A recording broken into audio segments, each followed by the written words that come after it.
A Week on the Concord and Merrimack Rivers by Henry David Thoreau.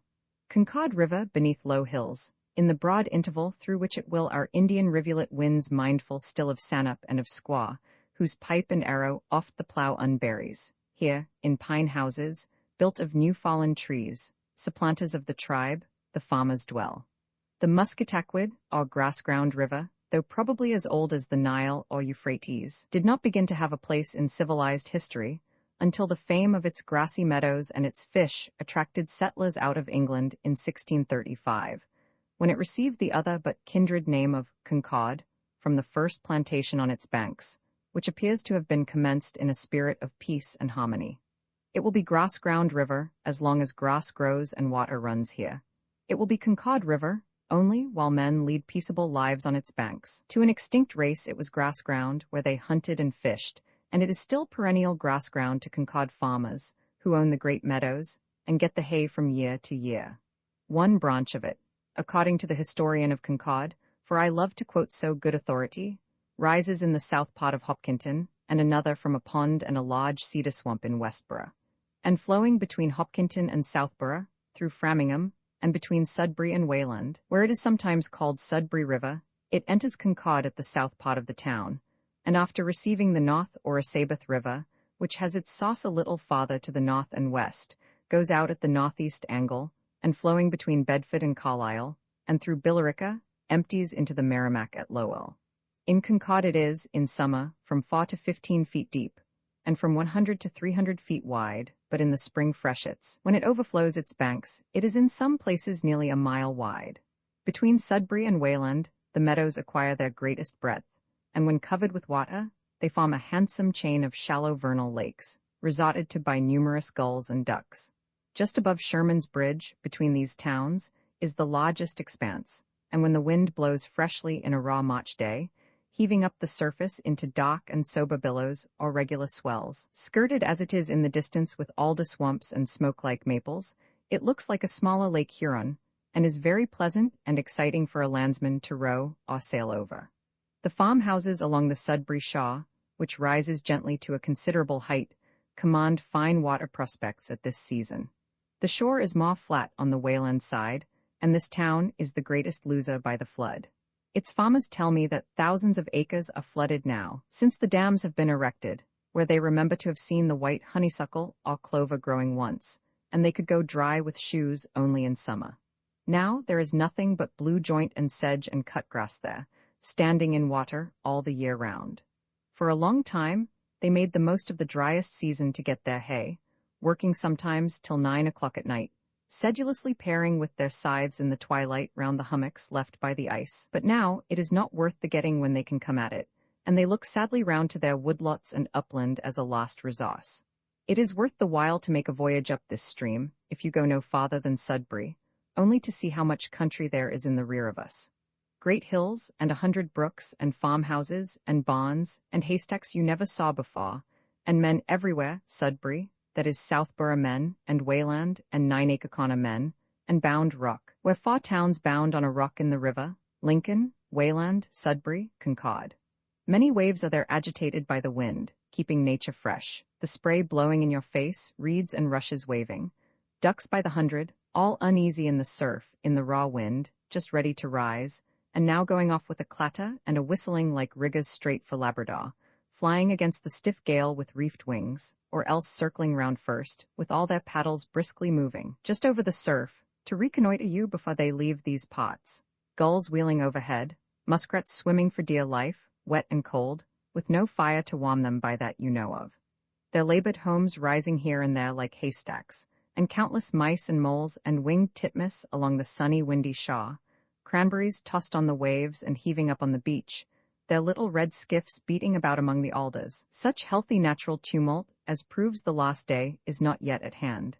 And there stand all around the alders, and birches, and oaks, and maples full of glee and sap, holding in their buds until the waters subside. You shall perhaps run aground on Cranberry Island, only some spires of last year's pipe-grass above water to show where the danger is, and get as good a freezing there as anywhere on the northwest coast. I never voyaged so far in all my life. You shall see men you never heard of before, whose names you don't know, going away down through the meadows with long ducking guns, with watertight boots wading through the foul meadow grass on bleak, wintry, distant shaws, with guns at half-cock, and they shall see teal, blue-winged, green-winged, sheldrakes, whistlers, black ducks, ospreys, and many other wild and noble sights before night, such as they who sit in parlors never dream of.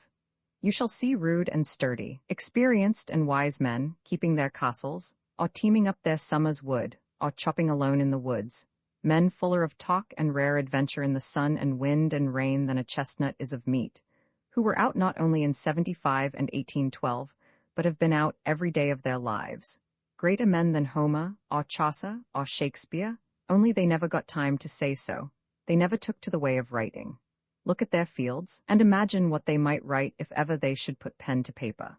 Or what have they not written on the face of the earth already, clearing, and burning, and scratching, and harrowing, and plowing, and subsoiling, in, and out, and over, again and again, erasing what they had already written for want of parchment. As yesterday and the historical ages are past, as the work of today is present, so some flitting perspectives and demi-experiences of the life that is in nature are in time veritably future, or rather outside to time, perennial, young, divine, in the wind and rain which never die. The respectable folks, where dwell they? They whisper in the oaks and they sigh in the hay. Summer and winter, night and day, out on the meadow, there dwell they. They never die, nor snivel, nor cry, nor ask our pity with a wet eye. A sound estate they ever mend to every Oscar readily lend, to the ocean wealth, to the meadow health, to time his length, to the rock's strength, to the stars' light, to the weary night, to the busy day, to the idle play. And so their good cheer never ends, for all are their debtors, and all their friends. Concord River is remarkable for the gentleness of its current, which is scarcely perceptible, and some have referred to its influence the proverbial moderation of the inhabitants of Concord, as exhibited in the Revolution, and on later occasions. It has been proposed that the town should adopt for its coat of arms a field verdant, with the Concord circling 9 times round. I have read that a descent of 1/8 of an inch in a mile is sufficient to produce a flow. Our river has, probably, very near the smallest allowance. The story is current, at any rate, though I believe that strict history will not bear it out, that the only bridge ever carried away on the main branch, within the limits of the town, was driven upstream by the wind. But wherever it makes a sudden bend it is shallower and swifter, and asserts its title to be called a river. Compared with the other tributaries of the Merrimack, it appears to have been properly named Musketaquid, or Meadow River, by the Indians. For the most part, it creeps through broad meadows, adorned with scattered oaks, where the cranberry is found in abundance, covering the ground like a moss-bed. A row of sunken dwarf willows borders the stream on one or both sides, while at a greater distance, the meadow is skirted with maples, alders, and other fluviatile trees, overrun with the grapevine, which bears fruit in its season, purple, red, white, and other grapes. Still farther from the stream, on the edge of the firm land, are seen the gray and white dwellings of the inhabitants. According to the valuation of 1831, there were in Concord 2,111 acres, or about 1/7 of the whole territory, in meadow. This standing next in the list after pasturage and unimproved lands, and, judging from the returns of previous years, the meadow is not reclaimed so fast as the woods are cleared. Let us here read what old Johnson says of these meadows in his wonder-working Providence, which gives the account of New England from 1628 to 1652, and see how matters looked to him. He says of the 12th Church of Christ gathered at Concord, "This town is seated upon a fair fresh river, whose rivulets are filled with fresh marsh, and her streams with fish, it being a branch of that large river of Merrimack. All wifes and shad in their season come up to this town, but salmon and dace cannot come up, by reason of the rocky falls, which causeth their meadows to lie much covered with water, the which these people, together with their neighbor town, have several times essayed to cut through but cannot, yet it may be turned another way with 100-pound charge as it appeared. As to their farming, he says, having laid out their estate upon cattle at 5 to 20 pound a cow, when they came to winter them with inland hay, and feed upon such wild fother as was never cut before, they could not hold out the winter, but, ordinarily the first or second year after their coming up to a new plantation, many of their cattle died, and this from the same author, of the planting of the 19th church in the Massachusetts government, called Sudbury. This year does he mean 1654? The town and Church of Christ at Sudbury began to have the first foundation stones laid, taking up her station in the inland country, as her eldest sister Concord had formerly done, lying further up the same river, being furnished with great plenty of fresh marsh, but it lying very low is much indamaged with land floods, insomuch that when the summer proves what they lose part of their hay, yet are they so sufficiently provided that they take in cattle of other towns to winter. The sluggish artery of the Concord meadows steals thus unobserved through the town, without a murmur or a pulse beat, its general course from southwest to northeast, and its length about 50 miles. A huge volume of matter, ceaselessly rolling through the plains and valleys of the substantial earth, with the moccasined tread of an Indian warrior, making haste from the high places of the earth to its ancient reservoir. The murmurs of many a famous river on the other side of the globe reach even to us here, as to more distant dwellers on its banks. Many a poet's stream floating the helms and shields of heroes on its bosom. The Xanthus or Scamander is not a mere dry channel and bed of a mountain torrent, but fed by the ever-flowing springs of fame. And thou, Simwa, that as an arrow, clear through Troy rennest, ere downward to the sea. And I trust that I may be allowed to associate our muddy, but much abused Concord River with the most famous in history. Sure there are poets which did never dream upon Parnassus, nor did taste the stream of Helicon. We therefore may suppose those made not poets, but the poets those. The Mississippi, the Ganges, and the Nile, those journeying atoms from the Rocky Mountains, the Himalayas, and mountains of the moon, have a kind of personal importance in the annals of the world. The heavens are not yet drained over their sauces, but the mountains of the moon still send their annual tribute to the Pasha without fail, as they did to the pharaohs, though he must collect the rest of his revenue at the point of the sod. Rivers must have been the guides which conducted the footsteps of the first travelers. They are the constant lure, when they flow by our doors, to distant enterprise and adventure, and, by a natural impulse, the dwellers on their banks will at length accompany their currents to the lowlands of the globe, or explore at their invitation the interior of continents. They are the natural highways of all nations, not only leveling the ground and removing obstacles from the path of the traveler, quenching his thirst and bearing him on their bosoms, but conducting him through the most interesting scenery, the most populous portions of the globe, and where the animal and vegetable kingdoms attain their greatest perfection. I had often stood on the banks of the Concord, watching the lapse of the current, an emblem of all progress, following the same law with the system, with time, and all that is made. The weeds at the bottom gently bending down the stream, shaken by the watery wind, still planted where their seeds had sunk, but ere long to die and go down likewise. The shining pebbles, not yet anxious to better their condition, the chips and weeds, and occasional logs and stems of trees that floated past, fulfilling their fate, were objects of singular interest to me, and at last I resolved to launch myself on its bosom and float whither it would bear me. Saturday come, my lovely fair, and let us try those rural delicacies. At length, on Saturday, the last day of August, 1839, we two, brothers and natives of Concord, weighed anchor in this river pot. For Concord, too, lies under the sun, a pot of entry and departure for the bodies as well as the souls of men, one shore at least exempted from all duties, but such as an honest man will gladly discharge. A warm, drizzling rain had obscured the morning, and threatened to delay our voyage, but at length the leaves and grass were dried, and it came out a mild afternoon, as serene and fresh as if nature were maturing some great scheme of her own. After this long dripping and oozing from every paw, she began to respire again more healthily than ever. So with a vigorous shove, we launched our boat from the bank, while the flags and bulrushes courtesied a Godspeed, and dropped silently down the stream. Our boat, which had cost us a week's labor in the spring, was in form like a fisherman's dory, 15 feet long by 3.5 in breadth at the widest part, painted green below, with a border of blue, with reference to the two elements in which it was to spend its existence.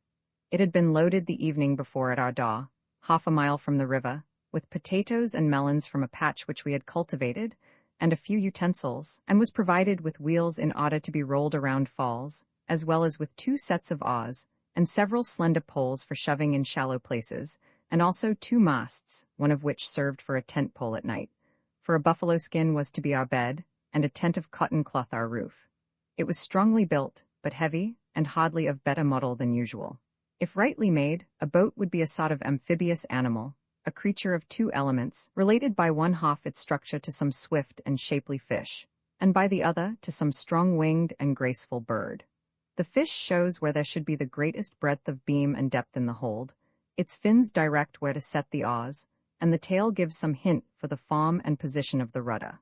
The bird shows how to rig and trim the sails, and what form to give to the prow that it may balance the boat, and divide the air and water best. These hints we had but partially obeyed. But the eyes, though they are no sailors, will never be satisfied with any model, however fashionable, which does not answer all the requisitions of art. However, as art is all of a ship but the wood, and yet the wood alone will rudely serve the purpose of a ship, so our boat, being of wood, gladly availed itself of the old law that the heavier shall float the lighter, and though a dull waterfowl, proved a sufficient buoy for our purpose. Were it the will of heaven, an osier bow were vessel safe enough the seas to plough. Some village friends stood upon a promontory lower down the stream to wave us a last farewell. But we, having already performed these shaw rites, with excusable reserve, as befits those who are embarked on unusual enterprises, who behold but speak not, silently glided past the firm lands of Concord, both peopled cape and lonely summer meadow, with steady sweeps, and yet we did unbend so far as to let our guns speak for us, when at length we had swept out of sight, and thus left the woods to ring again with their echoes. And it may be many russet-clad children, lurking in those broad meadows, with the bittern and the woodcock and the rail, though wholly concealed by brakes and hardhack and meadow-sweet, heard our salute that afternoon. We were soon floating past the first regular battle-ground of the Revolution, resting on our oars between the still visible abutments of that North Bridge, over which in April 1775 rolled the first faint tide of that war, which ceased not till, as we read on the stone on our right, it gave peace to these United States. As a Concord poet has sung, by the rude bridge that arched the flood, their flag to April's breeze unfurled. Here once the embattled farmers stood, and fired the shot heard round the world. The foe long since in silence slept, alike the conqueror silent sleeps, and time the ruined bridge has swept down the dark stream which seaward creeps. Our reflections had already acquired a historical remoteness from the scenes we had left, and we ourselves essayed to sing. Ah, 'tis in vain the peaceful din that wakes the ignoble town, not thus did braver spirits win a patriot's renown. There is one field beside this stream, wherein no foot does fall, but yet it beareth in my dream a richer crop than all. Let me believe a dream so dear, some heart beat high that day, above the petty province here, and Britain far away. Some hero of the ancient mold, some arm of knightly worth, of strength unbought and faith unsold, honored this spot of earth. Who sought the prize his heart described, and did not ask release, whose freeborn valor was not bribed by prospect of a peace. The men who stood on yonder height that day are long since gone. Not the same hand directs the fight and monumental stone. You were the Grecian cities then, the Romes of modern birth, where the New England husbandmen have shown a Roman worth. In vain, I search a foreign land to find our Bunker Hill, and Lexington and Concord stand by no Laconian rill. With such thoughts we swept gently by this now peaceful pasture ground, on waves of Concord, in which was long since drowned the din of war. But since we sailed some things have failed, and many a dream gone down the stream. Here then an aged shepherd dwelt, who to his flock his substance dealt, and ruled them with a vigorous crook, by precept of the sacred book. But he the peerless bridge passed awe, and solitary left the shaw. Anon a youthful pastor came, whose crook was not unknown to fame. His lambs he viewed with gentle glance, spread o'er the country's wide expanse, and fed with mosses from the manse. Here was our hawthorn in the dale, and here the shepherd told his tale. That slight shaft had now sunk behind the hills, and we had floated round the neighboring bend, and under the new North Bridge between Ponkatasset and the Poplar Hill, into the great meadows, which, like a broad moccasin print, have leveled a fertile and juicy place in nature.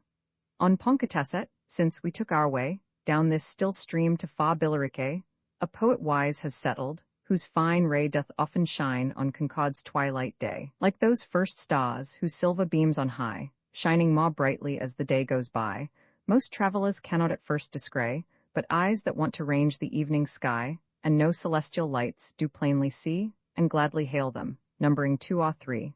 For law that's deep must deeply studied be, as from deep wells men read star poetry. These stars are never paled, though out of sight, but like the sun they shine forever bright. Aye, they are suns, though earth must in its flight put out its eyes that it may see their light. Who would neglect the least celestial sound, or faintest light that falls on earthly ground, if he could know it one day would be found that star in Cygnus whither we abound, and pale our sun with heavenly radiance round? Gradually, the village murmur subsided, and we seemed to be embarked on the placid current of our dreams, floating from past to future, as silently as one awakes to fresh morning or evening thoughts. We glided noiselessly down the stream, occasionally driving a pickerel or a bream from the covert of the pads, and the small bittern now and then sailed away on sluggish wings from some recess in the shaw, or the larger lifted itself out of the long grass at our approach, and carried its precious legs away to deposit them in a place of safety. The tortoises also rapidly dropped into the water, as our boat ruffled the surface amid the willows, breaking the reflections of the trees. The banks had passed the height of their beauty, and some of the brighter flowers showed by their faded tints that the season was verging towards the afternoon of the year, but this somber tinge enhanced their sincerity, and in the still unabated heats they seemed like the mossy brink of some cool well. The narrow-leaved willow, Salix persiana, lay along the surface of the water in masses of light green foliage, interspersed with the large balls of the buttonbush. The small rose-colored polygonum raised its head proudly above the water on either hand, and flowering at this season, and in these localities, in front of dense fields of the white species which skirted the sides of the stream, its little streak of red looked very rare and precious. The pure white blossoms of the arrowhead stood in the shallower pots, and a few cardinals on the margin still proudly surveyed themselves reflected in the water, though the latter, as well as the pickerel weed, was now nearly out of blossom.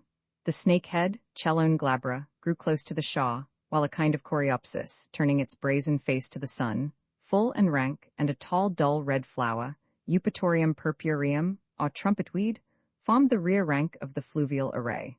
The bright blue flowers of the soapwort gentian were sprinkled here and there in the adjacent meadows, like flowers which Proserpine had dropped, and still farther in the fields or higher on the bank were seen the purple gerardia, the Virginian rexia, and drooping neotia, or ladies' tresses, while from the more distant waysides which we occasionally passed, and banks where the sun had lodged, was reflected still a dull yellow beam from the ranks of tansy, now past its prime.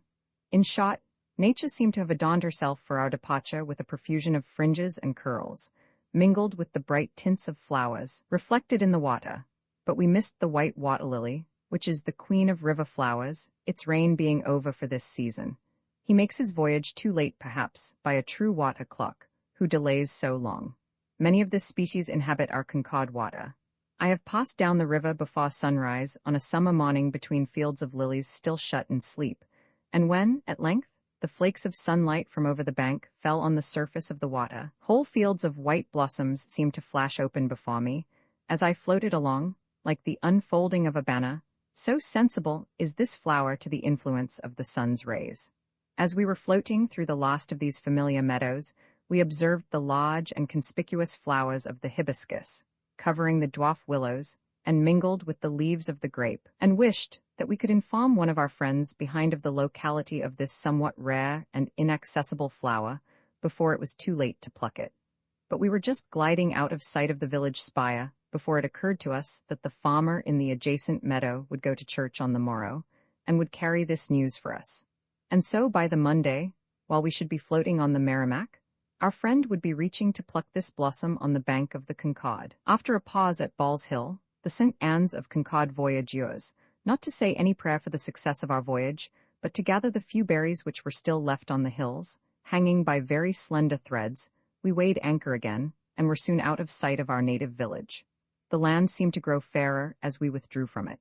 Far away to the southwest lay the quiet village, left alone under its elms and buttonwoods in mid-afternoon, and the hills, notwithstanding their blue, ethereal faces, seemed to cast a saddened eye on their old playfellows, but turning short to the north, we bade adieu to their familiar outlines, and addressed ourselves to new scenes and adventures.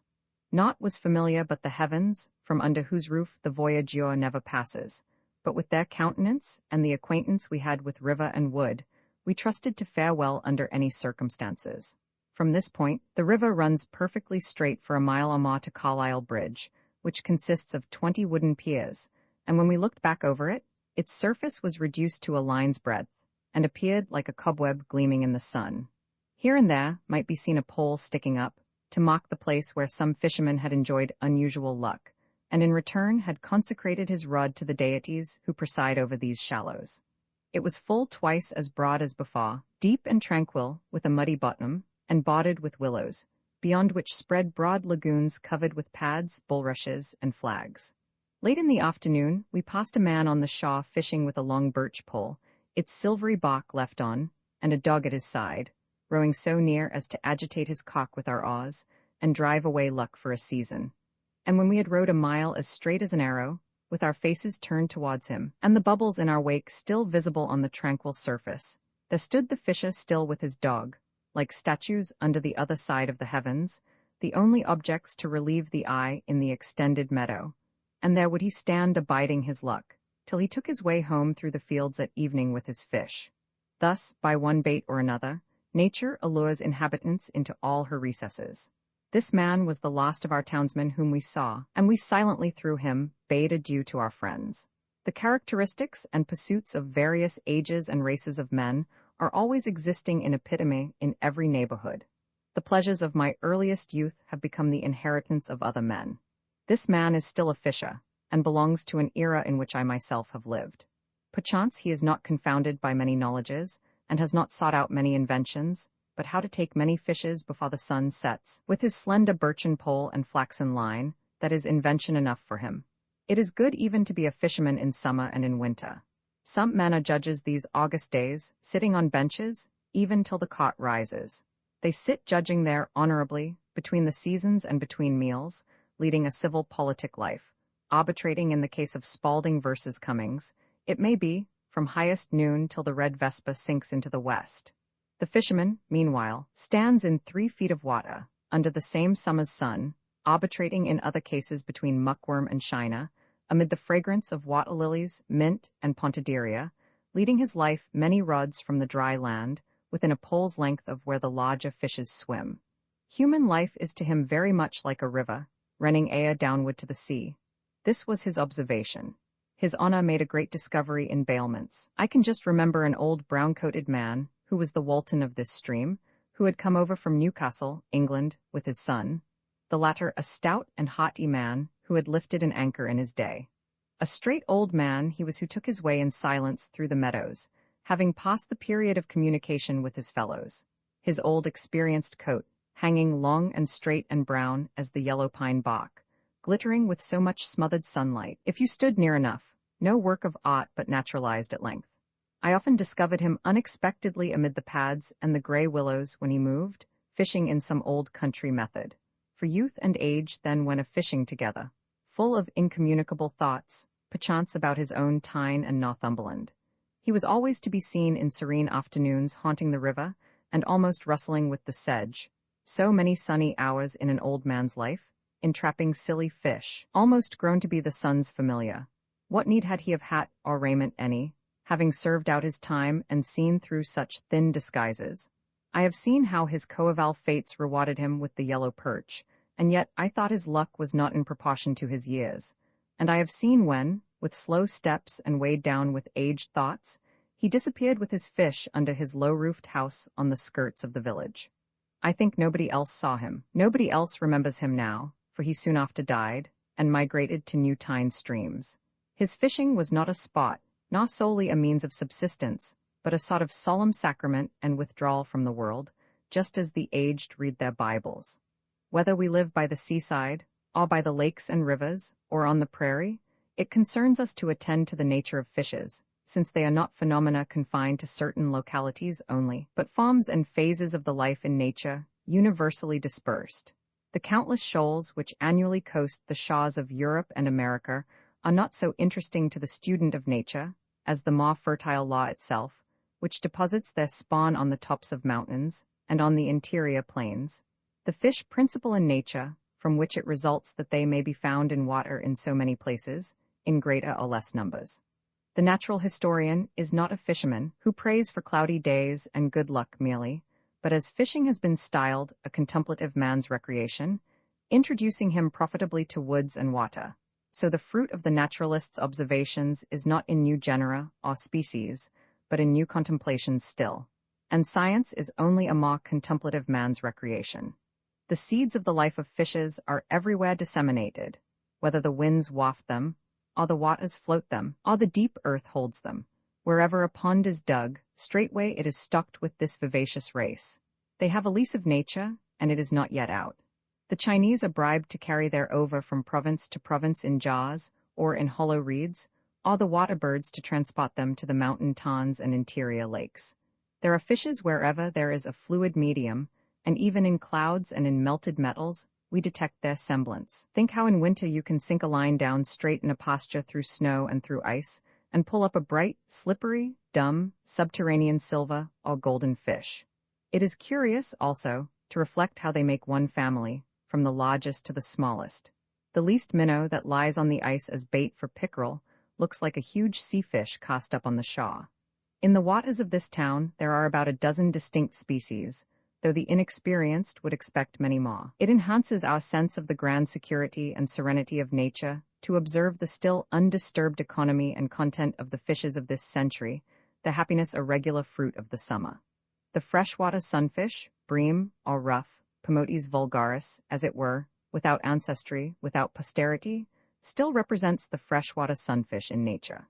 It is the most common of all, and seen on every urchin's string. A simple and inoffensive fish whose nests are visible all along the shore, hollowed in the sand, over which it is steadily poised through the summer hours on waving fin.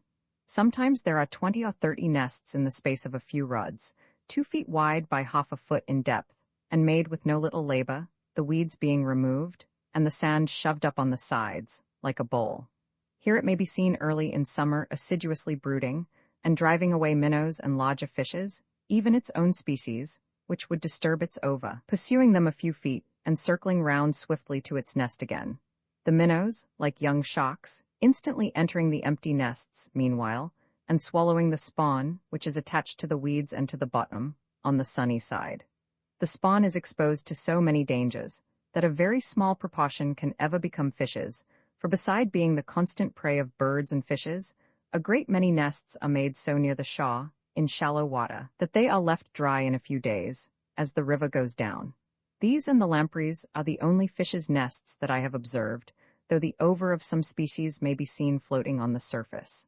The breams are so careful of their charge that you may stand close by in the water and examine them at your leisure.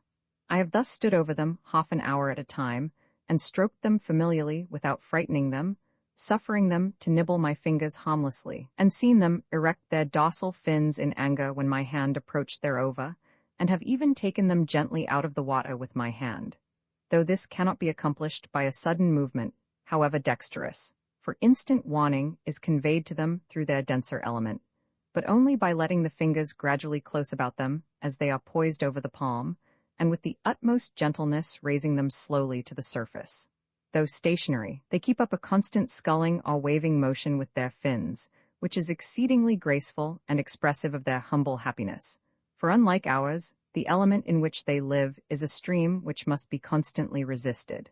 From time to time, they nibble the weeds at the bottom or overhanging their nests, or dart after a fly or a worm. The dorsal fin, besides answering the purpose of a keel, with the anal, serves to keep the fish upright, for in shallow water, where this is not covered, they fall on their sides. As you stand thus stooping over the bream in its nest, the edges of the dorsal and caudal fins have a singular dusty golden reflection, and its eyes, which stand out from the head, are transparent and colorless. Seen in its native element, it is a very beautiful and compact fish, perfect in all its parts, and looks like a brilliant coin fresh from the mint. It is a perfect jewel of the river, the green, red, coppery, and golden reflections of its mottled sides being the concentration of such rays as struggle through the floating pads and flowers to the sandy bottom, and in harmony with the sunlit brown and yellow pebbles. Behind its watery shield, it dwells far from many accidents inevitable to human life.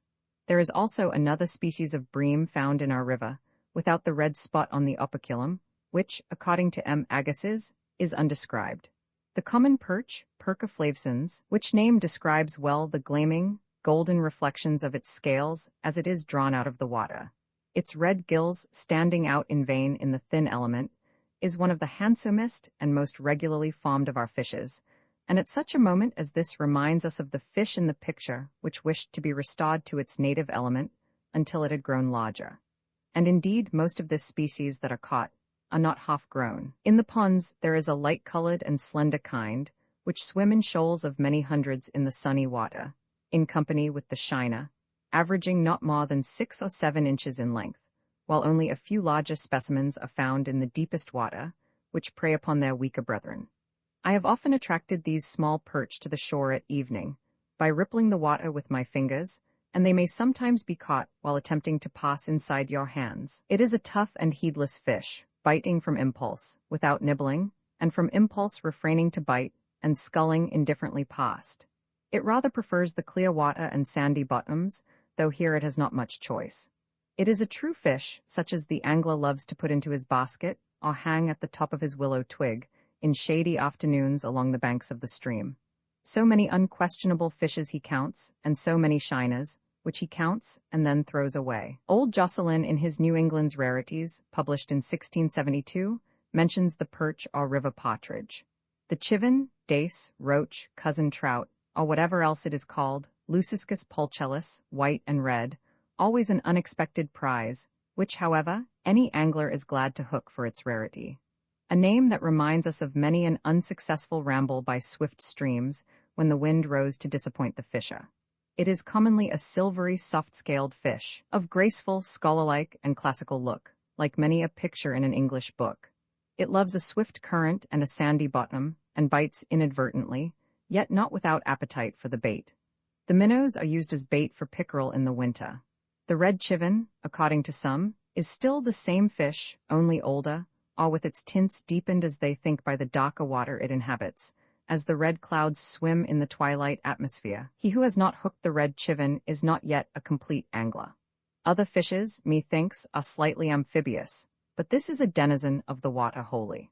The cock goes dancing down the swift-rushing stream, amid the weeds and sands, when suddenly, by a coincidence never to be remembered, emerges this fabulous inhabitant of another element, a thing heard of but not seen, as if it were the instant creation of an eddy, a true product of the running stream. And this bright cupreous dolphin was spawned and has passed its life beneath the level of your feet in your native fields. Fishes, too, as well as birds and clouds, derive their armor from the mine. I have heard of mackerel visiting the copper banks at a particular season. This fish, perchance, has its habitat in the Copperman River. I have caught white chivin of great size in the Abolgic, where it empties into the Penobscot, at the base of Mount Katahdin, but no red ones there. The latter variety seems not to have been sufficiently observed. The dace, Leuciscus argentius, is a slight silvery minnow, found generally in the middle of the stream, where the current is most rapid, and frequently confounded with the last named. The shiner, Leuciscus chrysoleucus, is a soft-scaled and tender fish, the victim of its stronger neighbors, found in all places, deep and shallow, clear and turbid. Generally the first nibbler at the bait, but, with its small mouth and nibbling propensities, not easily caught. It is a gold or silver bit that passes current in the river, its limber tail dimpling the surface in spot or flight. I have seen the fry, when frightened by something thrown into the water, leap out by dozens, together with the dace, and wreck themselves upon a floating plank. It is the little light infant of the river, with body armor of gold or silver spangles, slipping, gliding its life through with a quirk of the tail, half in the water, half in the air, upward and ever upward with flitting fin to more crystalline tides, yet still abreast of us dwellers on the bank. It is almost dissolved by the summer heats. A slighter and lighter colored shiner is found in one of our ponds. The pickerel, Esox reticulatus, the swiftest, wariest, and most ravenous of fishes, which Josselyn calls the freshwater or river wolf, is very common in the shallow and weedy lagoons along the sides of the stream. It is a solemn, stately, ruminant fish, lurking under the shadow of a pad at noon, with still, circumspect, voracious eye, motionless as a jewel set in water, or moving slowly along to take up its position, darting from time to time at such unlucky fish or frog or insect as comes within its range, and swallowing it at a gulp. I have caught one which had swallowed a brother pickerel half as large as itself, with the tail still visible in its mouth, while the head was already digested in its stomach. Sometimes a striped snake, bound to greener meadows across the stream, ends its undulatory progress in the same receptacle. They are so greedy and impetuous that they are frequently caught by being entangled in the line the moment it is cast. Fishermen also distinguish the brook pickerel, a shorter and thicker fish than the former. The horned pout, Pimelotus nebulosus, sometimes called minister, from the peculiar squeaking noise it makes when drawn out of the water, is a dull and blundering fellow, and like the eel vespertinal in his habits and fond of the mud. It bites deliberately as if about its business. They are taken at night with a mass of worms strung on a thread, which catches in their teeth, sometimes 3 or 4, with an eel, at one pull.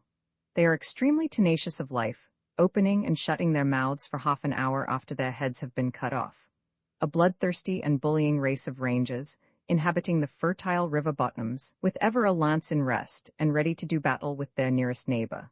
I have observed them in summer, when every other one had a long and bloody scar upon his back, where the skin was gone, the mark, perhaps, of some fierce encounter. Sometimes the fry, not an inch long, are seen darkening the shore with their myriads. The suckers, Catastomi bostonienses and tuberculati, common and horned, perhaps on an average the largest of our fishes, may be seen in shoals of 100 or more, stemming the current in the sun, on their mysterious migrations, and sometimes sucking in the bait which the fisherman suffers to float toward them.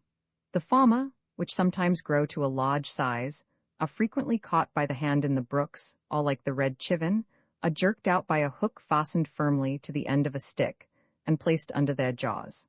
They are hardly known to the mere angler, however, not often biting at his baits, though the spearer carries home many a mess in the spring. To our village eyes, these shoals have a foreign and imposing aspect, realizing the fertility of the seas.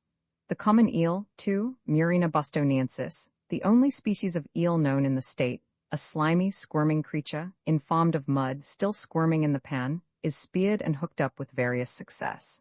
Methinks it too occurs in picture, left after the deluge, in many a meadow high and dry. In the shallow pots of the river, where the current is rapid, and the bottom pebbly, you may sometimes see the curious circular nests of the lamprey eel, Petromizon americanus, the American stone sucker, as large as a cartwheel, a foot or 2 in height, and sometimes rising half a foot above the surface of the water.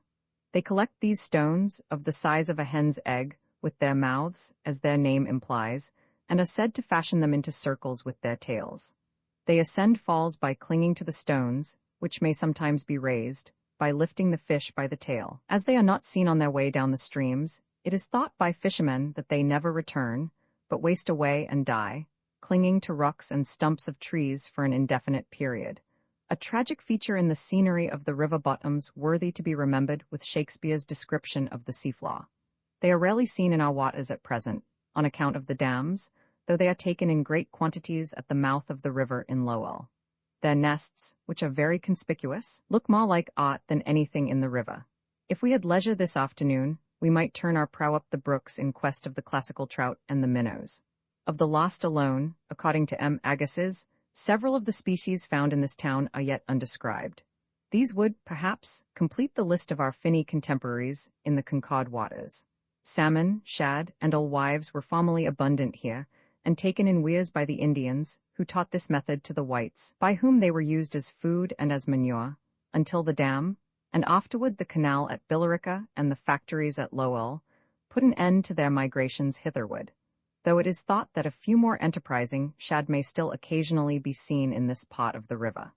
It is said, to account for the destruction of the fishery, that those who at that time represented the interests of the fishermen and the fishes, remembering between what dates they were accustomed to take the grown shad, stipulated that the dams should be left open for that season only, and the fry, which go down a month later, were consequently stopped and destroyed by myriads. Others say that the fishways were not properly constructed. Perchance, after a few thousands of years, if the fishes will be patient and pass their summers elsewhere meanwhile, nature will have leveled the Billerica Dam, and the Lowell factories, and the grass-ground river run clear again, to be explored by new migratory shoals, even as far as the Hopkinton Pond and Westborough Swamp. One would like to know more of that race, now extinct, whose sains lie rotting in the garrets of their children, who openly professed the trade of fishermen, and even fed their townsmen creditably, not skulking through the meadows to a rainy afternoon spot. Dim visions we still get of miraculous draughts of fishes, and heaps uncountable by the riverside, from the tales of our seniors sent on horseback in their childhood from the neighboring towns, perched on saddlebags, with instructions to get the one bag filled with shad, the other with alewives. At least one memento of those days may still exist in the memory of this generation, in the familiar appellation of a celebrated trainband of this town, whose untrained ancestors stood creditably at Concord North Bridge. Their captain, a man of piscatory tastes, having duly warned his company to turn out on a certain day, they, like obedient soldiers, appeared promptly on parade at the appointed time, but unfortunately they went undrilled except in the maneuvers of a soldier's wit and unlicensed jesting, that May Day. For their captain, forgetting his own appointment, and warned only by the favorable aspect of the heavens, as he had often done before, went a-fishing that afternoon, and his company thenceforth was known to old and young, grave and gay, as the Shad. And by the youths of this vicinity, this was long regarded as the proper name of all the irregular militia in Christendom. But alas, no record of these fishers' lives remains that we know, unless it be one brief page of hard but unquestionable history, which occurs in Day Book No. 4 of an old trader of this town, long since dead, which shows pretty plainly what constituted a fisherman's stock in trade in those days. It purports to be a fisherman's account current, probably for the fishing season of the year 1805, during which months he purchased daily rum and sugar and rum, N-E and W-I, 1 cod line, 1 brown mug, and a line for the seine, rum and sugar and rum, good loaf sugar, and good brown, W-I and N-E, in short and uniform entries to the bottom of the page, all carried out in pounds, shillings, and pence, from March 25th to June 5th, and promptly settled by receiving cash in full at the last date, but perhaps not so settled altogether. These were the necessaries of life in those days. With salmon, shad, and alewives fresh and pickled, he was thereafter independent on the groceries. Rather a preponderance of the fluid elements, but such is the fisherman's nature. I can faintly remember to have seen this same fisher in my earliest youth, still as near the river as he could get, with uncertain undulatory step, after so many things had gone downstream, swinging a scythe in the meadow, his bottle like a serpent hid in the grass, himself as yet not cut down by the great mower. Surely the fates are forever kind, though nature's laws are more immutable than any despots, yet to man's daily life they rarely seem rigid, but permit him to relax with license in summer weather. He is not harshly reminded of the things he may not do. She is very kind and liberal to all men of vicious habits, and certainly does not deny them quota. They do not die without priest. Still they maintain life along the way, keeping this side the sticks still haughty, still resolute, never better in their lives. And again, after a dozen years have elapsed, they start up from behind a hedge, asking for work and wages for able-bodied men. Who has not met such a beggar on the way, who sturdily could gang, who cared neither for wind nor wet, in lands where he passed? That bold adopts each house he views his own, makes every pulse his checker, and at pleasure, walks forth, and taxes all the world, like Caesar. As if consistency were the secret of health, while the poor inconsistent aspirant man, seeking to live a pure life, feeding on air, divided against himself, cannot stand, but pines and dies after a life of sickness, on beds of down. The unwise are accustomed to speak as if some were not sick, but methinks the difference between men in respect to health is not great enough to lay much stress upon. Some are reputed sick and some are not. It often happens that the sicker man is the nurse to the sounder. Shad are still taken in the basin of Concord River at Lowell, where they are said to be a month earlier than the Merrimack shad, on account of the warmth of the water. Still patiently, almost pathetically, with instinct not to be discouraged, not to be reasoned with, revisiting their old haunts as if their stern fates would relent, and still met by the corporation with its dam. Poor shad, where is thy redress? When nature gave thee instinct, gave she thee the heart to bear thy fate? Still wandering the sea in thy scaly armor, to inquire humbly at the mouths of rivers if man has perchance left them free for thee to enter. By countless shoals, loitering uncertain meanwhile, merely stemming the tide there, in danger from sea foes in spite of thy bright armor, awaiting new instructions, until the sands, until the water itself, tell thee if it be so or not. Thus by whole migrating nations, full of instinct, which is thy faith in this backwood spring, turned adrift, and perchance knowest not where men do not dwell, where there are not factories in these days. Armed with no sod, no electric shock, but mere shad, armed only with innocence and a just cause, with tender dumb mouth only forward, and scales easy to be detached. I for one am with thee, and who knows what may avail a crowbar against that Billerica dam. Not despairing when whole myriads have gone to feed those sea monsters during thy suspense, but still brave, indifferent, on easy fin there, like shad reserved for higher destinies, willing to be decimated for man's behoof after the spawning season. Away with the superficial and selfish philanthropy of men. Who knows what admirable virtue of fishes may be below low water mark, bearing up against a hard destiny, not admired by that fellow creature who alone can appreciate it? Who hears the fishes when they cry? It will not be forgotten by some memory that we were contemporaries. Thou shalt ere long have thy way up the rivers, up all the rivers of the globe, if I am not mistaken. Yea, even thy dull watery dream shall be more than realized. If it were not so, but thou wert to be overlooked at first and at last, then would not I take their heaven. Yes, I say so, who think I know better than thou canst. Keep a stiff fin then, and stem all the tides thou mayst meet. At length it would seem that the interests, not of the fishes only, but of the men of Wayland, of Sudbury, of Concord, demand the leveling of that dam. Innumerable acres of meadow, awaiting to be made dry land, wild native grass to give place to English. The farmers stand with scythes wet, waiting the subsiding of the waters, by gravitation, by evaporation or otherwise, but sometimes their eyes do not rest, their wheels do not roll, on the quaking meadow ground during the haying season at all. So many sources of wealth inaccessible. They rate the loss hereby incurred in the single town of Wayland, alone, as equal to the expense of keeping 100 yoke of oxen the year round. One year, as I learn, not long ago, the farmers standing ready to drive their teams afield as usual, the water gave no signs of falling. Without new attraction in the heavens, without freshet or visible cause, still standing stagnant at an unprecedented height. All hydrometers were at fault. Some trembled for their English even, but speedy emissaries revealed the unnatural secret, in the new floatboard, wholly a foot in width, added to their already too high privileges by the dam proprietors.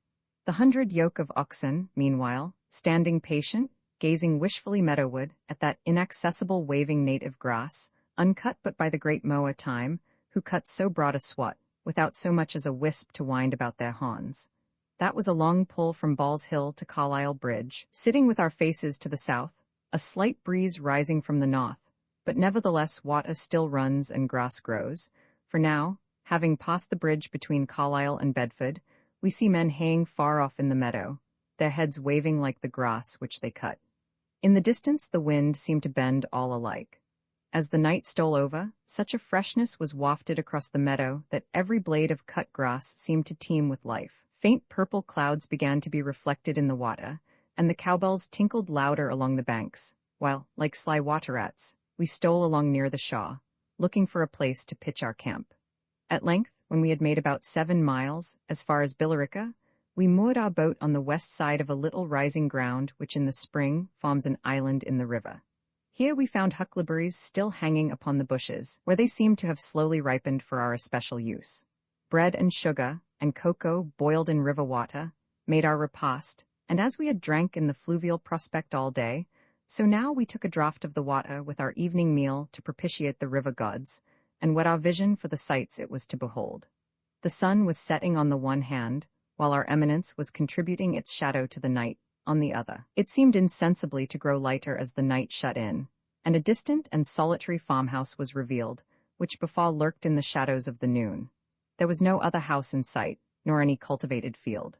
To the right and left, as far as the horizon, were straggling pine woods with their plumes against the sky, and across the river were rugged hills, covered with shrub oaks, tangled with grapevines and ivy, with here and there a gray rock jutting out from the maize. The sides of these cliffs, though a quarter of a mile distant, were almost heard to rustle while we looked at them.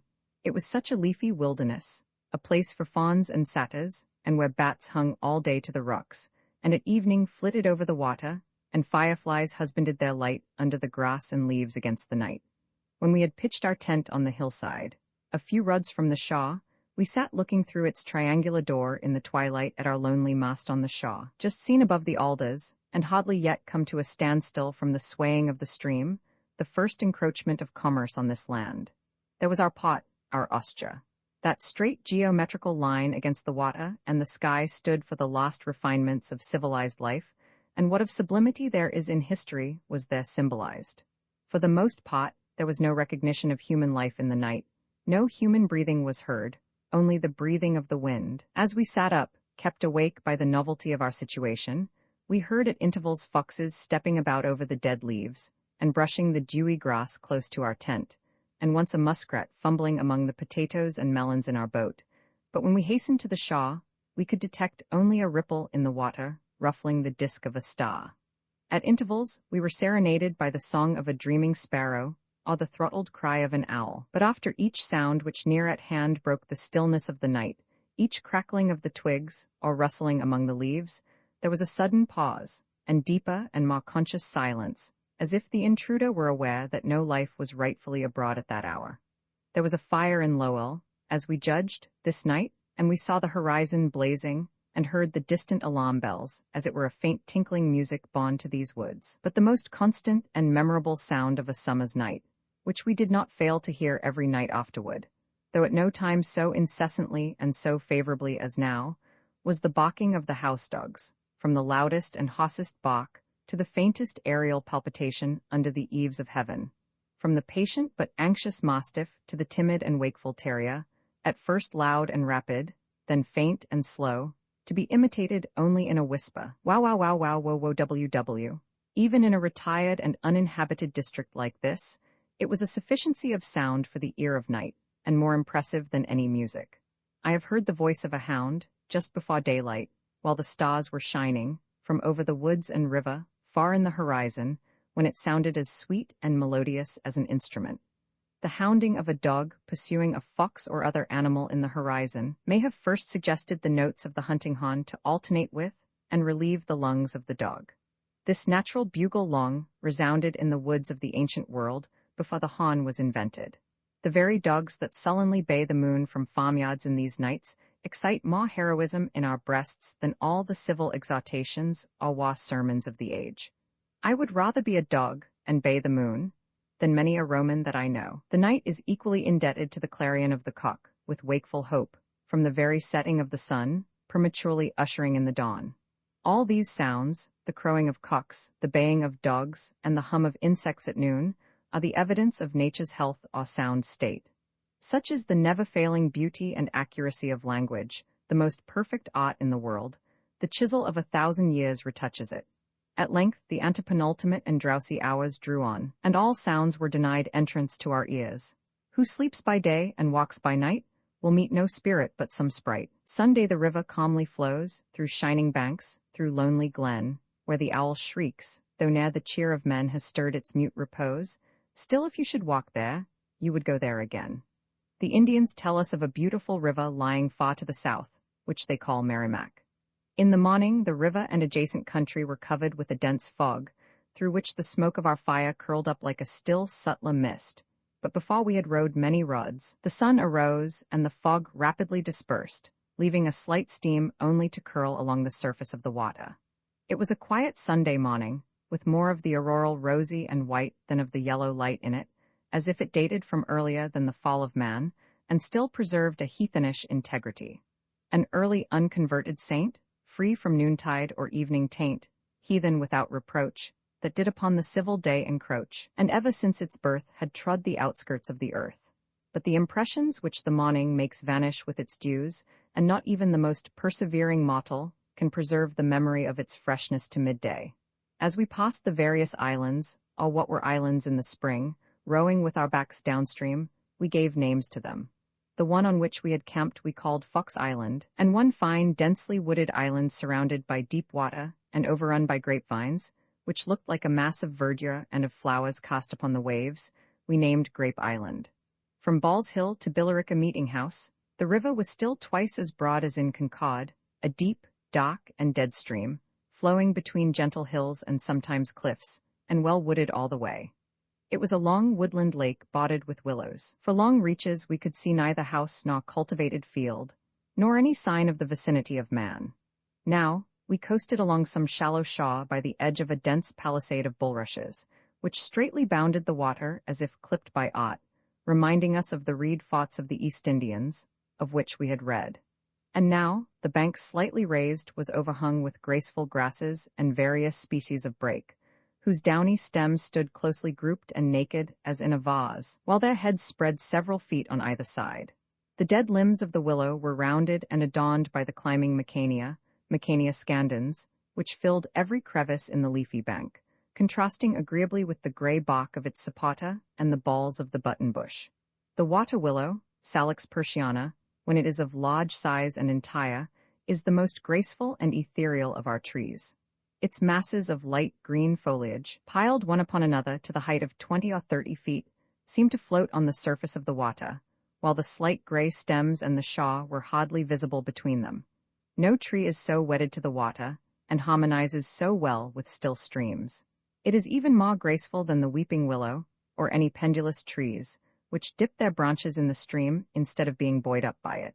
Its limbs curved outward over the surface as if attracted by it. It had not a New England but an Oriental character, reminding us of trim Persian gardens, of Haroun al-Raskid, and the artificial lakes of the East. As we thus dipped our way along between fresh masses of foliage overrun with the grape and smaller flowering vines, the surface was so calm, and both air and water so transparent, that the flight of a kingfisher or robin over the river was as distinctly seen reflected in the water below as in the air above. The birds seemed to flit through submerged groves, alighting on the yielding sprays, and their clear notes to come up from below. We were uncertain whether the water floated the land, or the land held the water in its bosom. It was such a season, in short, as that in which one of our Concord poets sailed on its stream and sung its quiet glories. There is an inward voice that in the stream sends forth its spirit to the listening ear, and in a calm content it floweth on, like wisdom, welcome with its own respect. Clear in its breast lie all these beauteous thoughts, it doth receive the green and graceful trees, and the grey rocks smile in its peaceful arms. And ma he sung, but too serious for our page. For every oak and birch too growing on the hilltop, as well as for these elms and willows, we knew that there was a graceful, ethereal, and ideal tree making down from the roots, and sometimes nature in high tides brings her mirror to its foot and makes it visible. The stillness was intense and almost conscious, as if it were a natural Sabbath, and we fancied that the morning was the evening of a celestial day. The air was so elastic and crystalline that it had the same effect on the landscape that a glass has on a picture, to give it an ideal remoteness and perfection. The landscape was clothed in a mild and quiet light, in which the woods and fences checkered and partitioned it with new regularity, and rough and uneven fields stretched away with lawn-like smoothness to the horizon, and the clouds, finely distinct and picturesque, seemed a fit drapery to hang over fairyland. The world seemed decked for some holiday or prouder pageantry, with silken streamers flying, and the course of our lives to wind on before us like a green lane into a country maze, at the season when fruit trees are in blossom. Why should not our whole life and its scenery be actually thus fair and distinct? All our lives want a suitable background. They should at least, like the life of the anchorite, be as impressive to behold as objects in the desert, a broken shaft or crumbling mound against a limitless horizon.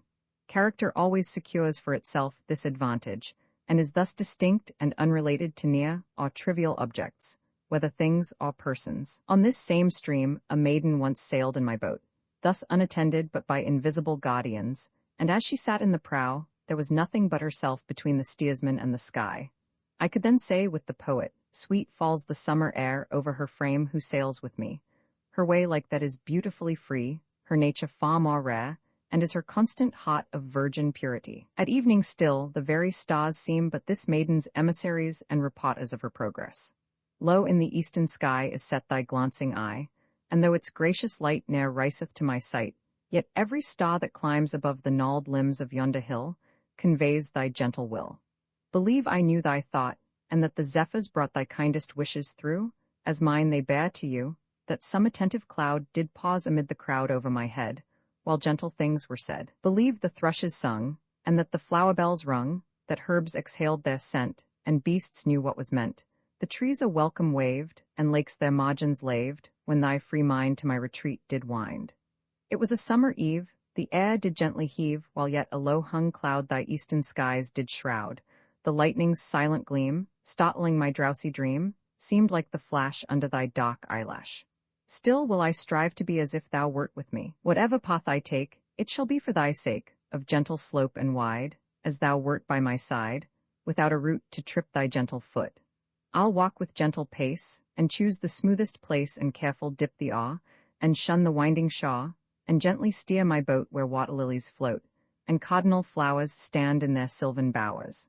It required some rudeness to disturb with our boat the mirror-like surface of the water, in which every twig and blade of grass was so faithfully reflected, too faithfully indeed for aught to imitate, for only nature may exaggerate herself.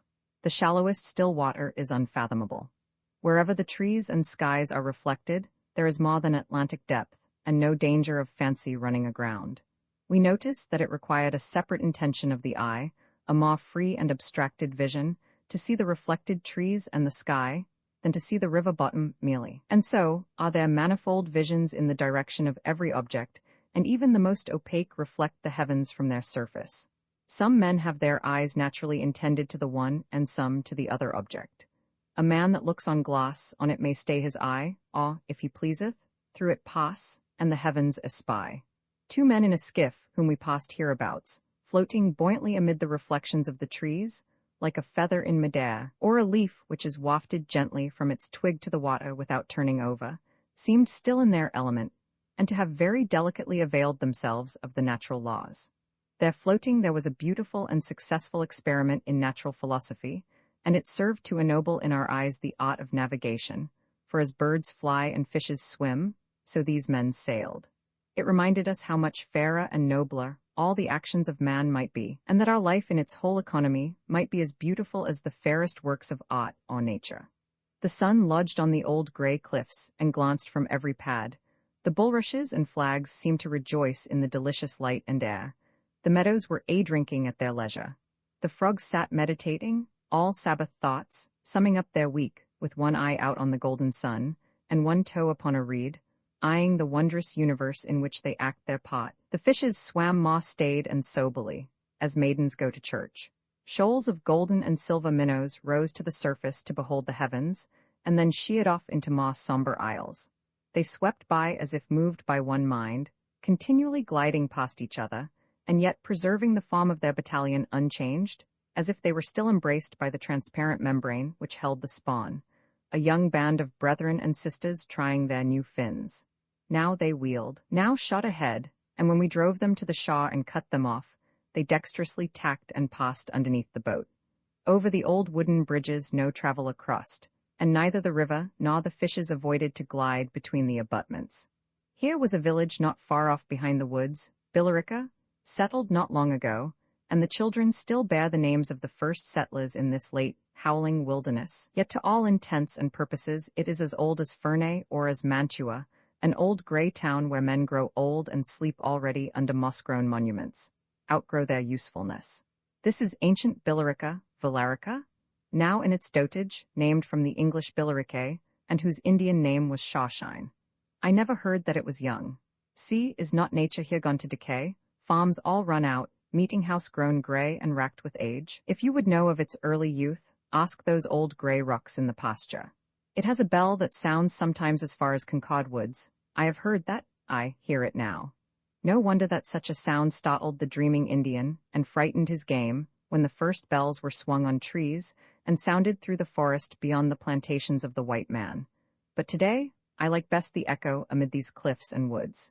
It is no feeble imitation, but rather its original, or as if some rural Orpheus played over the strain again to show how it should sound. Dong, sounds the brass in the east, as if to a funeral feast, but I like that sound the best out of the fluttering west. The steeple ringeth a knell, but the fairy's silvery bell is the voice of that gentle folk, or else the horizon that spoke. Its metal is not of brass, but air and water and glass, and under a cloud it is swung, and by the wind it is rung. When the steeple tolleth the noon, it soundeth not so soon, yet it rings a far earlier hour, and the sun has not reached its tower. On the other hand, the road runs up to Carlisle, city of the woods, which, if it is less civil, is the more natural. It does well hold the earth together. It gets laughed at because it is a small town, I know, but nevertheless it is a place where great men may be born any day, for fair winds and foul blow right on over it without distinction. It has a meeting-house and hoss-sheds, a tavern and a blacksmith's shop for centre, and a good deal of wood to cut and cod yet. And Bedford, most noble Bedford, I shall not thee forget. History has remembered thee, especially that meek and humble petition of thy old planters, like the wailing of the Lord's own people. To the gentlemen, the selectmen of Concord, praying to be erected into a separate parish. We can hardly credit that so plaintive a psalm resounded but little more than a century ago along these Babylonish waters. In the extreme difficult seasons of heat and cold, said they, we were ready to say of the Sabbath, behold what a weariness is it. Gentlemen, if our seeking to draw off proceed from any disaffection to our present reverend pastor, or the Christian society with whom we have taken such sweet counsel together, and walked unto the house of God in company, then hear us not this day, but we greatly desire, if God please, to be eased of our burden on the Sabbath, the travel and fatigue thereof, that the word of God may be nigh to us, near to our houses and in our hearts, that we and our little ones may serve the Lord. We hope that God, who stirred up the spirit of Cyrus to set forward temple work, has stirred us up to ask, and will stir you up to grant, the prayer of our petition. So shall your humble petitioners ever pray, as in duty bound, and so the temple work went forward here to a happy conclusion. Yonder in Carlisle, the building of the temple was many wearisome years delayed, not that there was wanting of shittim wood, or the gold of Ophir, but a site therefore convenient to all the worshippers, whether on Buttrick's Plain, or rather on Poplar Hill. It was a tedious question. In this Billerica solid men must have lived, select from year to year, a series of town clocks at least, and there are old records that you may search. Some spring the white man came, built him a house, and made a clearing here, letting in the sun, dried up a farm, piled up the old gray stones in fences, cut down the pines around his dwelling, planted orchard seeds brought from the old country, and persuaded the civil apple tree to blossom next to the wild pine and the juniper, shedding its perfume in the wilderness. Their old stalks still remain. He culled the graceful elm from out the woods and from the riverside, and so refined and smoothed his village plot.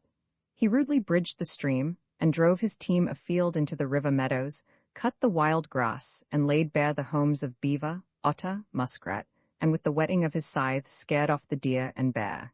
He set up a mill, and fields of English grain sprang in the virgin soil. And with his grain he scattered the seeds of the dandelion and the wild trefoil over the meadows, mingling his English flowers with the wild native ones. The bristling burdock, the sweet-scented catnip, and the humble yarrow planted themselves along his woodland road, they too seeking freedom to worship God in their way. And thus he plants a town. The white man's mullein soon reigned in Indian cornfields, and sweet-scented English grasses clothed the new soil. Where, then, could the red man set his foot? The honeybee hummed through the Massachusetts woods, and sipped the wildflowers round the Indian's wigwam, perchance unnoticed, when with prophetic warning it stunk the red child's hand, foreigner of that industrious tribe that was to come and pluck the wildflower of his race up by the root. The white man comes, pale as the dawn, with a load of thought, with a slumbering intelligence as a fire raked up, knowing well what he knows, not guessing but calculating, strong in community, yielding obedience to authority, of experienced race, of wonderful, wonderful common sense, dull but capable, slow but persevering, severe but just, of little humor but genuine, a laboring man, despising game and spot, building a house that endures, a framed house.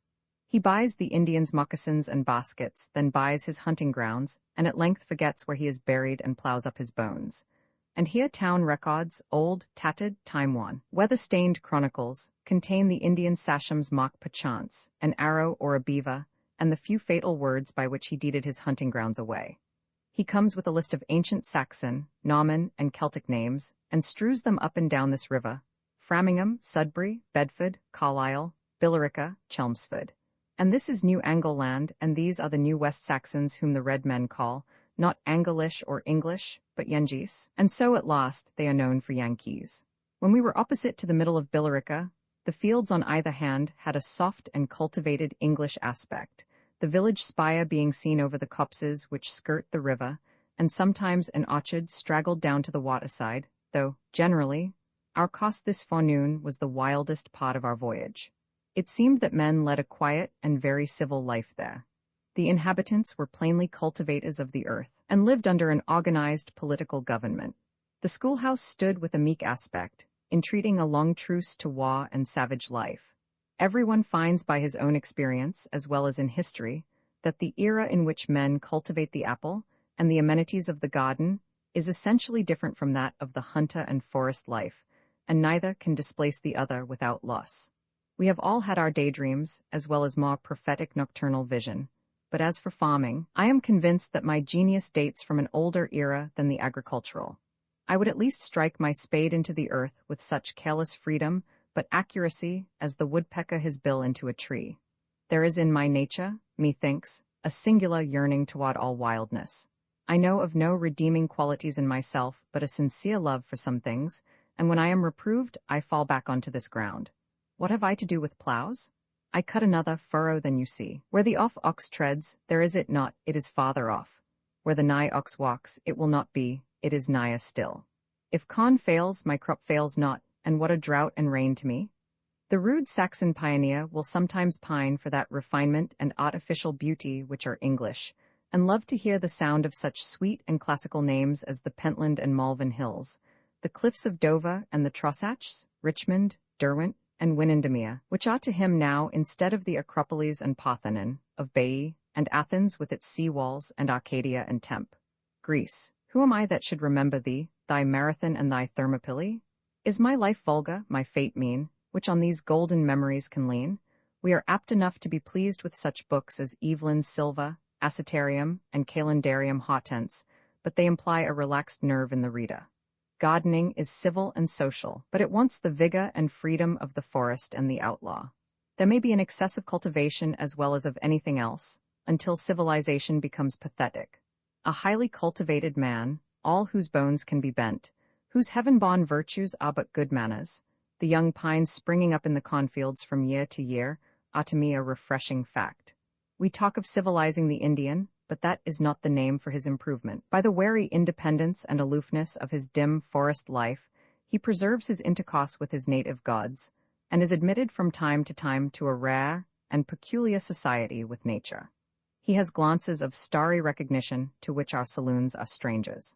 The steady illumination of his genius, dim only because distant, is like the faint but satisfying light of the stars compared with the dazzling but ineffectual and short-lived blaze of candles. The Society Islanders had their day-born gods, but they were not supposed to be of equal antiquity with the Atua Fauapo, or night-born gods.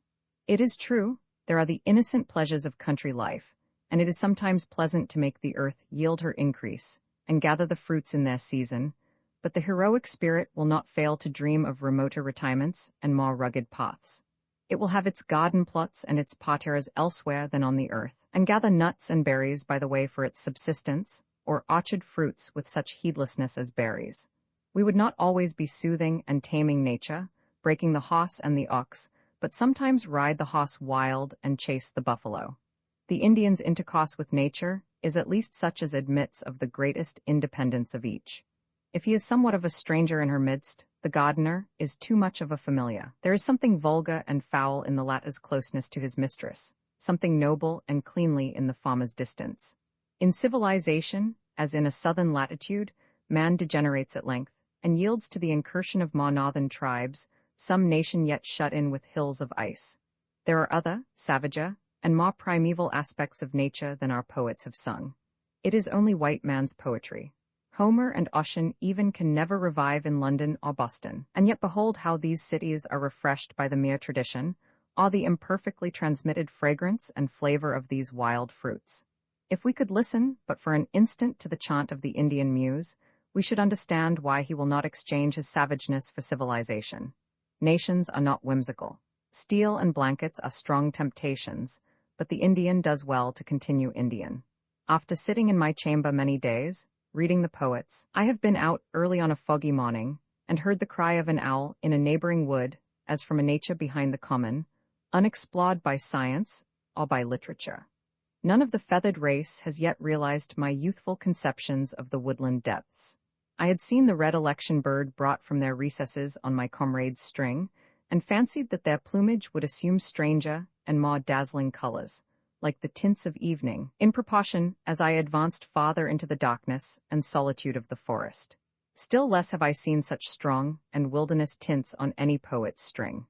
These modern ingenious sciences and arts do not affect me as those more venerable arts of hunting and fishing, and even of husbandry in its primitive and simple form, as ancient and honorable trades as the sun and moon and winds pursue, coeval with the faculties of man, and invented when these were invented. We do not know their John Gutenberg or Richard Arkwright, though the poets would fain make them to have been gradually learned and taught, according to Gower, and Iadahel, as saith the boke, first made net and fishes toke. Of hunting eke he fond the chase, which no is no in many place. A tent of cloth with cod and steak he set up first, and did it make. Also, Lydgate says, Jason first sailed in story it is told toward Colchos, to win the fleas of gold. Ceres the goddess fond first the tilth of lond. Also, Aristeus fond first the usage of milk and cruddies and of honey swote. Puyodes forget avantage, from flints smote fire, darring in the root. We read that Aristeus obtained of Jupiter and Neptune that the pestilential heat of the dog days, wherein was great mortality, should be mitigated with wind. This is one of those dateless benefits conferred on man, which have no record in our vulgar day, though we still find some similitude to them in our dreams, in which we have a more liberal and juster apprehension of things, unconstrained by habit, which is then in some measure put off, and divested of memory, which we call history. According to fable, when the island of Aegina was depopulated by sickness, at the instance of Aeacus, Jupiter turned the ants into men, that is, as some think, he made men of the inhabitants who lived meanly like ants. This is perhaps the fullest history of those early days extant. The fable, which is naturally and truly composed, so as to satisfy the imagination, ere it addresses the understanding, beautiful though strange as a wildflower, is to the wise man an apothegm, and admits of his most generous interpretation. When we read that Bacchus made the Tyrrhenian mariners mad, so that they leapt into the sea, mistaking it for a meadow full of flowers, and so became dolphins, we are not concerned about the historical truth of this, but rather a higher poetical truth. We seem to hear the music of a thought, and care not if the understanding be not gratified. For their beauty, consider the fables of Narcissus, of Endymion, of Memnon son of Morning, the representative of all promising youths who have died a premature death, and whose memory is melodiously prolonged to the latest morning.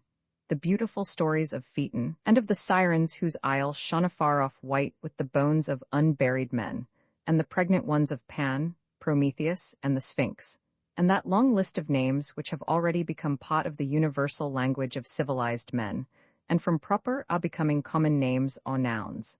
The Sibyls, the Eumenides, the Pauci, the Graces, the Muses, Nemesis, etc. It is interesting to observe with what singular unanimity the farthest sundered nations and generations consent to give completeness and roundness to an ancient fable, of which they indistinctly appreciate the beauty or the truth. By a faint and dreamlike effort, though it be only by the vote of a scientific body, the dullest posterity slowly adds some trait to the mythus.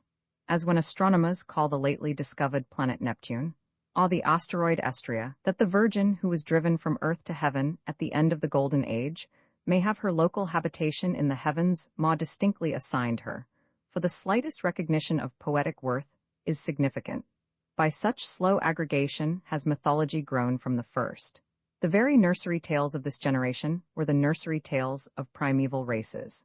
They migrate from east to west, and again from west to east, now expanded into the tale divine of bawds, now shrunk into a popular rhyme.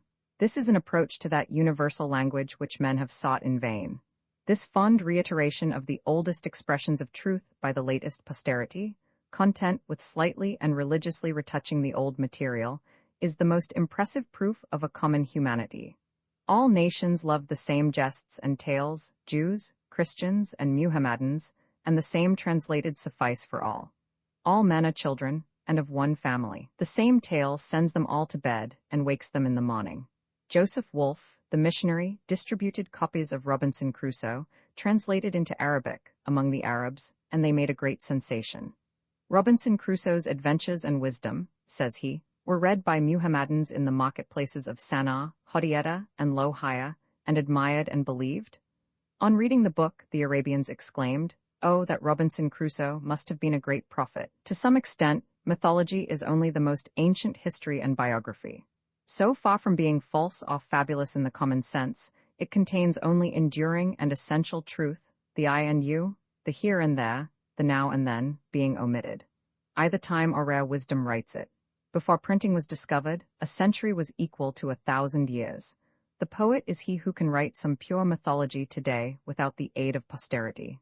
In how few words, for instance, the Greeks would have told the story of Abelard and Helois, making but a sentence for our classical dictionary, and then, perchance, have stuck up their names to shine in some corner of the firmament. We moderns, on the other hand, collect only the raw materials of biography and history, memoirs to serve for a history, which itself is but materials to serve for mythology. How many volumes folio would the life and labors of Prometheus have filled, if perchance it had fallen, as perchance it did first, in days of cheap printing? Who knows what shape the fable of Columbus will at length assume, to be confounded with that of Jason and the expedition of the Argonauts? And Franklin? There may be a line for him in the future classical dictionary, recording what that demigod did, and referring him to some new genealogy. Son of, and heir, he aided the Americans to gain their independence, instructed mankind in economy, and drew down lightning from the clouds. The hidden significance of these fables, which is sometimes thought to have been detected, the ethics running parallel to the poetry and history, are not so remarkable as the readiness with which they may be made to express a variety of truths, as if they were the skeletons of still older and more universal truths than any whose flesh and blood they are for the time made to wear.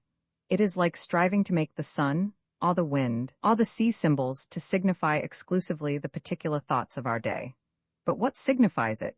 In the mythos, a superhuman intelligence uses the unconscious thoughts and dreams of men as its hieroglyphics to address men unborn. In the history of the human mind, these glowing and ruddy fables precede the noonday thoughts of men, as aurora the sun's rays. The matutine intellect of the poet, keeping in advance of the glare of philosophy, always dwells in this auroral atmosphere. As we said before, the Concord is a dead stream, but its scenery is the more suggestive to the contemplative voyager, and this day its water was fuller of reflections than our pages even. Just before it reaches the falls in Billerica, it is contracted and becomes swifter and shallower, with a yellow pebbly bottom, hardly passable for a canal boat, leaving the broader and more stagnant portion above like a lake among the hills.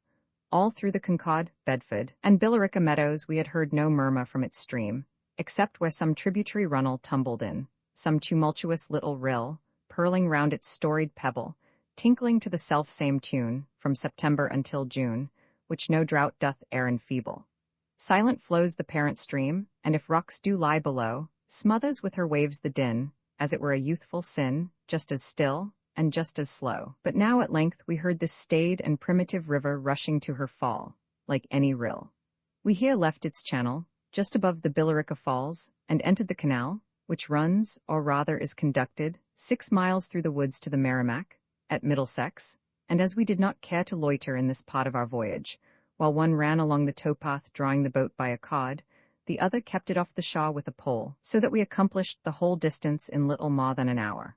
This canal, which is the oldest in the country, and has even an antique look beside the more modern railroads, is fed by the Concord, so that we were still floating on its familiar waters. It is so much water which the river lets for the advantage of commerce. There appeared some want of harmony in its scenery, since it was not of equal date with the woods and meadows through which it is led, and we missed the conciliatory influence of time on land and water. But in the lapse of ages, nature will recover and indemnify herself, and gradually plant fit shrubs and flowers along its borders. Already, the kingfisher sat upon a pine over the water, and the bream and pickerel swam below. Thus all works passed directly out of the hands of the architect into the hands of nature, to be perfected. It was a retired and pleasant route, without houses or travellers, except some young men who were lounging upon a bridge in Chelmsford, who leaned impudently over the rails to pry into our concerns, but we caught the eye of the most forward, and looked at him till he was visibly discomfited. Not that there was any peculiar efficacy in our look, but rather a sense of shame left in him which disarmed him. It is a very true and expressive phrase. He looked daggers at me, for the first pattern and prototype of all daggers must have been a glance of the eye. First, there was the glance of Jove's eye, then his fiery bolt, then, the material gradually hardening, tridents, spears, javelins, and finally, for the convenience of private men, daggers, krisses, and so forth, were invented. It is wonderful how we get about the streets without being wounded by these delicate and glancing weapons, A man can so nimbly whip out his rapier, all without being noticed carry it unsheathed. Yet it is rare that one gets seriously looked at. As we passed under the last bridge over the canal, just before reaching the Merrimack, the people coming out of church paused to look at us from above, and apparently, so strong is custom, indulged in some heathenish comparisons, but we were the truest observers of this sunny day. According to Hesiod, the 7th is a holy day, for then Latona brought forth golden-rayed Apollo, and by our reckoning, this was the 7th day of the week, and not the 1st. I find among the papers of an old justice of the peace and deacon of the town of Concord this singular memorandum, which is worth preserving as a relic of an ancient custom. After reforming the spelling and grammar, it runs as follows: men that traveled with teams on the Sabbath deck. 18th, 1803, were Jeremiah Richardson and Jonas Parker, both of Shirley. They had teams with rigging such as is used to carry barrels, and they were traveling westward. Richardson was questioned by the Hon. Ephraim Wood-esque, and he said that Jonas Parker was his fellow traveler, and he further said that a Mr. Longley was his employer, who promised to bear him out. We were the men that were gliding northward this sept. 1st, 1839, with still team, and rigging not the most convenient to carry barrels, unquestioned by any squire or church deacon, and ready to bear ourselves out if need were. In the latter part of the 17th century, according to the historian of Dunstable, towns were directed to erect a cage near the meeting house, and in this all offenders against the sanctity of the Sabbath were confined. Society has relaxed a little from its strictness, one would say, but I presume that there is not less religion than formerly. If the ligature is found to be loosened in one part, it is only drawn the tighter in another. You can hardly convince a man of an error in a lifetime, but must content yourself with the reflection that the progress of science is slow. If he is not convinced, his grandchildren may be. The geologists tell us that it took 100 years to prove that fossils are organic, and 150 more to prove that they are not to be referred to the Nochian deluge. I am not sure, but I should betake myself in extremities to the liberal divinities of Greece, rather than to my country's God. Jehovah, though with us he has acquired new attributes, is more absolute and unapproachable, but hardly more divine than Jove. He is not so much of a gentleman, not so gracious and Catholic, he does not exert so intimate and genial an influence on nature, as many a god of the Greeks. I should fear the infinite power and inflexible justice of the almighty mortal, hardly as yet apotheosized, so wholly masculine, with no sister Juno, no Apollo, no Venus, nor Minerva, to intercede for me, theta upsilon mu letter 1 ff3 phi upsilon lambda epsilon omicron upsilon sigma alpha tau epsilon, kappa eta delta omicron mu epsilon nu eta tau epsilon. The Grecian are youthful and erring and fallen gods, with the vices of men, but in many important respects essentially of the divine race. In my pantheon, Pan still reigns in his pristine glory, with his ruddy face, his flowing beard, and his shaggy body, his pipe and his crook, his nymph Echo, and his chosen daughter Iamb, for the great god Pan is not dead, as was rumored. No god ever dies. Perhaps of all the gods of New England and of ancient Greece, I am most constant at his shrine. It seems to me that the god that is commonly worshipped in civilized countries is not at all divine, though he bears a divine name, but is the overwhelming authority and respectability of mankind combined. Men reverence one another, not yet God. If I thought that I could speak with discrimination and impartiality of the nations of Christendom, I should praise them, but it tasks me too much. They seem to be the most civil and humane, but I may be mistaken. Every people have gods to suit their circumstances.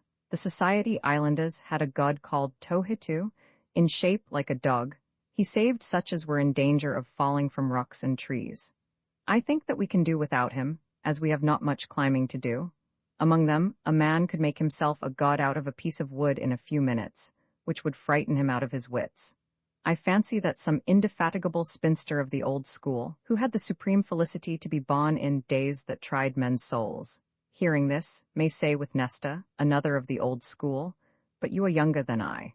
For time was when I conversed with greater men than you.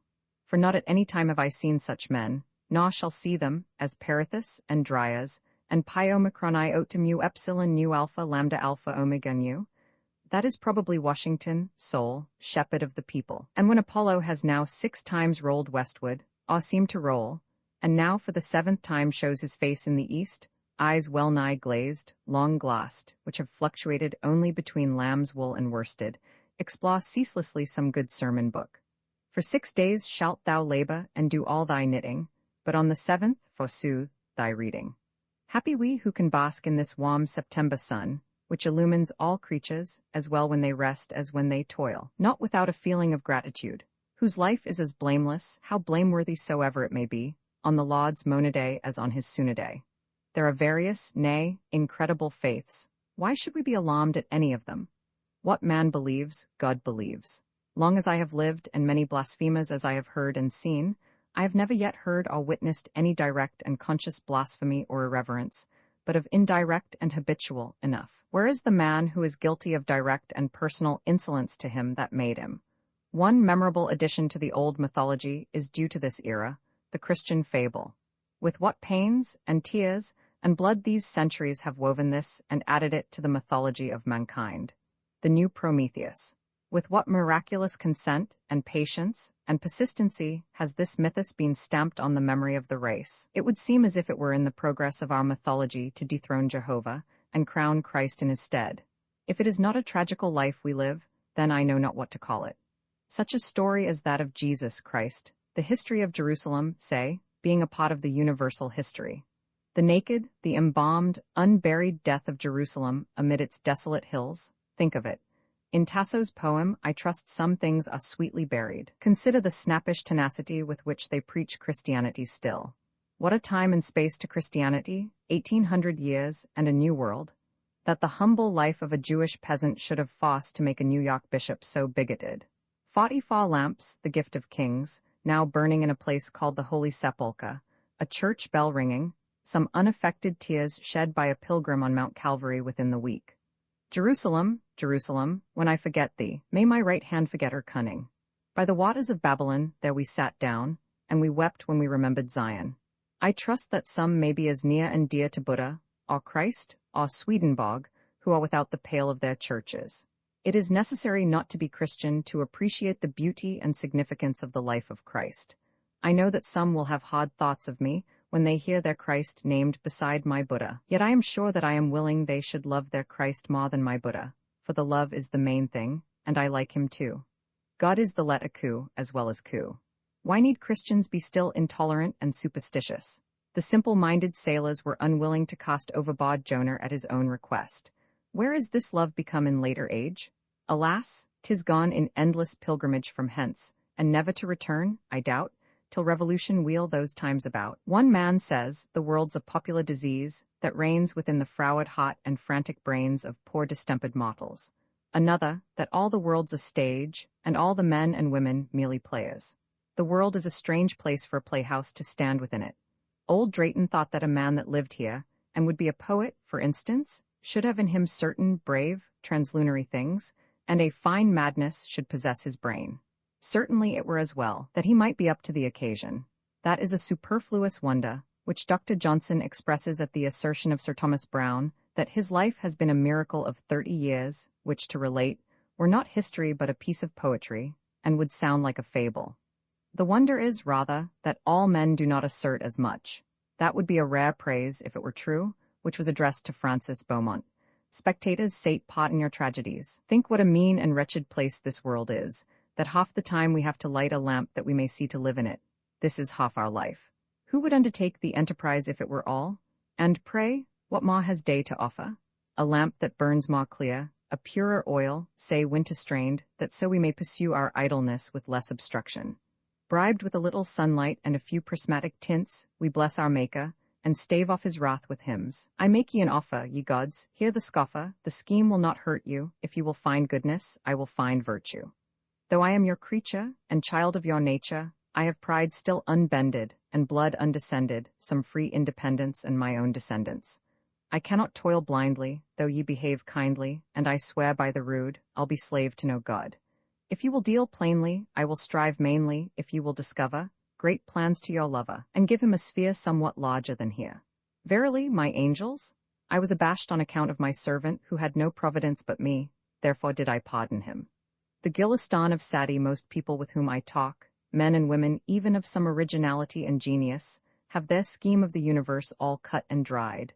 very dry, I assure you, to hear, dry enough to burn, dry-rotted and powder-post, methinks, which they set up between you and them in the shortest intercourse, an ancient and tottering frame with all its boards blown off. They do not walk without their bed. Some, to me, seemingly very unimportant and unsubstantial things and relations, offer them everlastingly settled, as Father, Son, and Holy Ghost, and the like. These are like the everlasting hills to them. But in all my wanderings, I never came across the least vestige of authority for these things. They have not left so distinct a trace as the delicate flower of a remote geological period on the coal in my grate. The wisest man preaches no doctrines, he has no scheme, he sees no rafter, not even a cobweb, against the heavens. It is clear sky. If I ever see more clearly at one time than at another, the medium through which I see is clearer. To see from earth to heaven, and see there standing, still a fixture, that old Jewish scheme. What right have you to hold up this obstacle to my understanding you, to your understanding me? You did not invent it, it was imposed on you. Examine your authority. Even Christ, we fear, had his scheme, his conformity to tradition, which slightly vitiates his teaching. He had not swallowed all formulas. He preached some mere doctrines. As for me, Abraham, Isaac, and Jacob are now only the subtlest imaginable essences, which would not stain the morning sky. Your scheme must be the framework of the universe. All other schemes will soon be ruins. The perfect God in his revelations of himself has never got to the length of one such proposition as you, his prophets, state. Have you learned the alphabet of heaven and can count 3? Do you know the number of God's family? Can you put mysteries into words? Do you presume to fable of the ineffable? Pray, what geographer are you that speak of heaven's topography? Whose friend are you that speak of God's personality? Do you, Miles Howard, think that he has made you his confidant? Tell me of the height of the mountains of the moon, or of the diameter of space, and I may believe you, but of the secret history of the Almighty, and I shall pronounce thee mad.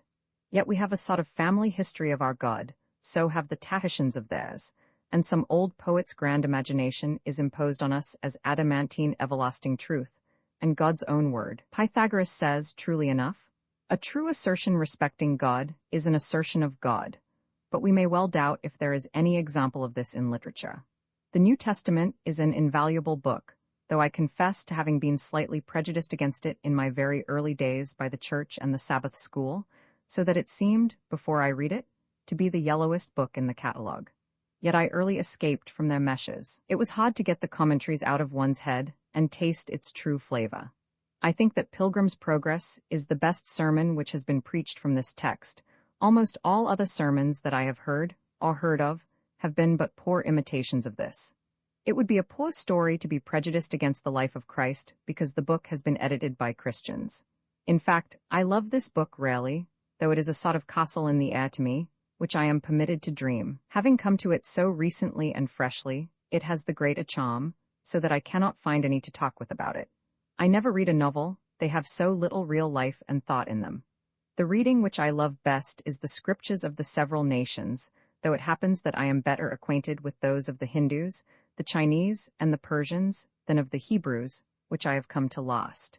Give me one of these Bibles, and you have silenced me for a while. When I recover the use of my tongue, I am wont to worry my neighbors with the new sentences, but commonly they cannot see that there is any wit in them. Such has been my experience with the New Testament. I have not yet got to the crucifixion. I have read it over so many times. I should love dearly to read it aloud to my friends, some of whom are seriously inclined. It is so good, and I am sure that they have never heard it.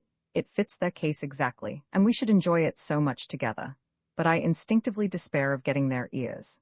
They soon show, by signs not to be mistaken, that it is inexpressibly wearisome to them. I do not mean to imply that I am any better than my neighbors, for alas, I know that I am only as good, though I love better books than they. It is remarkable that, notwithstanding the universal favor with which the New Testament is outwardly received, and even the bigotry with which it is defended, there is no hospitality shown to, there is no appreciation of, the order of truth with which it deals. I know of no book that has so few readers. There is none so truly strange and heretical and unpopular. To Christians, no less than Greeks and Jews, it is foolishness and a stumbling block. There are indeed severe things in it which no man should read aloud more than once. Seek first the kingdom of heaven. Lay not up for yourselves treasures on earth. If thou wilt be perfect, go and sell that thou hast and give to the poor, and thou shalt have treasure in heaven. For what is a man profited if he shall gain the whole world and lose his own soul? Or what shall a man give in exchange for his soul? Think of this, Yankees. Verily, I say unto you, if ye have faith as a grain of mustard seed, ye shall say unto this mountain, Remove hence to yonder place, and it shall remove, and nothing shall be impossible unto you. Think of repeating these things to a New England audience, thirdly, fourthly, 15thly, till there are 3 barrels of sermons. Who, without cant, can read them aloud? Who, without cant, can hear them and not go out of the meeting house? They never were read, they never were heard. Let but one of these sentences be rightly read, from any pulpit in the land, and there would not be left one stone of that meeting house upon another. Yet the New Testament treats of man and man's so-called spiritual affairs too exclusively, and is too constantly moral and personal, to alone content me, who am not interested solely in man's religious or moral nature, or in man even. I have not the most definite designs on the future. Absolutely speaking, do unto others as you would that they should do unto you, is by no means a golden rule, but the best of current silver. An honest man would have but little occasion for it. It is golden not to have any rule at all in such a case. The book has never been written which is to be accepted without any allowance. Christ was a sublime actor on the stage of the world.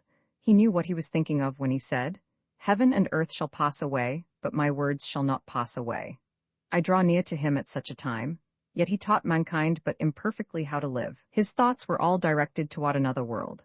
There is another kind of success than his. Even here we have a sort of living to get, and must buffet it somewhat longer. There are various tough problems yet to solve, and we must make shift to live, betwixt spirit and matter, such a human life as we can. A healthy man, with steady employment, as wood chopping at 50 cents a cod, and a camp in the woods, will not be a good subject for Christianity. The New Testament may be a choice book to him on some, but not on all or most of his days. He will rather go fishing in his leisure hours. The apostles, though they were fishers too, were of the solemn race of sea fishers, and never trolled for pickerel on inland streams. Men have a singular desire to be good without being good for anything, because, perchance, they think vaguely that so it will be good for them in the end. The sort of morality which the priests inculcate is a very subtle policy, far finer than the politicians, and the world is very successfully ruled by them as the policemen. It is not worth the while to let our imperfections disturb us always. The conscience really does not, and ought not to monopolize the whole of our lives, any more than the heart or the head. It is as liable to disease as any other part.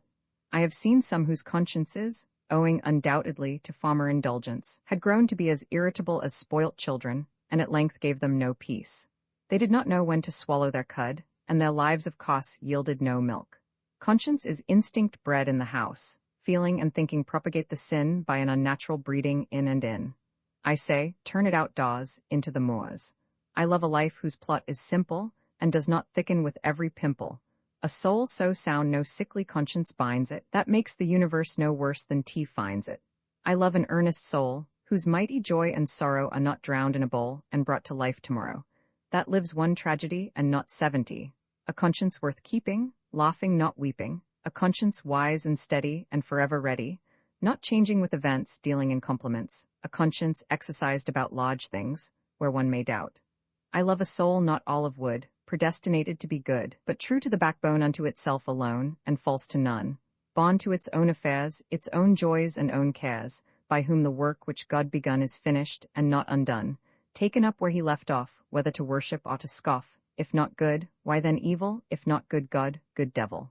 Goodness? You hypocrite, come out of that, live your life, do your work, then take your hat. I have no patience towards such conscientious cowards. Give me simple laboring folk, who love their work, whose virtue is a song to cheer God along.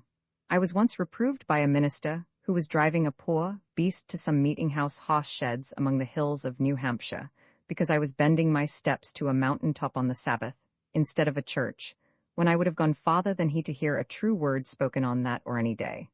He declared that I was breaking the Lord's fourth commandment, and proceeded to enumerate, in a sepulchral tone, the disasters which had befallen him whenever he had done any ordinary work on the Sabbath. He really thought that a God was on the watch to trip up those men who followed any secular work on this day, and did not see that it was the evil conscience of the workers that did it. The country is full of this superstition, so that when one enters a village, the church, not only really but from association, is the ugliest-looking building in it, because it is the one in which human nature stoops the lowest and is most disgraced. Certainly, such temples as these shall ere long cease to deform the landscape. There are few things more disheartening and disgusting than when you are walking the streets of a strange village on the Sabbath, to hear a preacher shouting like a boatswain in a gale of wind, and thus harshly profaning the quiet atmosphere of the day. You fancy him to have taken off his coat, as when men are about to do hot and dirty work. If I should ask the minister of Middlesex to let me speak in his pulpit on a Sunday, he would object, because I do not pray as he does, or because I am not ordained. What under the sun are these things? Really, there is no infidelity nowadays so great as that which prays, and keeps the Sabbath, and rebuilds the churches. The sailor of the South Pacific preaches a truer doctrine. The church is a sort of hospital for men's souls, and as full of quackery as the hospital for their bodies.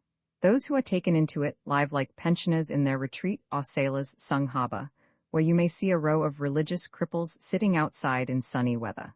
Let not the apprehension that he may one day have to occupy a ward therein discourage the cheerful labors of the able-souled man. While he remembers the sick in their extremities, let him not look thither as to his goal. One is sick at heart of this pagoda worship. It is like the beating of gongs in a Hindu subterranean temple.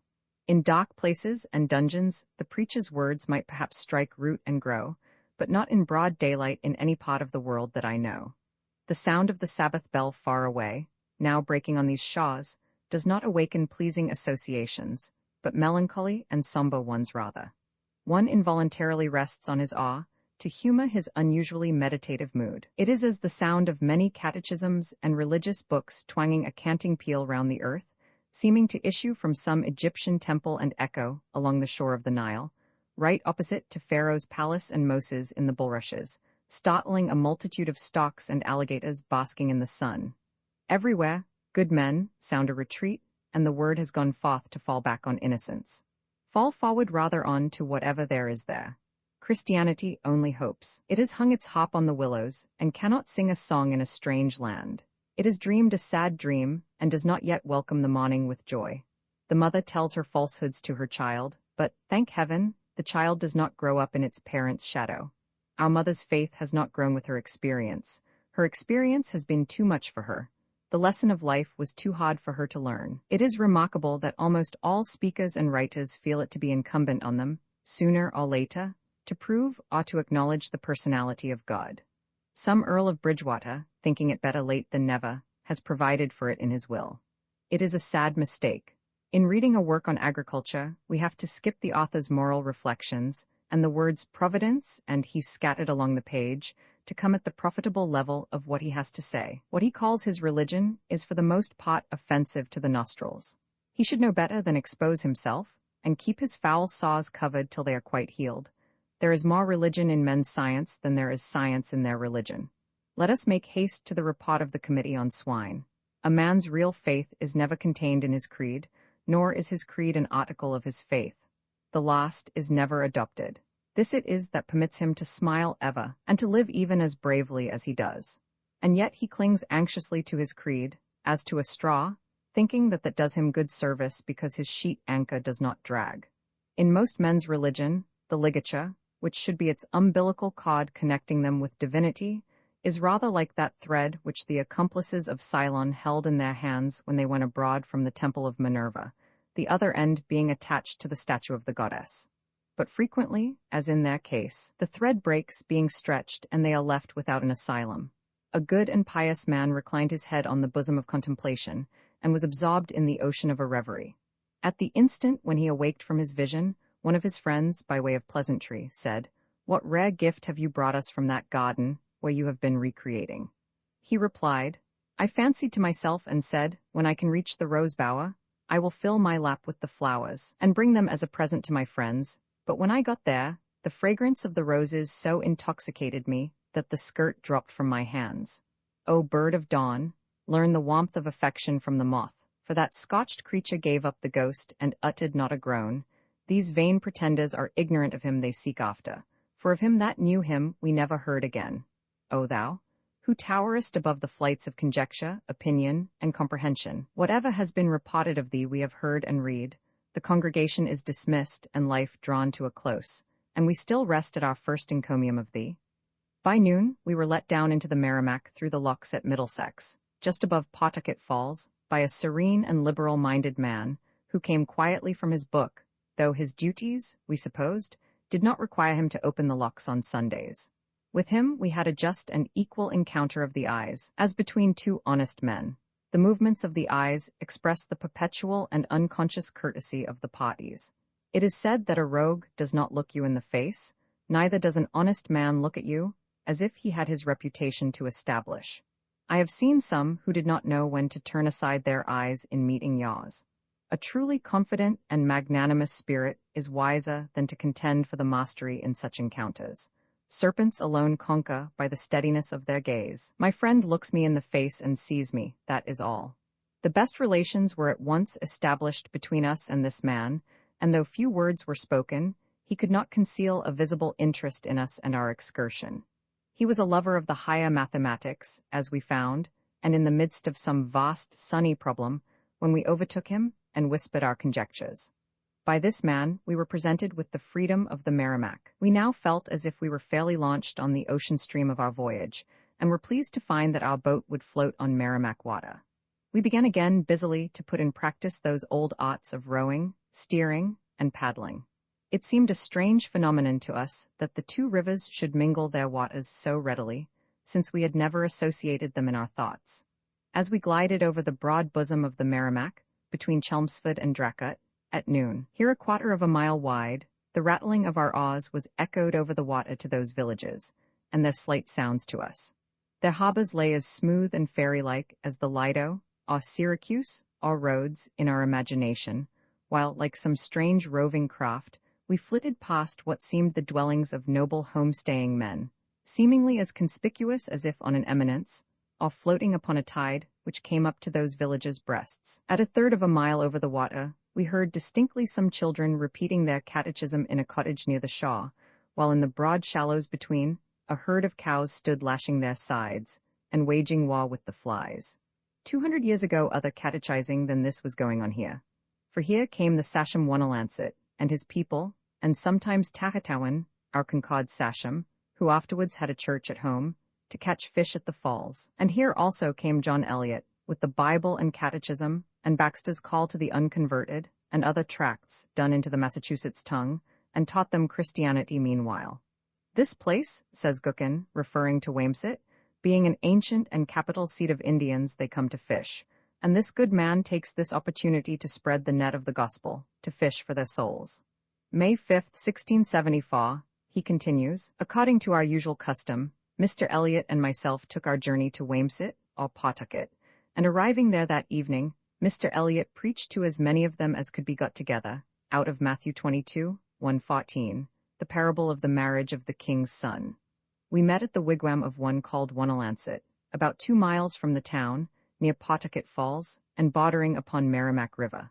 This person, Wanalancet, is the eldest son of old Passaconaway, the chiefest sachem of Pawtucket. He is a sober and grave person, and of years, between 50 and 60. He hath been always loving and friendly to the English. As yet, however, they had not prevailed on him to embrace the Christian religion. But at this time, says Gookin, May 6, 1674, after some deliberation and serious pause, he stood up and made a speech to this effect. I must acknowledge I have, all my days, used to pass in an old canoe, alluding to his frequent custom to pass in a canoe upon the river. And now you exhort me to change and leave my old canoe, and embark in a new canoe, to which I have hitherto been unwilling. But now, I yield up myself to your advice, and enter into a new canoe, and do engage to pray to God hereafter. 1. Mr. Richard Daniel, a gentleman that lived in Billerica, who with other persons of quality was present, desired brother Eliot to tell the sachem from him, that it may be, while he went in his old canoe, he passed in a quiet stream, but the end thereof was death and destruction to soul and body. But now he went into a new canoe, perhaps he would meet with storms and trials, but yet he should be encouraged to persevere, for the end of his voyage would be everlasting rest. Since that time, I hear this sachem doth persevere, and is a constant and diligent hearer of God's word, and sanctifieth the Sabbath, though he doth travel to Wamesit meeting every Sabbath, which is above 2 miles, and though sundry of his people have deserted him, since he subjected to the gospel, yet he continues and persists. Gookin's Historical Collection of the Indians in New England, 1674. Already, as appears from the records, at a general court held at Boston in New England, the 7th of the first month, 1643-44. Wasamequin, Neshunan, Cutchamaquin, Massaconomet, and Squaw Sasham did voluntarily submit themselves to the English, and among other things did promise to be willing from time to time to be instructed in the knowledge of God. Being asked not to do any unnecessary work on the Sabbath day, especially within the gates of Christian towns, they answered, "It is easy to them, they have not much to do on any day, and they can well take their rest on that day." So, says Winthrop in his journal, we causing them to understand the articles, and all the 10 commandments of God, and they freely assenting to all, they were solemnly received, and then presented the cot with 26 fathom more of wampum. And the cot gave each of them a coat of 2 yards of cloth and their dinner, and to them and their men, every of them, a cup of sack at their departure, so they took leave and went away. What journeyings on foot and on horseback through the wilderness, to preach the gospel to these minks and muskrats, who first, no doubt, listened with their red ears out of a natural hospitality and courtesy, and afterward from curiosity or even interest, till at length there were praying Indians, and, as the General Cott wrote to Cromwell, the work is brought to this perfection, that some of the Indians themselves can pray and prophesy in a comfortable manner. It was in fact an old battle and hunting ground through which we had been floating, the ancient dwelling place of a race of hunters and warriors. Their weirs of stone, their arrowheads and hatchets, their pestles, and the mortars in which they pounded Indian corn before the white man had tasted it, lay concealed in the mud of the river bottom. Tradition still points out the spots where they took fish in the greatest numbers, by such arts as they possessed. It is a rapid story the historian will have to put together. My antonimo, Winthrop, Webster. Soon he comes from Montaup to Bunker Hill, from bearskins, parched corn, bows and arrows, to tiled roofs, wheat fields, guns and sods. Pawtucket and Wamesit, where the Indians resorted in the fishing season, are now Lowell, the city of spindles and Manchester of America, which sends its cotton cloth round the globe. Even we youthful voyagers had spent a part of our lives in the village of Chelmsford, when the present city, whose bells we heard, was its obscure north district only, and the giant weaver was not yet fairly born. So old are we, so young is it. We were thus entering the state of New Hampshire on the bosom of the flood formed by the tribute of its innumerable valleys. The river was the only key which could unlock its maze, presenting its hills and valleys, its lakes and streams, in their natural order and position. The Merrimack, or Sturgeon River, is formed by the confluence of the Pemigewasset, which rises near the notch of the White Mountains, and the Winnipesaukee, which drains the lake of the same name, signifying the smile of the Great Spirit. From their junction, it runs south 78 miles to Massachusetts, and thence east 35 miles to the sea. I have traced its stream from where it bubbles out of the rocks of the White Mountains above the clouds, to where it is lost amid the salt billows of the ocean on Plum Island Beach. At first it comes on murmuring to itself by the base of stately and retired mountains, through moist primitive woods whose juices it receives, where the bear still drinks it, and the cabins of settlers are far between, and there are few to cross its stream, enjoying in solitude its cascades still unknown to fame, by long ranges of mountains of Sandwich and of Squam, slumbering like tumuli of Titans, with the peaks of Moosehillock, the Haystack, and Kearsarge reflected in its waters, where the maple and the raspberry, those lovers of the hills, flourish amid temperate dews, flowing long and full of meaning, but untranslatable as its name Pemigewasset, by many a postured Pelion and Ossa, where unnamed muses haunt, tended by Oreads, Dryads, Naiads, and receiving the tribute of many an untasted hippocrene. There are earth, air, fire, and water. Very well, this is water, and down it comes. Such water do the gods distill, and paw down every hill for their New England men. A draught of this wild nectar bring, and I'll not taste the spring of Helicon again.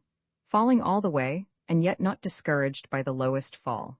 By the law of its birth, never to become stagnant, for it has come out of the clouds, and down the sides of precipices wan in the flood, through beaver dams broke loose, not splitting but splicing and mending itself, until it found a breathing place in this low land. There is no danger now that the sun will steal it back to heaven again before it reach the sea, for it has a warrant even to recover its own dews into its bosom again with interest at every eve.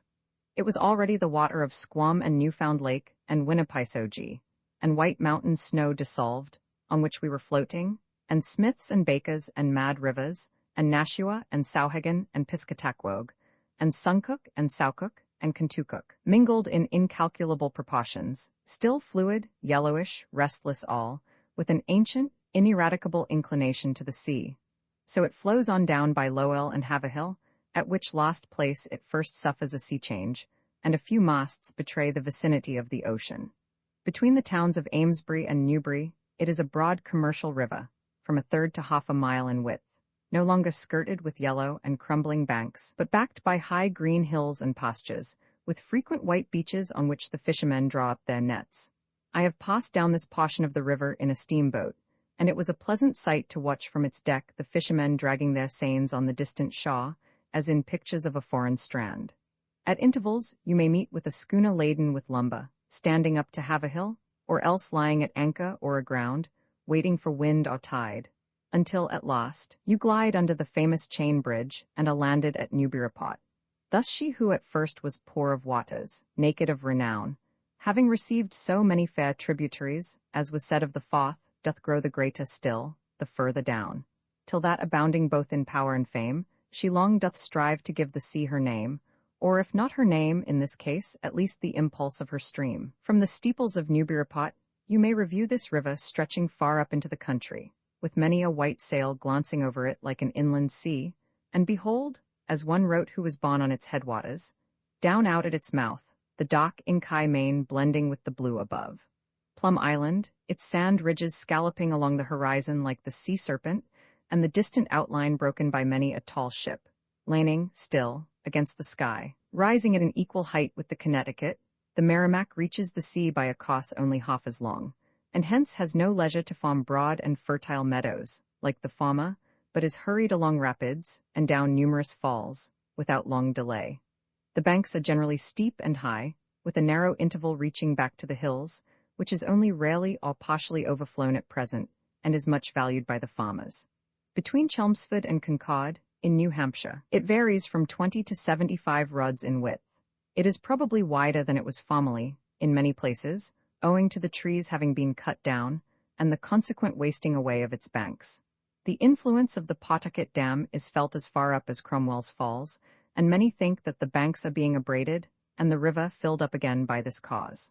Like all our rivers, it is liable to freshets, and the Pemigewasset has been known to rise 25 feet in a few hours.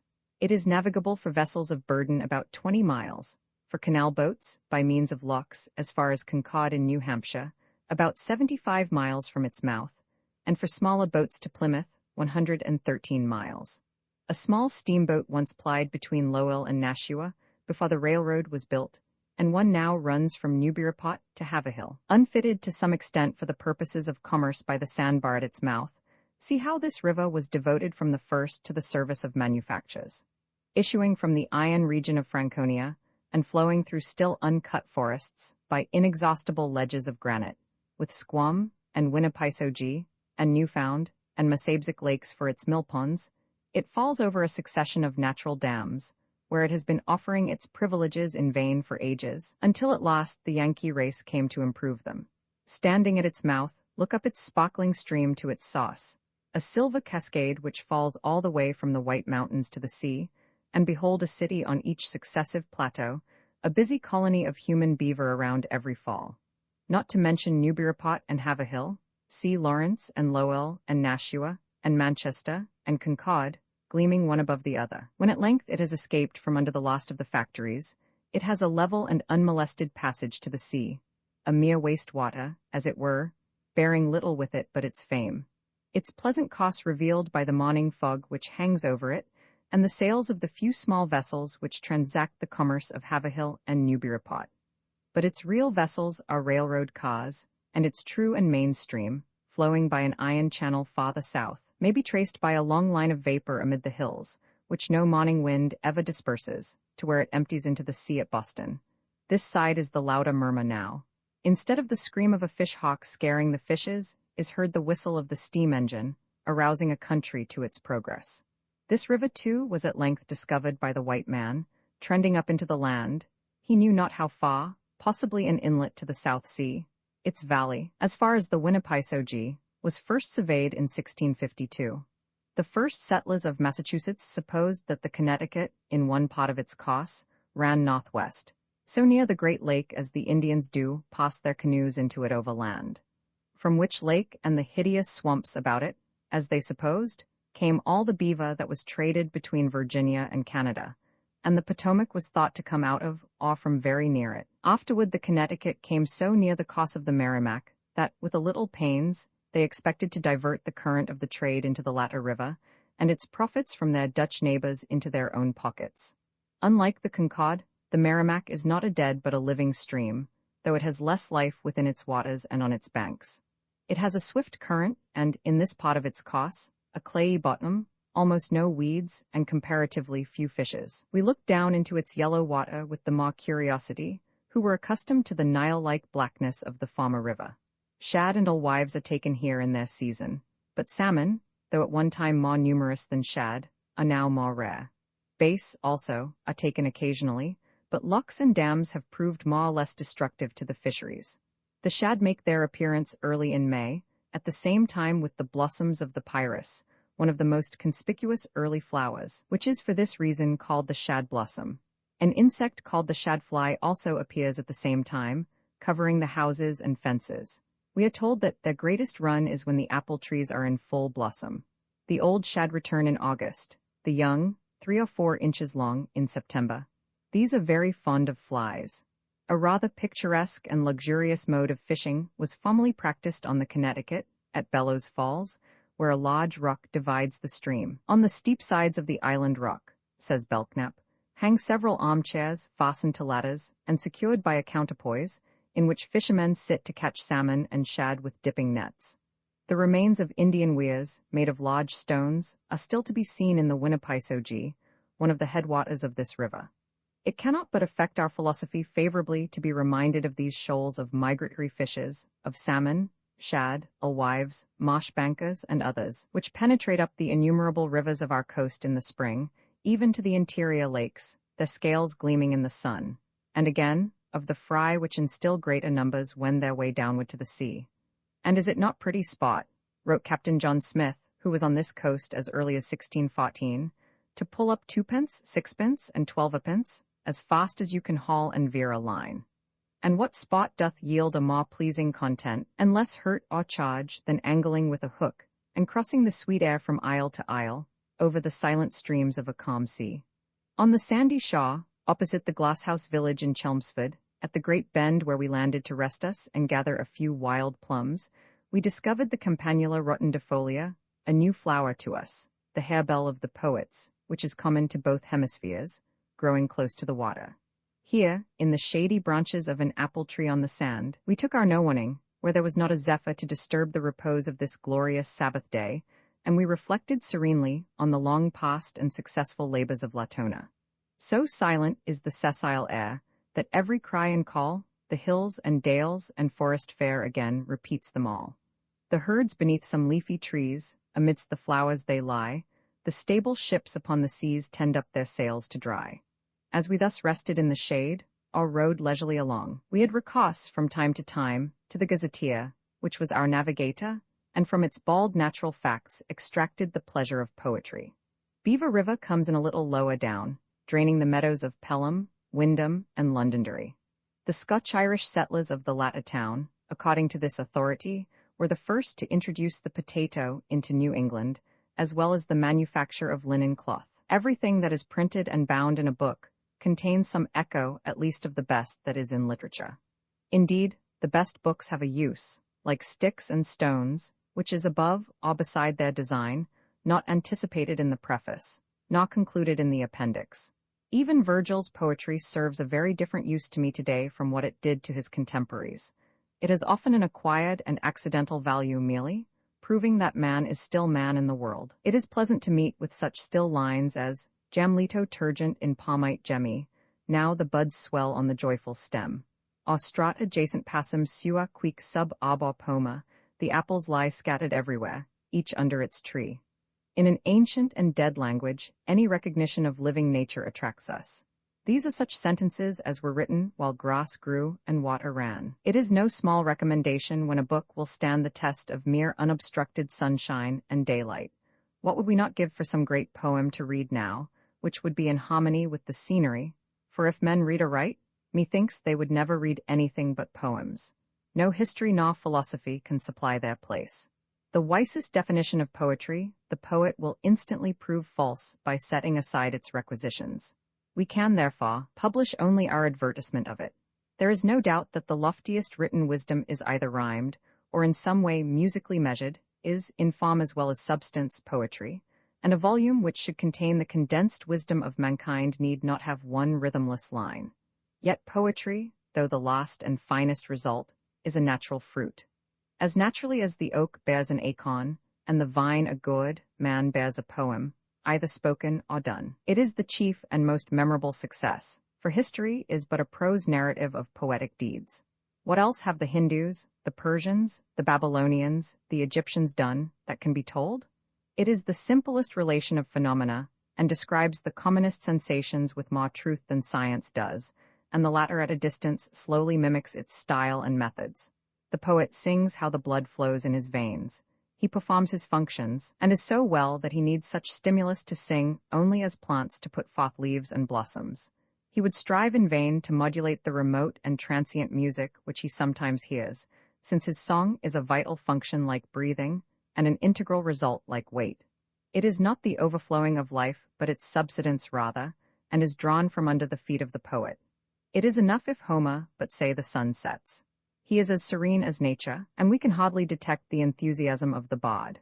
It is as if nature spoke. He presents to us the simplest pictures of human life, so the child itself can understand them, and the man must not think twice to appreciate his naturalness. Each reader discovers for himself that, with respect to the simpler features of nature, succeeding poets have done little else than copy his similes. His more memorable passages are as naturally bright as gleams of sunshine in misty weather. Nature furnishes him not only with words, but with stereotyped lines and sentences from her mint. As from the clouds appears the full moon, all shining, and then again it goes behind the shadowy clouds, so Hector at one time appeared among the foremost, and at another in the rear, commanding, and all with brass he shone, like to the lightning of aegis-bearing Zeus. He conveys the least information, even the hour of the day, with such magnificence and vast expense of natural imagery, as if it were a message from the gods. While it was dawn, and sacred day was advancing, for that space the weapons of both flew fast, and the people fell. But when now the woodcutter was preparing his morning meal, in the recesses of the mountain, and had wearied his hands with cutting lofty trees, and satiety came to his mind, and the desire of sweet food took possession of his thoughts. Then the Danons, by their valor, broke the phalanxes, shouting to their companions from rank to rank. When the army of the Trojans passed the night under arms, keeping watch lest the enemy should re-embark under cover of the dock, they, thinking great things, upon the neutral ground of war sat all the night, and many fires burned for them. As when in the heavens the stars round the bright moon appear beautiful, and the air is without wind, and all the heights and the extreme summits and the wooded sides of the mountains appear, and from the heavens an infinite ether is diffused, and all the stars are seen, and the shepherd rejoices in his heart. So between the ships and the streams of Xanthus appeared the fires of the Trojans before Ilium. 1,000 fires burned on the plain, and by each sat 50, in the light of the blazing fire, and horses eating white barley and corn, standing by the chariots, awaited fair-throned Aurora. The white-armed goddess Juno, sent by the father of gods and men for Iris and Apollo, went down the Idaean mountains to far Olympus, as when the mind of a man, who has come over much earth, sallies forth, and he reflects with rapid thoughts there was I and there, and remembers many things. So swiftly the august Juno hastening flew through the air, and came to high Olympus. His scenery is always true, and not invented. He does not leap in imagination from Asia to Greece, through mid-air, letter 1F10 pi epsilon, iota letter 1F7 fa, mu alpha pi omicron, lambda letter 1F70, mu epsilon tau alpha xi epsilon, letter 1F fa 4 epsilon rho epsilon alpha, tau epsilon, sigma kappa iota omicron epsilon nu tau alpha, theta alpha sigma alpha, tau epsilon, letter 1F20, chait epsilon sigma alpha. For there are very many shady mountains and resounding seas between. If his messengers repair but to the tent of Achilles, we do not wonder how they got there, but accompany them step by step along the shore of the resounding sea. Nesta's account of the march of the Pylians against the Epeans is extremely lifelike. Then rose up to them sweet-worded Nesta, the shrill orator of the Pylians, and words sweeter than honey flowed from his tongue. This time, however, he addresses Patroclus alone. A certain river, Minyas by name, leaps seaward near to Erin, where we Pylians wait the dawn, both horse and foot. Thence with all haste we sped us on the morrow, ere 'twas noonday, accoutred for the fight, even to Alpheus's sacred sauce, etc. We fancy that we hear the subdued murmuring of the Minyas discharging its waters into the main the livelong night, and the hollow sound of the waves breaking on the shore, until at length we are cheered at the close of a toilsome march by the gurgling fountains of Alpheus. There are few books which are fit to be remembered in our wisest hours, but the Iliad is brightest in the serenest days, and embodies still all the sunlight that fell on Asia Minor. No modern joy or ecstasy of ours can lower its height or dim its luster, but there it lies in the east of literature, as it were the earliest and latest production of the mind. The ruins of Egypt oppress and stifle us with their dust, foulness preserved in cassia and pitch, and swathed in linen, the death of that which never lived. But the rays of Greek poetry struggle down to us, and mingle with the sunbeams of the recent day. The statue of Memnon is cast down, but the shaft of the Iliad still meets the sun in his rising. Homer is gone, and where is Jove? And where the rival cities seven? His song outlives time, tower, and God, all that then was, save heaven. So too, no doubt, Homer had his Homer, and Orpheus his Orpheus, in the dim antiquity which preceded them. The mythological system of the ancients, and it is still the mythology of the moderns, the poem of mankind, interwoven so wonderfully with their astronomy, and matching in grandeur and harmony the architecture of the heavens themselves, seems to point to a time when a mightier genius inhabited the earth. But after all, man is the great poet, and not Homer nor Shakespeare, and our language itself, and the common arts of life, are his work. Poetry is so universally true and independent of experience that it does not need any particular biography to illustrate it, but we refer it sooner or later to some Orpheus or Linus, and after ages to the genius of humanity and the gods themselves. It would be worth the while to select our reading, for books are the society we keep, to read only the serenely true, never statistics, nor fiction, nor news, nor reports, nor periodicals, but only great poems, and when they failed, read them again, or perchance write more. Instead of other sacrifice, we might offer up our perfect, tau epsilon lambda epsilon iota alpha, thoughts to the gods daily, in hymns or psalms, for we should be at the helm at least once a day. The whole of the day should not be daytime, there should be 1 hour, if no more, which the day did not bring forth. Scholars are wont to sell their birthright for a mess of learning. But is it necessary to know what the speculator prints, or the thoughtless study, or the idle read, the literature of the Russians and the Chinese, or even French philosophy and much of German criticism? Read the best books first, or you may not have a chance to read them at all. There are the worshippers with offerings, and the worshippers with mortifications, and again the worshippers with enthusiastic devotion. So there are those the wisdom of whose reading is their worship, men of subdued passions and severe manners. This world is not for him who doth not worship. And where, O Arjun, is there another? Certainly, we do not need to be soothed and entertained always like children. He who resorts to the easy novel, because he is languid, does no better than if he took a nap. The front aspect of great thoughts can only be enjoyed by those who stand on the side whence they arrive. Books, not which afford us a cowering enjoyment, but in which each thought is of unusual daring, such as an idle man cannot read, and a timid one would not be entertained by, which even make us dangerous to existing institutions, such call I good books. All that are printed and bound are not books. They do not necessarily belong to letters, but are oftener to be ranked with the other luxuries and appendages of civilized life. Base wares are palmed off under 1,000 disguises. The way to trade, as a peddler once told me, is to put it right through, no matter what it is, anything that is agreed on. You groveling worldlings, you whose wisdom trades where light ne'er shot his golden ray. By dint of able writing and pencraft, books are cunningly compiled, and have their run and success even among the learned, as if they were the result of a new man's thinking, and their birth were attended with some natural throes. But in a little while their covers fall off, for no binding will avail, and it appears that they are not books or Bibles at all. There are new and patented inventions in this shape, purporting to be for the elevation of the race, which many a pure scholar and genius who has learned to read is for a moment deceived by, and finds himself reading a horse rake, or spinning jenny, or wooden nutmeg, or oak leaf cigar, or steam power press, or kitchen range, perchance, when he was seeking serene and biblical truths. Merchants, arise and mingle conscience with your merchandise. Paper is cheap, and authors need not now erase one book before they write another. Instead of cultivating the earth for wheat and potatoes, they cultivate literature and fill a place in the republic of letters. Or they would fain write for fame merely, as others actually raise crops of grain to be distilled into brandy. Books are for the most part willfully and hastily written, as parts of a system, to supply a want real or imagined. Books of natural history aim commonly to be hasty schedules or inventories of God's property by some clock. They do not in the least teach the divine view of nature, but the popular view, or rather the popular method of studying nature, and make haste to conduct the persevering pupil only into that dilemma where the professors always dwell. To Athens gowned he goes, and from that school returns unspt, a more instructed fool. They teach the elements really of ignorance, not of knowledge, for, to speak deliberately and in view of the highest truths, it is not easy to distinguish elementary knowledge.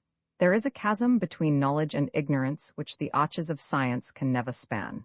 A book should contain pure discoveries, glimpses of terra firma, though by shipwrecked mariners, and not the art of navigation by those who have never been out of sight of land. They must not yield wheat and potatoes, but must themselves be the unconstrained and natural harvest of their authors' lives. What I have learned is mine, I've had my thought, and me the muses' noble truths have taught. We do not learn much from learned books, but from true, sincere, human books, from frank and honest biographies.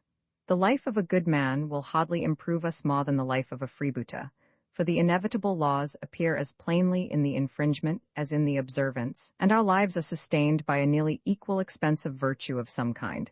The decaying tree, while yet it lives, demands sun, wind, and rain no less than the green one. It secretes sap and performs the functions of health. If we choose, we may study the alburnum only. The gnarled stump has as tender a bud as the sapling. At least let us have healthy books, a stout horse rake, or a kitchen range which is not cracked. Let not the poet shed tears only for the public weal. He should be as vigorous as a sugar maple, with sap enough to maintain his own verdure. Beside what runs into the troughs, and not like a vine, which being cut in the spring bears no fruit, but bleeds to death in the endeavor to heal its wounds. The poet is he that hath fat enough, like bears and marmots, to suck his claws all winter. He hibernates in this world and feeds on his own marrow. We love to think in winter, as we walk over the snowy pastures, of those happy dreamers that lie under the sod, of Damis and all that race of dormant creatures, which have such a superfluity of life enveloped in thick folds of fur, impervious to cold. Alas, the poet too is, in one sense, a sort of dormouse gone into winter quarters of deep and serene thoughts, insensible to surrounding circumstances. His words are the relation of his oldest and finest memory, a wisdom drawn from the remotest experience. Other men lead a starved existence, meanwhile, like hawks that would fain keep on the wing, and trust to pick up a sparrow now and then. There are already essays and poems, the growth of this land, which are not in vain, all which, however, we could conveniently have stowed in the till of our chest. If the gods permitted their own inspiration to be breathed in vain, these might be overlooked in the crowd, but the accents of truth are as sure to be heard at last on earth as in heaven. They already seem ancient, and in some measure have lost the traces of their modern birth. Here are they who ask for that which is our whole life's light, for the perpetual, true, and clear insight. I remember a few sentences which spring like the sward in its native pasture, where its roots were never disturbed, and not as if spread over a sandy embankment.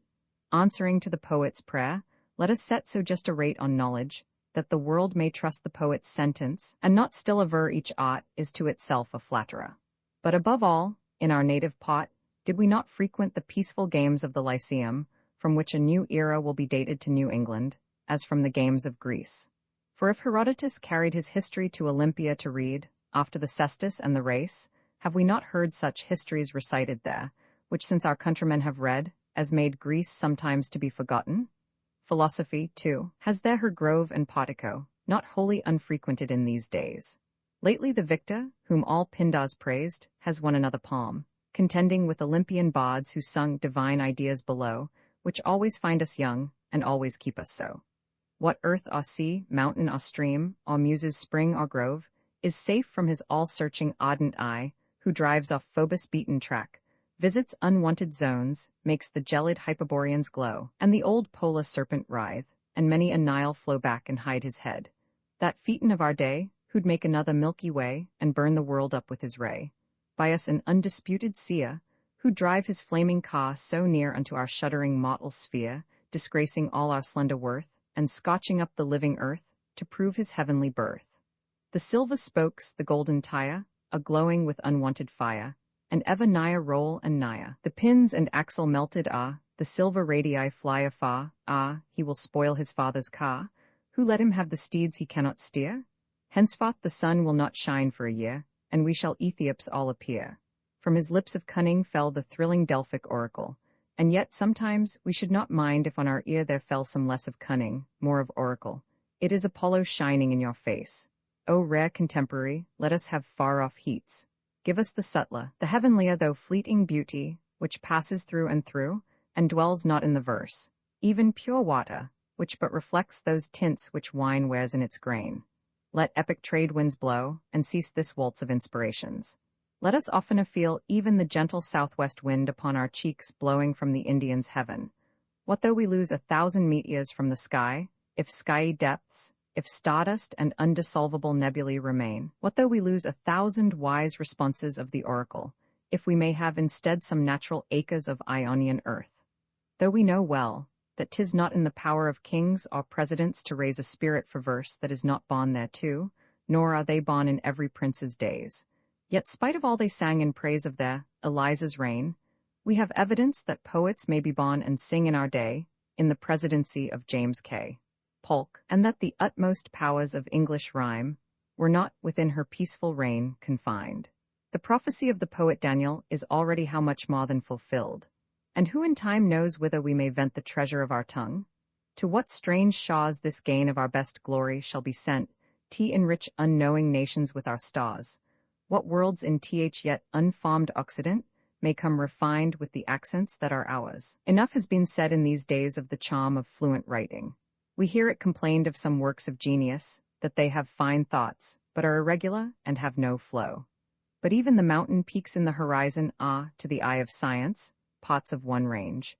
We should consider that the flow of thought is more like a tidal wave than a prone river, and is the result of a celestial influence, not of any declivity in its channel. The river flows because it runs downhill, and flows the faster it descends. The reader who expects to float downstream for the whole voyage may well complain of nauseating swells and choppings of the sea when his frail shawcraft gets amidst the billows of the ocean stream, which flows as much to sun and moon as lesser streams to it. But if we would appreciate the flow that is in these books, we must expect to feel it rise from the page like an exhalation, and wash away our critical brains like burr millstones, flowing to higher levels above and behind ourselves.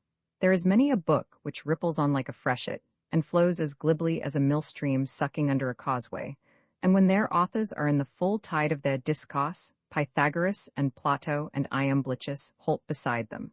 Their long, stringy, slimy sentences are of that consistency that they naturally flow and run together. They read as if written for military men, for men of business. There is such a dispatch in them. Compared with these, the grave thinkers and philosophers seem not to have got their swaddling clothes off. They are slower than a Roman army in its march, the rear camping tonight where the van camped last night. The wise Iamblichus eddies and gleams like a watery slough. How many thousands never heard the name of Sidney, or of Spencer, or their books, and yet brave fellows, and presume of fame, and seem to bear down all the world with looks. The ready writer seizes the pen, and shouts forward, Alamo and Fanning, and after rolls the tide of war. The very walls and fences seem to travel, but the most rapid trot is no flow after all, and thither, reader, you and I, at least, will not follow. A perfectly healthy sentence, it is true, is extremely rare. For the most part we miss the hue and fragrance of the thought, as if we could be satisfied with the dews of the morning or evening without their colors, or the heavens without their azure. The most attractive sentences are, perhaps, not the wisest but the surest and roundest. They are spoken firmly and conclusively, as if the speaker had a right to know what he says, and if not wise, they have at least been well learned. Sir Walter Raleigh might well be studied if only for the excellence of his style, for he is remarkable in the midst of so many masters. There is a natural emphasis in his style, like a man's tread, and a breathing space between the sentences, which the best of modern writing does not furnish. His chapters are like English parks, or say rather like a western forest, where the larger growth keeps down the underwood, and one may ride on horseback through the openings. All the distinguished writers of that period possess a greater vigor and naturalness than the more modern, for it is allowed to slander our own time, and when we read a quotation from one of them in the midst of a modern author, we seem to have come suddenly upon a greener ground, a greater depth and strength of soil. It is as if a green bough were laid across the page, and we are refreshed as by the sight of fresh grass in midwinter or early spring. You have constantly the warrant of life and experience in what you read. The little that is said is eked out by implication of the much that was done. The sentences are verdurous and blooming as evergreen and flowers, because they are rooted in fact and experience, but our false and florid sentence have only the tints of flowers without their sap or roots. All men are really most attracted by the beauty of plain speech, and they even write in a florid style in imitation of this. They prefer to be misunderstood rather than to come short of its exuberance.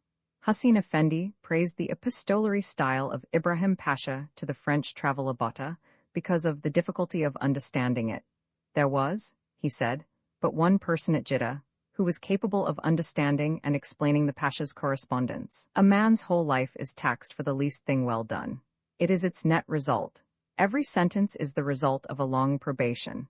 Where shall we look for standard English, but to the words of a standard man? The word which is best said came nearest to not being spoken at all, for it is cousin to a deed which the speaker could have better done. Nay, almost it must have taken the place of a deed by some urgent necessity, even by some misfortune, so that the truest writer will be some captive knight, after all. And perhaps the fates had such a design, when, having stawed Raleigh so richly with the substance of life and experience, they made him a fast prisoner, and compelled him to make his words his deeds, and transfer to his expression the emphasis and sincerity of his action. Men have a respect for scholarship, and learning greatly out of proportion to the use they commonly serve. We are amused to read how Ben Jonson engaged that the dull masques with which the royal family and nobility were to be entertained should be grounded upon antiquity and solid learning. Can there be any greater reproach than an idle learning? Learn to split wood, at least. The necessity of labor and conversation with many men and things, to the scholar, is rarely well remembered.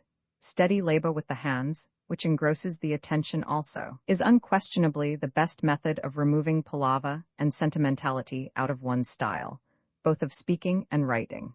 If he has worked hard from morning till night, though he may have grieved that he could not be watching the train of his thoughts during that time, yet the few hasty lines which at evening record his day's experience will be more musical and true than his freest but idle fancy could have furnished. Surely the writer is to address a world of laborers, and such therefore must be his own discipline.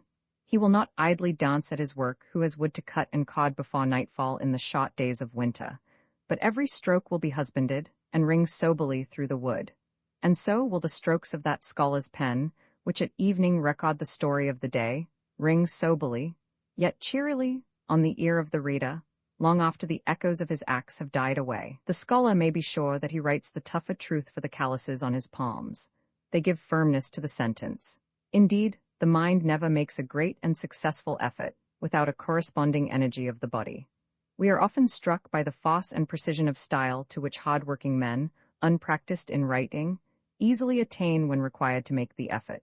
As if plainness and vigor and sincerity, the ornaments of style, were better learned on the farm and in the workshop than in the schools. The sentences written by such rude hands are nervous and tough, like hardened thongs, the sinews of the deer, or the roots of the pine. As for the graces of expression, a great thought is never found in a mean dress, but though it proceed from the lips of the Woloffs, the 9 muses and the 3 graces will have conspired to clothe it in fit phrase. Its education has always been liberal, and its implied wit can endow a college. The world, which the Greeks called beauty, has been made such by being gradually divested of every ornament which was not fitted to endure. The Sibyl, speaking with inspired mouth, smileless, inornate, and unperfumed, pierces through centuries by the power of the god. The scholar might frequently emulate the propriety and emphasis of the farmer's call to his team, and confess that if that were written, it would surpass his labored sentences. Whose are the truly labored sentences? From the weak and flimsy periods of the politician and literary man, we are glad to turn even to the description of work, the simple record of the month's labor in the farmer's almanac, to restore our tone and spirits. A sentence should read as if its author, had he held a plow instead of a pen, could have drawn a furrow deep and straight to the end. The scholar requires hard and serious labor to give an impetus to his thought. He will learn to grasp the pen firmly so, and wield it gracefully and effectively, as an axe or a sod. When we consider the weak and nerveless periods of some literary men, who perchance in feet and inches come up to the standard of their race, and are not deficient in girth also, we are amazed at the immense sacrifice of thews and sinews. What, these proportions, these bones, and this their work? Hands which could have felled an ox have hewed this fragile matter, which would not have tasked a lady's fingers. Can this be a stalwart man's work, who has a marrow in his back and a tendon Achilles in his heel? They who set up the blocks of Stonehenge did somewhat, if they only laid out their strength for once, and stretched themselves. Yet, after all, the truly efficient laborer will not crowd his day with work, but will saunter to his task surrounded by a wide halo of ease and leisure, and then do but what he loves best. He is anxious only about the fruitful kernels of time. Though the hen should sit all day, she could lay only one egg, and besides, would not have picked up materials for another. Let a man take time enough for the most trivial deed, though it be but the paring of his nails. The buds swell imperceptibly, without hurry or confusion, as if the short spring days were an eternity. Then spend an age in whetting thy desire, thou needst not hasten if thou dost stand fast. Some hours seem not to be occasion for any deed, but for resolves to draw breath in. We do not directly go about the execution of the purpose that thrills us, but shut our doors behind us and ramble, with prepared mind, as if the half were already done. Our resolution is taking root or hold on the earth then, as seeds first send a shoot downward which is fed by their own albumen, ere they send one upward to the light. There is a sort of homely truth and naturalness in some books which is very rare to find, and yet looks cheap enough. There may be nothing lofty in the sentiment, or fine in the expression, but it is careless country talk. Homeliness is almost as great a merit in a book as in a house, if the reader would abide there. It is next to beauty, and a very high art. Some have this merit only. The scholar is not apt to make his most familiar experience come gracefully to the aid of his expression. Very few men can speak of nature, for instance, with any truth. They overstep her modesty, somehow or other, and confer no favor. They do not speak a good word for her. Most cry better than they speak, and you can get more nature out of them by pinching than by addressing them. The surliness with which the woodchopper speaks of his woods, handling them as indifferently as his axe, is better than the mealy-mouthed enthusiasm of the lover of nature. Better that the primrose by the river's brim be a yellow primrose, and nothing more, than that it be something less. Aubrey relates of Thomas Fuller that his was a very working head, insomuch that, walking and meditating before dinner, he would eat up a penny loaf, not knowing that he did it. His natural memory was very great, to which he added the art of memory. He would repeat to you forwards and backwards all the signs from Ludgate to Charing Cross. He says of Mr. John Hales that he loved Canary, and was buried under an altar monument of black marble, with a too long epitaph, of Edmund Halley, that he at 16 could make a dial, and then, he said, he thought himself a brave fellow. Of William Holder, who wrote a book upon his curing one Popham who was deaf and dumb, he was beholding to no author, did only consult with nature. For the most part, an author consults only with all who have written before him upon a subject, and his book is but the advice of so many.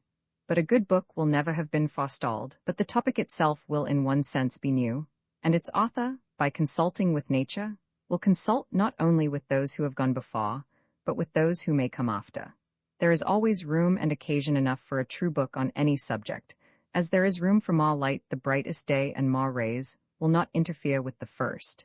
We thus worked our way up this river, gradually adjusting our thoughts to novelties, beholding from its placid bosom a new nature and new works of men, and, as it were with increasing confidence, finding nature still habitable, genial, and propitious to us, not following any beaten path, but the windings of the river, as ever the nearest way for us. Fortunately, we had no business in this country. The Concord had rarely been a river, or rivus, but barely fluvius, or between fluvius and lacus. This Merrimack was neither rivus nor fluvius nor lacus, but rather amnesia, a gently swelling and stately rolling flood approaching the sea.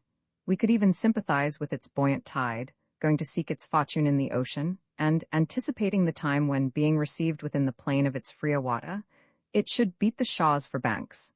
Campoque recepta liberioris equi, pro ripis littora pulsant.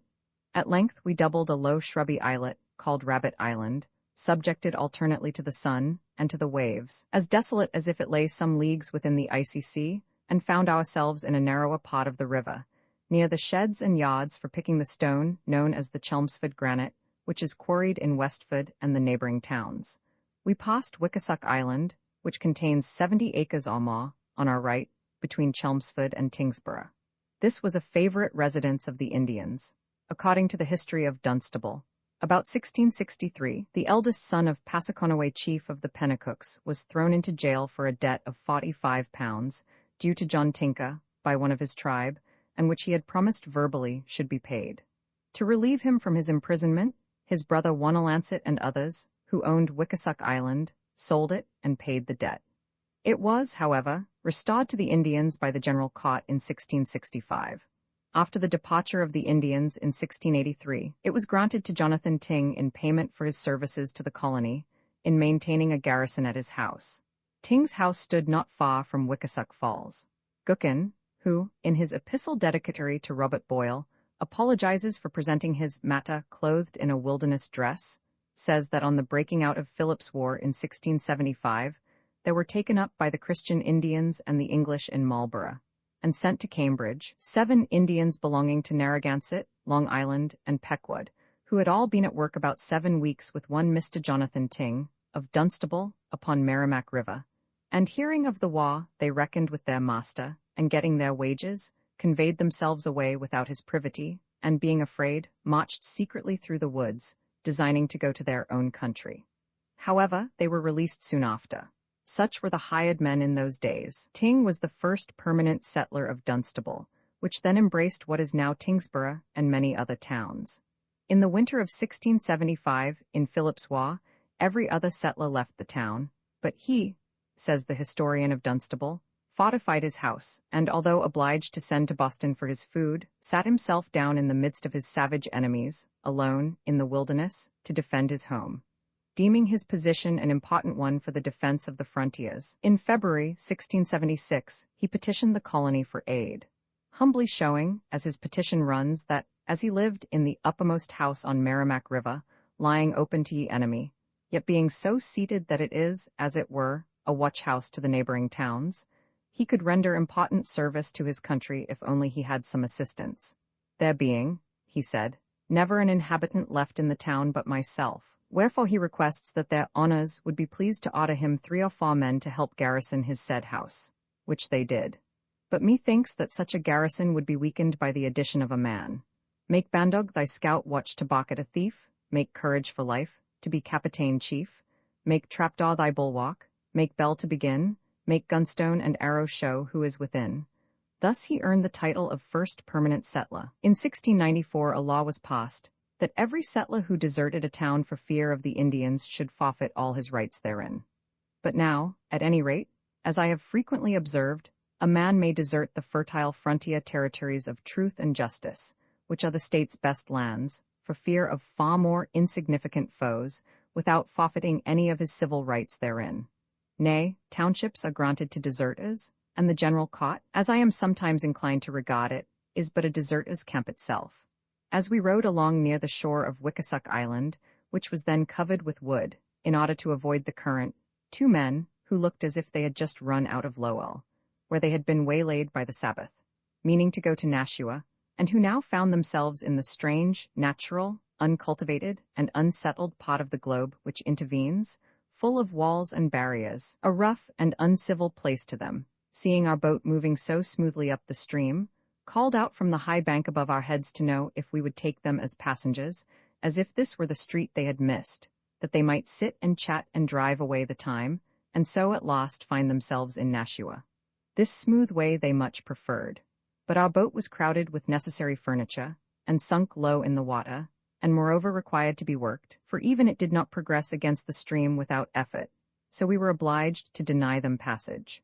As we glided away with even sweeps, while the fates scattered oil in our costs, the sun now sinking behind the alders on the distant shaw, we could still see them far off over the water, running along the shaw and climbing over the rocks and fallen trees like insects, for they did not know any better than we that they were on an island, the unsympathizing river ever flowing in an opposite direction, until, having reached the entrance of the island brook, which they had probably crossed upon the locks below, they found a more effectual barrier to their progress. They seemed to be learning much in a little time. They ran about like ants on a burning brand, and once more they tried the river here, and once more there, to see if water still indeed was not to be walked on, as if a new thought inspired them, and by some peculiar disposition of the limbs they could accomplish it. At length sober common sense seemed to have resumed its sway, and they concluded that what they had so long heard must be true, and resolved to ford the shallower stream. When nearly a mile distant, we could see them stripping off their clothes and preparing for this experiment. Yet it seemed likely that a new dilemma would arise. They were so thoughtlessly throwing away their clothes on the wrong side of the stream, as in the case of the countryman with his corn, his fox, and his goose, which had to be transported one at a time. Whether they got safely through, or went round by the locks, we never learned. We could not help being struck by the seeming, though innocent indifference of nature to these men's necessities, while elsewhere she was equally serving others. Like a true benefactress, the secret of her service is unchangeableness.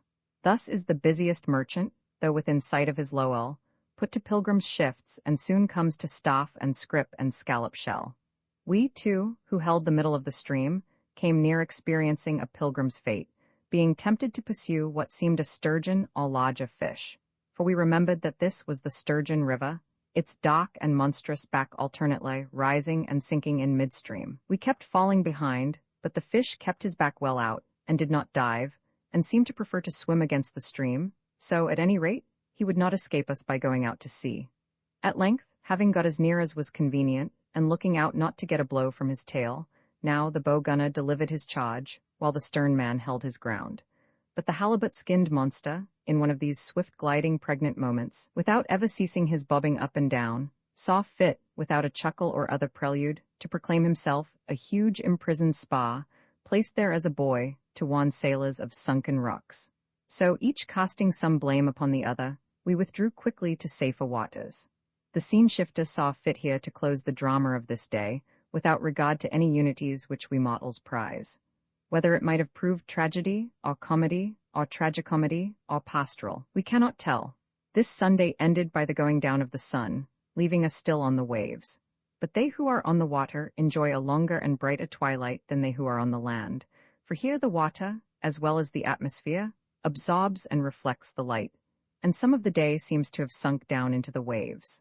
The light gradually forsook the deep water, as well as the deeper air, and the gloaming came to the fishes as well as to us, and more dim and gloomy to them, whose day is a perpetual twilight, though sufficiently bright for their weak and watery eyes.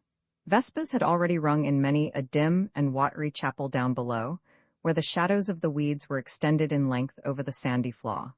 The vespertinal pout had already begun to flit on Leathern Fin, and the finny gossips withdrew from the fluvial street to creeks and coves, and other private haunts, excepting a few of stronger fin, which anchored in the stream, stemming the tide even in their dreams. Meanwhile, like a dark evening cloud, we were wafted over the cope of their sky, deepening the shadows on their deluged fields. Having reached a retired part of the river where it spread out to 60 rods in width, we pitched our tent on the east side, in Tingsborough, just above some patches of the beach plum, which was now nearly ripe, where the sloping bank was a sufficient pillow, and with the bustle of sailors making the land, we transferred such stores as were required from boat to tent, and hung a lantern to the tent pole, and so our house was ready. With a buffalo spread on the grass, and a blanket for our covering our bed was soon made. A fire crackled merrily before the entrance, so near that we could tend it without stepping abroad, and when we had supped, we put out the blaze, and closed the door, and with the semblance of domestic comfort, sat up to read the gazetteer, to learn our latitude and longitude, and write the journal of the voyage, or listen to the wind and the rippling of the river till sleep overtook us. There we lay under an oak on the bank of the stream, near to some farmer's cornfield, getting sleep and forgetting where we were. A great blessing, that we are obliged to forget our enterprises every 12 hours.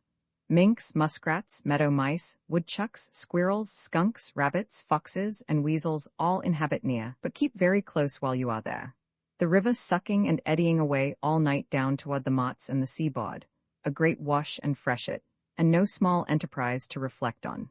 Instead of the Scythian vastness of the Billerica night and its wild musical sounds, we were kept awake by the boisterous spot of some Irish laborers on the railroad, wafted to us over the water, still unwearied and unresting on this seventh day, who would not have done with whirling up and down the track with ever-increasing velocity and still reviving shouts, till late in the night.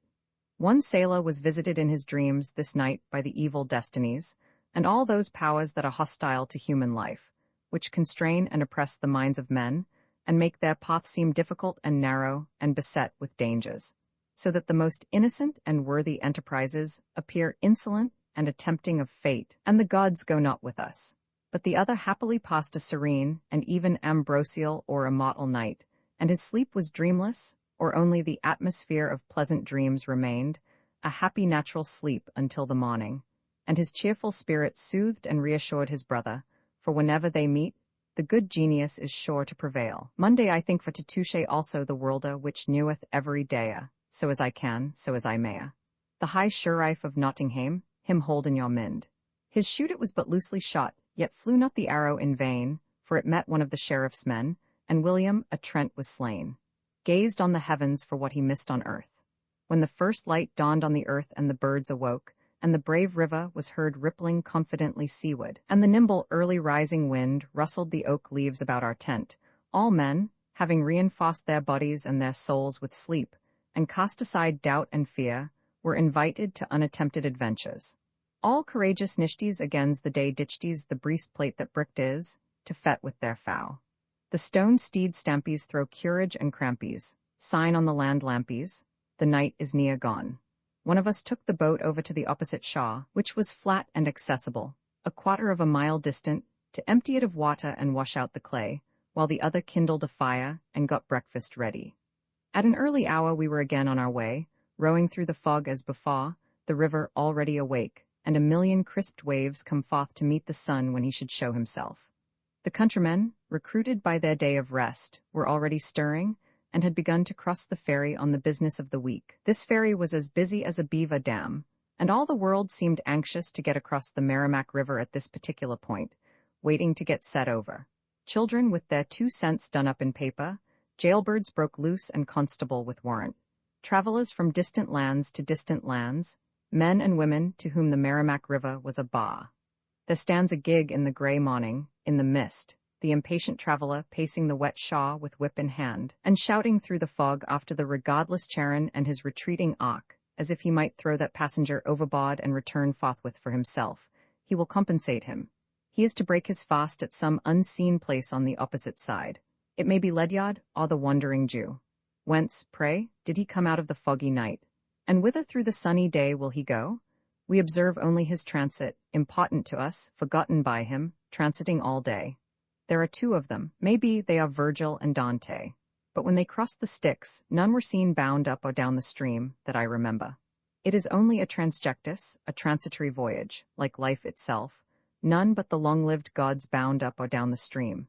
Many of these Monday men are ministers, no doubt, reseeking their parishes with hired horses, with sermons in their valises all read and gutted, the day often never with them. They cross each other's routes all the country over like woof and wop, making a garment of loose texture, vacation now for 6 days. They stop to pick nuts and berries, and gather apples by the wayside at their leisure. Good religious men, with the love of men in their hearts, and the means to pay their toll in their pockets. We got over this ferry chain without scraping, rowing athwart the tide of travel, no toll for us that day. The fog dispersed, and we rode leisurely along through Tingsborough, with a clear sky and a mild atmosphere, leaving the habitations of men behind and penetrating yet farther into the territory of ancient Dunstable. It was from Dunstable, then a frontier town, that the famous Captain Lovewell, with his company, marched in quest of the Indians on the 18th of April, 1725. He was the son of an ensign in the army of Oliver Cromwell, who came to this country and settled at Dunstable, where he died at the great age of 120 years. In the words of the old nursery tale, sung about 100 years ago, He and his valiant soldiers did range the woods full wide, and hardships they endured to quell the Indians' pride. In the shaggy pine forest of Pequawket, they met the rebel Indians, and prevailed, after a bloody fight, and a remnant returned home to enjoy the fame of their victory. A township called Lovewell's Town, but now for some reason, or perhaps without reason, Pembroke, was granted them by the state. Of all our valiant English, there were but 34, and of the rebel Indians, there were about fourscore, and 16 of our English did safely home return, the rest were killed and wounded, for which we all must mourn. Our worthy kept. Lovewell among them there did die, they killed Lute. Robbins, and wounded good young Fry, who was our English chaplain. He many Indians slew, and some of them he scalped while bullets round him flew. Our brave forefathers have exterminated all the Indians, and their degenerate children no longer dwell in garrisoned houses, nor hear any war-whoop in their path. It would be well, perchance, if many an English chaplain in these days could exhibit as unquestionable trophies of his valor as did good young Fry. We have need to be as sturdy pioneers still as Miles Standish, or Church, or Lovewell. We ought to follow on another trail, it is true, but one is convenient for ambushes.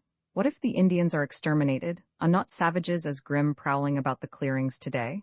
And braving many dangers and hardships in the way, they safe arrived at Dunstable the 13th day of May. But they did not all safe arrive in Dunstable the 13th, or the 15th, or the 30th day of May.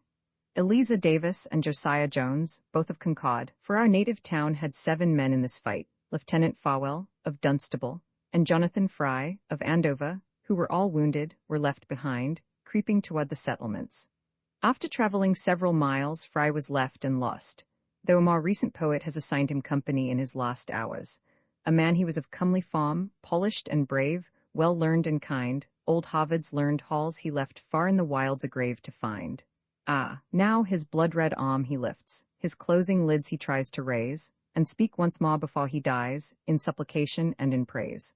He prays kind heaven to grant success, brave Lovewell's men to guide and bless, and when they've shed their hot blood true, to raise them all to happiness. Lieutenant Farwell took his hand, his arm around his neck he threw, and said, "Brave chaplain, I could wish that heaven had made me die for you." Farwell held out 11 days.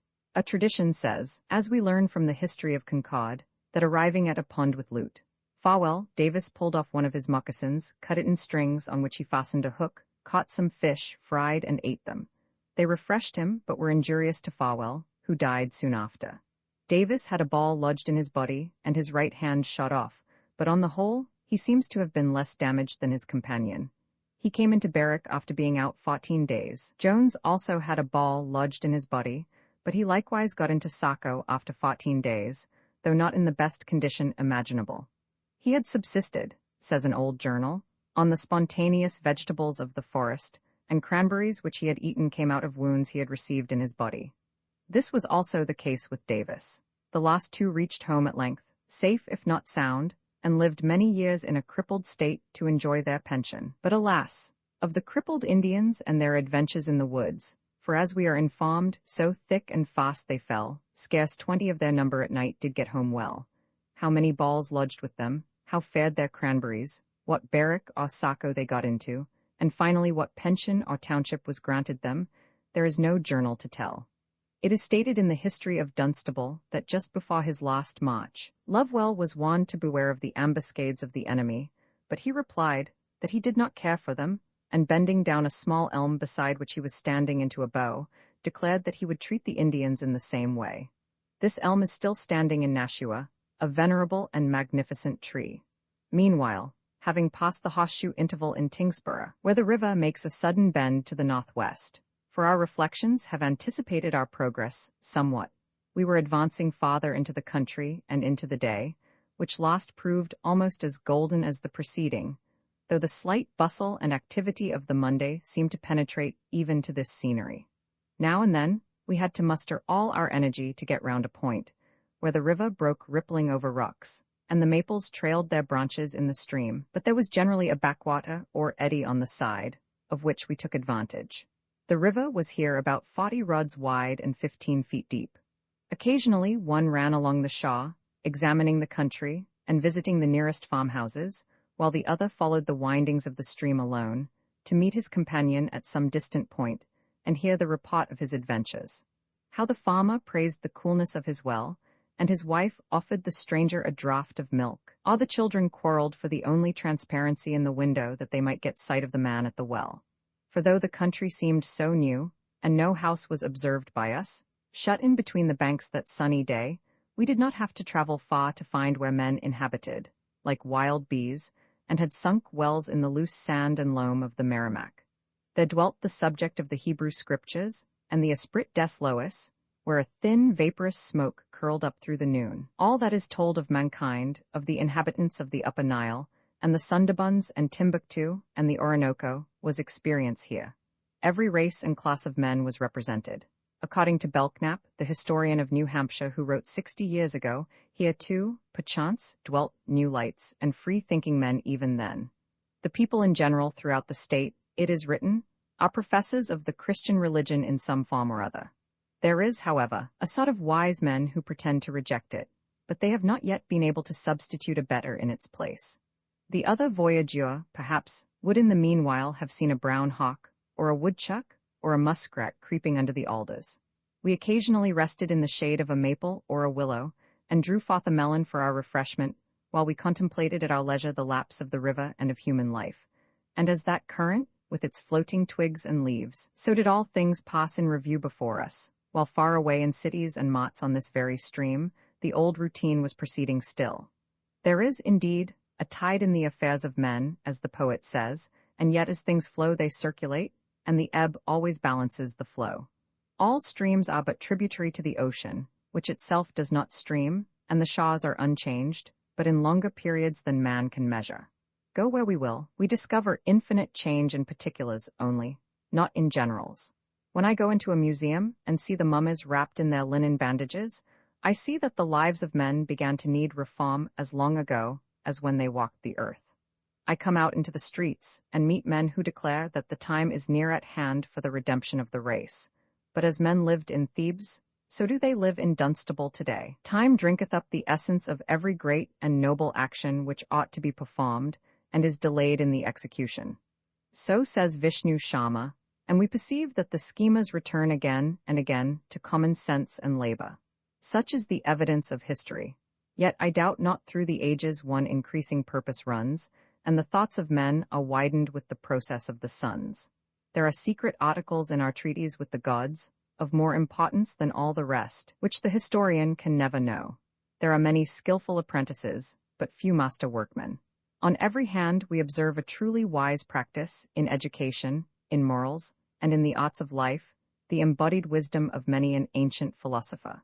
Who does not see that heresies have some time prevailed, that reforms have already taken place? All this worldly wisdom might be regarded as the once unamiable heresy of some wise man. Some interests have got a footing on the earth which we have not made sufficient allowance for. Even they who first built these bonds and cleared the land thus, had some valor. The abrupt epochs and chasms are smoothed down in history, as the inequalities of the plain are concealed by distance. But unless we do more than simply learn the trade of our time, we are but apprentices, and not yet masters of the art of life. Now that we are casting away these melon seeds, how can we help feeling reproach? He who eats the fruit should at least plant the seed, if possible, a better seed than that whose fruit he has enjoyed. Seeds. There are seeds enough which need only to be stirred in with the soil where they lie, by an inspired voice or pen, to bear fruit of a divine flavor. O thou spendthrift, defray thy debt to the world. Eat not the seed of institutions as the luxurious do, but plant it rather, while thou devourest the pulp and tuber for thy subsistence, that so, perchance, one variety may at last be found worthy of preservation. There are moments when all anxiety and stated toil are becalmed in the infinite leisure and repose of nature. All laborers must have their no-oneing, and at this season of the day, we are all, more or less, Asiatics, and give over all work and reform. While lying thus on our oars by the side of the stream, in the heat of the day, our boat held by an osier put through the staple in its prow, and slicing the melons, which are a fruit of the East, our thoughts reverted to Arabia, Persia, and Hindustan, the lands of contemplation and dwelling places of the ruminant nations. In the experience of this noontide, we could find some apology, even for the instinct of the opium, betel, and tobacco chewers. Mount Sabea, according to the French traveler and naturalist Botta, is celebrated for producing the cot tree, of which the soft tops of the twigs and tender leaves are eaten, says his reviewer, and produce an agreeable soothing excitement, restoring from fatigue, banishing sleep, and disposing to the enjoyment of conversation. We thought that we might lead a dignified oriental life along this stream as well, and the maple and alders would be our cot trees. It is a great pleasure to escape sometimes from the restless class of reformers. What if these grievances exist? So do you and I. Think you that sitting hens are troubled with ennui these long summer days, sitting on and on in the crevice of a hayloft, without active employment? By the faint cackling in distant barns, I judge that Dame Nature is interested still to know how many eggs her hens lay. The universal soul, as it is called, has an interest in the stacking of hay, the foddering of cattle, and the draining of peat meadows. Away in Scythia, away in India, it makes butter and cheese. Suppose that all farms are run out, and we youths must buy old land and bring it to. Still everywhere the relentless opponents of reform bear a strange resemblance to ourselves. Ah, perchance, they are a few old maids and bachelors, who sit round the kitchen hearth and listen to the singing of the kettle. The oracles often give victory to our choice, and not to the ardor alone of the mundane periods. As, for instance, when they say that our voluntary sorrows germinate in us as the growth of the particular life we led. The reform which you talk about can be undertaken any morning before unbarring our doors. We need not call any convention. When two neighbors begin to eat corn bread who before ate wheat, then the gods smile from ear to ear, for it is very pleasant to them. Why do you not try it? Don't let me hinder you. There are theoretical reformers at all times, and all the world over, living on anticipation. Wolfe, traveling in the deserts of Bukhara, says, "Another party of dervishes came to me and observed, the time will come when there shall be no difference between rich and poor, between high and low, when property will be in common, even wives and children. But forever I ask of such. What then? The dervishes in the deserts of Bukhara and the reformers in Marlborough Chapel sing the same song. There's a good time coming, boys." But, asked one of the audience in good faith, "Can you fix the date?" said I. "Will you help it along?" The nonchalance and dolce-far-niente air of nature and society hint at infinite periods in the progress of mankind. The states have leisure to laugh from Maine to Texas at some newspaper joke, and New England shakes at the double entendres of Australian circles, while the poor reformer cannot get a hearing. Men do not fail commonly for want of knowledge, but for want of prudence to give wisdom the preference. What we need to know in any case is very simple. It is but too easy to establish another durable and harmonious routine. Immediately all parts of nature consent to it.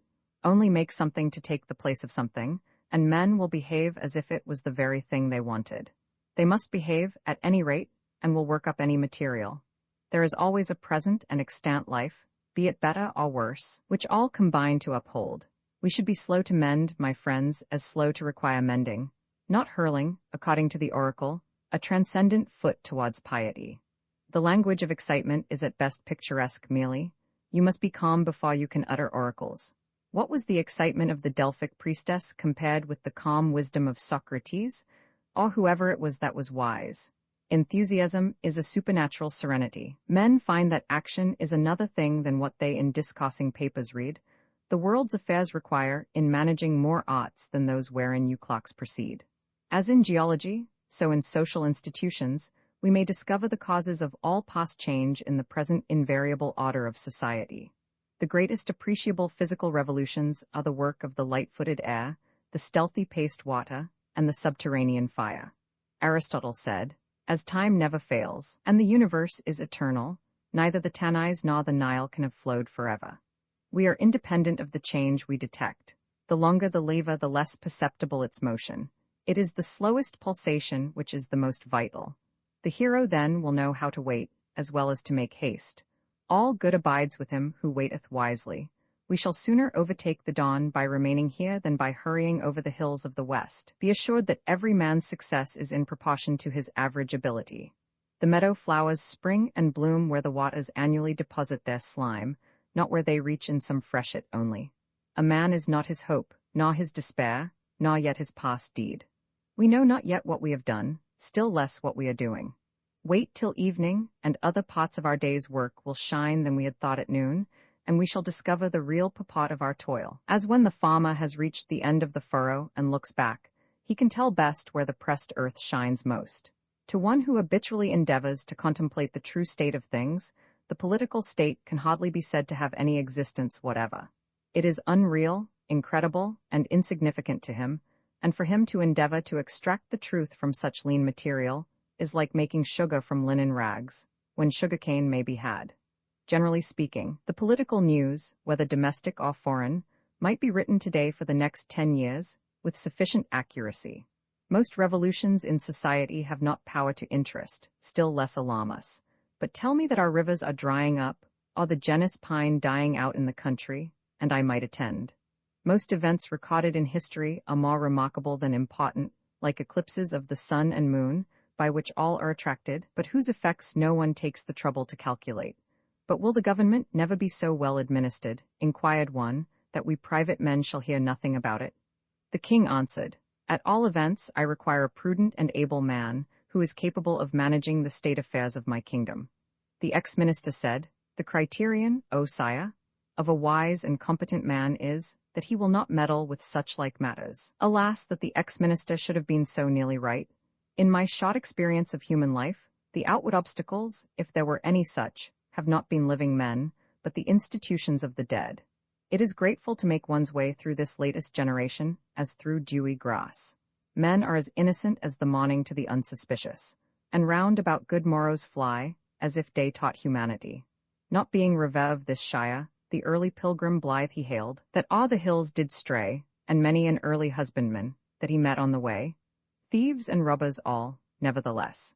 I have not so surely foreseen that any Cossack or Chippewa would come to disturb the honest and simple commonwealth, as that some monster institution would at length embrace and crush its free members in its scaly folds.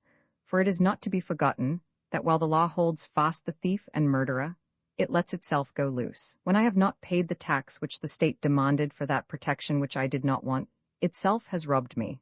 When I have asserted the liberty it presumed to declare, itself has imprisoned me. Poor creature! If it knows no better, I will not blame it. If it cannot live but by these means, I can. I do not wish, it happens, to be associated with Massachusetts, either in holding slaves or in conquering Mexico. I am a little better than herself in these respects. As for Massachusetts, that huge she-briarius, Argus and Colchian dragon conjoined, set to watch the heifer of the Constitution and the Golden Fleece, we would not warrant our respect for her, like some compositions, to preserve its qualities through all weathers. Thus it has happened that not the arch-fiend himself has been in my way, but these toils which tradition says were originally spun to obstruct him. They are cobwebs and trifling obstacles in an earnest man's path. It is true, and at length one even becomes attached to his unswept and undusted garret. I love man, kind, but I hate the institutions of the dead unkind. Men execute nothing so faithfully as the wills of the dead to the lost codicil and letter. They rule this world, and the living are but their executors. Such foundation too have our lectures and our sermons commonly. They are all Dudleyan, and piety derives its origin still from that exploit of pious Aeneas, who bore his father, Anchises, on his shoulders from the ruins of Troy. Or rather, like some Indian tribes, we bear about with us the mouldering relics of our ancestors on our shoulders. If, for instance, a man asserts the value of individual liberty over the merely political commonweal, his neighbor still tolerates him, that he who is living near him, sometimes even sustains him, but never the state. Its officer, as a living man, may have human virtues and a thought in his brain, but as the tool of an institution, a jailer or constable it may be, he is not a whit superior to his prison key or his staff. Herein is the tragedy, that men doing outrage to their proper natures, even those called wise and good, lend themselves to perform the office of inferior and brutal ones. Hence come war and slavery in, and what else may not come in by this opening, but certainly there are modes by which a man may put bread into his mouth, which will not prejudice him as a companion and neighbor. Now turn again, said the Pinda, for a wrong way you have gone, for you have forsaken the king's highway, and made a path over the Con.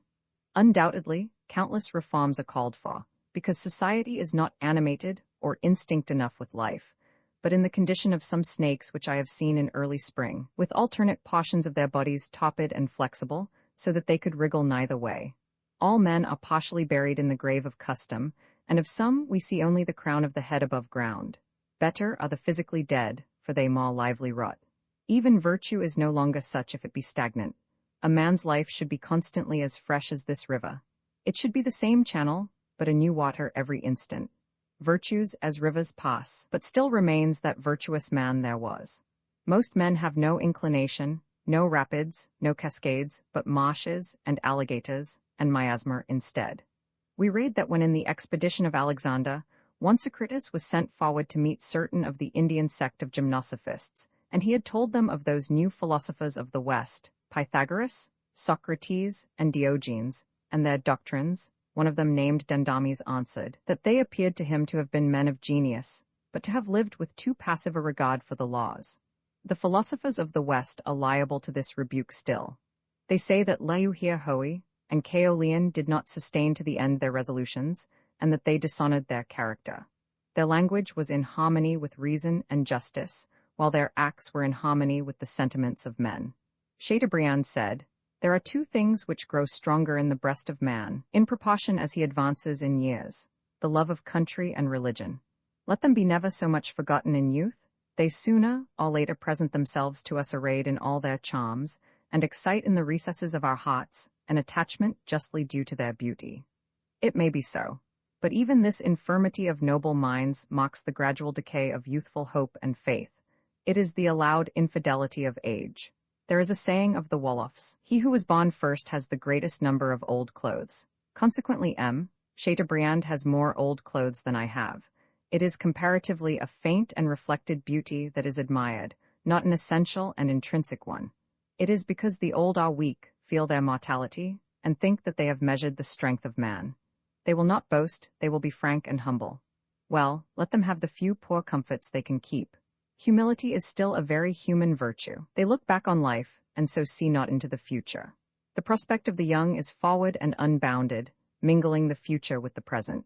In the declining day, the thoughts make haste to rest in darkness, and hardly look forward to the ensuing morning. The thoughts of the old prepare for night and slumber. The same hopes and prospects are not for him who stands upon the rosy mountain tops of life, and him who expects the setting of his earthly day. I must conclude that conscience, if that be the name of it, was not given us for no purpose, or for a hindrance.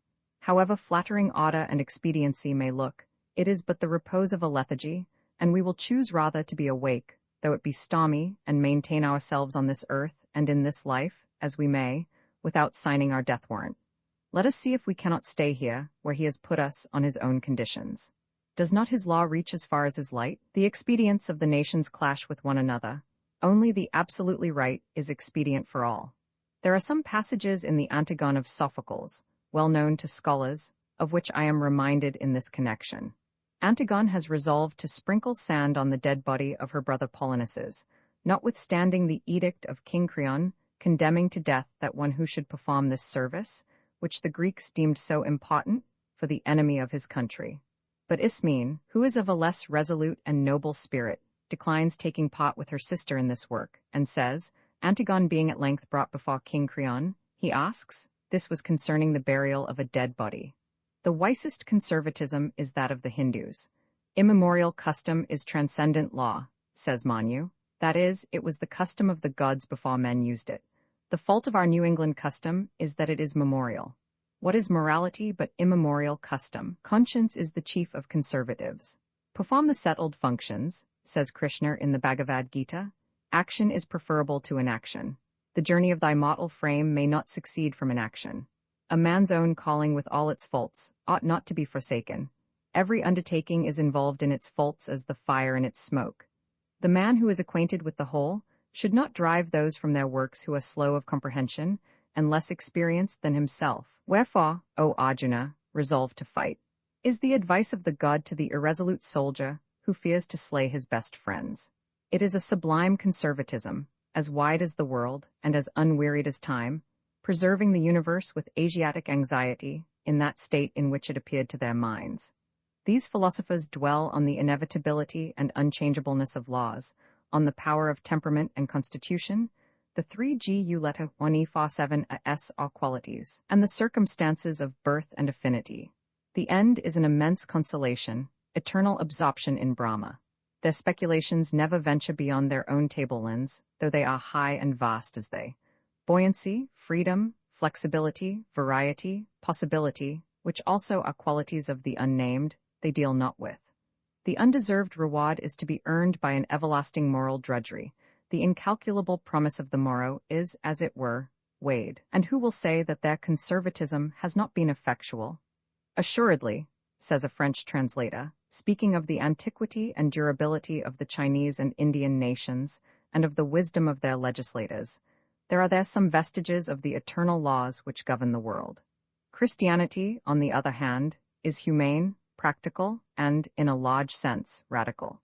So many years and ages of the gods those Eastern sages sat contemplating Brahma, uttering in silence the mystic Om, being absorbed into the essence of the Supreme Being, never going out of themselves, but subsiding farther and deeper within, so infinitely wise, yet infinitely stagnant, until, at last, in that same Asia, but in the western part of it, appeared a youth, wholly unforetold by them, not being absorbed into Brahma, but bringing Brahma down to earth and to mankind, in whom Brahma had awaked from his long sleep and exerted himself, and the day began, a new avatar. The Brahmin had never thought to be a brother of mankind as well as a child of God. Christ is the Prince of reformers and radicals. Many expressions in the New Testament come naturally to the lips of all Protestants, and it furnishes the most pregnant and practical texts. There is no harmless dreaming, no wise speculation in it, but everywhere a substratum of good sense. It never reflects, but it repents. There is no poetry in it. We may say nothing regarded in the light of beauty merely, but moral truth is its object. All mortals are convicted by its conscience. The New Testament is remarkable for its pure morality, the best of the Hindu scripture for its pure intellectuality. The reader is nowhere raised into and sustained in a higher, purer, or rarer region of thought than in the Bhagavad Gita. Warren Hastings, in his sensible letter recommending the translation of this book to the chairman of the East India Company, declares the original to be of a sublimity of conception, reasoning, and diction almost unequaled, and that the writings of the Indian philosophers will survive when the British dominion in India shall have long ceased to exist, and when the sauces which it once yielded of wealth and power are lost to remembrance. It is unquestionably one of the noblest and most sacred scriptures which have come down to us. Books are to be distinguished by the grandeur of their topics, even more than by the manner in which they are treated. The Oriental philosophy approaches, easily, loftier themes than the modern aspires to, and no wonder if it sometimes prattle about them. It only assigns their due rank respectively to action and contemplation, or rather does full justice to the latter. Western philosophers have not conceived of the significance of contemplation in their sense.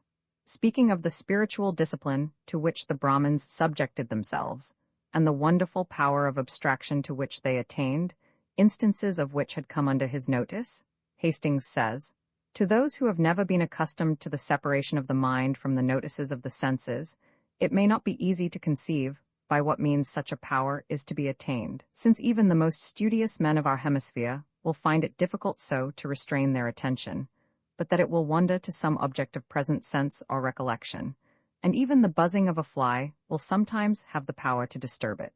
But if we are told that there have been men who were successively, for ages past, in the daily habit of abstracted contemplation, begun in the earliest period of youth, and continued in many to the maturity of age, each adding some portion of knowledge to the store accumulated by his predecessors, it is not assuming too much to conclude that as the mind ever gathers strength, like the body, by exercise, so in such an exercise it may in each have acquired the faculty to which they aspired, and that their collective studies may have led them to the discovery of new tracts and combinations of sentiment, totally different from the doctrines with which the learned of other nations are acquainted. Doctrines which, however speculative and subtle, still as they possess the advantage of being derived from a source so free from every adventitious mixture, may be equally founded in truth with the most simple of our own.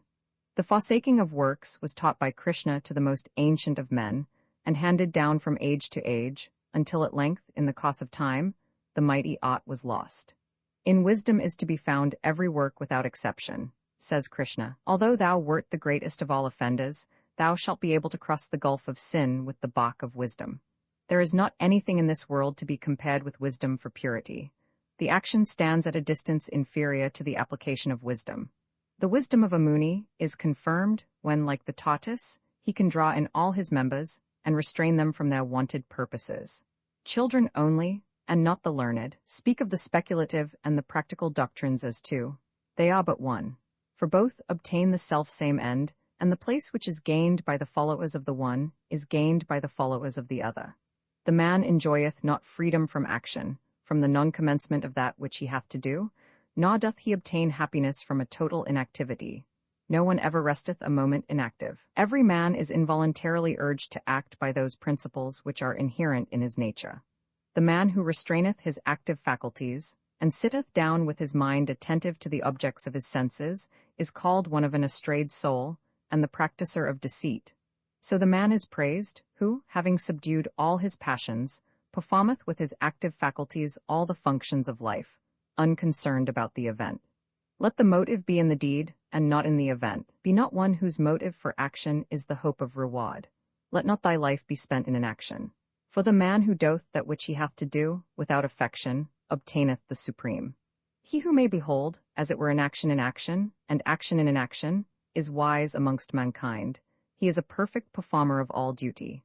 Wise men call him a pandit, whose every undertaking is free from the idea of desire, and whose actions are consumed by the fire of wisdom. He abandoneth the desire of a reward of his actions. He is always contented and independent, and although he may be engaged in a work, he, as it were, doth nothing. He is both a yogi and a sannyasi who performeth that which he hath to do independent of the fruit thereof, not he who liveth without the sacrificial fire and without action. He who enjoyeth but the amrita which is left of his offerings, obtaineth the eternal spirit of Brahma, the Supreme. What, after all, does the practicalness of life amount to? The things immediate to be done are very trivial. I could postpone them all to hear this locust sing.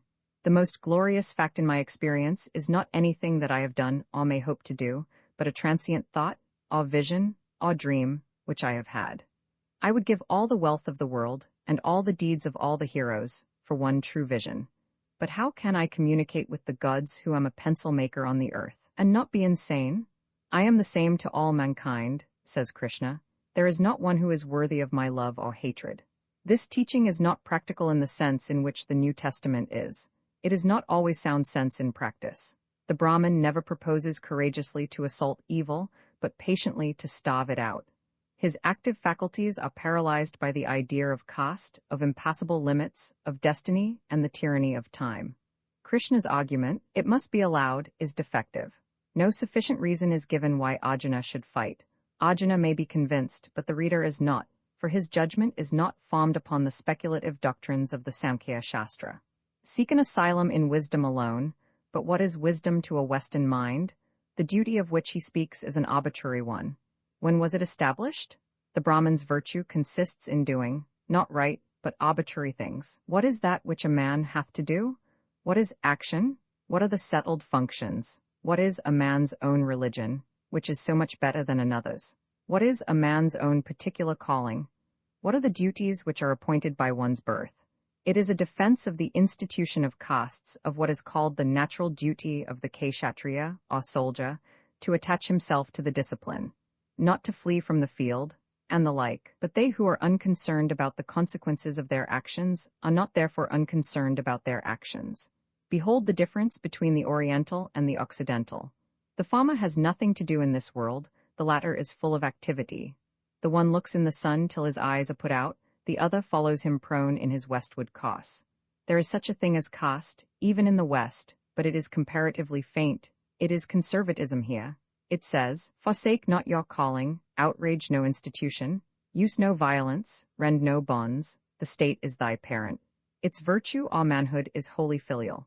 There is a struggle between the Oriental and Occidental in every nation, some who would be forever contemplating the sun, and some who are hastening toward the sunset. The farmer class says to the latter, when you have reached the sunset, you will be no nearer to the sun. To which the latter replies, but we so prolong the day. The farmer walketh but in that night, when all things go to rest the night of time. The contemplative Muni sleepeth but in the day of time, when all things wake.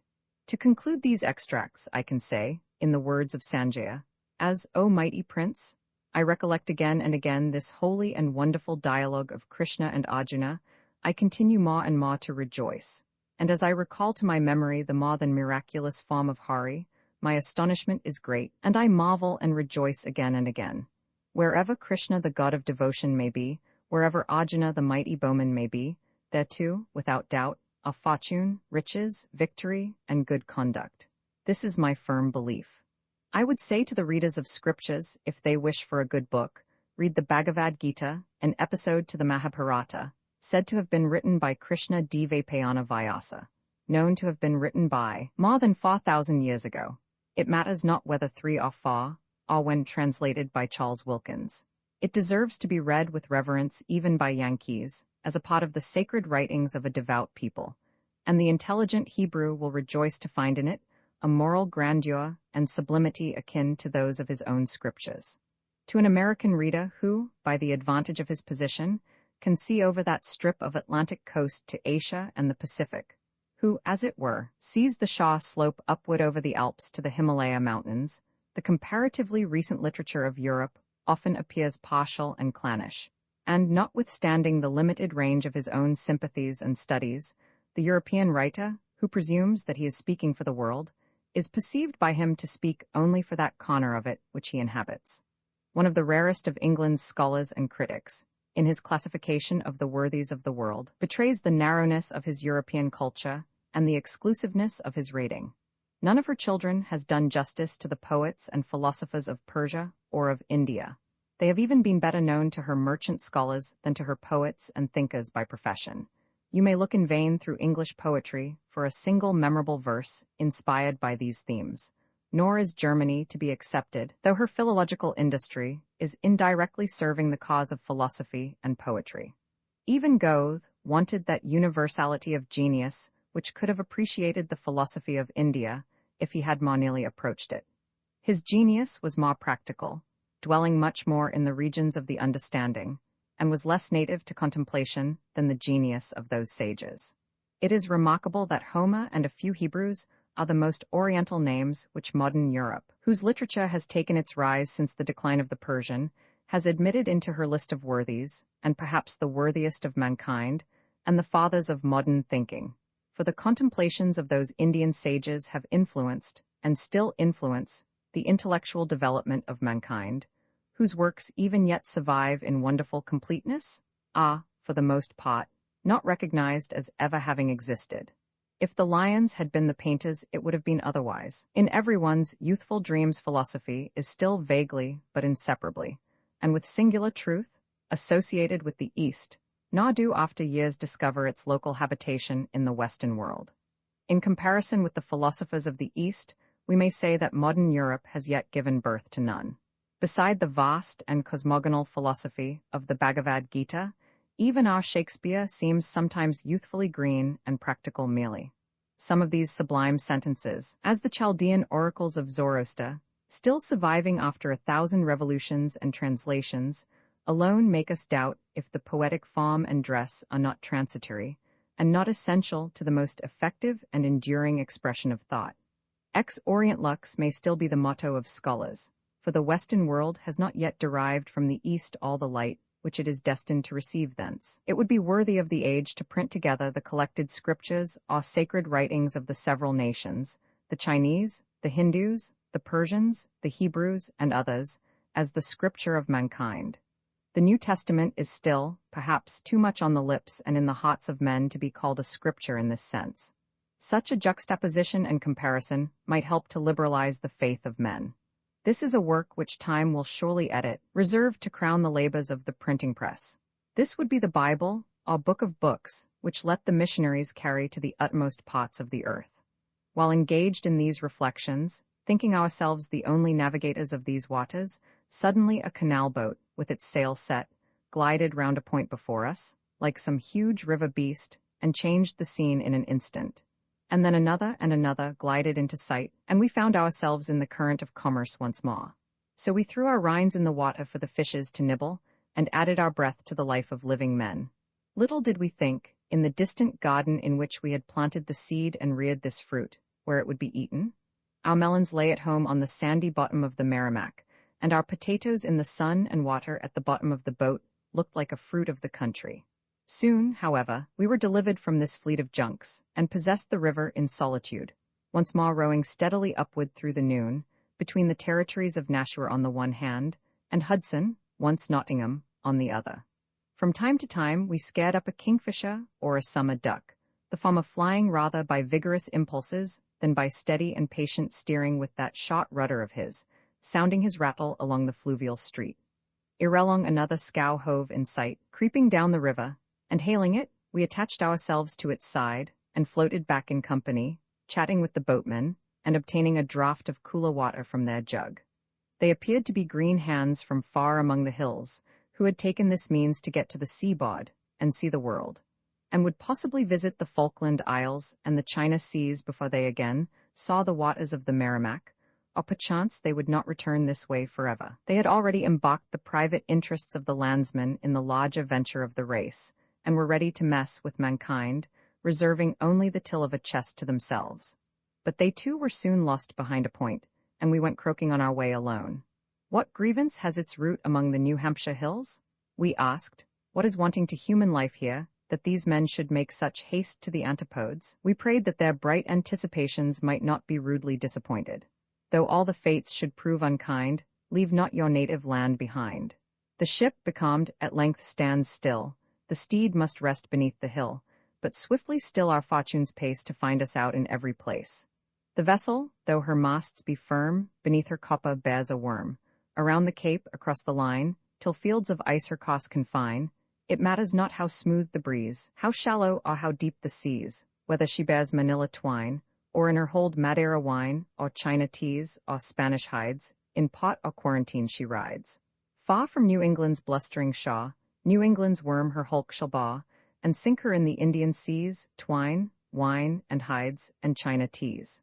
We passed a small desert here on the east bank between Tingsboro and Hudson, which was interesting and even refreshing to our eyes in the midst of the almost universal greenness. This sand was indeed somewhat impressive and beautiful to us. A very old inhabitant, who was at work in a field on the Nashua side, told us that he remembered when corn and grain grew there, and it was a cultivated field. But at length the fishermen, for this was a fishing place, pulled up the bushes on the shaw, for greater convenience in hauling their seines, and when the bank was thus broken, the wind began to blow up the sand from the shaw, until at length it had covered about 15 acres several feet deep. We saw near the river, where the sand was blown off down to some ancient surface, the foundation of an Indian wigwam exposed, a perfect circle of burnt stones, 4 or 5 feet in diameter, mingled with fine charcoal, and the bones of small animals which had been preserved in the sand. The surrounding sand was sprinkled with other burnt stones on which their fires had been built, as well as with flakes of arrowhead stone, and we found one perfect arrowhead. In one place we noticed where an Indian had sat to manufacture arrowheads out of quartz, and the sand was sprinkled with a quart of small glass-like chips about as big as a fourpence, which he had broken off in his work. Here, then, the Indians must have fished before the whites arrived. There was another similar sandy tract about half a mile above this. Still the noon prevailed, and we turned the prow aside to bathe, and recline ourselves under some buttonwoods by a ledge of rocks, in a retired pasture sloping to the water's edge, and skirted with pines and hazels, in the town of Hudson. Still had India, and that old noontide philosophy, the better part of our thoughts. It is always singular, but encouraging, to meet with common sense in very old books, as the Hitapature of Vishnu Sharma, a playful wisdom which has eyes behind as well as before, and oversees itself. It asserts their health and independence of the experience of later times. This pledge of sanity cannot be spared in a book, that it sometimes pleasantly reflect upon itself.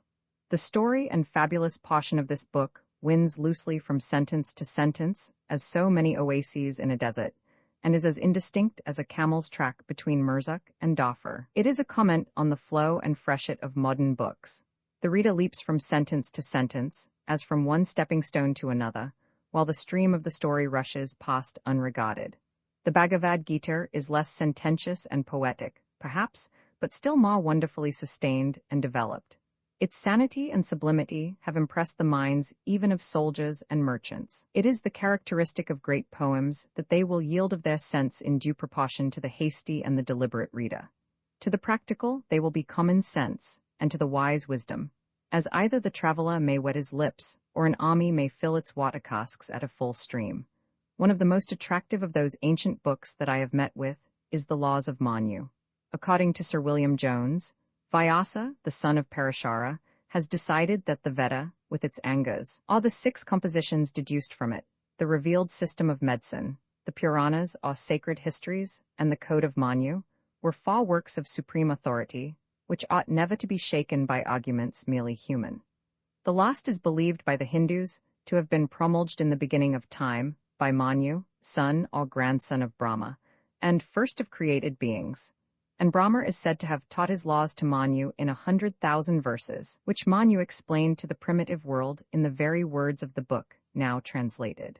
Others affirm that they have undergone successive abridgments for the convenience of mortals, while the gods of the lower heaven and the band of celestial musicians are engaged in studying the primary code. A number of glosses or comments on Manu were composed by the Munis, or old philosophers, whose treatises, together with that before us, constitute the Dharma Sastra, in a collective sense, or body of law. Kalukabata was one of the more modern of these. Every sacred book, successively, has been accepted in the faith that it was to be the final resting place of the sojourning soul. But after all, it was but a caravanserai which supplied refreshment to the traveler, and directed him farther on his way to Isfahan or Baghdad. Thank God, no Hindu tyranny prevailed at the framing of the world, but we are freemen of the universe, and not sentenced to any caste. I know of no book which has come down to us with grander pretensions than this, and it is so impersonal and sincere that it is never offensive nor ridiculous. Compare the modes in which modern literature is advertised with the prospectus of this book, and think what a reading public it addresses, what criticism it expects. It seems to have been uttered from some eastern summit, with a sober morning prescience in the dawn of time, and you cannot read a sentence without being elevated as upon the tableland of the Ghats. It has such a rhythm as the winds of the desert, such a tide as the Ganges, and is as superior to criticism as the Himalaya mountains. Its tone is of such unrelaxed fiber that even at this late day, unworn by time, it wears the English and the Sanskrit dress indifferently, and its fixed sentences keep up their distant fires still, like the stars, by whose dissipated rays this lower world is illumined. The whole book, by noble gestures and inclinations, renders many words unnecessary. English sense has toiled, but Hindu wisdom never perspired. Though the sentences open as we read them, unexpensively, and at first almost unmeaningly, as the petals of a flower, they sometimes startle us with that rare kind of wisdom which could only have been learned from the most trivial experience, but it comes to us as refined as the porcelain earth which subsides to the bottom of the ocean. They are clean and dry as fossil truths, which have been exposed to the elements for thousands of years, so impersonally and scientifically true that they are the ornament of the parlor and the cabinet. Any moral philosophy is exceedingly rare. This of Manu addresses our privacy more than most. It is a more private and familiar, and at the same time, a more public and universal word than is spoken in parlor or pulpit nowadays. As our domestic fowls are said to have their original in the wild pheasant of India, so our domestic thoughts have their prototypes in the thoughts of her philosophers. We are dabbling in the very elements of our present conventional and actual life, as if it were the primeval conventicle where how to eat, and to drink, and to sleep, and maintain life with adequate dignity and sincerity, were the questions to be decided. It is later and more intimate with us even than the advice of our nearest friends. And yet it is true for the widest horizon, and read out of doors has relation to the dim mountain line, and is native and aboriginal there. Most books belong to the house and street only, and in the fields their leaves feel very thin. They are bare and obvious, and have no halo nor haze about them. Nature lies far and fair behind them all, but this, as it proceeds from, so it addresses, what is deepest and most abiding in man. It belongs to the noontide of the day, the midsummer of the year, and after the snows have melted, and the waters evaporated in the spring, still its truth speaks freshly to our experience. It helps the sun to shine, and his rays fall on its page to illustrate it. It spends the mornings and the evenings, and makes such an impression on us overnight as to awaken us before dawn, and its influence lingers around us like a fragrance late into the day. It conveys a new gloss to the meadows and the depths of the wood, and its spirit, like a more subtle ether, sweeps along with the prevailing winds of a country. The very locusts and crickets of a summer day are but later or earlier glosses on the Dharmasastra of the Hindus, a continuation of the sacred code. As we have said, there is an Orientalism in the most restless pioneer, and the farthest west is but the farthest east. While we are reading these sentences, this fair modern world seems only a reprint of the laws of Manu with the gloss of Kaluka. Tried by a New England eye, are the mere practical wisdom of modern times. They are the oracles of a race already in its dotage, but held up to the sky, which is the only impartial and incorruptible ideal. They are of a piece with its depth and serenity, and I am assured that they will have a place and significance as long as there is a sky to test them by.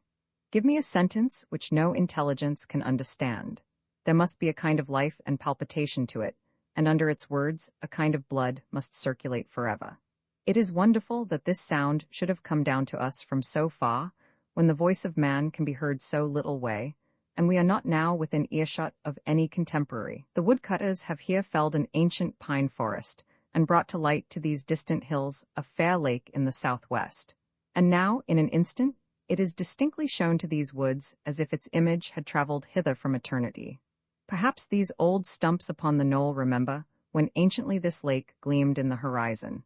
One wonders if the bare earth itself did not experience emotion at beholding again so fair a prospect. That fair water lies there in the sun thus revealed, so much the prouder and fairer, because its beauty needed not to be seen. It seems yet lonely, sufficient to itself, and superior to observation. So are these old sentences like serene lakes in the southwest, at length revealed to us, which have so long been reflecting our own sky in their bosom. The great plain of India lies as in a cup between the Himalayas and the ocean on the north and south, and the Brahmaputra and Indus on the east and west, wherein the primeval race was received. We will not dispute the story.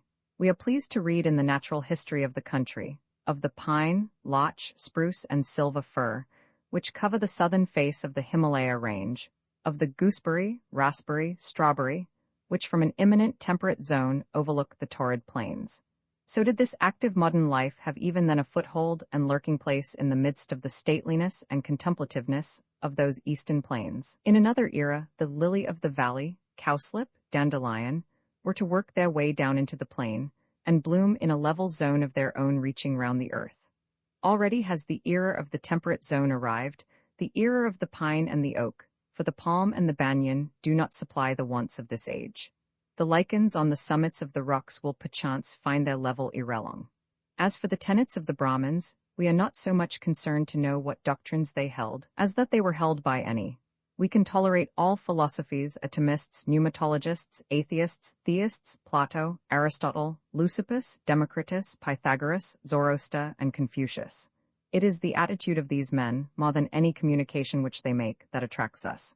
Between them and their commentators, it is true, there is an endless dispute. But if it comes to this, that you compare notes, then you are all wrong. As it is, each takes us up into the serene heavens, whither the smallest bubble rises as surely as the largest, and paints earth and sky for us. Any sincere thought is irresistible. The very austerity of the Brahmins is tempting to the devotional soul, as a more refined and nobler luxury. Once so easily and gracefully satisfied seem like a more refined pleasure. Their conception of creation is peaceful as a dream. When that power awakes, then has this world its full expansion, but when he slumbers with a tranquil spirit, then the whole system fades away. In the very indistinctness of their theogony, a sublime truth is implied. It hardly allows the reader to rest in any supreme first cause, but directly it hints at a suprema still which created the last, and the creator is still behind increate. Nor will we disturb the antiquity of this scripture. From fire, from air, and from the sun, it was milked out. One might as well investigate the chronology of light and heat. Let the sun shine. Manu understood this matter best when he said, "Those best know the divisions of days and nights who understand that the day of Brahma, which endures to the end of 1,000 such ages, infinite ages, nevertheless, according to mortal reckoning, gives rise to virtuous exertions, and that his night endures as long as his day." Indeed, the Muslim and Tata dynasties are beyond all dating. Methinks I have lived under them myself. In every man's brain is the Sanskrit. The Vedas and their Angas are not so ancient as serene contemplation. Why will we be imposed on by antiquity? Is the babe young? When I behold it, it seems more venerable than the oldest man. It is more ancient than Nesta or the Sibyls, and bears the wrinkles of Father Saturn himself. And do we live but in the present? How broad a line is that? I sit now on a stump whose rings number centuries of growth. If I look around, I see that the soil is composed of the remains of just such stumps, ancestors to this. The earth is covered with mold. I thrust this stick many eons deep into its surface, and with my heel make a deeper furrow than the elements have plowed here for 1,000 years. If I listen, I hear the peep of frogs which is older than the slime of Egypt, and the distant drumming of a partridge on a log, as if it were the pulse beat of the summer air. I raise my fairest and freshest flowers in the old mold. Why, what we would fain call new is not skin deep, the earth is not yet stained by it. It is not the fertile ground which we walk on, but the leaves which flutter over our heads. The newest is but the oldest made visible to our senses. When we dig up the soil from 1,000 feet below the surface, we call it new, and the plants which spring from it, and when our vision pierces deeper into space and detects a remote star, we call that new also. The place where we sit is called Hudson. Once it was Nottingham. Once. We should read history as little critically as we consider the landscape, and be more interested by the atmospheric tints and various lights and shades which the intervening spaces create than by its groundwork and composition. It is the morning now turned evening and seen in the west. The same sun, but a new light and atmosphere. Its beauty is like the sunset, not a fresco painting on a wall, flat and bounded, but atmospheric and roving or free. In reality, history fluctuates as the face of the landscape from morning to evening. What is of moment is its hue and color. Time hides no treasures, we want not its then, but its now. We do not complain that the mountains in the horizon are blue and indistinct, they are the more like the heavens. Of what moment are facts that can be lost, which need to be commemorated? The monument of death will outlast the memory of the dead. The pyramids do not tell the tale which was confided to them. The living fact commemorates itself. Why look in the dark for light? Strictly speaking, the historical societies have not recovered one fact from oblivion, but are themselves, instead of the fact, that is lost. The researcher is more memorable than the researched. The crowd stood admiring the mist and the dim outlines of the trees seen through it, when one of their number advanced to explore the phenomenon, and with fresh admiration, all eyes were turned on his dimly retreating figure. It is astonishing with how little cooperation of the societies the past is remembered. Its story has indeed had another muse than has been assigned it. There is a good instance of the manner in which all history began, in Al-Waqidi's Arabian Chronicle. I was informed by Ahmed Olmatin al-Jawhami, who had it from Rafar ibn Qais al-Amiri, who had it from Saif ibn Fabalar al-Chikwami, who had it from Thabit ibn Alqama, who said he was present at the action. These fathers of history were not anxious to preserve, but to learn the fact, and hence it was not forgotten. Critical acumen is exerted in vain to uncover the past cannot be presented, we cannot know what we are not. But one veil hangs over past, present, and future, and it is the province of the historian to find out, not what was, but what is. Where a battle has been fought, you will find nothing but the bones of men and beasts. Where a battle is being fought, there are hearts beating. We will sit on a mound and muse, and not try to make these skeletons stand on their legs again. Does nature remember, think you, that they were men, or not rather that they are bones? Ancient history has an air of antiquity. It should be more modern. It is written as if the spectator should be thinking of the backside of the picture on the wall, or as if the author expected that the dead would be his readers, and wished to detail to them their own experience.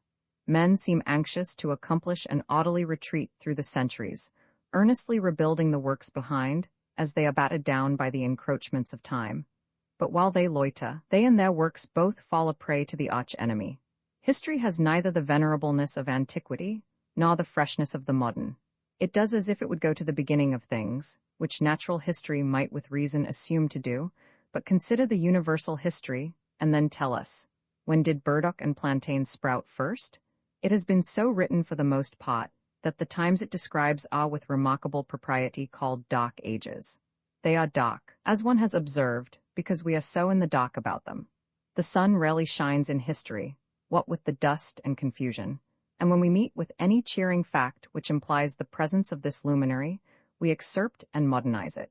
As when we read in the history of the Saxons that Edwin of Northumbria caused stakes to be fixed in the highways where he had seen a clear spring. and brazen dishes were chained to them to refresh the weary sojourner, whose fatigues Edwin had himself experienced. This is worth all Arthur's 12 battles. Through the shadow of the world we sweep into the younger day, better 50 years of Europe than a cycle of Cathay. Than 50 years of Europe better one New England ray. Biography, too, is liable to the same objection. It should be autobiography. Let us not, as the Germans advise, endeavor to go abroad and vex our bowels that we may be somebody else to explain him. If I am not I, who will be? But it is fit that the past should be dark, though the darkness is not so much a quality of the past as of tradition.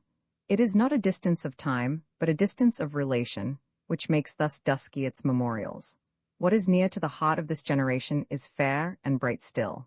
Greece lies outspread fair and sunshiny in floods of light, for there is the sun and daylight in her literature and art.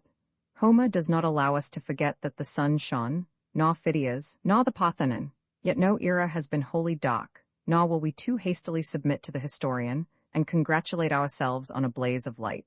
If we could pierce the obscurity of those remote years, we should find it light enough. Only there is not our day. Some creatures are made to see in the dark. There has always been the same amount of light in the world. The new and missing stars, the comets and eclipses, do not affect the general illumination, for only our glasses appreciate them. The eyes of the oldest fossil remains, they tell us, indicate that the same laws of light prevailed then as now. Always the laws of light are the same, but the modes and degrees of seeing vary.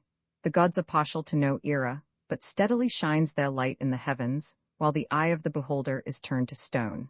There was but the sun and the eye from the first. The ages have not added a new ray to the one, nor altered a fiber of the other. If we will admit time into our thoughts at all, the mythologies, those vestiges of ancient poems, wrecks of poems, so to speak, the world's inheritance, still reflecting some of their original splendor, like the fragments of clouds tinted by the rays of the departed sun, reaching into the latest summer day, and allying this hour to the morning of creation. As the poet sings, fragments of the lofty strain float down the tide of years, as buoyant on the stormy main a potted wreck appears. These are the materials and hints for a history of the rise and progress of the race, how, from the condition of ants, it arrived at the condition of men, and arts were gradually invented. Let 1,000 surmises shed some light on this story. We will not be confined by historical, even geological periods which would allow us to doubt of a progress in human affairs. If we rise above this wisdom for the day, we shall expect that this morning of the race, in which it has been supplied with the simplest necessaries, with corn and wine and honey and oil and fire and articulate speech and agricultural and other arts, reared up by degrees from the condition of ants to men, will be succeeded by a day of equally progressive splendor. That, in the lapse of the divine periods, other divine agents and godlike men will assist to elevate the race as much above its present condition. But we do not know much about it. Thus did one voyageur waking dream, while his companion slumbered on the bank. Suddenly, a boatman's horn was heard echoing from shaw to shaw, to give notice of his approach to the farmer's wife with whom he was to take his dinner, though in that place only muskrats and kingfishers seemed to hear. The current of our reflections and our slumbers being thus disturbed, we weighed anchor once more. As we proceeded on our way in the afternoon, the western bank became lower, or receded farther from the channel in some places, leaving a few trees only to fringe the water's edge, while the eastern rose abruptly here and there into wooded hills 50 or 60 feet high. The base, Tilia americana, also called the lime or linden, which was a new tree to us, overhung the water with its broad and rounded leaf, interspersed with clusters of small hard berries now nearly ripe, and made an agreeable shade for us sailors. The inner bark of this genus is the bast, the material of the fisherman's matting, and the ropes and peasants' shoes of which the Russians make so much use, and also of nets and a coarse cloth in some places.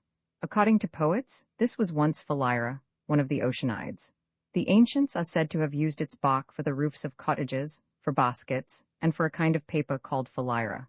They also made bucklers of its wood, on account of its flexibility, lightness, and resiliency. It was once much used for carving, and is still in demand for sounding boards of pianofortes and panels of carriages, and for various uses for which toughness and flexibility are required. Baskets and cradles are made of the twigs. Its sap affords sugar, and the honey made from its flowers is said to be preferred to any other. Its leaves are in some countries given to cattle. A kind of chocolate has been made of its fruit, A medicine has been prepared from an infusion of its flowers, and finally, the charcoal made of its wood is greatly valued for gunpowder. The sight of this tree reminded us that we had reached a strange land to us. As we sailed under this canopy of leaves, we saw the sky through its chinks, and, as it were, the meaning and idea of the tree stamped in 1,000 hieroglyphics on the heavens. The universe is so aptly fitted to our organization that the eye wonders and reposes at the same time. On every side, there is something to soothe and refresh this sense. Look up at the treetops and see how finely nature finishes off her work there. See how the pines spire without end higher and higher, and make a graceful fringe to the earth. And who shall count the finer cobwebs that saw and float away from their utmost tops, and the myriad insects that dodge between them? Leaves are of more various forms than the alphabets of all languages put together. Of the oaks alone there are hardly two alike, and each expresses its own character. In all her products nature only develops her simplest germs. One would say that it was no great stretch of invention to create birds. The hawk, which now takes his flight over the top of the wood, was at first, perchance, only a leaf which fluttered in its aisles. From rustling leaves she came in the course of ages to the loftier flight and clear carol of the bird. Salmon Brook comes in from the west under the railroad, 1.5 miles below the village of Nashua. We rode up far enough into the meadows which border it to learn its piscatorial history from a haymaker on its banks.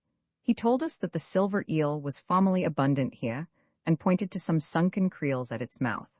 This man's memory and imagination were fertile in fishermen's tales of floating isles in bottomless ponds, and of lakes mysteriously stocked with fishes, and would have kept us till nightfall to listen, but we could not afford to loiter in this roadstead, and so stood out to our sea again. Though we never trod in those meadows, but only touched their margin with our hands, we still retain a pleasant memory of them. Salmon Brook, whose name is said to be a translation from the Indian, was a favorite haunt of the aborigines. Here, too, the first white settlers of Nashua planted, and some dents in the earth where their houses stood, and the wrecks of ancient apple trees are still visible.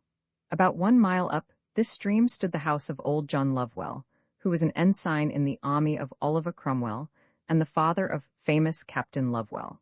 He settled here before 1690, and died about 1754, at the age of 120 years. He is thought to have been engaged in the famous Narragansett swamp fight, which took place in 1675, before he came here. The Indians are said to have spared him in succeeding wars on account of his kindness to them.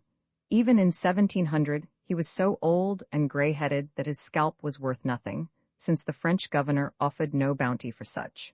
I have stood in the dent of his cellar on the bank of the brook, and talked there with one whose grandfather had, whose father might have, talked with Lovewell. Here also he had a mill in his old age, and kept a small stall. He was remembered by some who were recently living, as a hale old man who drove the boys out of his orchard with his cane. Consider the triumphs of the mortal man, and what poor trophies it would have to show, to wit. He cobbled shoes without glasses at 100, and cut a handsome swath at 105. Lovewell's house is said to have been the first which Mrs. Dustin reached on her escape from the Indians. Here probably the hero of Pequawket was born and bred.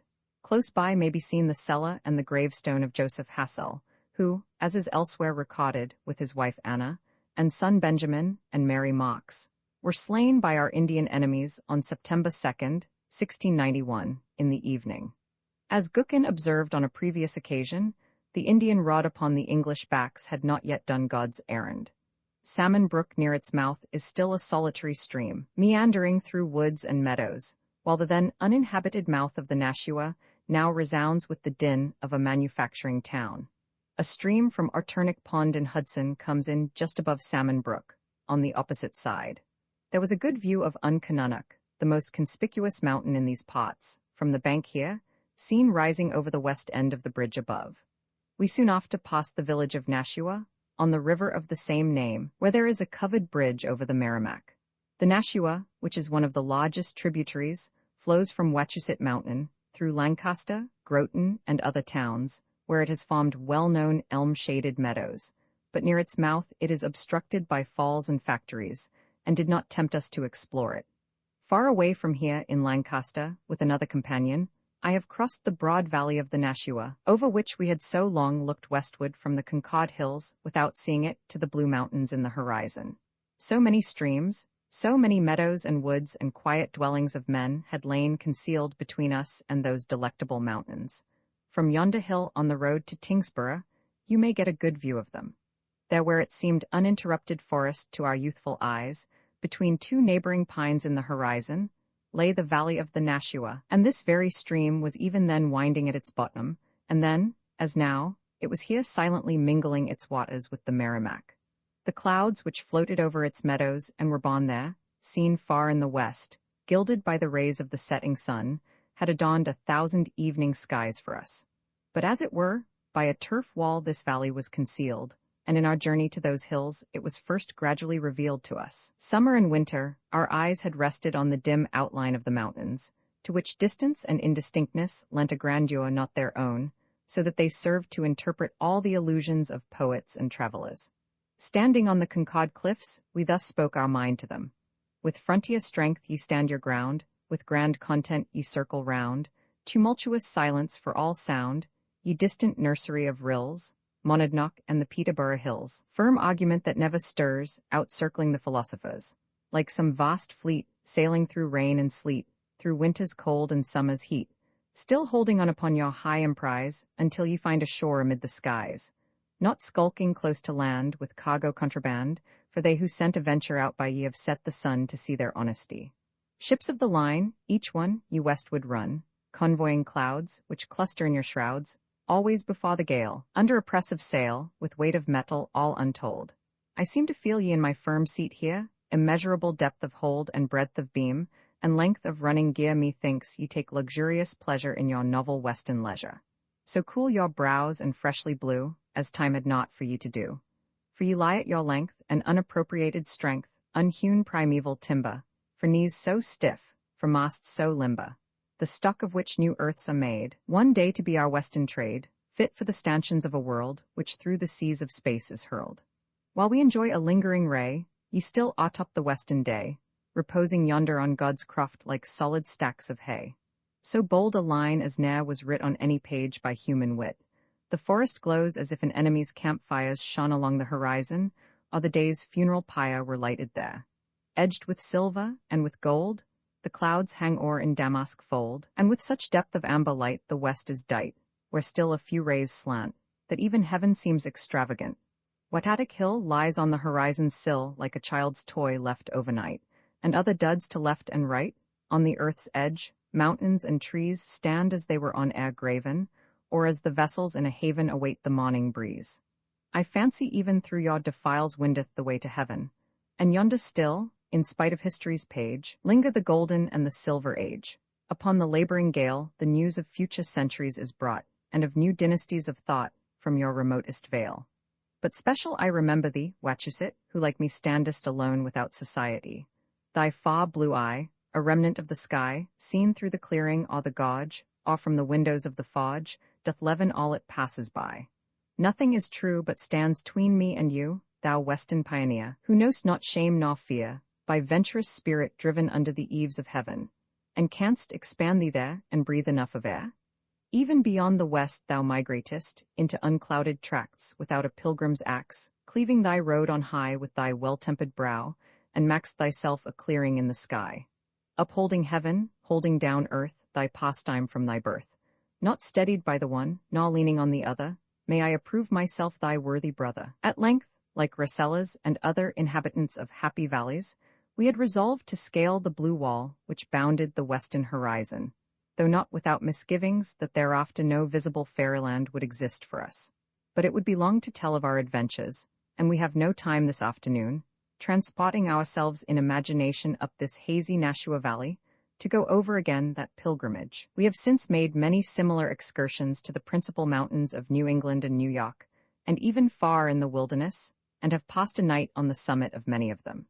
And now, when we look again westward from our native hills, Wachusett and Monadnock have retreated once more among the blue and fabulous mountains in the horizon, though our eyes rest on the very rocks on both of them, where we have pitched our tent for a night, and boiled our hasty pudding amid the clouds. As late as 1724, there was no house on the north side of the Nashua, but only scattered Whig, and gristly forests between this frontier and Canada. In September of that year, 2 men who were engaged in making turpentine on that side, for such were the first enterprises in the wilderness, were taken captive and carried to Canada by a party of 30 Indians. 10 of the inhabitants of Dunstable, going to look for them, found the hoops of their barrel cut, and the turpentine spread on the ground. I have been told by an inhabitant of Tingsborough, who had the story from his ancestors, that one of these captives, when the Indians were about to upset his barrel of turpentine, seized a pine knot and flourishing it, swore so resolutely that he would kill the first who touched it, that they refrained, and when at length he returned from Canada, he found it still standing. Perhaps there was more than one barrel. However this may have been, the scouts knew by marks on the trees, made with coal mixed with grease, that the men were not killed, but taken prisoners.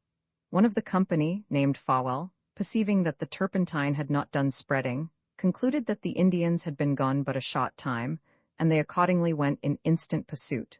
Contrary to the advice of Farwell, following directly on their trail up the Merrimack, they fell into an ambuscade near Thornton's Ferry, in the present town of Merrimack, and 9 were killed, only one, Farwell, escaping after a vigorous pursuit. The men of Dunstable went out and picked up their bodies, and carried them all down to Dunstable and buried them. It is almost word for word as in the Robin Hood ballad. They carried these foresters into fair Nottingham, as many there did know, they digged them graves in their churchyard, and they buried them all arow. Nottingham is only the other side of the river, and they were not exactly all arow.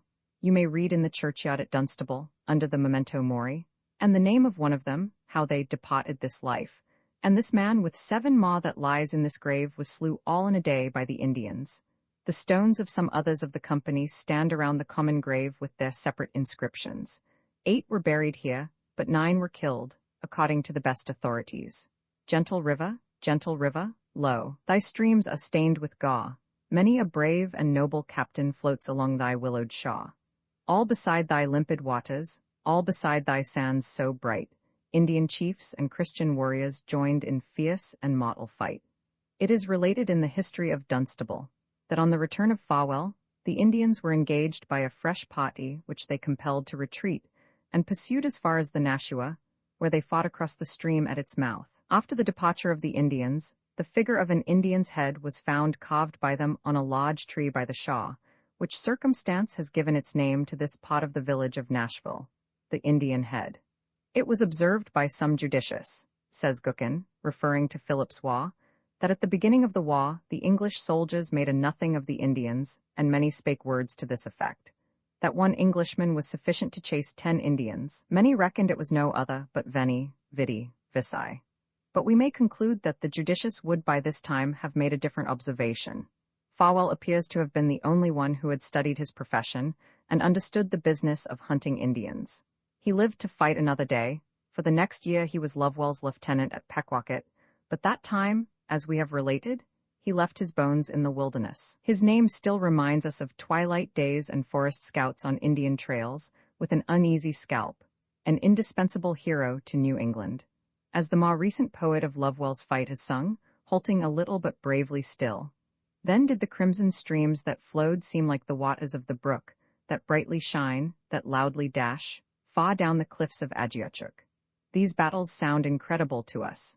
I think that posterity will doubt if such things ever were. If our bold ancestors who settled this land were not struggling rather with the forest shadows, and not with a copper-colored race of men.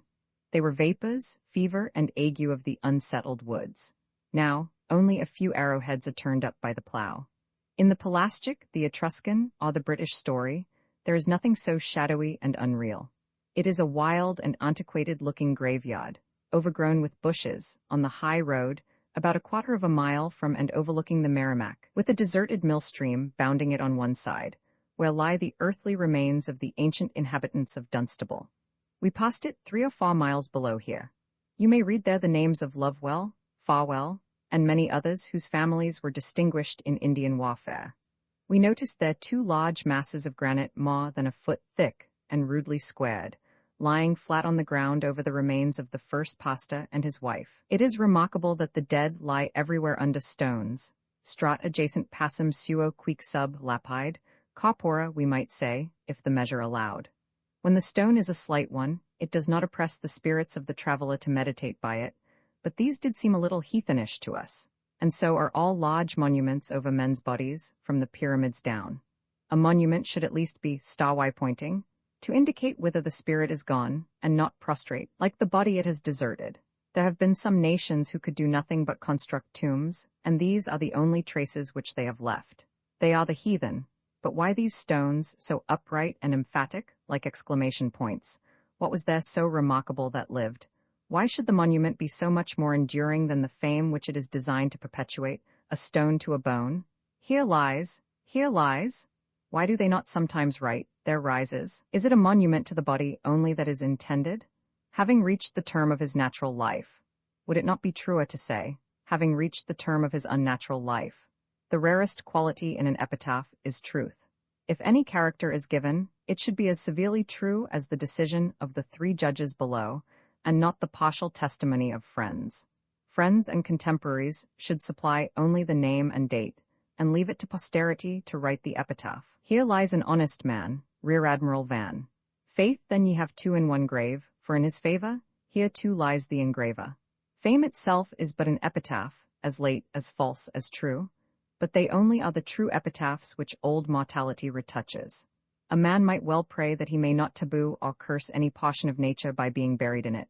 For the most part, the best man's spirit makes a fearful sprite to haunt his grave, and it is therefore much to the credit of Little John, the famous follower of Robin Hood, and reflecting favorably on his character, that his grave was long celebrous for the yielding of excellent whetstones. I confess that I have but little love for such collections as they have at the Catacombs, Père Lachaise, Mount Auburn, and even this Dunstable graveyard. At any rate, nothing but great antiquity can make graveyards interesting to me. I have no friends there. It may be that I am not competent to write the poetry of the grave.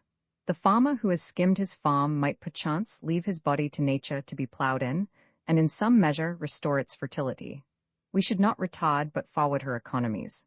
Soon the village of Nashua was out of sight, and the woods were gained again, and we rode slowly on before sunset, looking for a solitary place in which to spend the night. A few evening clouds began to be reflected in the water, and the surface was dimpled only here and there by a muskrat crossing the stream. We camped at length near Pennishook Brook, on the confines of what is now Nashville, by a deep ravine, under the skirts of a pine wood, where the dead pine leaves were our carpet, and their tawny boughs stretched overhead. But fire and smoke soon tamed the scene. The rocks consented to be our walls, and the pines our roof. A woodside was already the fittest locality for us. The wilderness is near as well as dear to every man. Even the oldest villages are indebted to the border of wild wood which surrounds them, more than to the gardens of men. There is something indescribably inspiriting and beautiful in the aspect of the forest skirting and occasionally jutting into the midst of new towns, which, like the sand-heaps of fresh foxboroughs, have sprung up in their midst. The very uprightness of the pines and maples asserts the ancient rectitude and vigor of nature. Our lives need the relief of such a background, where the pine flourishes and the jay still screams. We had found a safe harbor for our boat, and as the sun was setting carried up our furniture, and soon arranged our house upon the bank, and while the kettle steamed at the tent door, we chatted of distant friends and of the sights which we were to behold, and wondered which way the towns lay from us. Our cocoa was soon boiled, and supper set upon our chest, and we lengthened out this meal, like old voyageurs, with our talk. Meanwhile, we spread the map on the ground, and read in the gazetteer when the first settlers came here and got a township granted. Then, when supper was done, and we had written the journal of our voyage, we wrapped our buffaloes about us and lay down with our heads pillowed on our arms, listening a while to the distant baying of a dog, or the murmurs of the river, or to the wind, which had not gone to rest. The western wind came lumbering in, bearing a faint Pacific din, our evening mail, swift at the call of its postmaster general. Laden with news from California, whate'er transpired hath since morn, how wags the world by Briar and break from hence to Athabasca Lake, all half awake and half asleep, dreaming of a star which glimmered through our cotton roof. Perhaps at midnight, one was awakened by a cricket shrilly singing on his shoulder, or by a hunting spider in his eye, and was lulled asleep again by some streamlet purling its way along at the bottom of a wooded and rocky ravine in our neighborhood. It was pleasant to lie with our heads so low in the grass, and hear what a tinkling, ever-busy laboratory it was. 1,000 little artisans beat on their anvils all night long. Far in the night, as we were falling asleep on the bank of the Merrimack, We heard some tyro beating a drum incessantly, in preparation for a country muster, as we learned, and we thought of the line, when the drum beat at dead of night. We could have assured him that his beat would be answered, and the fosses be mustered. Fear not, thou drummer of the night, we too will be there. And still he drummed on in the silence and the dark. This stray sound from a far-off sphere came to our ears from time to time, far, sweet, and significant, and we listened with such an unprejudiced sense as if for the first time we heard it all. No doubt he was an insignificant drummer enough, but his music afforded us a prime and leisure hour, and we felt that we were in season wholly. These simple sounds related us to the stars. There was a logic in them so convincing that the combined sense of mankind could never make me doubt their conclusions. I stopped my habitual thinking, as if the plow had suddenly run deeper in its furrow through the crust of the world. How can I go on, who have just stepped over such a bottomless skylight in the bog of my life? Suddenly old time winked at me. You know me, you rogue, and news had come that it was well. That ancient universe is in such capital health. I think undoubtedly it will never die. Heal yourselves, doctors, by God, I live. Then idle time ran gadding by and left me with eternity alone. I hear beyond the range of sound, I see beyond the verge of sight. I see, smell, taste, hear, feel, that everlasting something to which we are allied, at once our maker, our abode, our destiny, our very selves. The one historic truth, the most remarkable fact which can become the distinct and uninvited subject of our thought, the actual glory of the universe, the only fact which a human being cannot avoid recognizing, or in some way forget or dispense with. It doth expand my privacies to all, and leave me single in the crowd. I have seen how the foundations of the world are laid, and I have not the least doubt that it will stand a good while. Now chiefly is my natal hour, and only now my prime of life. I will not doubt the love untold, which not my worth nor want hath bought, which wooed me young and woos me old, and to this evening hath me brought. What are ears? What is time? That this particular series of sounds called a strain of music, an invisible and fairy troop which never brushed the dew from any mead, can be wafted down through the centuries from Homer to me, and he have been conversant with that same aerial and mysterious charm which now so tingles my ears. What a fine communication from age to age, of the fairest and noblest thoughts. The aspirations of ancient men, even such as were never communicated by speech, is music?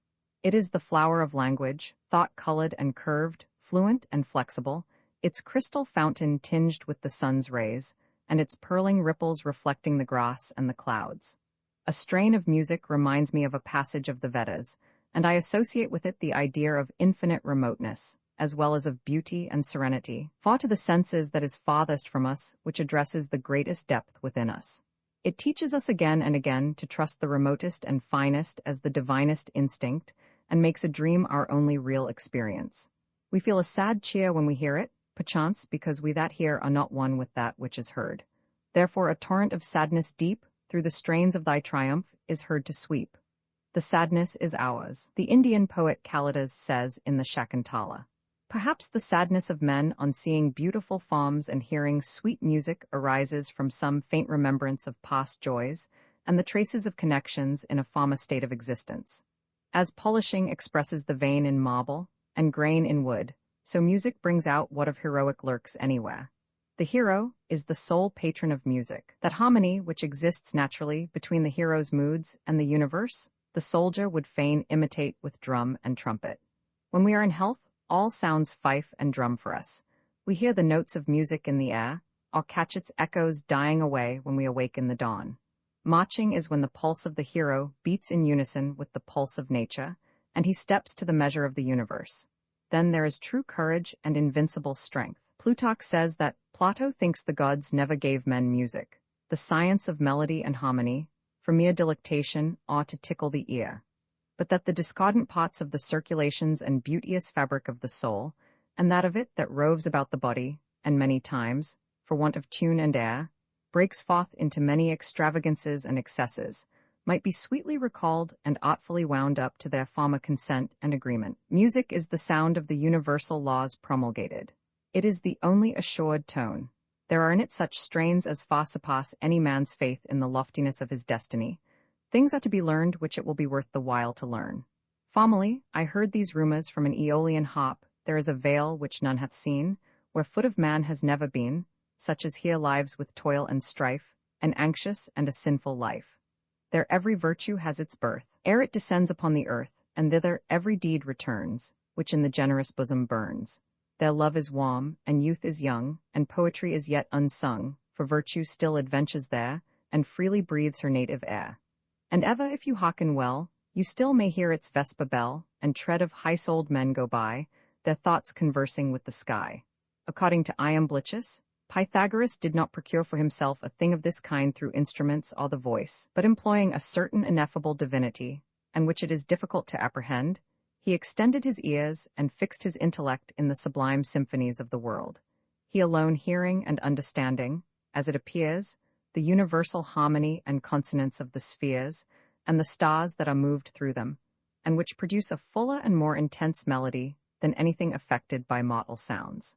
Traveling on foot very early one morning due east from here about 20 miles, from Caleb Harriman's tavern in Hempstead toward Haverhill, when I reached the railroad in Plaistow, I heard at some distance a faint music in the air, like an Aeolian harp, which I immediately suspected to proceed from the cord of the telegraph, vibrating in the just awakening morning wind, and applying my ear to one of the posts, I was convinced that it was so. It was the telegraph harp singing its message through the country, its message sent not by men, but by gods. Perchance, like the statue of Memnon, it resounds only in the morning, when the first rays of the sun fall on it. It was like the first lyre or shell heard on the seashore, that vibrating caught high in the air over the shores of earth. So have all things their higher and their lower uses. I heard a fairer news than the journals ever print. It told of things worthy to hear, and worthy of the electric fluid to carry the news of, not of the price of cotton and flour, but it hinted at the price of the world itself, and of things which are priceless, of absolute truth and beauty. Still the drum rolled on, and stirred our blood to fresh extravagance that night. The clarion sound and clang of corselet and buckler were heard from many a hamlet of the soul, and many a knight was arming for the fight behind the encamped stars. Before each van prick forth the airy knights, and couch their spears till thickest legions close, with feats of arms from either end of heaven the welkin burns. Away, away, away, away, ye have not kept your secret well, I will abide that other day, those other lands ye tell. Has time no leisure left for these, the acts that ye rehearse? Is not eternity a lease for better deeds than verse? 'Tis sweet to hear of heroes dead, to know them still alive, but sweeter if we earn their bread, and in us they survive. Our life should feed the springs of fame with a perennial wave, as ocean feeds the babbling founts which find in it their grave. Ye skies drop gently round my breast, and be my corselet blue. Ye earth receive my lance in rest, my faithful charger you. Ye stars my spearheads in the sky, my arrow tips ye are. I see the routed foemen fly, my bright spears fixed are. Give me an angel for a foe, fix now the place and time, and straight to meet him I will go above the starry chime, and with our clashing bucklers clang the heavenly spheres shall ring, while bright the northern lights shall hang beside our tourneying. And if she lose her champion true, tell heaven not despair, for I will be her champion new, her fame I will repair. There was a high wind this night, which we afterwards learned had been still more violent elsewhere, and had done much injury to the cornfields far and near, but we only heard it sigh from time to time, as if it had no license to shake the foundations of our tent. The pines murmured, the water rippled, and the tent rocked a little, but we only laid our ears closer to the ground, while the blast swept on to alarm other men, and long before sunrise, we were ready to pursue our voyage as usual. Tuesday on either side, the river lie long fields of barley and of rye, that clothe the wold and meet the sky, and through the fields the road runs by to many-towered Camelot. Long before daylight, we ranged abroad, hatchet in hand, in search of fuel, and made the yet slumbering and dreaming wood resound with our blows. Then with our fire we burned up a portion of the loitering night, while the kettle sang its homely strain to the morning star. We tramped about the shaw, waked all the muskrats, and scared up the bittern and birds that were asleep upon their roosts. We hauled up and upset our boat and washed it and rinsed out the clay, talking aloud as if it were broad day, until at length, by 3 o'clock, we had completed our preparations and were ready to pursue our voyage as usual. So, shaking the clay from our feet, we pushed into the fog. Though we were enveloped in mist as usual, we trusted that there was a bright day behind it. Ply the oars, away, away. In each dewdrop of the morning lies the promise of a day. Rivers from the sunrise flow, springing with the dewy morn. Voyageurs gainst time do row, idle noon nor sunset know, ever even with the dawn. Belknap, the historian of this state, says that, in the neighborhood of fresh rivers and ponds, a whitish fog in the morning lying over the water is a sure indication of fair weather for that day, and when no fog is seen, rain is expected before night. That which seemed to us to invest the world was only a narrow and shallow wreath of vapor stretched over the channel of the Merrimack from the seaboard to the mountains. More extensive fogs, however, have their own limits. I once saw the day break from the top of Saddleback Mountain in Massachusetts, above the clouds. As we cannot distinguish objects through this dense fog, let me tell this story more at length. I had come over the hills on foot and alone in serene summer days, plucking the raspberries by the wayside, and occasionally buying a loaf of bread at a farmer's house, with a knapsack on my back which held a few travelers' books and a change of clothing, and a staff in my hand. I had that morning looked down from the Hoosac Mountain, where the road crosses it, on the village of North Adams in the valley 3 miles away under my feet, showing how uneven the earth may sometimes be, and making it seem an accident that it should ever be level and convenient for the feet of man. Putting a little rice and sugar and a tin cup into my knapsack at this village, I began in the afternoon to ascend the mountain, whose summit is 3,600 feet above the level of the sea, and was 7 or 8 miles distant by the path. My route lay up a long and spacious valley called the Bellows, because the winds rush up or down it with violence in storms, sloping up to the very clouds between the principal range and a lower mountain. There were a few farms scattered along at different elevations, each commanding a fine prospect of the mountains to the north, and a stream ran down the middle of the valley, on which near the head there was a mill. It seemed a road for the pilgrim to enter upon who would climb to the gates of heaven. Now I crossed a hayfield, and now over the brook on a slight bridge, still gradually ascending all the while with a sort of awe, and filled with indefinite expectations as to what kind of inhabitants and what kind of nature I should come to at last. It now seemed some advantage that the earth was uneven, for one could not imagine a more noble position for a farmhouse than this vale afforded, farther from or nearer to its head, from a glen-like seclusion overlooking the country at a great elevation between these two mountain walls. It reminded me of the homesteads of the Huguenots on Staten Island, off the coast of New Jersey. The hills in the interior of this island, though comparatively low, are penetrated in various directions by similar sloping valleys on a humble scale, gradually narrowing and rising to the center, and at the head of these, the Huguenots, who were the first settlers, placed their houses quite within the land, in rural and sheltered places, in leafy recesses where the breeze played with the poplar and the gum tree, from which, with equal security in calm and storm, they looked out through a widening vista, over miles of forest and stretching salt marsh, to the Huguenot's tree, an old elm on the shore at whose root they had landed, and across the spacious outer bay of New York to Sandy Hook and the highlands of Neversink, and thence over leagues of the Atlantic, perchance to some faint vessel in the horizon, almost a day's sail on her voyage to that Europe whence they had come.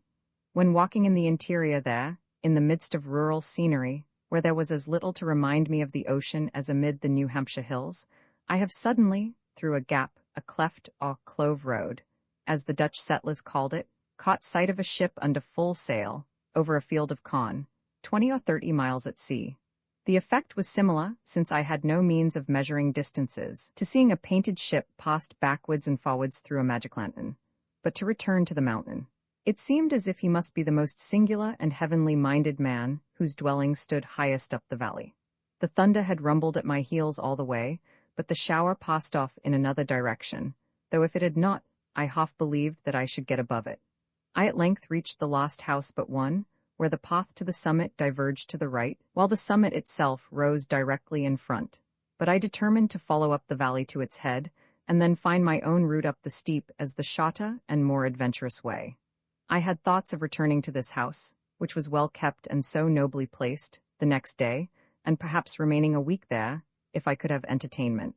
Its mistress was a frank and hospitable young woman, who stood before me in a deshabille, busily and unconcernedly combing her long black hair while she talked, giving her head the necessary toss with each sweep of the comb, with lively, sparkling eyes, and full of interest in that lower world from which I had come, talking all the while as familiarly as if she had known me for years, and reminding me of a cousin of mine. She at first had taken me for a student from Williamstown, for they went by in parties, she said, either riding or walking, almost every pleasant day, and were a pretty wild set of fellows, but they never went by the way I was going. As I passed the last house, a man called out to know what I had to sell. For seeing my knapsack, he thought that I might be a peddler who was taking this unusual route over the ridge of the valley into South Adams. He told me that it was still far 5 miles to the summit by the path which I had left, though not more than 2 in a straight line from where I was, but that nobody ever went this way. There was no path, and I should find it as steep as the roof of a house. But I knew that I was more used to woods and mountains than he, and went along through his cowyard, while he, looking at the sun, shouted after me that I should not get to the top that night. I soon reached the head of the valley, but as I could not see the summit from this point, I ascended a low mountain on the opposite side, and took its bearing with my compass. I at once entered the woods, and began to climb the steep side of the mountain in a diagonal direction, taking the bearing of a tree every dozen rods. The ascent was by no means difficult or unpleasant, and occupied much less time than it would have taken to follow the path. Even country people, I have observed, magnify the difficulty of traveling in the forest, and especially among mountains. They seem to lack their usual common sense in this. I have climbed several higher mountains without guide or path, and have found, as might be expected, that it takes only more time and patience commonly than to travel the smoothest highway. It is very rare that you meet with obstacles in this world which the humblest man has not faculties to surmount. It is true we may come to a perpendicular precipice, but we need not jump off nor run our heads against it. A man may jump down his own cellar stairs, or dash his brains out against his chimney, if he is mad. So far as my experience goes, travelers generally exaggerate the difficulties of the way. Like most evil, the difficulty is imaginary, for what's the hurry? If a person lost would conclude that after all he is not lost, he is not beside himself, but standing in his own old shoes on the very spot where he is, and that for the time being he will live there. But the places that have known him, they are lost. How much anxiety and danger would vanish. I am not alone if I stand by myself. Who knows where in space this globe is rolling? Yet we will not give ourselves up for lost, let it go where it will. I made my way steadily upward in a straight line through a dense undergrowth of mountain laurel, until the trees began to have a scraggy and infernal look, as if contending with frost goblins, and at length I reached the summit, just as the sun was setting. Several acres here had been cleared, and were covered with rocks and stumps, and there was a rude observatory in the middle which overlooked the woods. I had one fair view of the country before the sun went down, but I was too thirsty to waste any light in viewing the prospect, and set out directly to find water. First, going down a well-beaten path for half a mile through the low scrubby wood, till I came to where the water stood in the tracks of the horses which had carried travellers up, I lay down flat, and drank these dry, one after another, a pure, cold, spring-like water, but yet I could not fill my dipper, though I contrived little siphons of grass stems and ingenious aqueducts on a small scale. It was too slow a process. Then, remembering that I had passed a moist place near the top on my way up, I returned to find it again, and here, with sharp stones in my hands in the twilight, I made a well about 2 feet deep, which was soon filled with pure cold water, and the birds too came and drank at it. So I filled my dipper, and making my way back to the observatory, collected some dry sticks, and made a fire on some flat stones which had been placed on the floor for that purpose, and so I soon cooked my supper of rice, having already whittled a wooden spoon to eat it with. I sat up during the evening, reading by the light of the fire the scraps of newspapers in which some party had wrapped their luncheon, the prices current in New York and Boston, the advertisements, and the singular editorials which some had seen fit to publish, not foreseeing under what critical circumstances they would be read. I read these things at a vast advantage there, and it seemed to me that the advertisements, or what is called the business part of a paper, were greatly the best, the most useful, natural, and respectable. Almost all the opinions and sentiments expressed were so little considered, so shallow and flimsy, that I thought the very texture of the paper must be weaker in that pot and tear the more easily. The advertisements and the prices current were more closely allied to nature, and were respectable in some measure as tide and meteorological tables are. But the reading matter, which I remembered was most prized down below, unless it was some humble record of science, or an extract from some old classic, struck me as strangely whimsical and crude and one-ideaed, like a schoolboy's theme, such as youth's right and off to burn. The opinions were of that kind that are doomed to wear a different aspect tomorrow, like last year's fashions, as if mankind were very green indeed, and would be ashamed of themselves in a few years, when they had outgrown this verdant period. There was, moreover, a singular disposition to wit and humor, but rarely the slightest real success. And the apparent success was a terrible satire on the attempt. The evil genius of man laughed the loudest at his best jokes.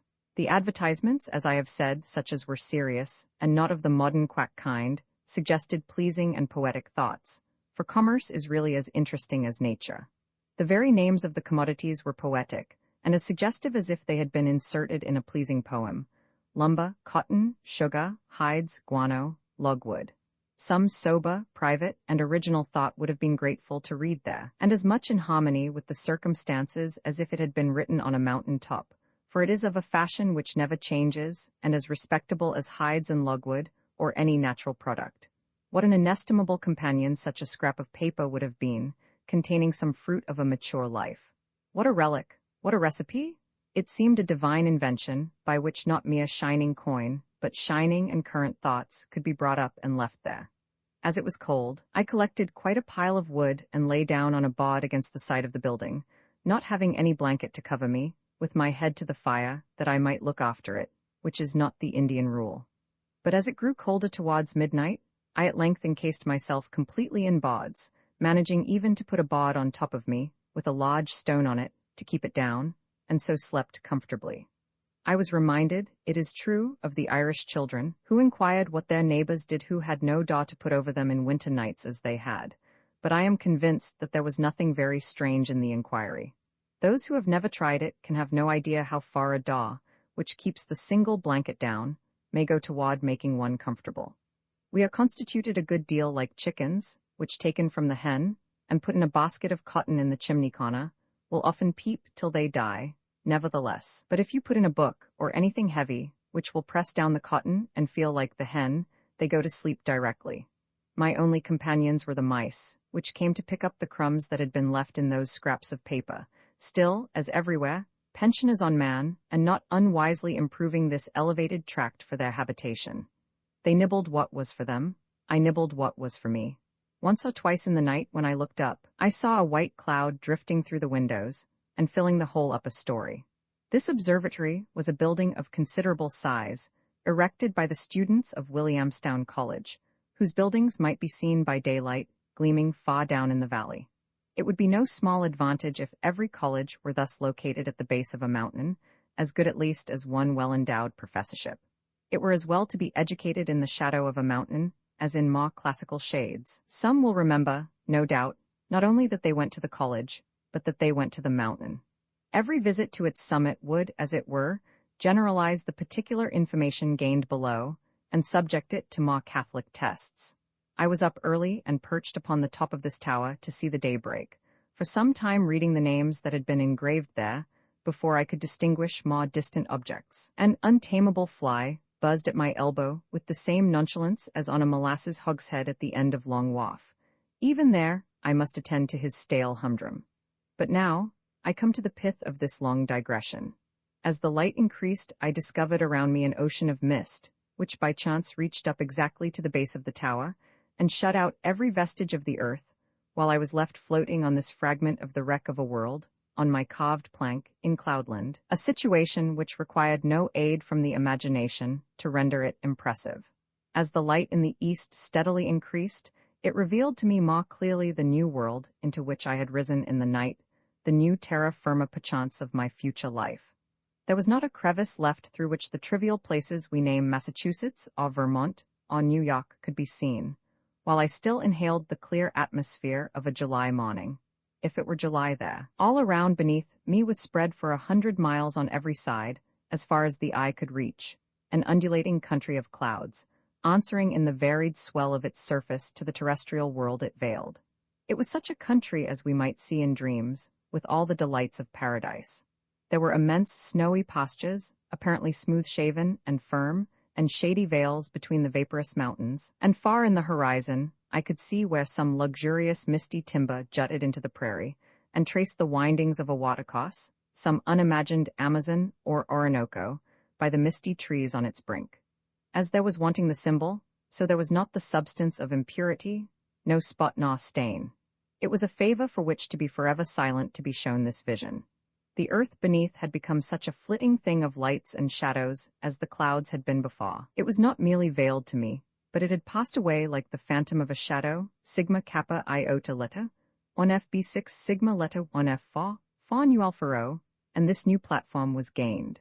As I had climbed above storm and cloud, so by successive days' journeys I might reach the region of eternal day, beyond the tapering shadow of the earth.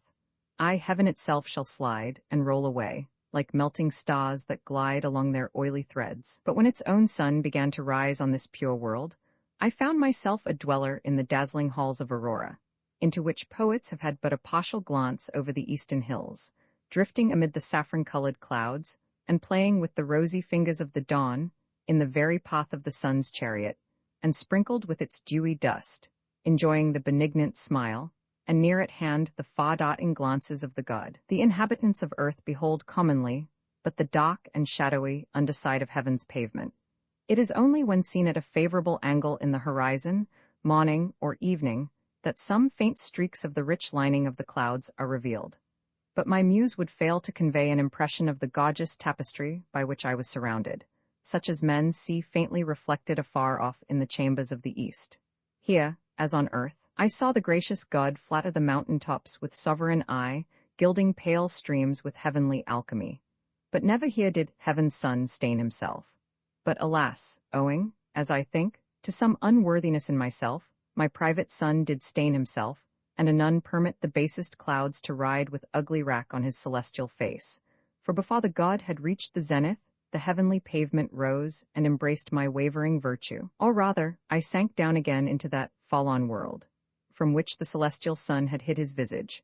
How may a worm that crawls along the dust clamber the azure mountains, thrown so high, and fetch from thence thy fair idea just, that in those sunny cots doth hidden lie, clothed with such light as blinds the angel's eye?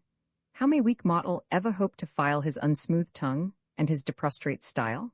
Oh, raise thou from his cost thy now entombed exile. In the preceding evening, I had seen the summits of new and yet higher mountains, the Catskills, by which I might hope to climb to heaven again, and had set my compass for a fair lake in the southwest, which lay in my way, for which I now steered, descending the mountain by my own route, on the side opposite to that by which I had ascended, and soon found myself in the region of cloud and drizzling rain, and the inhabitants affirmed that it had been a cloudy and drizzling day wholly. But now we must make haste back before the fog disperses to the blithe Merrimack water. Since that first away, many a lengthy reach we've rode, still the sparrow on the spray hastes to usher in the day with her simple stanza'd ode. We passed a canal boat before sunrise, groping its way to the seaboard, and though we could not see it on account of the fog, the few dull, thumping, stertorous sounds which we heard impressed us with a sense of weight and irresistible motion. One little rill of commerce already awake on this distant New Hampshire river. The fog, as it required more skill in the steering, enhanced the interest of our early voyage, and made the river seem indefinitely broad.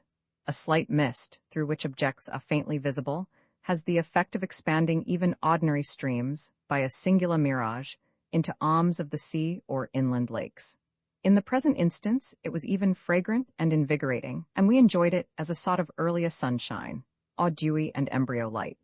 Low-anchored cloud, Newfoundland air, fountainhead and source of rivers, dewcloth, dream drapery, and napkins spread by fays, drifting meadow of the air, where bloom the daisied banks and violets, and in whose fenny labyrinth the bittern booms and heron wades, spirit of lakes and seas and rivers, bear only perfumes and the scent of healing herbs to just men's fields. The same pleasant and observant historian whom we quoted above says that, in the mountainous parts of the country, the ascent of vapors and their formation into clouds is a curious and entertaining object. The vapors are seen rising in small columns like smoke from many chimneys. When risen to a certain height, they spread, meet, condense, and are attracted to the mountains, where they either distill in gentle dews and replenish the springs, or descend in showers, accompanied with thunder. After short intermissions, the process is repeated many times in the course of a summer day, affording to travelers a lively illustration of what is observed in the Book of Job. They are wet with the showers of the mountains. Fogs and clouds, which conceal the overshadowing mountains, lend the breadth of the plains to mountain vales. Even a small-featured country acquires some grandeur in stormy weather when clouds are seen drifting between the beholder and the neighboring hills. when, in traveling toward Haverhill through Hampstead in this state, on the height of land between the Merrimack and the Piscataqua, or the sea, you commence the descent eastward. The view toward the coast is so distant and unexpected, though the sea is invisible, that you at first suppose the unobstructed atmosphere to be a fog in the lowlands concealing hills of corresponding elevation to that you are upon. But it is the mist of prejudice alone, which the winds will not disperse. The most stupendous scenery ceases to be sublime when it becomes distinct, or in other words limited, and the imagination is no longer encouraged to exaggerate it. The actual height and breadth of a mountain or a waterfall are always ridiculously small. They are the imagined only that content us. Nature is not made after such a fashion as we would have her. We piously exaggerate her wonders, as the scenery around our home. Such was the heaviness of the dews along this river, that we were generally obliged to leave our tent spread over the bows of the boat till the sun had dried it, to avoid mildew. We passed the mouth of Pennishook Brook, a wild salmon stream, in the fog without seeing it. At length the sun's rays struggled through the mist and showed us the pines on Shaw dripping with dew, and springs trickling from the moist banks. And now the taller suns, whom Titan warms, of unshorn mountains blown with easy winds, dandle the morning's childhood in their arms, and if they chanced to slip the prouder pines, the under correlets did catch their shines, to gild their leaves. We rode for some hours between glistening banks before the sun had dried the grass and leaves, or the day had established its character. Its serenity at last seemed the more profound and secure for the denseness of the morning's fog. The river became swifter, and the scenery more pleasing than before. The banks were steep and clayey for the most part, and trickling with water, and where a spring oozed out a few feet above the river, the boatmen had cut a trough out of a slab with their axes, and placed it so as to receive the water and fill their jugs conveniently. Sometimes this purer and cooler water, bursting out from under a pine or a rock, was collected into a basin close to the edge of and level with the river, a fountainhead of the Merrimack. So near along life's stream are the fountains of innocence and youth, making fertile its sandy margin, and the voyageur will do well to replenish his vessels often at these uncontaminated sources. Some youthful spring, perchance, still empties with tinkling music into the oldest river, even when it is falling into the sea, and we imagine that its music is distinguished by the river gods from the general lapse of the stream, and falls sweeter on their ears in proportion as it is nearer to the ocean. As the evaporations of the river feed thus these unsuspected springs which filter through its banks, so, perchance, our aspirations fall back again in springs on the margin of life's stream to refresh and purify it. The yellow and tepid river may float his scow, and cheer his eye with its reflections and its ripples, but the boatman quenches his thirst at this small rill alone. It is this purer and cooler element that chiefly sustains his life. The race will long survive that is thus discreet. Our coast this morning lay between the territories of Merrimack, on the west, and Litchfield, once called Brenton's Farm, on the east, which townships were anciently the Indian Natticook. Brenton was a fur trader among the Indians, and these lands were granted to him in 1656. The latter township contains about 500 inhabitants, of whom, however, we saw none, and but few of their dwellings. Being on the river, whose banks are always high and generally conceal the few houses, the country appeared much more wild and primitive than to the traveler on the neighboring roads. The river is by far the most attractive highway, and those boatmen who have spent 20 or 25 years on it must have had a much fairer, more wild, and memorable experience than the dusty and jarring one of the teamster who has driven, during the same time, on the roads which run parallel with the stream. As one ascends the Merrimack, he rarely sees a village, but for the most part alternate wood and pasture lands, and sometimes a field of corn or potatoes, of rye or oats or English grass, with a few straggling apple trees, and at still longer intervals, a farmer's house.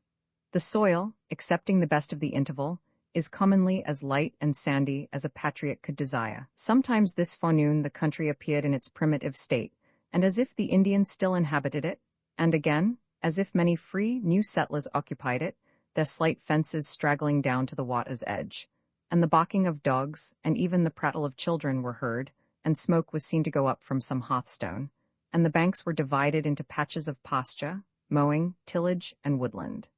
But when the river spread out broader, with an uninhabited islet, or a long, low sandy shaw which ran on single and devious, not answering to its opposite, but far off as if it were seashore or single coast, and the land no longer nursed the river in its bosom.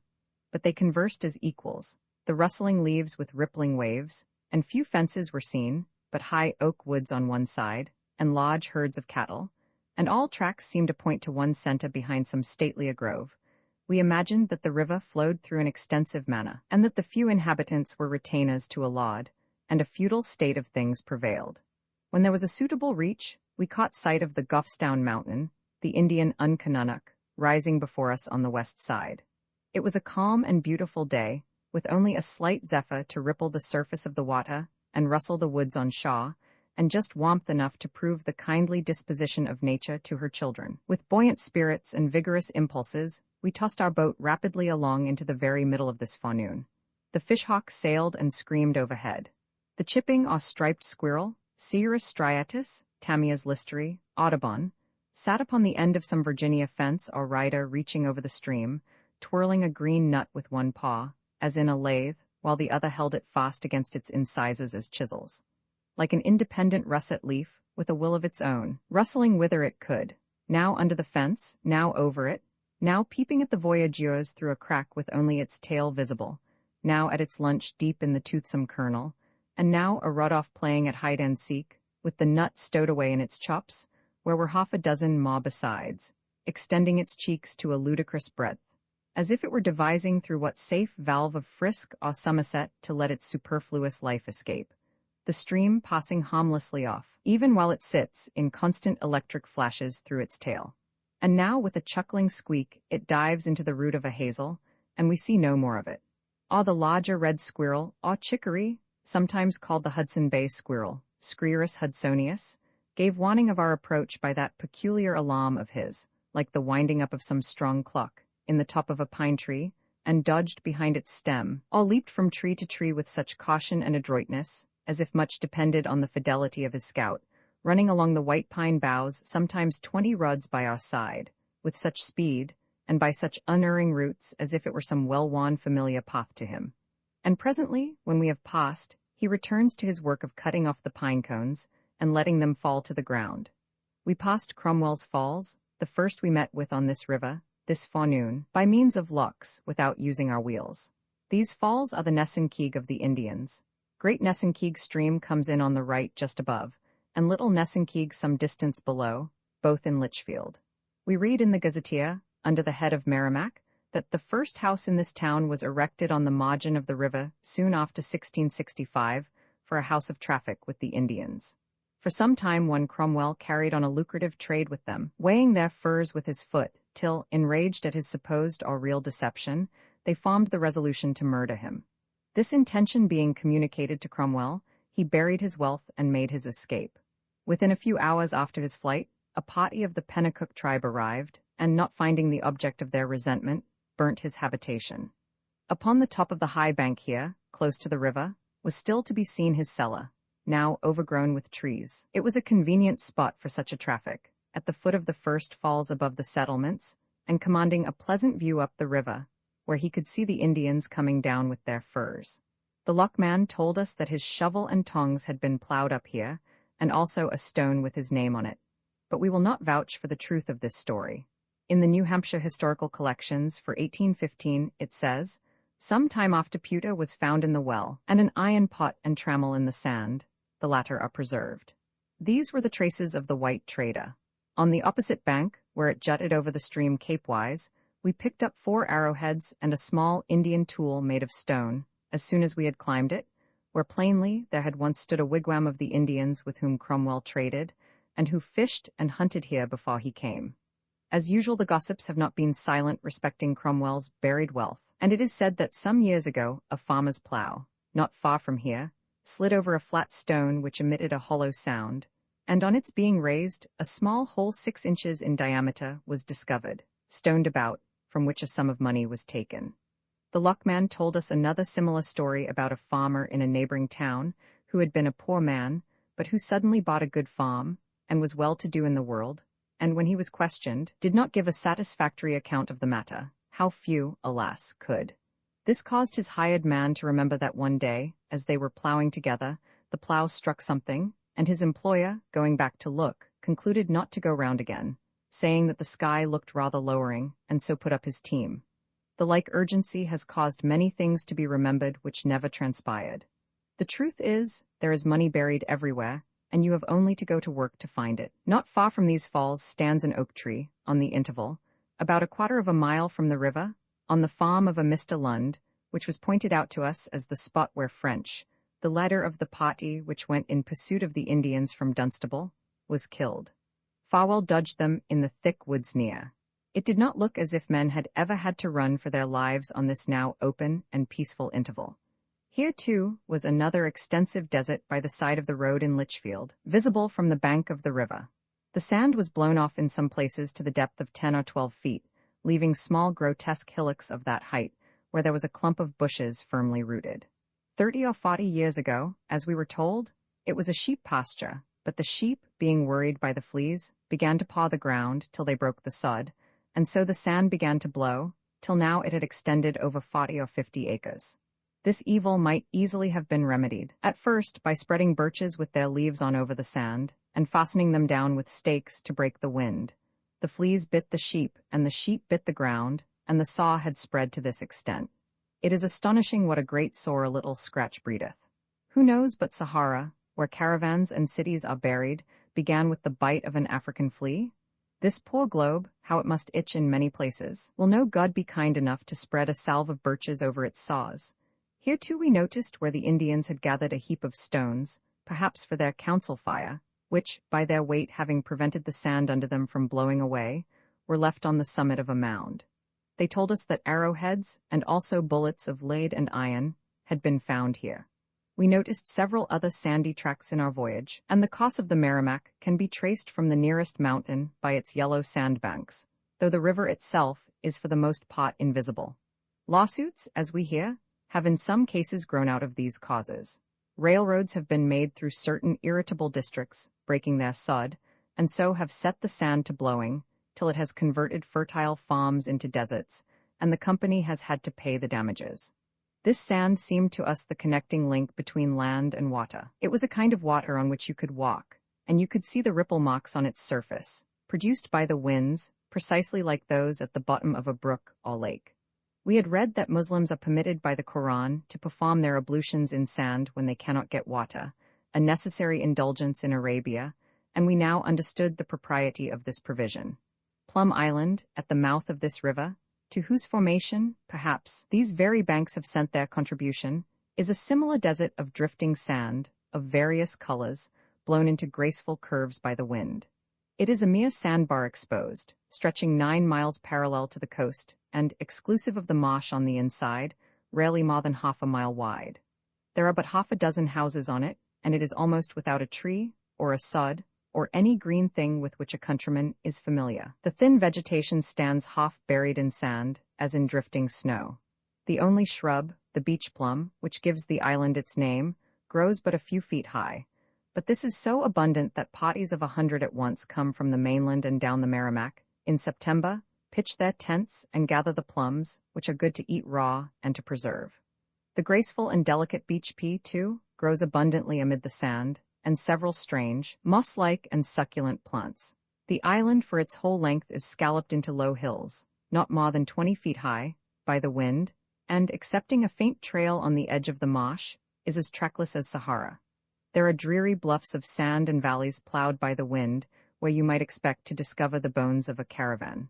Schooners come from Boston to load with the sand for masons' uses, and in a few hours the wind obliterates all traces of their work. Yet you have only to dig a foot or two anywhere to come to fresh water, and you are surprised to learn that woodchucks abound here, and foxes are found, though you see not where they can burrow or hide themselves.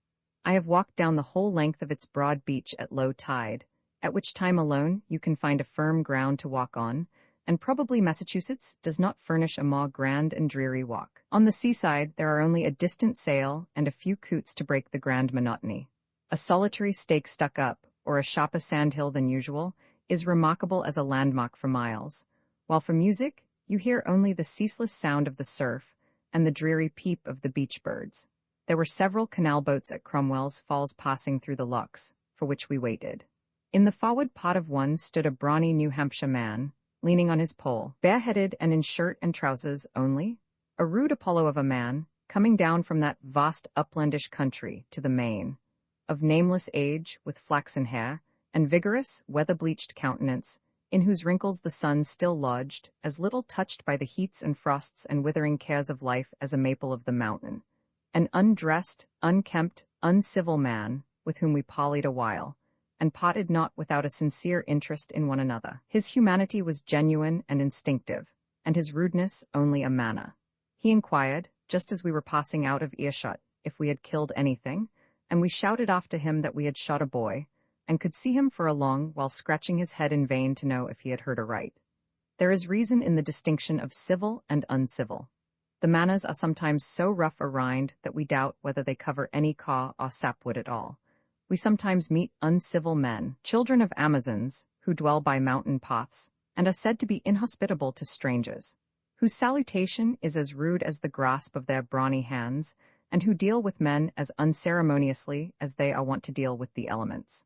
They need only to extend their clearings, and let in more sunlight, to seek out the southern slopes of the hills, from which they may look down on the civil plain or ocean, and temper their diet duly with the cereal fruits, consuming less wild meat and acorns, to become like the inhabitants of cities.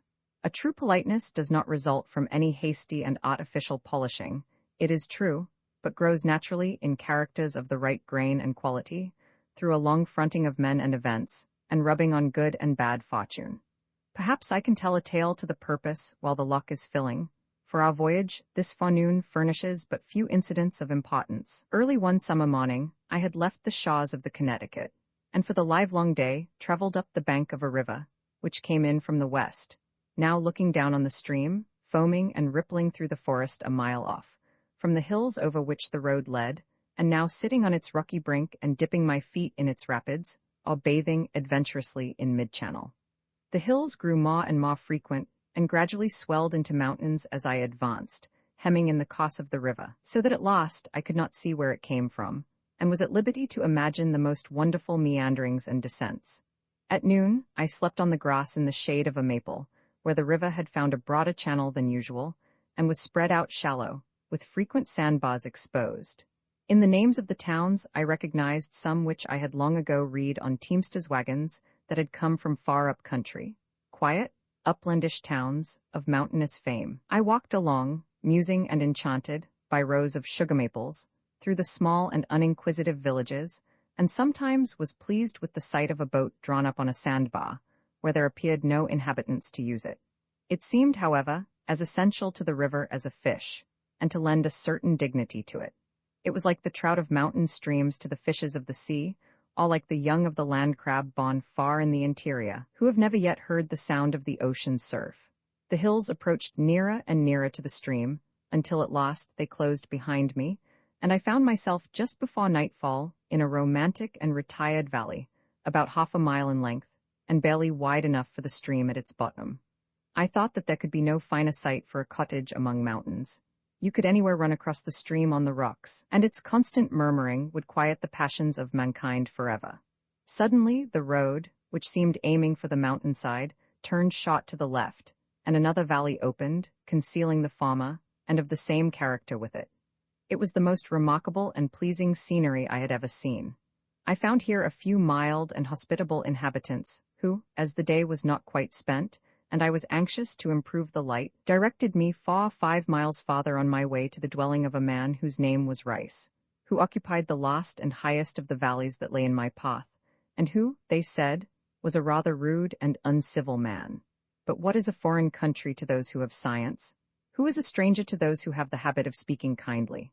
At length, as the sun was setting behind the mountains in a still darker and more solitary vale, I reached the dwelling of this man. Except for the narrowness of the plain, and that the stones were solid granite, it was the counterpart of that retreat to which Belphobe bore the wounded Timaeus, in a pleasant glade, with mountains round about environed, and mighty woods, which did the valley shade, and like a stately theatre it made, spreading itself into a spacious plain.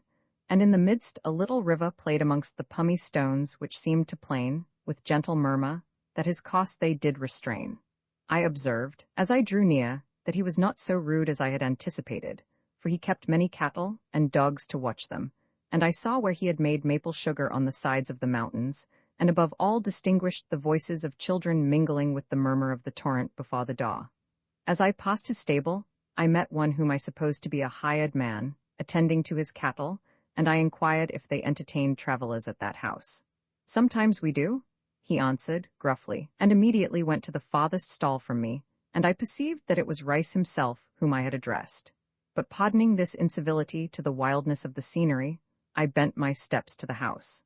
There was no signpost before it, nor any of the usual invitations to the traveller, though I saw by the road that many went and came there, but the owner's name only was fastened to the outside, a sort of implied and sullen invitation, as I thought. I passed from room to room without meeting anyone, till I came to what seemed the guest's apartment, which was neat, and even had an air of refinement about it, and I was glad to find a map against the wall, which would direct me on my journey on the morrow.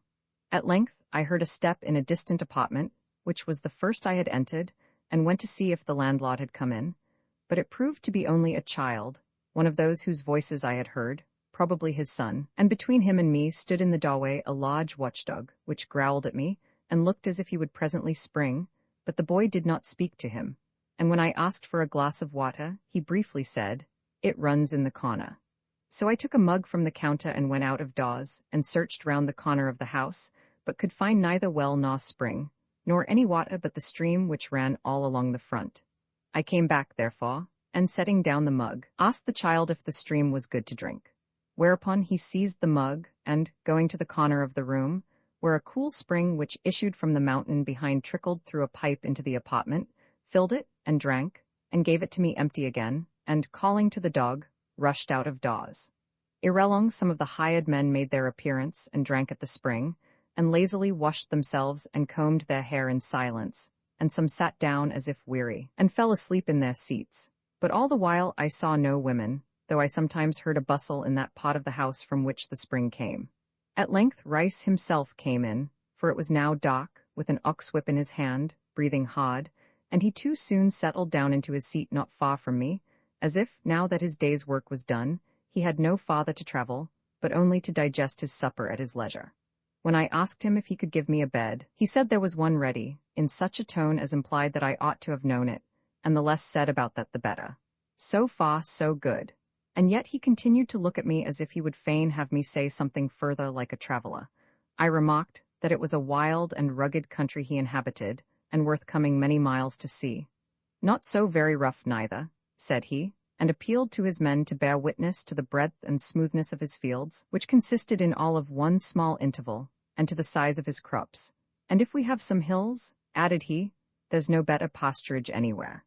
I then asked if this place was the one I had heard of, calling it by a name I had seen on the map, or if it was a certain other, and he answered gruffly that it was neither the one nor the other, that he had settled it and cultivated it, and made it what it was, and I could know nothing about it. Observing some guns and other implements of hunting hanging on brackets around the room, and his hounds now sleeping on the floor, I took occasion to change the discourse, and inquired if there was much game in that country, and he answered this question more graciously, having some glimmering of my drift. But when I inquired if there were any bears, he answered impatiently that he was no more in danger of losing his sheep than his neighbors. He had tamed and civilized that region. After a pause, thinking of my journey on the morrow, and the few hours of daylight in that hollow and mountainous country, which would require me to be on my way betimes, I remarked that the day must be shorter by an hour there than on the neighboring plains, at which he gruffly asked what I knew about it, and affirmed that he had as much daylight as his neighbors. He ventured to say, the days were longer there than where I lived, as I should find if I stayed, that in some way I could not be expected to understand how the sun came over the mountains half an hour earlier, and stayed half an hour later there than on the neighboring plains, and more of like sort he said. He was, indeed, as rude as a fabled satyr, but I suffered him to pass for what he was, for why should I quarrel with nature? And was even pleased at the discovery of such a singular natural phenomenon. I dealt with him as if to me all manners were indifferent, and he had a sweet, wild way with him. I would not question nature, and I would rather have him as he was than as I would have him. For I had come up here not for sympathy, or kindness, or society, but for novelty and adventure, and to see what nature had produced here. I therefore did not repel his rudeness, but quite innocently welcomed it all, and knew how to appreciate it, as if I were reading in an old drama a pot well sustained. He was indeed a coarse and sensual man, and, as I have said, uncivil, but he had his just quarrel with nature and mankind, I have no doubt, only he had no artificial covering to his ill humours. He was earthy enough, but yet there was good soil in him, and even a long-suffering Saxon probity at bottom. If you could represent the case to him, he would not let the race die out in him, like a red Indian. At length I told him that he was a fortunate man, and I trusted that he was grateful for so much light, and, rising, said I would take a lamp, and that I would pay him then for my lodging, for I expected to recommence my journey even as early as the sun rose in his country. But he answered in haste, and this time civilly, that I should not fail to find some of his household stirring, however early, for they were no sluggards, and I could take my breakfast with them before I started, if I chose. And as he lighted the lamp, I detected a gleam of true hospitality and ancient civility, a beam of pure and even gentle humanity from his bleared and moist eyes. It was a look more intimate with me, and more explanatory than any words of his could have been if he had tried to his dying day. It was more significant than any rice of those pots could even comprehend, and long anticipated this man's culture. A glance of his pure genius, which did not much enlighten him, but did impress and rule him for the moment, and faintly constrain his voice and manner. He cheerfully led the way to my apartment, stepping over the limbs of his men, who were asleep on the floor in an intervening chamber, and showed me a clean and comfortable bed. For many pleasant hours after the household was asleep, I sat at the open window, for it was a sultry night, and heard the little river amongst the pumice stones, which seemed to plain, with gentle murmur, that his cost they did restrain. But I arose as usual by starlight the next morning, before my host, or his men, or even his dogs, were awake, and having left a ninepence on the counter, was already halfway over the mountain with the sun before they had broken their fast. Before I had left the country of my host, while the first rays of the sun slanted over the mountains, as I stopped by the wayside to gather some raspberries, a very old man, not far from 100, came along with a milking pail in his hand, and turning aside began to pluck the berries near me. His reverend locks in camellia curls did wave, and on his aged temples grew the blossoms of the grave. But when I inquired the way, he answered in a low, rough voice, without looking up or seeming to regard my presence, which I imputed to his years. And presently, muttering to himself, he proceeded to collect his cows in a neighboring pasture. And when he had again returned near to the wayside, he suddenly stopped, while his cows went on before, and, uncovering his head, prayed aloud in the cool morning air, as if he had forgotten this exercise before, for his daily bread, and also that he who letteth his rain fall on the just and on the unjust, and without whom not a sparrow falleth to the ground, would not neglect the stranger, meaning me, and with even more direct and personal applications, though mainly according to the long-established formula common to lowlanders and the inhabitants of mountains. When he had done praying, I made bold to ask him if he had any cheese in his hut which he would sell me, but he answered without looking up, and in the same low and repulsive voice as before, that they did not make any, and went to milking. It is written, "The stranger who turneth away from a house with disappointed hopes, leaveth there his own offences, and departeth, taking with him all the good actions of the owner." Being now fairly in the stream of this week's commerce, we began to meet with boats more frequently, and hailed them from time to time with the freedom of sailors.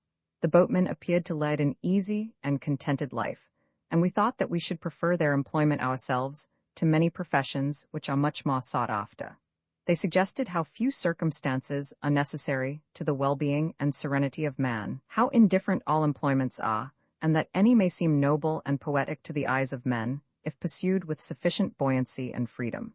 With liberty and pleasant weather, the simplest occupation, any unquestioned country mode of life which detains us in the open air, is alluring. The man who picks peas steadily for a living is more than respectable. He is even envied by his shop-worn neighbors. We are as happy as the birds when our good genius permits us to pursue any outdoor work, without a sense of dissipation.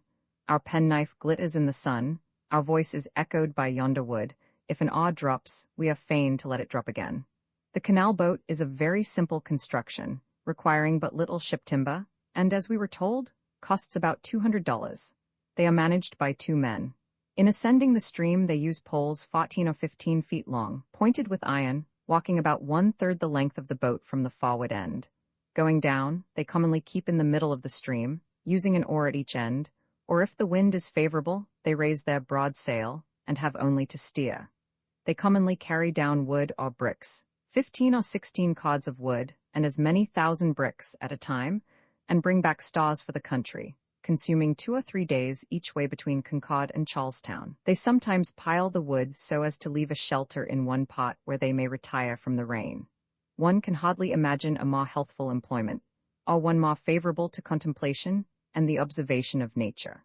Unlike the mariner, they have the constantly varying panorama of the shore to relieve the monotony of their labor, and it seemed to us that as they thus glided noiselessly from town to town, with all their furniture about them, for their very homestead is immovable, they could comment on the character of the inhabitants with greater advantage and security to themselves than the traveler in a coach, who would be unable to indulge in such broadsides of wit and humor in so small a vessel for fear of the recoil.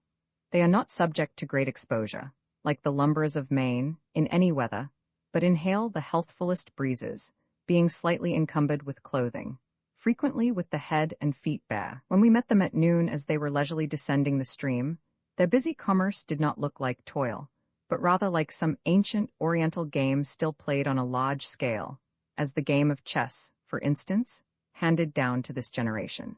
From morning till night, unless the wind is so fair that his single sail will suffice without other labor than steering, the boatman walks backwards and forwards on the side of his boat, now stooping with his shoulder to the pole, then drawing it back slowly to set it again, meanwhile moving steadily forward through an endless valley and an ever-changing scenery, now distinguishing his course for a mile or two, and now shut in by a sudden turn of the river in a small woodland lake.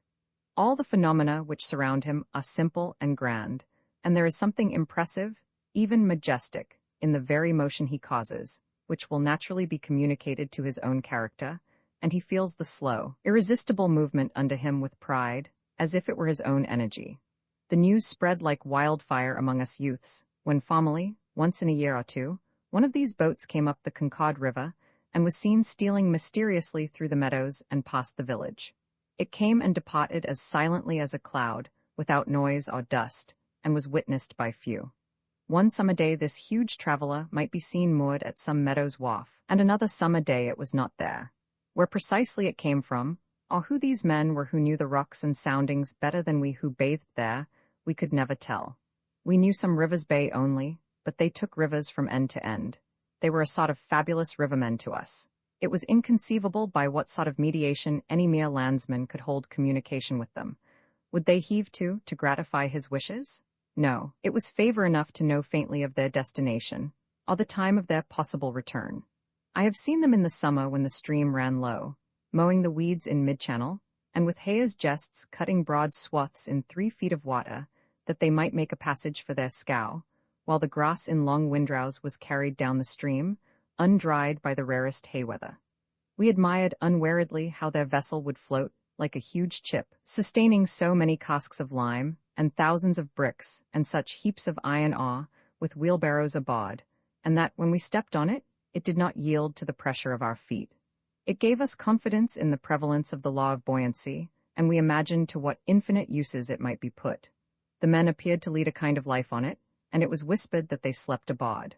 Some affirmed that it carried sail, and that such winds blew here as filled the sails of vessels on the ocean, which again others much doubted. They had been seen to sail across our Fair Haven Bay by lucky fishers who were out, but unfortunately others were not there to see. We might then say that our river was navigable. Why not? In after years I read in print, with no little satisfaction, that it was thought by some that, with a little expense in removing rocks and deepening the channel, there might be a profitable inland navigation. I then lived somewhere to tell of. Such is commerce, which shakes the coconut and breadfruit tree in the remotest isle, and sooner or later dawns on the duskiest and most simple-minded savage.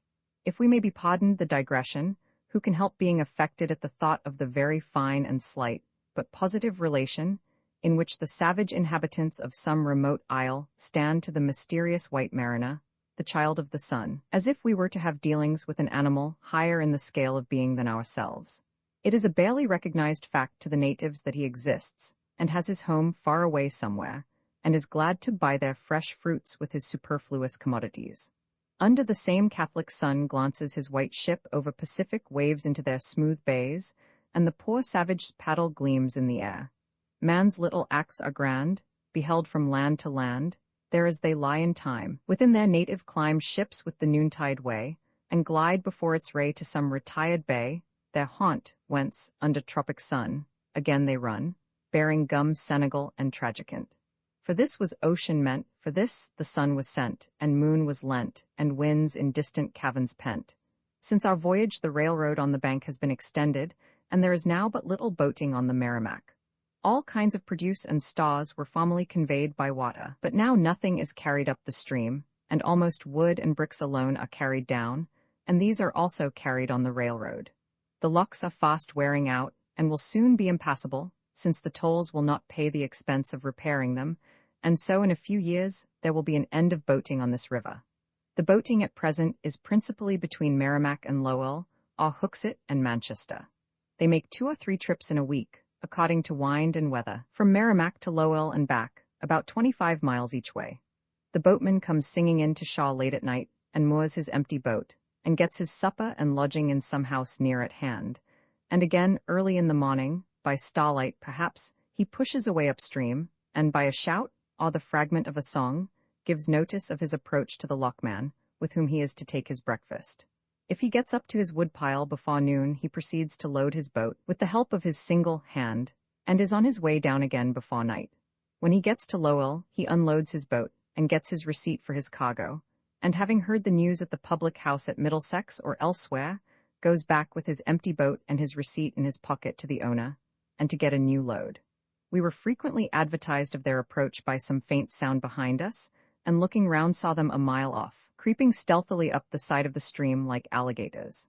It was pleasant to hail these sailors of the Merrimack from time to time, and learn the news which circulated with them.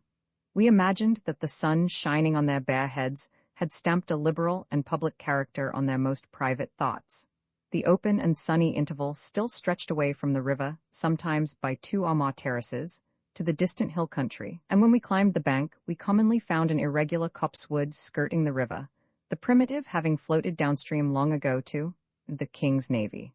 Sometimes we saw the river road a quarter or half a mile distant, and the potty-colored Concord stage, with its cloud of dust, its van of earnest traveling faces, and its rear of dusty trunks, reminding us that the country had its places of rendezvous for restless Yankee men. There dwelt along at considerable distances on this interval a quiet agricultural and pastoral people, with every house its well, as we sometimes proved, and every household, though never so still and remote it appeared in the noontide, its dinner about these times. There they lived on, those New England people, farmer lives, father and grandfather and great-grandfather, on and on without noise, keeping up tradition, and expecting, beside fair weather and abundant harvests, we did not learn what. They were contented to live, since it was so contrived for them, and where their lines had fallen. Our uninquiring copses lie more low than our life's curiosity doth go. Yet these men had no need to travel to be as wise as Solomon in all his glory. So similar are the lives of men in all countries, and fraught with the same homely experiences. One half the world knows how the other half lives. About noon, we passed a small village in Merrimack at Thornton's Ferry, and tasted of the waters of Natticook Brook on the same side, where French and his companions, whose grave we saw in Dunstable, were ambuscaded by the Indians. The humble village of Litchfield, with its steepleless meeting house, stood on the opposite or east bank, near where a dense grove of willows backed by maples skirted the Shaw. There also we noticed some shagbark trees, which, as they do not grow in Concord, were as strange a sight to us as the palm would be, whose fruit only we have seen. Our course now curved gracefully to the north, leaving a low, flat shore on the Merrimack side, which forms a sort of harbor for canal boats. We observed some fair elms and particularly large and handsome white maples standing conspicuously on this interval, and the opposite Shaw, a quarter of a mile below, was covered with young elms and maples 6 inches high, which had probably sprung from the seeds which had been washed across. Some carpenters were at work here mending a scow on the green and sloping bank. The strokes of their mallets echoed from Shaw to Shaw and up and down the river, and their tools gleamed in the sun a quarter of a mile from us, and we realized that boat building was as ancient and honorable an art as agriculture, and that there might be a naval as well as a pastoral life. The whole history of commerce was made manifest in that scow turned bottom upward on the Shaw, Thus did men begin to go down upon the sea in ships, quic diu steterant in montibus altis, fluctibus ignotis in saltivera carini, and keels which had long stood on high mountains careered insultingly, in saltivera, over unknown waves. Ovid, Metamorphoses I 133. We thought that it would be well for the traveler to build his boat on the bank of a stream, instead of finding a ferry or a bridge. In the Adventures of Henry the Fur Trader, it is pleasant to read that when with his Indians he reached the shore of Ontario, they consumed 2 days in making 2 canoes of the bark of the elm tree, in which to transport themselves to Fort Niagara. It is a worthy incident in a journey, a delay as good as much rapid traveling. A good share of our interest in Xenophon's story of his retreat is in the maneuvers to get the army safely over the rivers, whether on rafts of logs or faggots or sheepskins blown up. And where could they better afford to tarry meanwhile than on the banks of a river? As we glided past at a distance, these outdoor workmen appeared to have added some dignity to their labor by its very publicness. It was a part of the industry of nature, like the work of hornets and mud wasps. The waves slowly beat, just to keep the noon sweet, and no sound is floated o'er, save the mallet on shore, which echoing on high seems acalking the sky. The haze, the sun's dust of travel, had a Lethian influence on the land and its inhabitants, and all creatures resigned themselves to float upon the inappreciable tides of nature. Woof of the sun, ethereal gauze, woven of nature's richest stuffs, visible heat, air water, and dry sea, lost conquest of the eye, toil of the day displayed sun-dust, aerial surf upon the shores of earth. Ethereal estuary, frith of light, breakers of air, billows of heat fine summer spray on inland seas, bird of the sun, transparent winged owlet of noon, soft-pinioned from heath or stubble rising without song. Establish thy serenity o'er the fields the routine which is in the sunshine and the finest days, as that which has conquered and prevailed, commends itself to us by its very antiquity and apparent solidity and necessity. Our weakness needs it, and our strength uses it. We cannot draw on our boots without bracing ourselves against it. If there were but one erect and solid standing tree in the woods, all creatures would go to rub against it and make sure of their footing. During the many hours which we spend in this waking sleep, the hand stands still on the face of the clock, and we grow like corn in the night. Men are as busy as the brooks or bees, and postpone everything to their business, as carpenters discuss politics between the strokes of the hammer while they are shingling a roof. This noontide was a fit occasion to make some pleasant harbor, and there read the journal of some voyageur like ourselves, not too moral nor inquisitive, and which would not disturb the noon, or else some old classic, the very flower of all reading, which we had postponed to such a season of Syrian peace, immortal leisure. But, alas, our chest, like the cabin of a coaster, contained only its well-thumbed navigator for all literature, and we were obliged to draw on our memory for these things. We naturally remembered Alexander Henry's Adventures here as a sort of classic among books of American travel. It contains scenery and rough sketching of men and incidents enough to inspire poets for many years, and to my fancy is as full of sounding names as any page of history. Lake Winnipeg, Hudson Bay, Ottawa, and pottages innumerable, Chipeways, gens de terres, Les Pillars, the Weepas, with reminiscences of Hian's journey and the like. An immense and shaggy but sincere country, summer and winter, adorned with chains of lakes and rivers, covered with snows, with hemlocks and fir trees. There is a naturalness, an unpretending and cold life in this traveler, as in a Canadian winter. What life was preserved through low temperatures and frontier dangers, by firs within a stout heart. He has truth and moderation worthy of the father of history, which belong only to an intimate experience, and he does not defer too much to literature.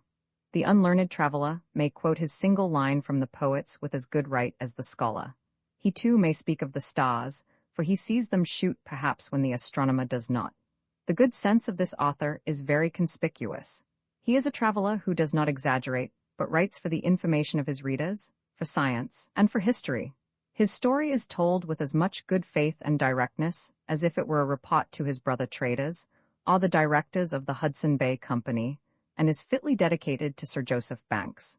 It reads like the argument to a great poem on the primitive state of the country and its inhabitants, and the reader imagines what in each case, with the invocation of the muse, might be sung, and leaves off with suspended interest, as if the full account were to follow. In what school was this fur trader educated?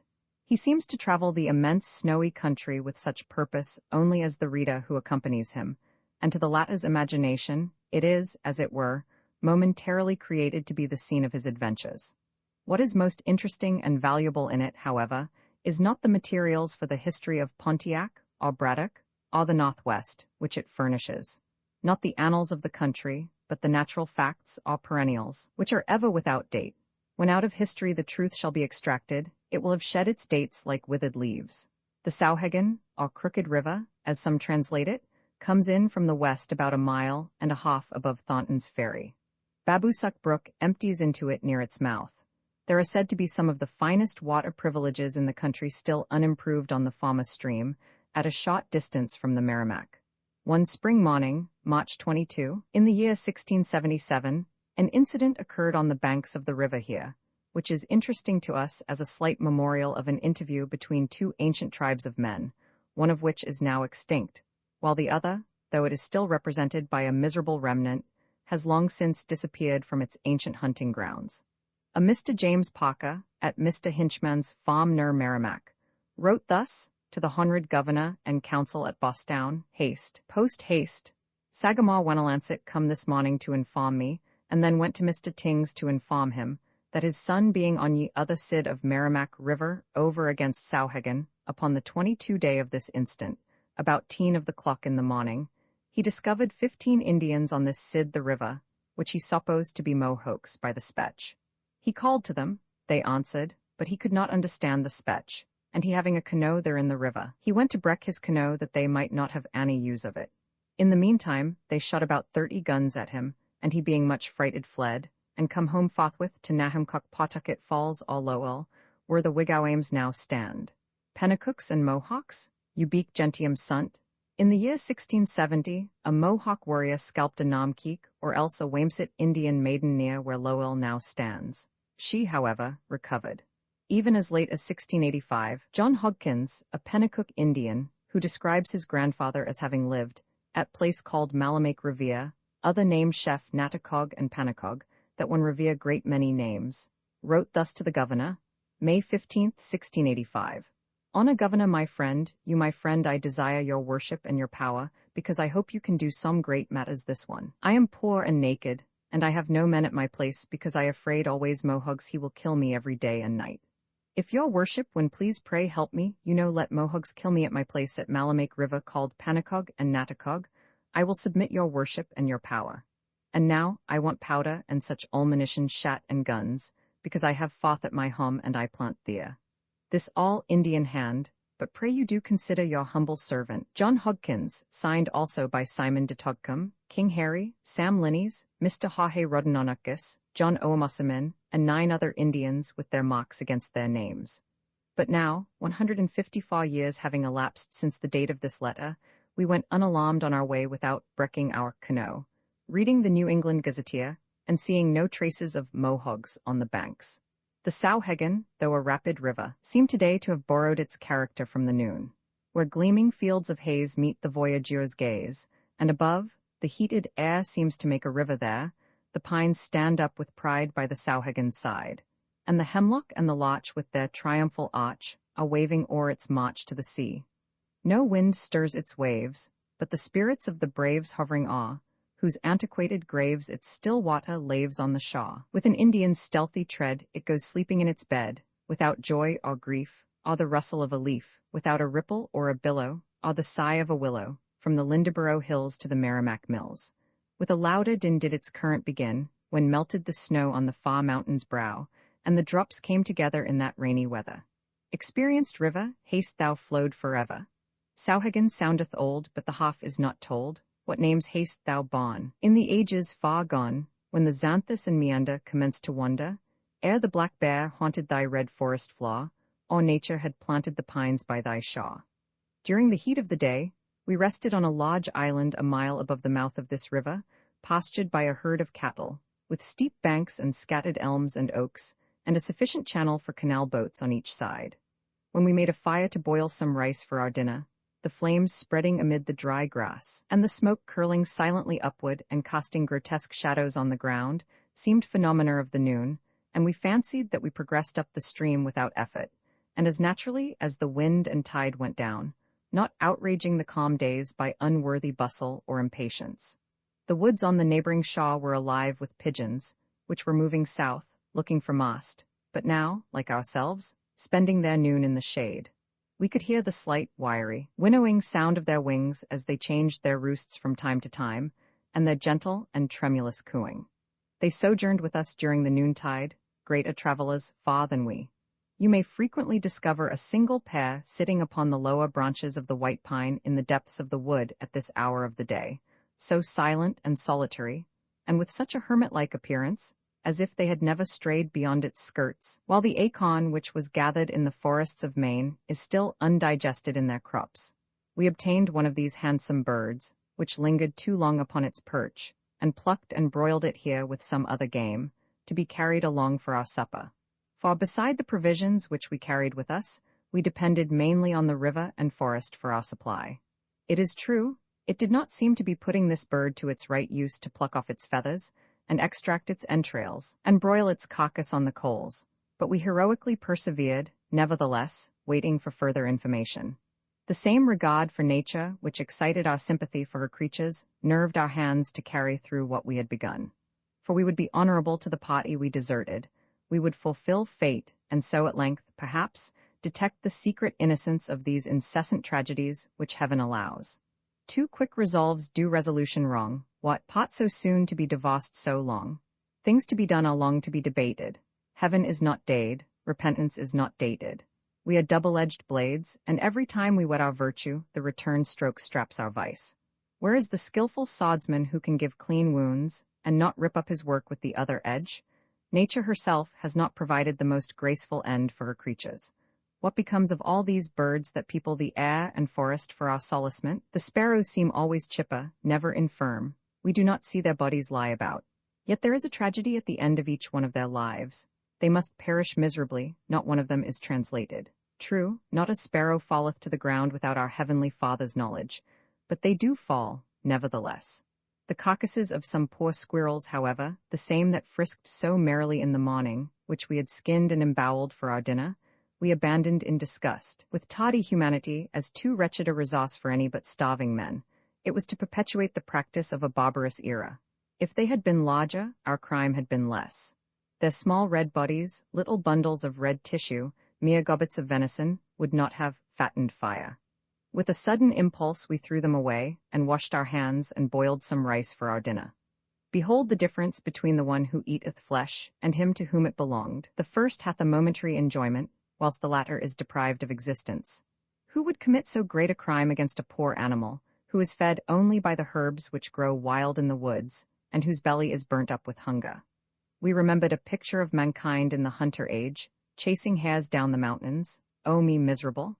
Yet sheep and oxen are but larger squirrels, whose hides are saved and meat is salted, whose souls perchance are not so large in proportion to their bodies. There should always be some flowering and maturing of the fruits of nature in the cooking process. Some simple dishes recommend themselves to our imaginations as well as palates. In parched corn, for instance, there is a manifest sympathy between the bursting seed and the more perfect developments of vegetable life. It is a perfect flower with its petals, like the houstonia or anemone. On my warm hearth these cerealian blossoms expanded. Here is the bank whereon they grew. Perhaps some such visible blessing would always attend the simple and wholesome repast. Here was that pleasant harbor which we had sighed for, where the weary voyageur could read the journal of some other sailor, whose bark had ploughed, perchance, more famous and classic seas. At the tables of the gods, after feasting follow music and song, we will recline now under these island trees, and for our minstrel call on Anacreon, nor has he ceased his charming song, for still that lyre, though he is dead, sleeps not in Hades. I lately met with an old volume from a London bookshop, containing the Greek minor poets, and it was a pleasure to read once more only the words Orpheus, Linus, Musaeus, those faint poetic sounds and echoes of a name dying away on the ears of us modern men, and those hardly more substantial sounds, Mimnemus, Ibycus, Alcaeus, Stesichorus, Menanda. They lived not in vain. We can converse with these bodiless fames without reserve or personality. I know of no studies so composing as those of the classical scholar. When we have sat down to them, Life seems as still and serene as if it were very far off, and I believe it is not habitually seen from any common platform so truly and unexaggerated as in the light of literature. In serene hours, we contemplate the tour of the Greek and Latin authors with more pleasure than the traveler does the fairest scenery of Greece or Italy. Where shall we find a more refined society? That highway down from Homer and Hesiod to Horace and Juvenal is more attractive than the Epean. Reading the classics, or conversing with those old Greeks and Latins in their surviving works, is like walking amid the stars and constellations, a high and byway serene to travel. Indeed, the true scholar will be not a little of an astronomer in his habits. Distracting cares will not be allowed to obstruct the field of his vision, for the higher regions of literature, like astronomy, are above storm and darkness. But passing by these rumors of bards, let us pause for a moment at the Teian poet. There is something strangely modern about him. He is very easily turned into English. Is it that our lyric poets have resounded but that lyre, which would sound only light subjects, and which Simonides tells us does not sleep in Hades? His odes are like gems of pure ivory. They possess an ethereal and evanescent beauty like summer evenings. Letter 1 F Fa 5 Chiro Eta Sigma Epsilon Nu Omicron Epsilon Letter 1 F D6 Nu Omicron Omicron Upsilon Letter 1 F 0 Fa Nu Theta Epsilon Iota, which you must perceive with the flower of the mind, and show how slight a beauty could be expressed. You have to consider them as the stars of lesser magnitude, with the side of the eye, and look aside from them to behold them. They charm us by their serenity and freedom from exaggeration and passion, and by a certain flower-like beauty, which does not propose itself, but must be approached and studied like a natural object. But perhaps their chief merit consists in the lightness and yet security of their tread. The young and tender stalk ne'er bends when they do walk. True, our nerves are never strung by them. It is too constantly the sound of the lyre, and never the note of the trumpet. But they are not gross, as has been presumed, but always elevated above the sensual. These are some of the best that have come down to us. On his lyre I wish to sing the Atridae, and Cadmus I wish to sing, but my lyre sounds only love with its chords. Lately I changed the strings and all the lyre, and I began to sing the labors of Hercules, but my lyre resounded loves. Farewell, henceforth, for me, heroes, for my lyre sings only loves. To a swallow thou indeed, dear swallow, yearly going and coming, in summer weavest thy nest, and in winter gost disappearing either to Nile or to Memphis. But love always weaveth his nest in my heart.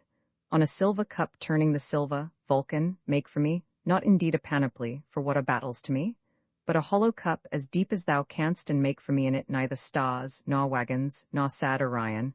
What are the Pleiades to me? What the shining boots? Make vines for me, and clusters of grapes in it, and of gold love and Bathyllus treading the grapes with the fair Laius on himself, thou sing'st the affairs of Thebes, and he the battles of Troy, but I of my own defeats. No horse have wasted me, nor foot, nor ships, but a new and different host from eyes smiting me. To a dove, lovely dove, whence dost thou fly? Whence, running on air, dost thou waft and diffuse so many sweet ointments? Who art? What thy errand? Anacreon sent me to a boy, to Bathyllus, who lately is ruler and tyrant of all. Scytha has sold me for one little song, and I'm doing this service for Anacreon.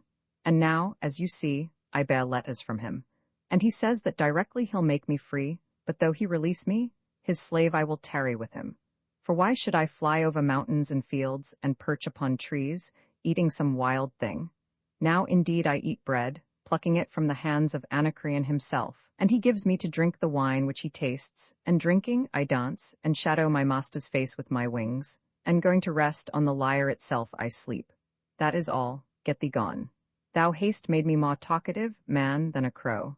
On love walking swiftly, with hyacinthine staff, bade me to take a run with him, and hastening through swift torrents and woody places, and over precipices, a snake stung me, and my heart leaped up to my mouth, and I should have fainted, but love, fanning my brows with his soft wings, said, surely, thou art not able to love.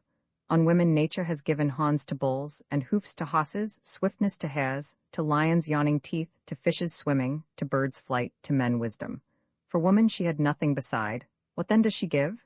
Beauty, instead of all shields, instead of all spears, and she conquers even iron and fire, who is beautiful. On lovers' horses have the mark of fire on their sides, and some have distinguished the Parthian men by their crests. So I, seeing lovers, know them at once, for they have a certain slight brand on their hearts. To a swallow, what dost thou wish me to do to thee? What, thou loquacious swallow? Dost thou wish me taking thee thy light pinions to clip? Or rather to pluck out thy tongue from within, as that Tereus did? Why with thy notes in the dawn haste thou plundered Bathyllus from my beautiful dreams? To a colt Thracian colt, why at me looking aslant with thy eyes, dost thou cruelly flee, and think that I know nothing wise? No, I could well put the bridle on thee, and holding the reins, turn round the bounds of the course. But now thou browsest the meads, and gambolling lightly dost play, for thou hast no skilful horseman mounted upon thy back. Cupid wounded love once among roses saw not a sleeping bee, but was stung, and being wounded in the finger of his hand, cried for pain. Running as well as flying to the beautiful Venus, I am killed, mother, said he, I am killed and I die. A little serpent has stung me, winged, which they call a bee, the husbandmen. And she said, if the sting of a bee afflicts you, how, think you, are they afflicted, love, whom you smite? Late in the afternoon, for we had lingered long on the island, we raised our sail for the first time, and for a short hour the southwest wind was our ally, but it did not please heaven to abet us along. With one sail raised, we swept slowly up the eastern side of the stream, steering clear of the rocks, while from the top of a hill which formed the opposite bank, some lumberers were rolling down timber to be rafted down the stream. We could see their axes and levers gleaming in the sun, and the logs came down with a dust and a rumbling sound, which was reverberated through the woods beyond us on our side, like the roar of artillery. But Zephyr soon took us out of sight and hearing of this commerce. Having passed Red's Ferry and another island called Magaw's Island, we reached some rapids called Moore's Falls and entered on that section of the river, 9 miles in extent, converted by law into the Union Canal, comprehending in that space 6 distinct falls, at each of which, and at several intermediate places, work has been done. After passing Moore's Falls by means of locks, we again had recourse to our oars, and went merrily on our way, driving the small sandpiper from rock to rock before us, and sometimes rowing near enough to a cottage on the bank, though they were few and far between, to see the sunflowers and the seed vessels of the poppy, like small goblets filled with the water of Lethe, before the door, but without disturbing the sluggish household behind.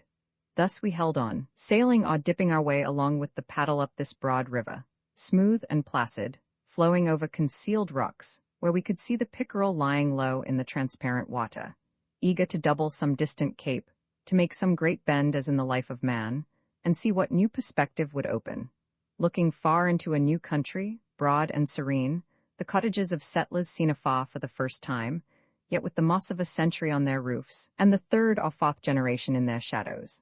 Strange was it to consider how the sun and the summer, the buds of spring and the seared leaves of autumn, were related to these cabins along the shore, how all the rays which paint the landscape radiate from them, and the flight of the crow and the gyrations of the hawk have reference to their roofs. Still, the ever-rich and fertile shores accompanied us, fringed with vines and alive with small birds and frisking squirrels, the edge of some farmer's field or widow's woodlot, or wilder, perchance, where the muskrat, the little medicine of the river, drags itself along stealthily over the alder leaves and mussel shells, and man and the memory of man are banished far. At length the unwearied, never-sinking shore, still holding on without break, with its cool copses and serene pasture grounds, tempted us to disembark, and we adventurously landed on this remote coast to survey it, without the knowledge of any human inhabitant probably to this day. But we still remember the gnarled and hospitable oaks which grew even there for our entertainment, and were no strangers to us, the lonely horse in his pasture, and the patient cows, whose path to the river, so judiciously chosen to overcome the difficulties of the way, we followed, and disturbed their ruminations in the shade. And above all, the cool, free aspect of the wild apple trees, generously proffering their fruit to us, though still green and crude, the hard, round, glossy fruit, which, if not ripe, still was not poison, but New English too, brought hither its ancestors by ours once. These gentler trees imparted a half-civilized and twilight aspect to the otherwise barbarian land. Still farther on, we scrambled up the rocky channel of a brook, which had long served nature for a sluice there, leaping like it from rock to rock through tangled woods, at the bottom of a ravine, which grew darker and darker, and more hoarse the murmurs of the stream, until we reached the ruins of a mill, where now the ivy grew, and the trout glanced through the crumbling flume. And there we imagined what had been the dreams and speculations of some early settler. But the waning day compelled us to embark once more, and redeem this wasted time with long and vigorous sweeps over the rippling stream. It was still wild and solitary, except that at intervals of a mile or two, the roof of a cottage might be seen over the bank. This region, as we read, was once famous for the manufacture of straw bonnets of the Leghorn kind, of which it claims the invention in these pots. And occasionally some industrious damsel tripped down to the water's edge to put her straw a-soak, as it appeared, and stood a while to watch the retreating voyageurs and catch the fragment of a boat song which we had made, wafted over the water. Thus, perchance, the Indian hunter, many a lagging year agone, gliding o'er thy rippling waters, lowly hummed a natural song. Now the sun's behind the willows, now he gleams along the waves, faintly o'er the wearied billows come the spirits of the braves. Just before sundown we reached some more falls in the town of Bedford, where some stonemasons were employed repairing the locks in a solitary part of the river. They were interested in our adventure, especially one young man of our own age, who inquired at first if we were bound up to Skeg, and when he had heard our story and examined our outfit, asked us other questions, but temperately still, and always turning to his work again, though as if it were become his duty. It was plain that he would like to go with us, and, as he looked up the river, many a distant cape and wooded shaw were reflected in his eye, as well as in his thoughts. When we were ready he left his work, and helped us through the locks with a sort of quiet enthusiasm, telling us that we were at Coos Falls, and we could still distinguish the strokes of his chisel from many sweeps after we had left him.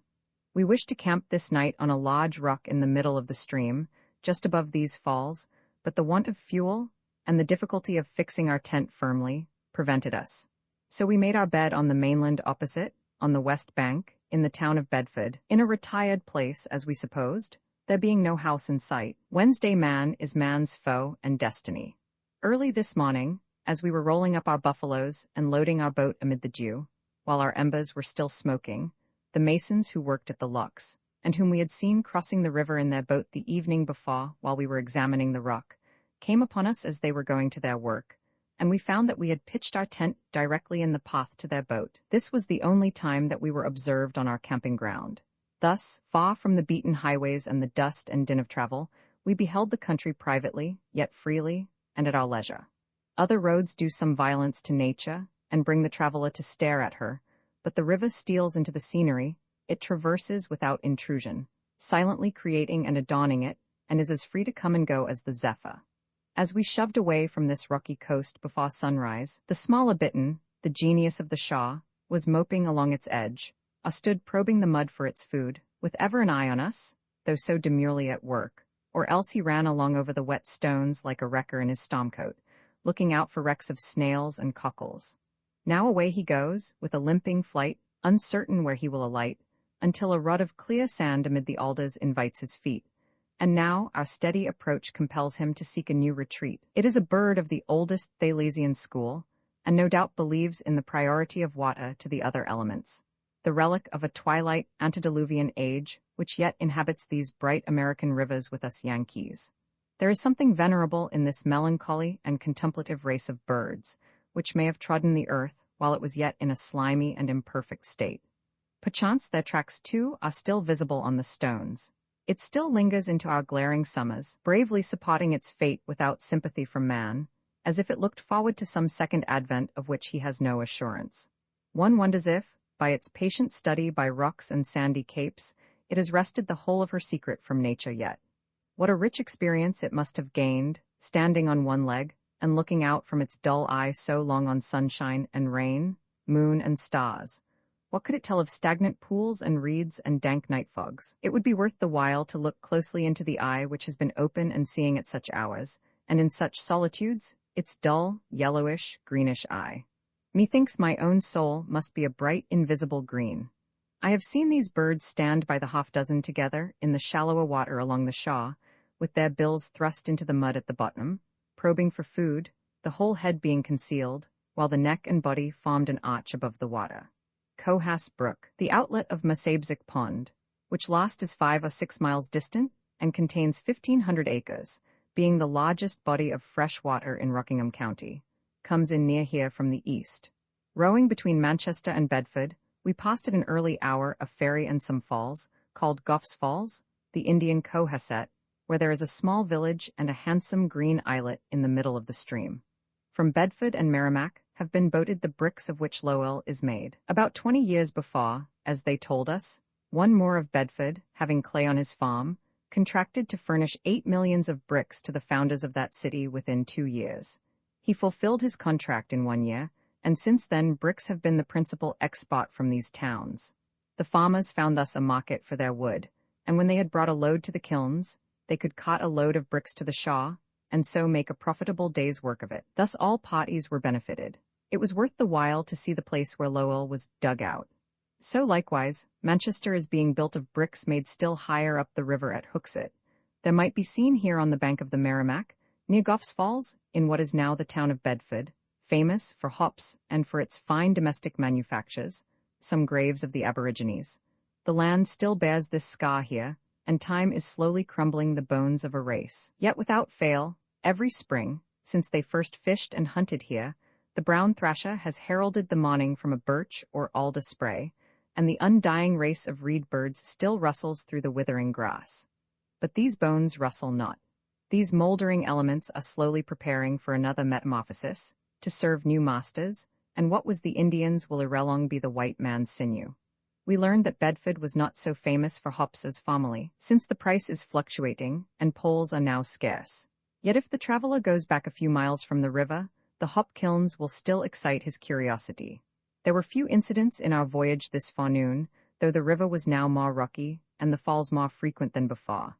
It was a pleasant change, after rowing incessantly for many hours, to lock ourselves through in some retired place, for commonly there was no lockman at hand, one sitting in the boat, while the other, sometimes with no little labor and heave-yoing, opened and shut the gates, waiting patiently to see the locks fill. We did not once use the wheels which we had provided. Taking advantage of the eddy, we were sometimes floated up to the locks almost in the face of the falls, and by the same cause, any floating timber was carried round in a circle and repeatedly drawn into the rapids before it finally went down the stream. These old gray structures, with their quiet arms stretched over the river in the sun, appeared like natural objects in the scenery, and the kingfisher and sandpiper alighted on them as readily as on stakes or rocks. We rowed leisurely up the stream for several hours, until the sun had got high in the sky, our thoughts monotonously beating time to our oars. For outward variety, there was only the river and the receding shaws, a vista continually opening behind and closing before us, as we sat with our backs upstream, and for inward, such thoughts as the muses grudgingly lent us. We were always passing some low, inviting shaw, or some overhanging bank, on which, however, we never landed. Such near aspects had we of our life's scenery. It might be seen by what tenure men held the earth.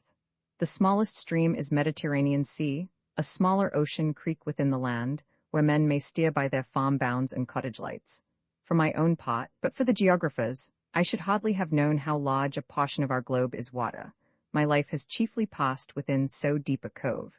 Yet I have sometimes ventured as far as to the mouth of my snug harbor. From an old ruined fort on Staten Island, I have loved to watch all day some vessel whose name I had read in the morning through the telegraph glass, when she first came upon the coast, and her hull heaved up and glistened in the sun, from the moment when the pilot and most adventurous newsboats met her, past the Hook, and up the narrow channel of the wide outer bay, till she was boarded by the health officer, and took her station at quarantine, or held on her unquestioned costs to the wharves of New York.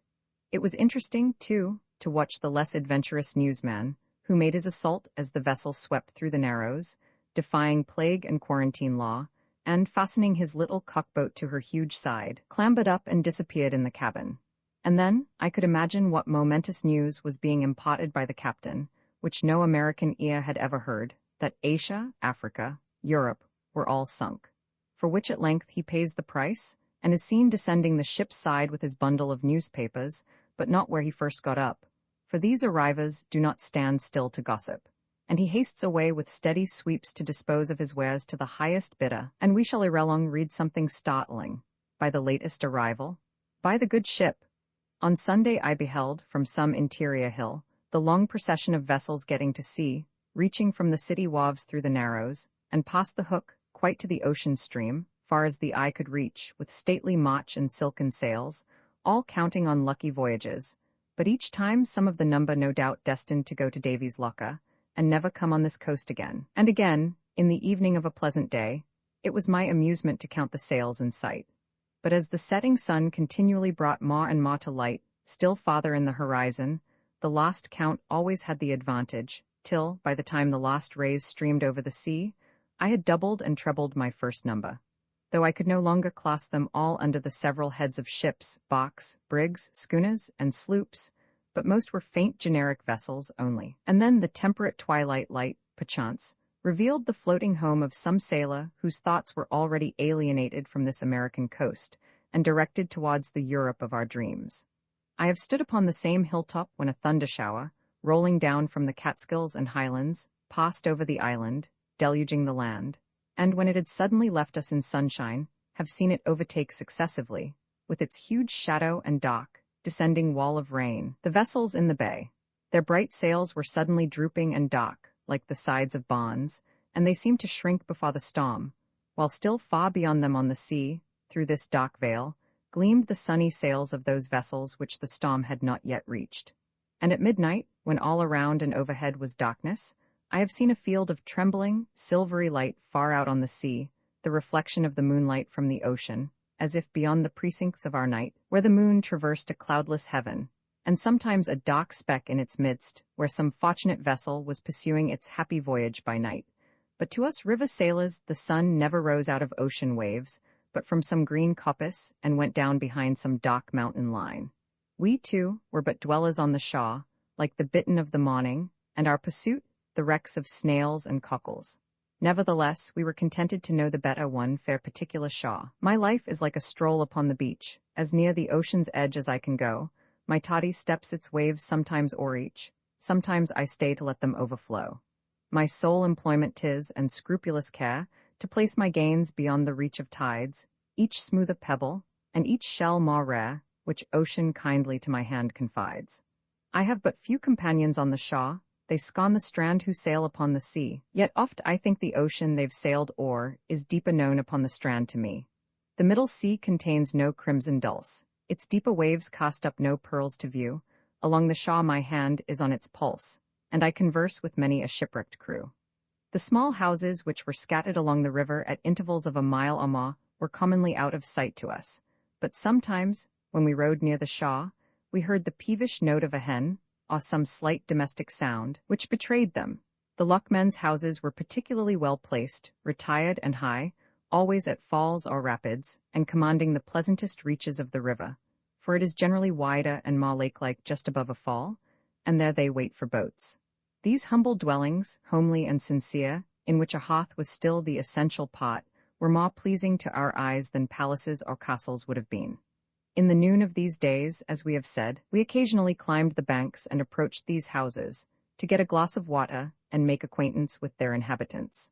High in the leafy bank, surrounded commonly by a small patch of corn and beans, squashes and melons, with sometimes a graceful hop-yard on one side, and some running vine over the windows, they appeared like beehives set to gather honey for a summer. I have not read of any Arcadian life which surpasses the actual luxury and serenity of these New England dwellings. For the outward gilding, at least, the age is golden enough. As you approach the sunny doorway, awakening the echoes by your steps, still no sound from these barracks of repose, and you fear that the gentlest knock may seem rude to the Oriental dreamers. The door is opened, perchance, by some Yankee Hindu woman, whose small-voiced but sincere hospitality, out of the bottomless depths of a quiet nature, has traveled quite round to the opposite side, and fears only to obtrude its kindness. You step over the white-scoured floor to the bright dresser lightly, as if afraid to disturb the devotions of the household, for Oriental dynasties appear to have passed away since the dinner table was last spread here, and thence to the frequented curb, where you see your long-forgotten, unshaven face at the bottom, in juxtaposition with new-made butter and the trout in the well. Perhaps you would like some molasses and ginger, suggests the faint noon voice.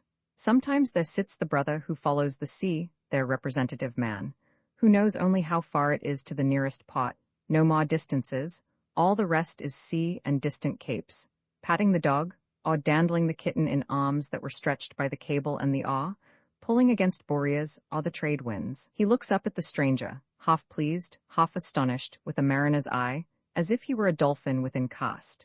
If men will believe it, sua si bona norant, there are no more quiet temps, no more poetic and Arcadian lives than may be lived in these New England dwellings.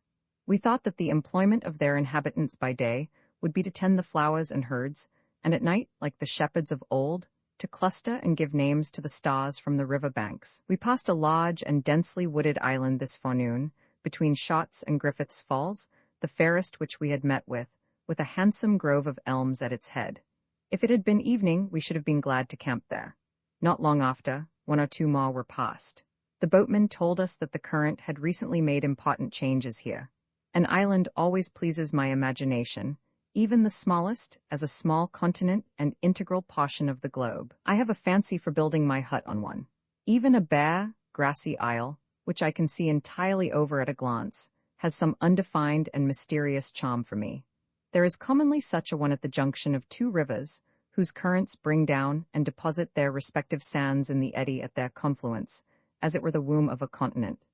By what a delicate and far-stretched contribution every island is made, what an enterprise of nature thus to lay the foundations of and to build up the future continent, of golden and silver sands and the ruins of forests with ant-like industry. Pindar gives the following account of the origin of Thura, whence in after times Libyan Cyrene was settled by Battus. Triton, in the form of Eurypylus, presents a clod to Euphemus, one of the Argonauts, as they are about to return home. He knew of our haste, and immediately seizing a clod with his right hand, strove to give it as a chance stranger's gift. Nor did the hero disregard him, but leaping on the shore, stretching hand to hand, received the mystic clod. But I hear it sinking from the deck, go with the sea brine at evening, accompanying the watery sea. Often indeed I urged the careless menials to guard it, but their minds forgot. And now in this island the imperishable seed of spacious Libya is spilled before its hour. It is a beautiful fable, also related by Pindar, how Helios, or the sun, looked down into the sea one day, when perchance his rays were first reflected from some increasing glittering sandbar, and saw the fair and fruitful island of Rhodes springing up from the bottom, capable of feeding many men, and suitable for flocks. And at the nod of Zeus, the island sprang from the watery sea, and the genial father of penetrating beams, ruler of fire-breathing horses, has it. The shifting islands, who would not be willing that his house should be undermined by such a foe? The inhabitant of an island can tell what currents form the land which he cultivates, and his earth is still being created or destroyed. There before his door, perchance, still empties the stream which brought down the material of his farm ages before, and is still bringing it down or washing it away, the graceful, gentle robber. Not long after this we saw the Piscataqua, or sparkling water, emptying in on our left, and heard the falls of Amaskeag above. Large quantities of lumber, as we read in the Gazetteer, were still annually floated down the Piscataqua to the Merrimack, and there are many fine mill privileges on it. Just above the mouth of this river, we passed the artificial falls where the canals of the Manchester Manufacturing Company discharge themselves into the Merrimack. They are striking enough to have a name, and, with the scenery of a bashbish, would be visited from far and near. The water falls 30 or 40 feet over 7 or 8 steep and narrow terraces of stone, probably to break its fosse, and is converted into one mass of foam. This canal water did not seem to be the worse for the wear, but foamed and fumed as purely, and boomed as savagely and impressively, as a mountain torrent, and though it came from under a factory, we saw a rainbow here. These are now the Amaskeag Falls, removed a mile downstream, but we did not tarry to examine them minutely, making haste to get past the village here collected, and out of hearing of the hammer, which was laying the foundation of another Lowell on the banks. At the time of our voyage, Manchester was a village of about 2,000 inhabitants, where we landed for a moment to get some cool water, and where an inhabitant told us that he was accustomed to go across the river into Goffstown for his water. But now, as I have been told, and indeed have witnessed, it contains 14,000 inhabitants. From a hill on the road between Goffstown and Hooksett, 4 miles distant, I have seen a thundershower pass over, and the sun break out and shine on a city there, where I had landed 9 years before in the fields, and there was waving the flag of its museum, where the only perfect skeleton of a Greenland or river whale in the United States was to be seen, and I also read in its directory of a Manchester Athenaeum and Gallery of the Fine Arts. According to the Gazetteer, the descent of Amaskeag Falls, which are the most considerable in the Merrimack, is 54 feet in half a mile. We lucked ourselves through here with much ado, surmounting the successive watery steps of this river's staircase in the midst of a crowd of villagers, jumping into the canal to their amusement, to save our boat from upsetting and consuming much river water in our service. Amaskig, or Namaskik, is said to mean great fishing place. It was hereabouts that the Sachem Wanalancet resided. Tradition says that his tribe, when at war with the Mohawks, concealed their provisions in the cavities of the rocks in the upper part of these falls. The Indians, who hid their provisions in these holes and affirmed that God had cut them out for that purpose, understood their origin and use better than the Royal Society, who in their transactions in the last century, speaking of these very holes, declare that they seem plainly to be artificial. Similar potholes may be seen at the Stone Flume on this river, on the Ottaway, at Bellows Falls on the Connecticut, and in the Limestone Rock at Shelburne Falls on Deerfield River in Massachusetts, and more or less generally about all falls. Perhaps the most remarkable curiosity of this kind in New England is the well-known basin on the Pemigewasset, one of the headwaters of this river, 20 by 30 feet in extent and proportionably deep, with a smooth and rounded brim, and filled with a cold, pellucid, and greenish water.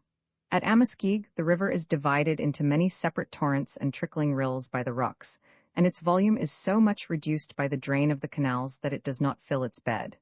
There are many potholes here on a rocky island, which the river washes over in high freshets. As at Shelburne Falls, where I first observed them, they are from 1 foot to 4 or 5 in diameter, and as many in depth, perfectly round and regular, with smooth and gracefully curved brims, like goblets. Their origin is apparent to the most careless observer. A stone which the current has washed down, meeting with obstacles, revolves as on a pivot where it lies, gradually sinking in the course of centuries deeper and deeper into the rock, and in new freshets receiving the aid of fresh stones, which are drawn into this trap and doomed to revolve there for an indefinite period, doing Sisyphus-like penance for stony sins, until they either wear out, or wear through the bottom of their prison, or else are released by some revolution of nature. There lie the stones of various sizes, from a pebble to a foot or 2 in diameter, some of which have rested from their labor only since the spring, and some higher up which have lain still and dry for ages. We noticed some here at least 16 feet above the present level of the water, while others are still revolving, and enjoy no respite at any season. In one instance, at Shelburne Falls, they have worn quite through the rock, so that a portion of the river leaks through in anticipation of the fall. Some of these potholes at Amaskig, in a very hard brownstone, had an oblong, cylindrical stone of the same material loosely fitting them. One, as much as 15 feet deep and 7 or 8 in diameter, which was worn quite through to the water, had a huge rock of the same material, smooth but of irregular form, lodged in it. Everywhere there were the rudiments or the wrecks of a dimple in the rock, the rocky shells of whirlpools. As if by force of example and sympathy after so many lessons, the rocks, the hardest material, had been endeavoring to whirl or flow into the forms of the most fluid. The finest workers in stone are not copper or steel tools, but the gentle touches of air and water working at their leisure with a liberal allowance of time. Not only have some of these basins been forming for countless ages, but others exist which must have been completed in a former geological period. In deepening the Pawtucket Canal, in 1822, the workmen came to ledges with potholes in them, where probably was once the bed of the river, and there are some, we are told, in the town of Canaan in this state, with the stones still in them, on the height of land between the Merrimack and Connecticut, and nearly 1,000 feet above these rivers, proving that the mountains and the rivers have changed places. There lie the stones which completed their revolutions, perhaps before thoughts began to revolve in the brain of man. The periods of Hindu and Chinese history, though they reach back to the time when the race of mortals is confounded with the race of gods, are as nothing compared with the periods which these stones have inscribed. That which commenced a rock when time was young, shall conclude a pebble in the unequal contest. With such expense of time and natural forces are our very paving stones produced.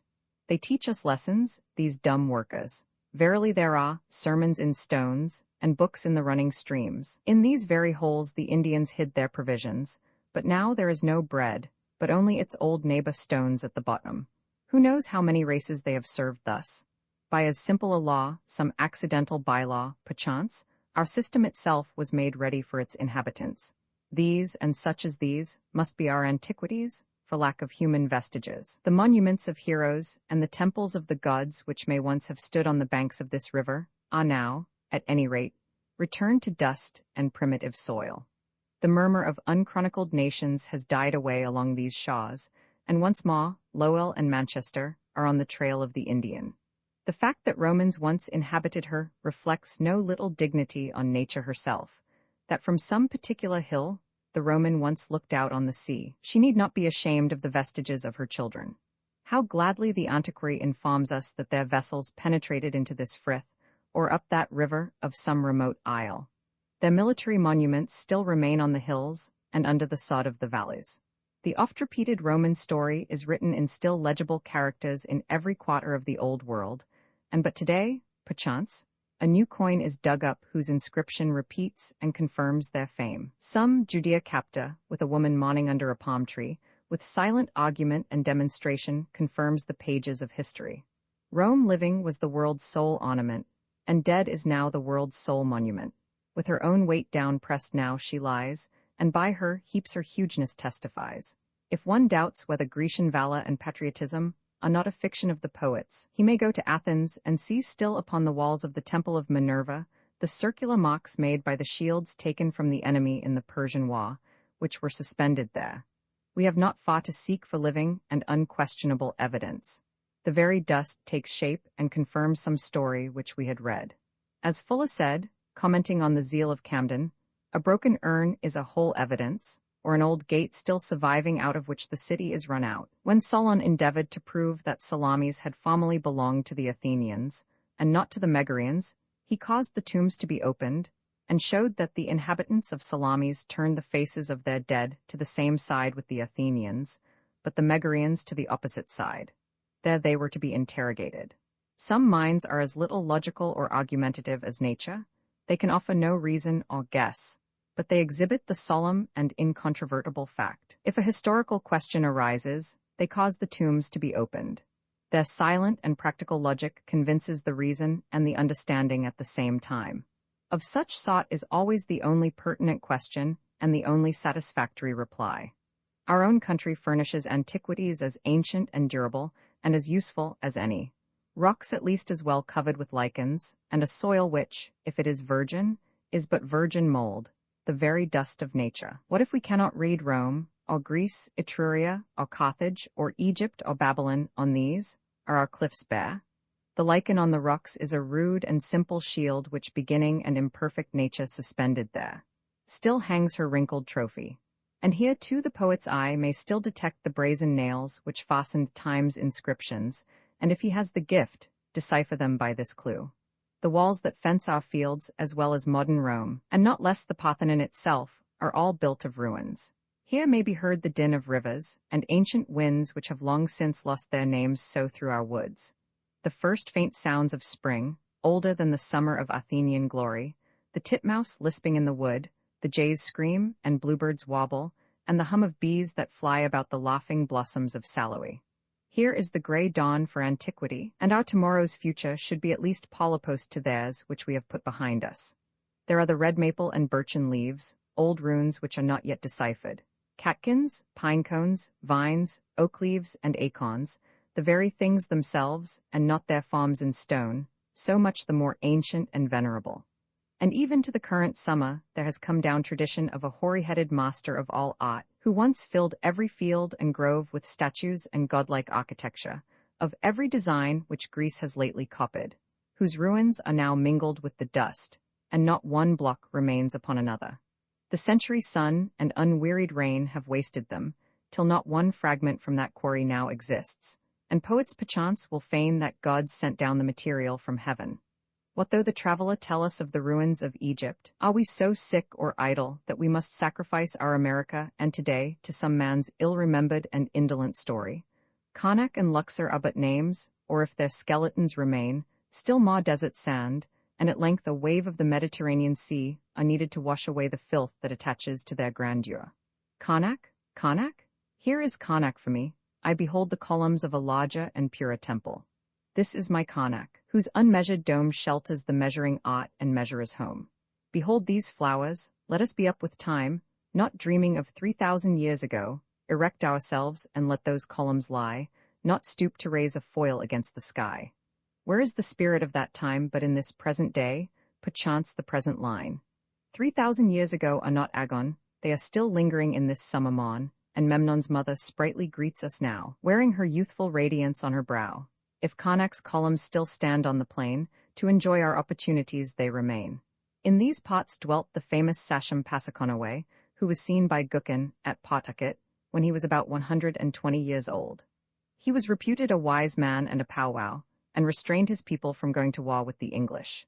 They believed that he could make water burn, rocks move, and trees dance, and metamorphose himself into a flaming man, that in winter he could raise a green leaf out of the ashes of a dry one, and produce a living snake from the skin of a dead one, and many similar miracles. In 1660, according to Gookin, at a great feast and dance, he made his farewell speech to his people, in which he said that as he was not likely to see them met together again, he would leave them this word of advice, to take heed how they quarrelled with their English neighbours, for though they might do them much mischief at first, it would prove the means of their own destruction.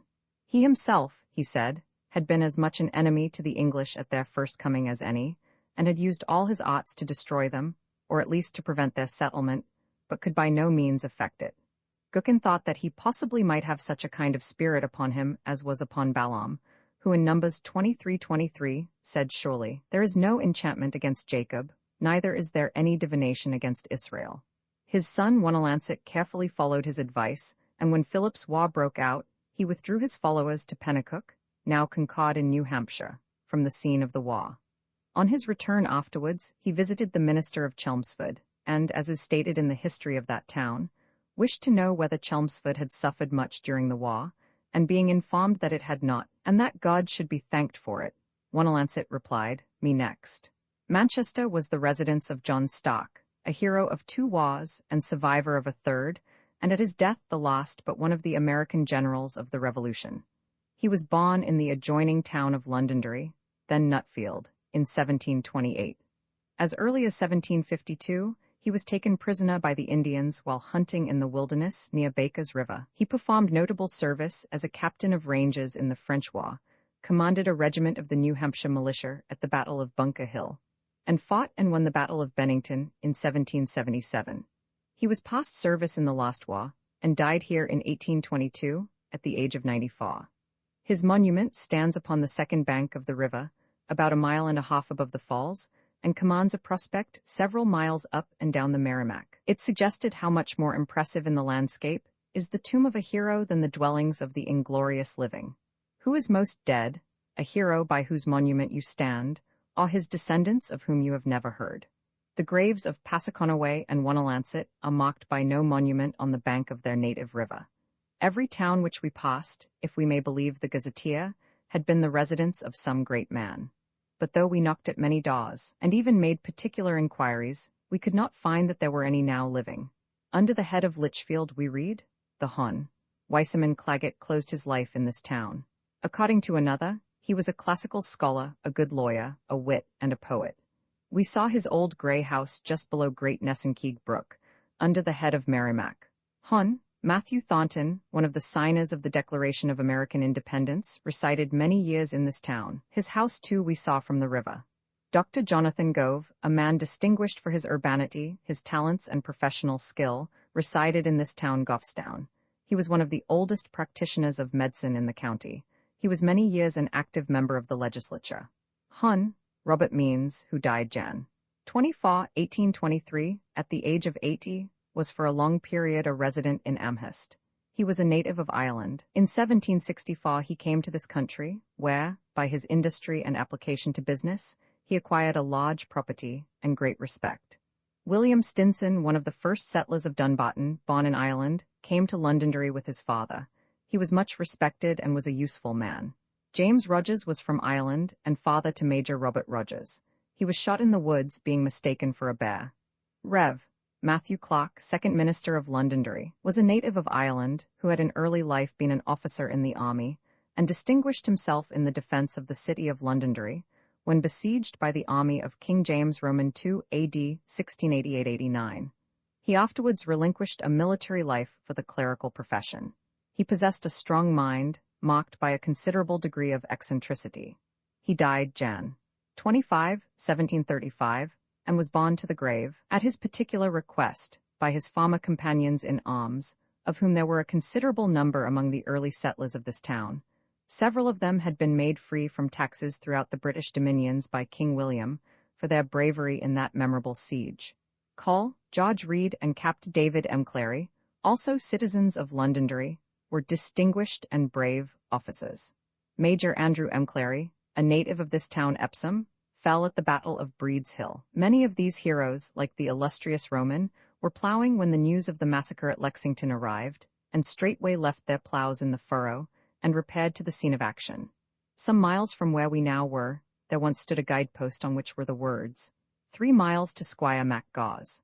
But generally speaking, the land is now, at any rate, very barren of men, and we doubt if there are as many hundreds as we read of.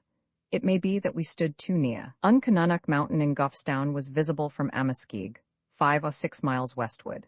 It is the northeasternmost in the horizon, which we see from our native town, but seen from there is too ethereally blue to be the same which the like of us have ever climbed. Its name is said to mean the two breasts, there being 2 eminences some distance apart.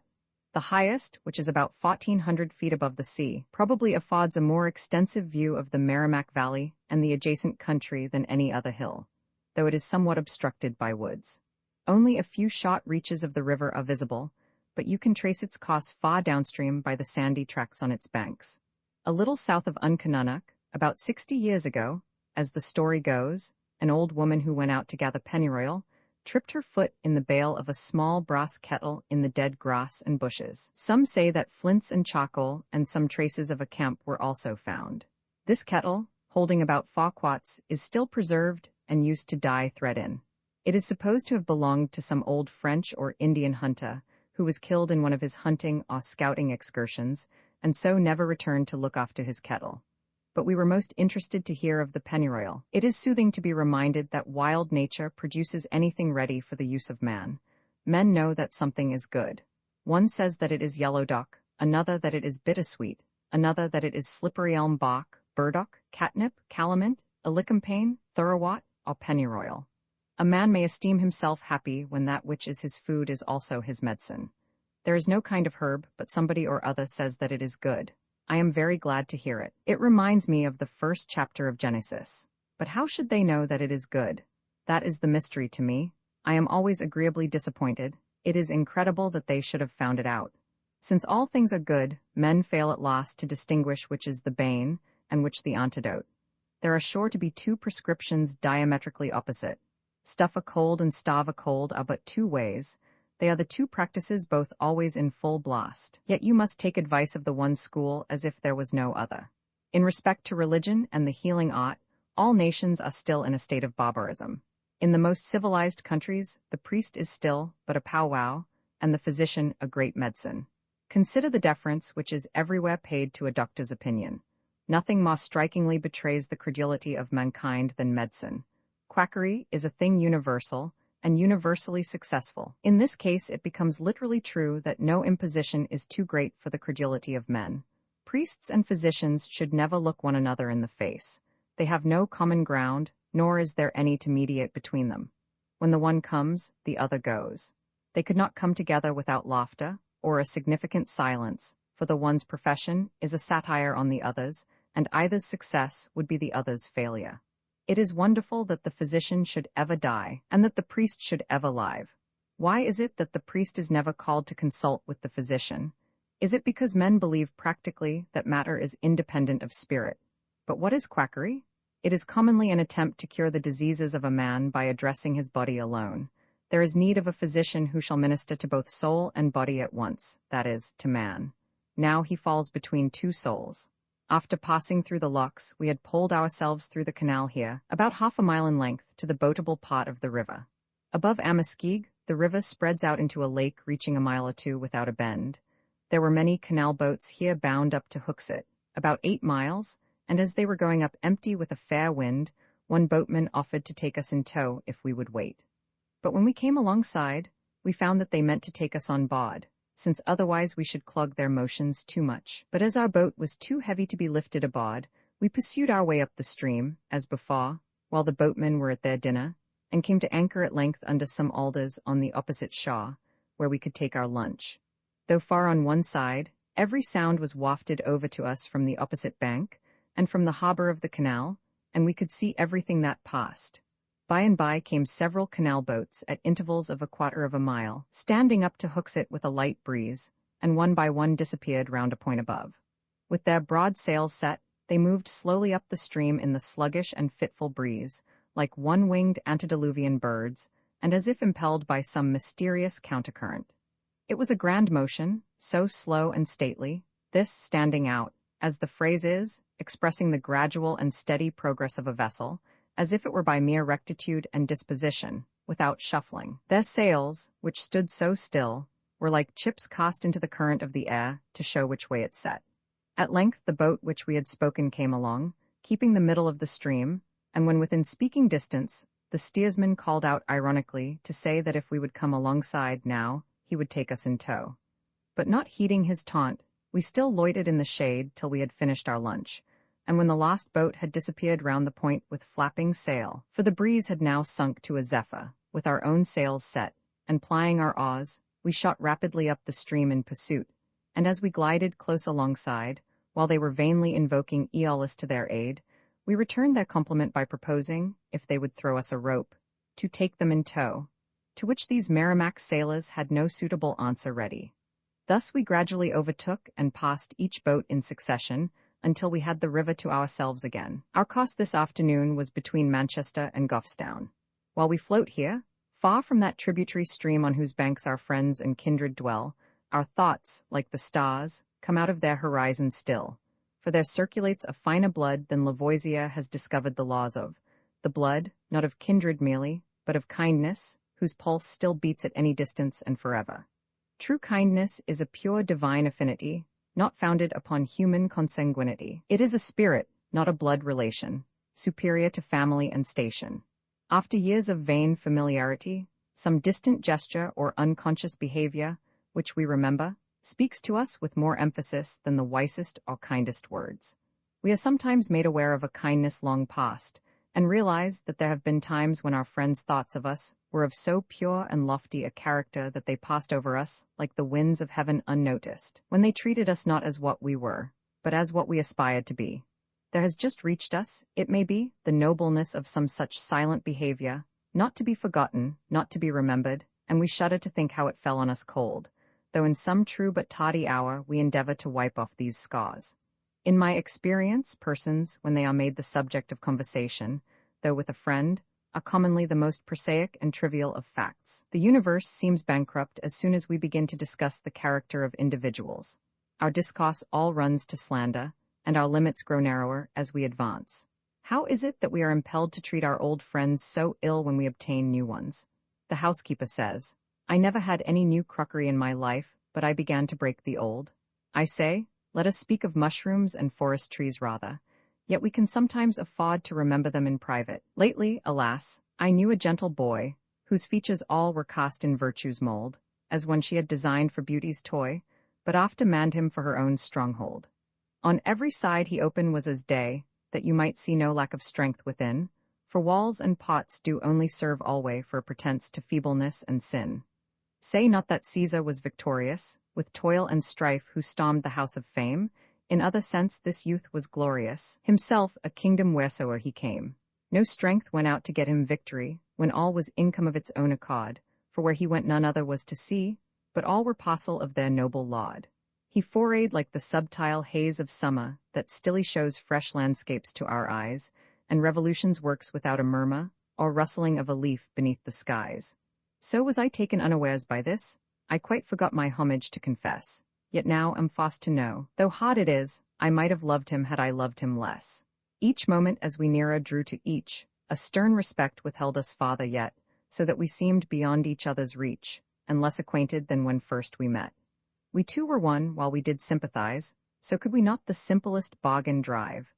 And what avails it now that we are wise, if absence doth this doubleness contrive? Eternity may not the chance repeat, but I must tread my single way alone, in sad remembrance that we once did meet, and know that bliss irrevocably gone. The spheres henceforth my elegy shall sing, for elegy has other subject none. Each strain of music in my ears shall ring knell of departure from that other one. Make haste and celebrate my tragedy, with fitting strain resound ye woods and fields. Sorrow is dearer in such case to me than all the joys other occasion yields. Is't then too late the damage to repair? Distance, forsooth, from my weak grasp hath reft the empty husk, and clutched the useless tare, but in my hands the wheat and kernel left. If I but love that virtue which he is, though it be scented in the morning air, still shall we be truest acquaintances, nor mortals know a sympathy more rare. Friendship is evanescent in every man's experience, and remembered like heat lightning in past summers. Fair and flitting like a summer cloud, there is always some vapor in the air, no matter how long the drought. There are even April showers. Surely from time to time, for its vestiges never depart, it floats through our atmosphere.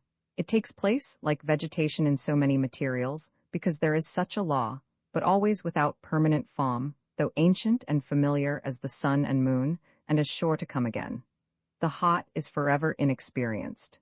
They silently gather as by magic, these never failing, never quite deceiving visions, like the bright and fleecy clouds in the calmest and clearest days. The friend is some fair floating isle of palms eluding the mariner in Pacific seas. Many are the dangers to be encountered, equinoctial gales and coral reefs, ere he may sail before the constant trades. But who would not sail through mutiny and storm, even over Atlantic waves, to reach the fabulous retreating shores of some continent man? The imagination still clings to the faintest tradition of the Atlantides, the smothered streams of love, which flow more bright than Phlegethon, more low, island us ever, like the sea, in an Atlantic mystery. Our fabled shores none ever reach. No mariner has found our beach, scarcely our mirage now is seen, and neighboring waves with floating green, yet still the oldest charts contain some dotted outline of our main. In ancient times midsummer days unto the western islands gaze, to Tenerife and the Azores, have shown our faint and cloud-like shores. But sink not yet, ye desolate isles, anon your coast with commerce smiles, and richer freights ye'll furnish far than Africa or Malabar.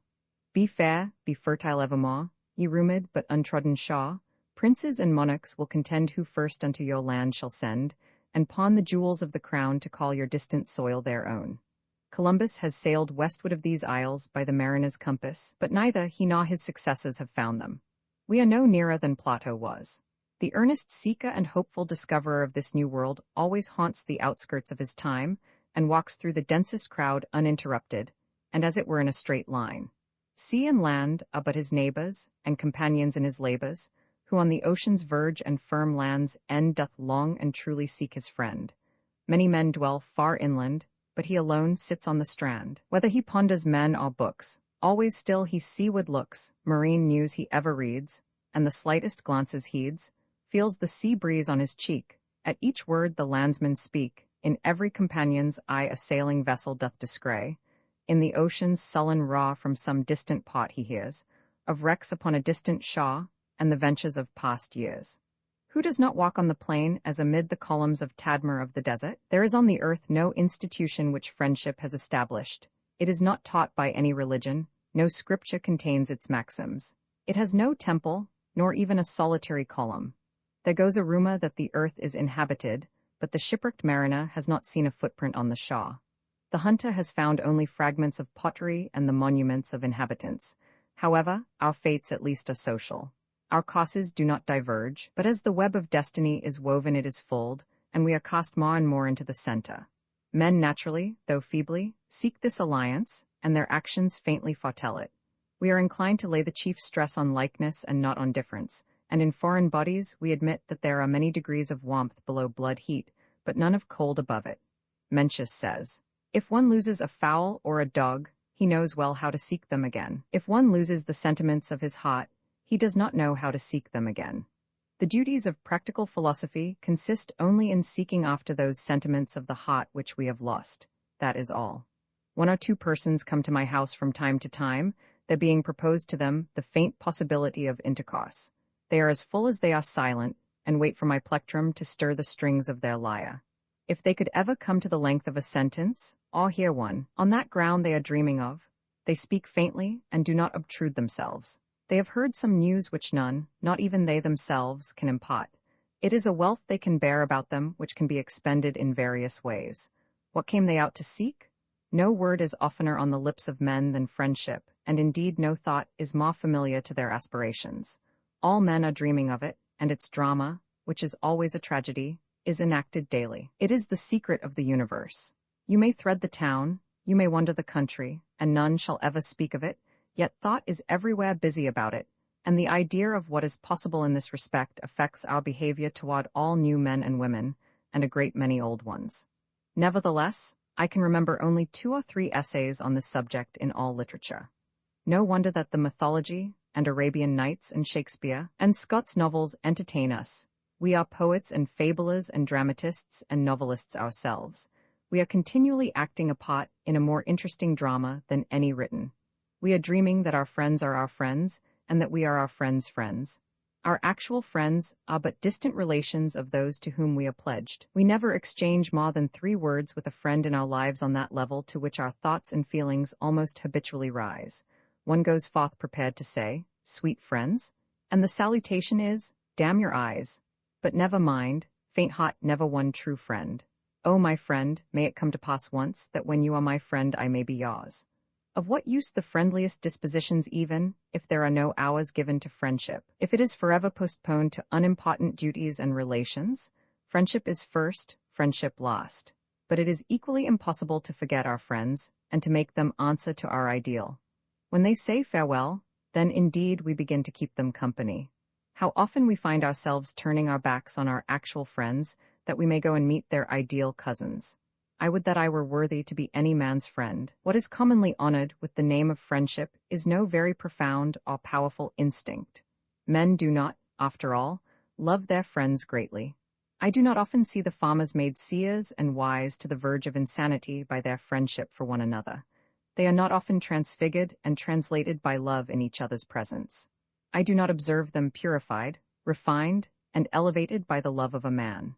If one abates a little the price of his wood, or gives a neighbor his vote at town meeting, or a barrel of apples, or lends him his wagon frequently, it is esteemed a rare instance of friendship. Nor do the farmers' wives lead lives consecrated to friendship. I do not see the pair of farmer friends of either sex prepared to stand against the world. There are only 2 or 3 couples in history. To say that a man is your friend means commonly no more than this, that he is not your enemy. Most contemplate only what would be the accidental and trifling advantages of friendship, as that the friend can assist in time of need, by his substance, or his influence, or his counsel. But he who foresees such advantages in this relation proves himself blind to its real advantage, or indeed wholly inexperienced in the relation itself. Such services are particular and menial, compared with the perpetual and all-embracing service which it is. Even the utmost goodwill and harmony and practical kindness are not sufficient for friendship, for friends do not live in harmony merely, as some say, but in melody. We do not wish for friends to feed and clothe our bodies, neighbors are kind enough for that, but to do the like office to our spirits. For this few are rich enough, however well disposed they may be. For the most part we stupidly confound one man with another. The dull distinguish only races or nations, or at most classes, but the wise man, individuals. To his friend, a man's peculiar character appears in every feature and in every action, and it is thus drawn out and improved by him. Think of the importance of friendship in the education of men. He that hath love and judgment too, sees more than any other doe. It will make a man honest, it will make him a hero, it will make him a saint. It is the state of the just dealing with the just, the magnanimous with the magnanimous, the sincere with the sincere, man with man. And it is well said by another poet, why love among the virtues is not known, is that love is them all contract in one. All the abuses which are the object of reform with the philanthropist, the statesman, and the housekeeper, are unconsciously amended in the intercourse of friends. A friend is one who incessantly pays us the compliment of expecting from us all the virtues, and who can appreciate them in us. It takes 2 to speak the truth, one to speak, and another to hear. How can one treat with magnanimity mere wood and stone? If we dealt only with the false and dishonest, we should at last forget how to speak truth. Only lovers know the value and magnanimity of truth, while traders prize a cheap honesty, and neighbors and acquaintance a cheap civility. In our daily intercourse with men, our nobler faculties are dormant and suffered to rust. None will pay us the compliment to expect nobleness from us. Though we have gold to give, they demand only copper. We ask our neighbor to suffer himself to be dealt with truly, sincerely, nobly, but he answers no by his deafness. He does not even hear this prayer. He says practically, I will be content if you treat me as no better than I should be, as deceitful, mean, dishonest, and selfish.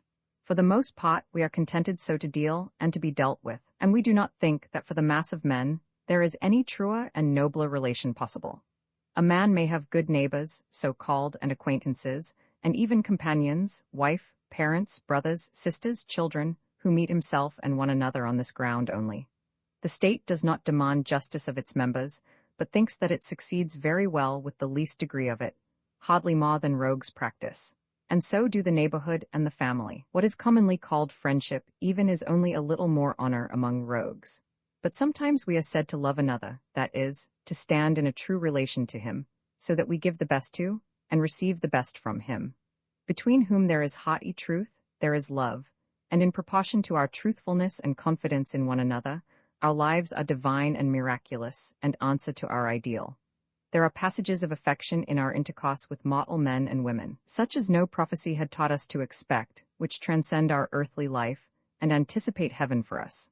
What is this love that may come right into the middle of a prosaic Goffstown day, equal to any of the gods? That discovers a new world, fair and fresh and eternal, occupying the place of the old one, when to the common eye a dust has settled on the universe, which world cannot else be reached, and does not exist. What other words, we may almost ask, are memorable and worthy to be repeated than those which love has inspired? It is wonderful that they were ever uttered. They are few and rare, indeed, but like a strain of music, they are incessantly repeated and modulated by the memory. All other words crumble off with the stucco which overlies the heart. We should not dare to repeat these now aloud. We are not competent to hear them at all times. The books for young people say a great deal about the selection of friends. It is because they really have nothing to say about friends. They mean associates and confidants merely. Know that the contrariety of foe and friend proceeds from God. Friendship takes place between those who have an affinity for one another, and is a perfectly natural and inevitable result. No professions nor advances will avail. Even speech, at first, necessarily has nothing to do with it, but it follows after silence, as the buds in the graft do not put forth into leaves till long after the graft has taken. It is a drama in which the parties have no part to act. We are all Muslims and fatalists in this respect. Impatient and uncertain lovers think that they must say or do something kind whenever they meet. They must never be cold. But they who are friends do not do what they think they must, but what they must. Even their friendship is to some extent but a sublime phenomenon to them. The true and not despairing friend will address his friend in some such terms as these. I never asked thy leave to let me love thee. I have a right. I love thee not as something private and personal, which is your own, but as something universal and worthy of love, which I have found. Oh, how I think of you! You are purely good, you are infinitely good. I can trust you forever. I did not think that humanity was so rich. Give me an opportunity to live. You are the fact in a fiction. You are the truth more strange and admirable than fiction. Consent only to be what you are. I alone will never stand in your way. This is what I would like, to be as intimate with you as our spirits are intimate, respecting you as I respect my ideal. Never to profane one another by word or action, even by a thought. Between us, if necessary, let there be no acquaintance. I have discovered you. How can you be concealed from me? The friend asks no return, but that his friend will religiously accept and wear and not disgrace his apotheoses of him. They cherish each other's hopes. They are kind to each other's dreams. Though the poet says, "'Tis the preeminence of friendship to impute excellence."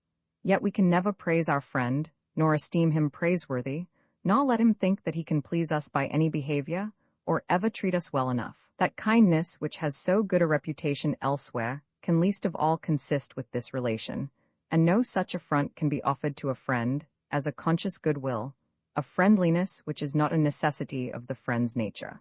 The sexes are naturally most strongly attracted to one another by constant constitutional differences, and are most commonly and surely the complements of each other. How natural and easy it is for man to secure the attention of woman to what interests himself. Men and women of equal culture, thrown together, are sure to be of a certain value to one another, more than men to men. There exists already a natural disinterestedness and liberality in such society, and I think that any man will more confidently carry his favorite books to read to some circle of intelligent women than to one of his own sex. The visit of man to man is wont to be an interruption, but the sexes naturally expect one another. Yet friendship is no respecter of sex, and perhaps it is more rare between the sexes than between two of the same sex. Friendship is, at any rate, a relation of perfect equality. It cannot well spare any outward sign of equal obligation and advantage. The nobleman can never have a friend among his retainers, nor the king among his subjects. Not that the parties to it are in all respects equal, but they are equal in all that respects or affects their friendship.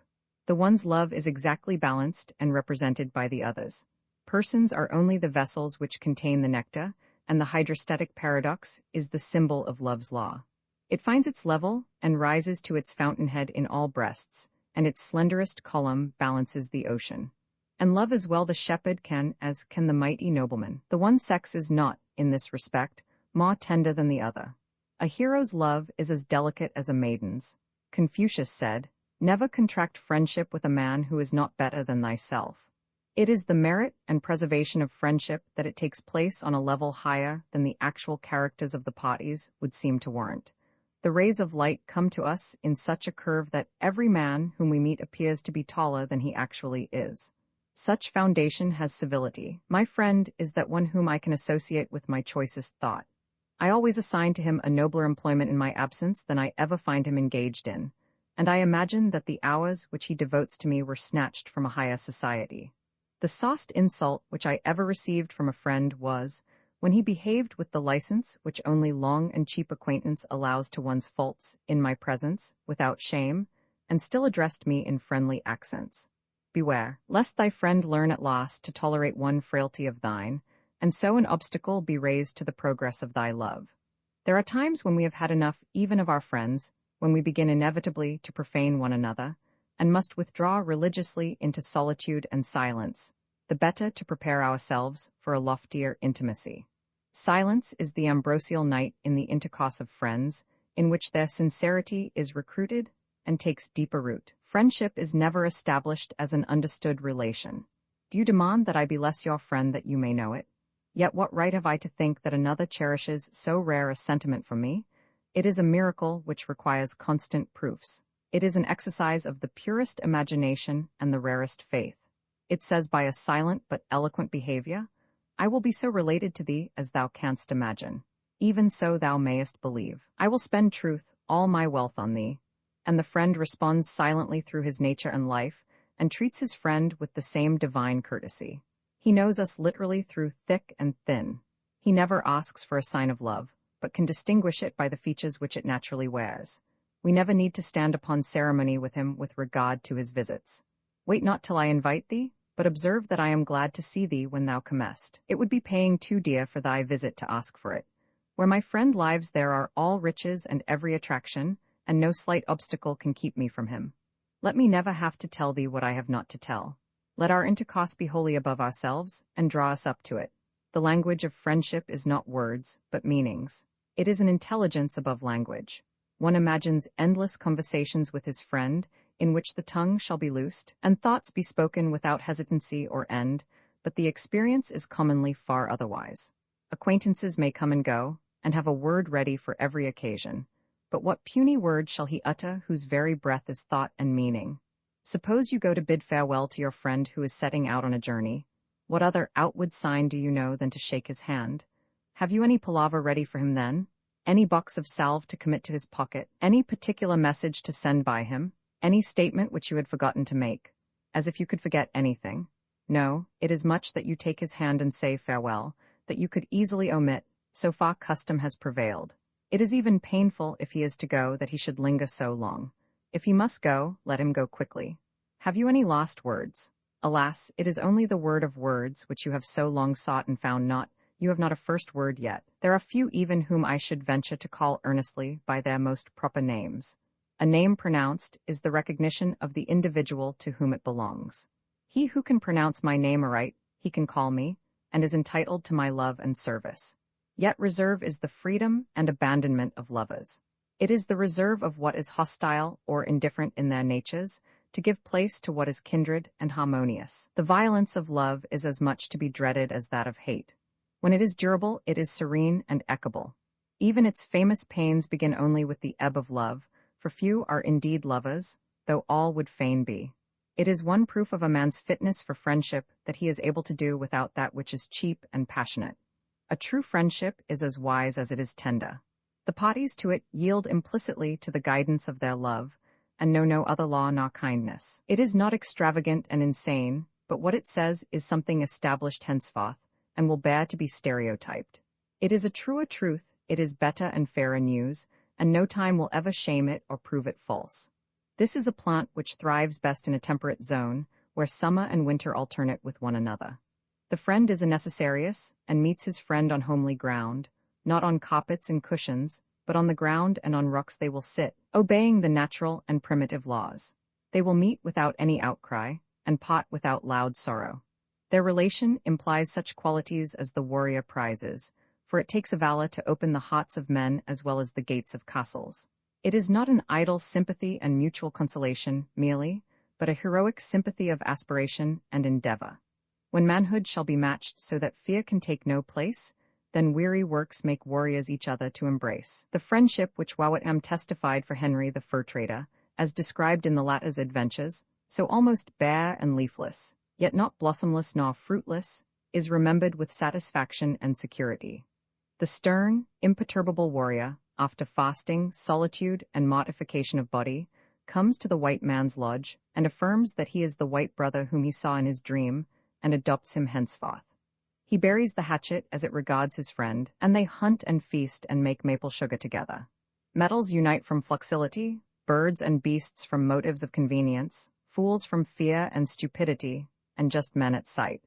If Powhatan would taste the white man's milk with his tribe, or take his bowl of human broth made of the trader's fellow countrymen, he first finds a place of safety for his friend, whom he has rescued from a similar fate. At length, after a long winter of undisturbed and happy intercourse in the family of the chieftain in the wilderness, hunting and fishing, they return in the spring to Michilimackinac to dispose of their furs, and it becomes necessary for Powhatan to take leave of his friend at the Isle aux Outauds, when the latter, to avoid his enemies, proceeded to the Sault de Sainte Marie, supposing that they were to be separated for a short time only. We now exchanged farewells, says Henry, with an emotion entirely reciprocal. I did not quit the lodge without the most grateful sense of the many acts of goodness which I had experienced in it, nor without the sincerest respect for the virtues which I had witnessed among its members. All the family accompanied me to the beach, and the canoe had no sooner put off than Powhatan commenced an address to the Kichai Manito, beseeching him to take care of me, his brother, till we should next meet. We had proceeded to too great a distance to allow of our hearing his voice, before Powhatan had ceased to offer up his prayers. We never hear of him again. Friendship is not so kind as is imagined. It has not much human blood in it, but consists with a certain disregard for men and their erections, the Christian duties and humanities, while it purifies the air like electricity. There may be the sternest tragedy in the relation of two more than usually innocent and true to their highest instincts. We may call it an essentially heathenish intercourse, free and irresponsible in its nature, and practicing all the virtues gratuitously. It is not the highest sympathy merely, but a pure and lofty society, a fragmentary and godlike intercourse of ancient date, still kept up at intervals, which, remembering itself, does not hesitate to disregard the humbler rights and duties of humanity. It requires immaculate and godlike qualities full-grown, and exists at all only by condescension and anticipation of the remotest future. We love nothing which is merely good and not fair, if such a thing is possible. Nature puts some kind of blossom before every fruit, not simply a calyx behind it. When the friend comes out of his heathenism and superstition, and breaks his idols, being converted by the precepts of a newer testament, when he forgets his mythology, and treats his friend like a Christian, or as he can afford, then friendship ceases to be friendship and becomes charity. That principle which established the almshouse is now beginning with its charity at home, and establishing an almshouse and pauper relations there. As for the number which this society admits, it is at any rate to be begun with one, the noblest and greatest that we know, and whether the world will ever carry it further, whether, as Chaucer affirms, there be mo stairs in the sky than a pair, remains to be proved, and certain he is well begun among 1,000 that findeth one.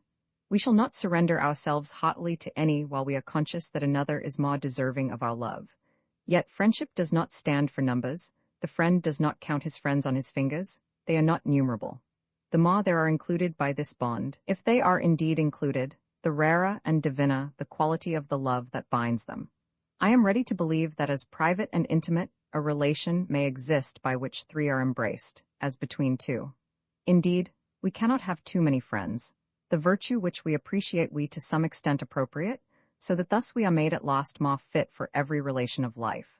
A base friendship is of a narrowing and exclusive tendency, but a noble one is not exclusive. Its very superfluity and dispersed love is the humanity which sweetens society and sympathizes with foreign nations. For though its foundations are private, it is, in effect, a public affair and a public advantage, and the friend, more than the father of a family, deserves well of the state. The only danger in friendship is that it will end. It is a delicate plant, though a native.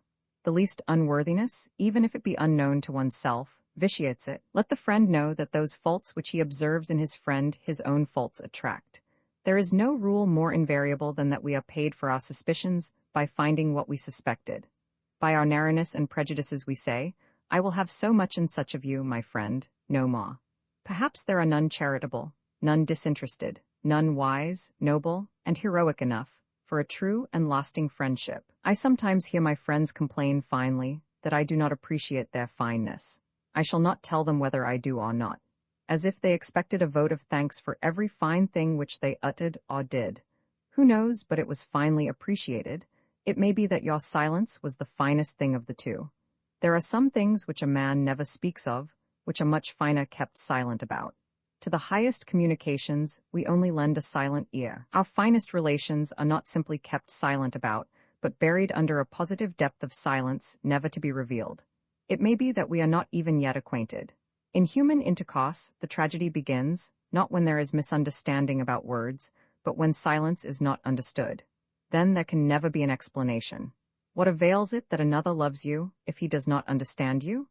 Such love is a curse. What sort of companions are they who are presuming always that their silence is more expressive than yours? How foolish and inconsiderate and unjust to conduct as if you were the only party aggrieved. Has not your friend always equal ground of complaint? No doubt my friends sometimes speak to me in vain, but they do not know what things I hear which they are not aware that they have spoken. I know that I have frequently disappointed them by not giving them words when they expected them, or such as they expected. Whenever I see my friend I speak to him, but the expecter, the man with the ears, is not he. They will complain too that you are hard. O ye that would have the coconut wrong side outwards, when next I weep I will let you know. They ask for words and deeds, when a true relation is word and deed. If they know not of these things, how can they be informed? We often forbear to confess our feelings, not from pride, but for fear that we could not continue to love the one who required us to give such proof of our affection. I know a woman who possesses a restless and intelligent mind, interested in her own culture, and earnest to enjoy the highest possible advantages, and I meet her with pleasure as a natural person who not a little provokes me, and I suppose is stimulated in turn by myself. Yet our acquaintance plainly does not attain to that degree of confidence and sentiment which women, which all, in fact, covet. I am glad to help her, as I am helped by her. I like very well to know her with a sort of stranger's privilege, and hesitate to visit her often, like her other friends. My nature pauses here, I do not well know why. Perhaps she does not make the highest demand on me, a religious demand. Some, with whose prejudices or peculiar bias I have no sympathy, yet inspire me with confidence, and I trust that they confide in me also as a religious heathen at least, a good Greek. I, too, have principles as well-founded as their own. If this person could conceive that, without willfulness, I associate with her as far as our destinies are coincident, as far as our good geniuses permit, and still value such intercourse, it would be a grateful assurance to me. I feel as if I appeared careless, indifferent, and without principle to her, not expecting more, and yet not content with less. If she could know that I make an infinite demand on myself, as well as on all others, she would see that this true though incomplete intercourse is infinitely better than a more unreserved, but falsely grounded one, without the principle of growth in it.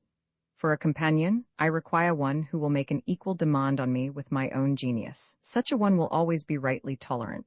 It is suicide, and corrupts good manners to welcome any less than this. I value and trust those who love and praise my aspiration rather than my performance.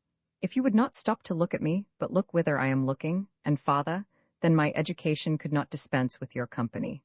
My love must be as free as is the eagle's wing, hovering all land and sea and everything. I must not dim my eye in thy saloon, I must not leave my sky and nightly moon. Be not the fowler's net which stays my flight, and craftily is set to allure the sight, but be the favouring gale that bears me on, and still doth fill my sail when thou art gone. I cannot leave my sky for thy caprice, true love would soar as high as heaven is. The eagle would not brook her mate thus won, who trained his eye to look beneath the sun. Few things are more difficult than to help a friend in matters which do not require the aid of friendship, but only a cheap and trivial service, if your friendship wants the basis of a thorough practical acquaintance. I stand in the friendliest relation, on social and spiritual grounds, to one who does not perceive what practical skill I have, but when he seeks my assistance in such matters, is wholly ignorant of that one with whom he deals, does not use my skill, which in such matters is much greater than his, but only my hands. I know another, who, on the contrary, is remarkable for his discrimination in this respect, who knows how to make use of the talents of others when he does not possess the same, knows when not to look after or oversee, and stops short at his man. It is a rare pleasure to serve him, which all laborers know. I am not a little pained by the other kind of treatment. It is as if, after the friendliest and most ennobling intercourse, your friend should use you as a hammer, and drive a nail with your head, all in good faith. Notwithstanding that you are a tolerable carpenter as well as his good friend, and would use a hammer cheerfully in his service. This want of perception is a defect which all the virtues of the heart cannot supply. The good how can we trust? Only the wise are just. The good we use, the wise we cannot choose. These there are none above. The good they know and love, but are not known again by those of lesser ken. They do not charm us with their eyes, but they transfix with their advice. No partial sympathy they feel, with private woe or private weal, but with the universe joy and sigh, whose knowledge is their sympathy. Confucius said, "To contract ties of friendship with anyone is to contract friendship with his virtue." There ought not to be any other motive in friendship, but men wish us to contract friendship with their vice also. I have a friend who wishes me to see that to be right which I know to be wrong. But if friendship is to rob me of my eyes, if it is to darken the day, I will have none of it. It should be expansive and inconceivably liberalizing in its effects. True friendship can afford true knowledge. It does not depend on darkness and ignorance. A want of discernment cannot be an ingredient in it. If I can see my friend's virtues more distinctly than another's, his faults too are made more conspicuous by contrast. We have not so good a right to hate any as our friend. Faults are not the less faults because they are invariably balanced by corresponding virtues, and for a fault there is no excuse, though it may appear greater than it is in many ways. I have never known one who could bear criticism, who could not be flattered, who would not bribe his judge, always content that the truth should be loved always better than himself. If two travelers would go their way harmoniously together, the one must take as true and just a view of things as the other, else their path will not be strewn with roses. Yet you can travel profitably and pleasantly, even with a blind man, if he practices common courtesy, and when you converse about the scenery will remember that he is blind but that you can see, and you will not forget that his sense of hearing is probably quickened by his want of sight, otherwise you will not long keep company. A blind man, and a man in whose eyes there was no defect, were walking together, when they came to the edge of a precipice. "Take care, my friend," said the latter. "Here is a steep precipice, go no farther this way." "I know better," said the other, and stepped off. It is impossible to say all that we think, even to our truest friend. We may bid him farewell forever sooner than complain, for our complaint is too well grounded to be uttered. There is not so good an understanding between any two, but the exposure by the one of a serious fault in the other will produce a misunderstanding in proportion to its heinousness. The constitutional differences which always exist and are obstacles to a perfect friendship are forever a forbidden theme to the lips of friends. They advise by their whole behavior. Nothing can reconcile them but love. They are fatally late when they undertake to explain and treat with one another like foes. Who will take an apology for a friend? They must apologize like dew and frost, which are off again with the sun, and which all men know in their hearts to be beneficent. The necessity itself for explanation. What explanation will atone for that? True love does not quarrel for slight reasons. Such mistakes as mutual acquaintances can explain away. but, alas, however slight the apparent cause, only for adequate and fatal and everlasting reasons, which can never be set aside. Its quarrel, if there is any, is ever recurring, notwithstanding the beams of affection which invariably come to gild its tears, as the rainbow, however beautiful and unerring a sign, does not promise fair weather forever, but only for a season. I have known 2 or 3 persons pretty well, and yet I have never known advice to be of use but in trivial and transient matters. One may know what another does not, but the utmost kindness cannot impart what is requisite to make the advice useful. We must accept or refuse one another as we are. I could tame a hyena more easily than my friend. He is a material which no tool of mine will work. A naked savage will fell an oak with a firebrand, and wear a hatchet out of a rock by friction, but I cannot hew the smallest chip out of the character of my friend, either to beautify or deform it. The lover learns at last that there is no person quite transparent and trustworthy, but everyone has a devil in him that is capable of any crime in the long run. Yet, as an Oriental philosopher has said, although friendship between good men is interrupted, their principles remain unaltered. The stalk of the lotus may be broken, and the fibers remain connected. Ignorance and bungling with love are better than wisdom and skill without. There may be courtesy, there may be even temper and wit and talent and sparkling conversation, there may be goodwill even, and yet the humanest and divinest faculties pine for exercise.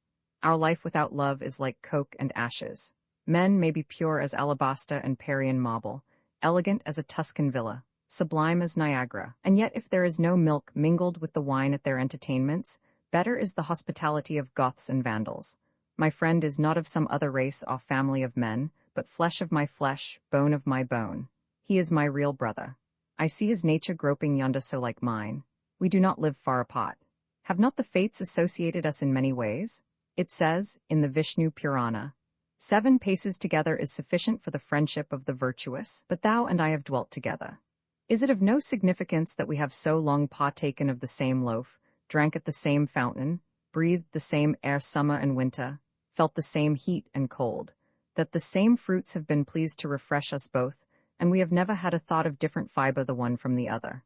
Nature doth have her dawn each day, but mine are far between.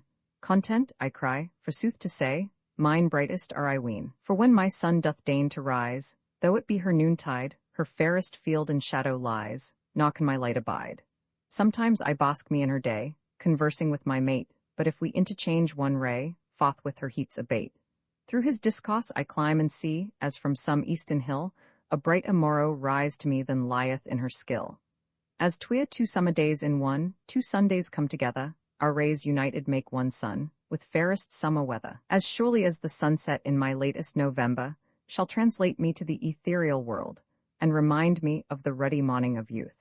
As surely as the last strain of music which falls on my decaying ear shall make age to be forgotten, or, in short, the manifold influences of nature survive during the term of our natural life, so surely my friend shall forever be my friend, and reflect a ray of God to me, and time shall foster and adorn and consecrate our friendship, no less than the ruins of temples. As I love nature, as I love singing birds and gleaming stubble, and flowing rivers, and morning and evening, and summer and winter, I love thee, my friend. But all that can be said of friendship is like botany to flowers. How can the understanding take account of its friendliness? Even the death of friends will inspire us as much as their lives. They will leave consolation to the mourners, as the rich leave money to defray the expenses of their funerals, and their memories will be encrusted over with sublime and pleasing thoughts, as monuments of other men are overgrown with moss. For our friends have no place in the graveyard. This to our Cisalpine and Cisatlantic friends. Also, this other word of entreaty and advice to the large and respectable nation of acquaintances, beyond the mountains, greeting. My most serene and irresponsible neighbors, let us see that we have the whole advantage of each other. We will be useful at least, if not admirable, to one another. I know that the mountains which separate us are high and covered with perpetual snow, but despair not. Improve the serene winter weather to scale them. If need be, soften the rocks with vinegar. For here lie the verdant plains of Italy ready to receive you, nor shall I be slow on my side to penetrate to your crevasse. Strike then boldly at head or heart or any vital part. Depend upon it, the timber is well seasoned and tough, and will bear rough usage, and if it should crack, there is plenty more where it came from. I am no piece of crockery that cannot be jostled against my neighbor without danger of being broken by the collision, and must needs ring false and jarringly to the end of my days, when once I am cracked, but rather one of the old-fashioned wooden trenches, which one while stands at the head of the table, and at another is a milking stool, and at another a seat for children, and finally goes down to its grave not unadorned with honorable scars, and does not die till it is worn out. Nothing can shock a brave man but dullness. Think how many rebuffs every man has experienced in his day, perhaps has fallen into a hospond, eaten freshwater clams, or worn one's shirt for a week without washing. Indeed, you cannot receive a shock unless you have an electric affinity for that which shocks you. Use me then, for I am useful in my way, and stand as one of many petitioners, from toadstool and henbane up to dahlia and violet, supplicating to be put to my use, if by any means ye may find me serviceable, whether for a medicated drink or bath, as balm and lavender, or for fragrance, as verbena and geranium, or for sight, as cactus, or for thoughts, as pansy. These humbler, at least, if not those higher uses. Ah, my dear strangers and enemies, I would not forget you. I can well afford to welcome you. Let me subscribe myself, yours ever and truly, your much obliged servant. We have nothing to fear from our foes. God keeps a standing army for that service, but we have no ally against our friends, those ruthless vandals. Once more to one and all, friends, Romans, countrymen, and lovers, let such pure hate still underprop our love, that we may be each other's conscience, and have our sympathy mainly from thence.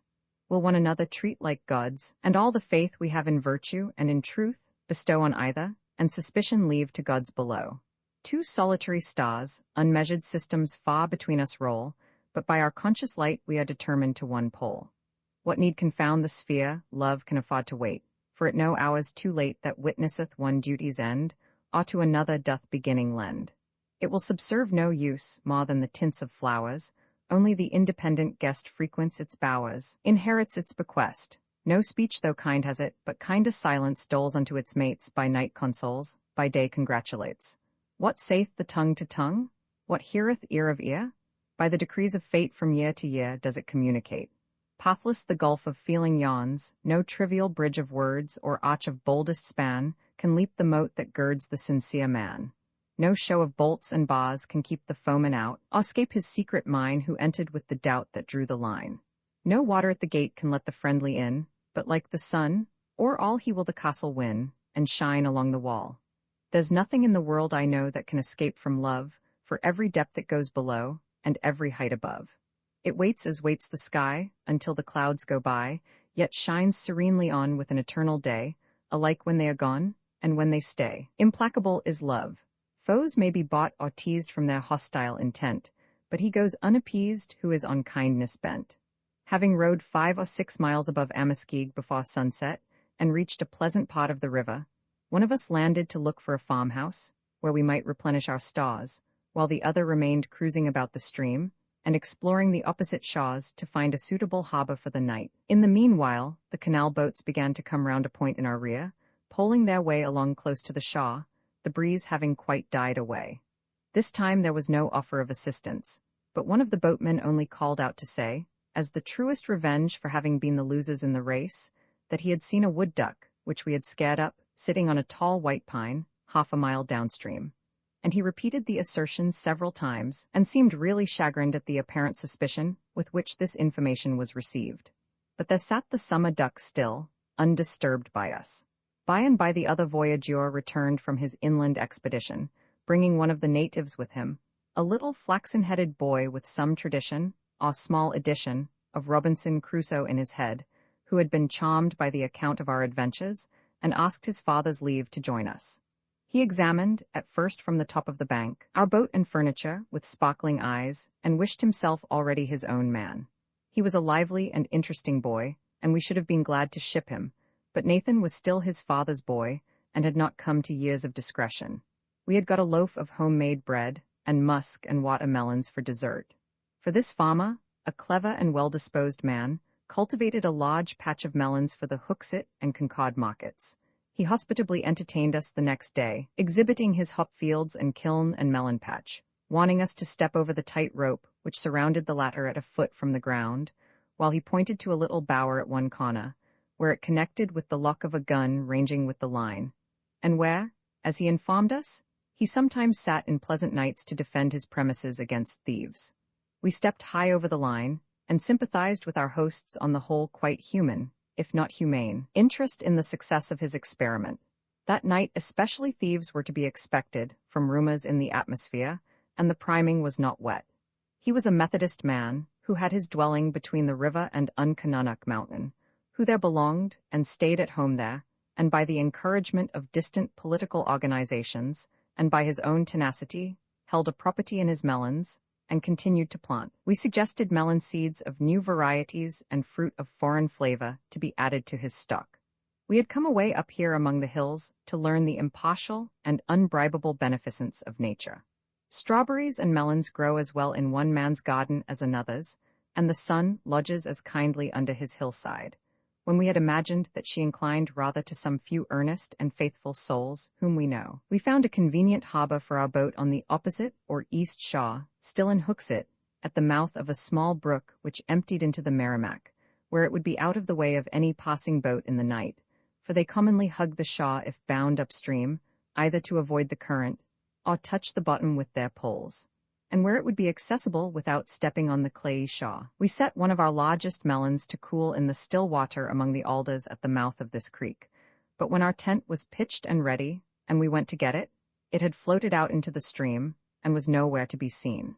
So taking the boat in the twilight, we went in pursuit of this property, and at length, after long straining of the eyes, its green disk was discovered far down the river, gently floating seaward with many twigs and leaves from the mountains that evening, and so perfectly balanced that it had not keeled at all, and no water had run in at the tap which had been taken out to hasten its cooling.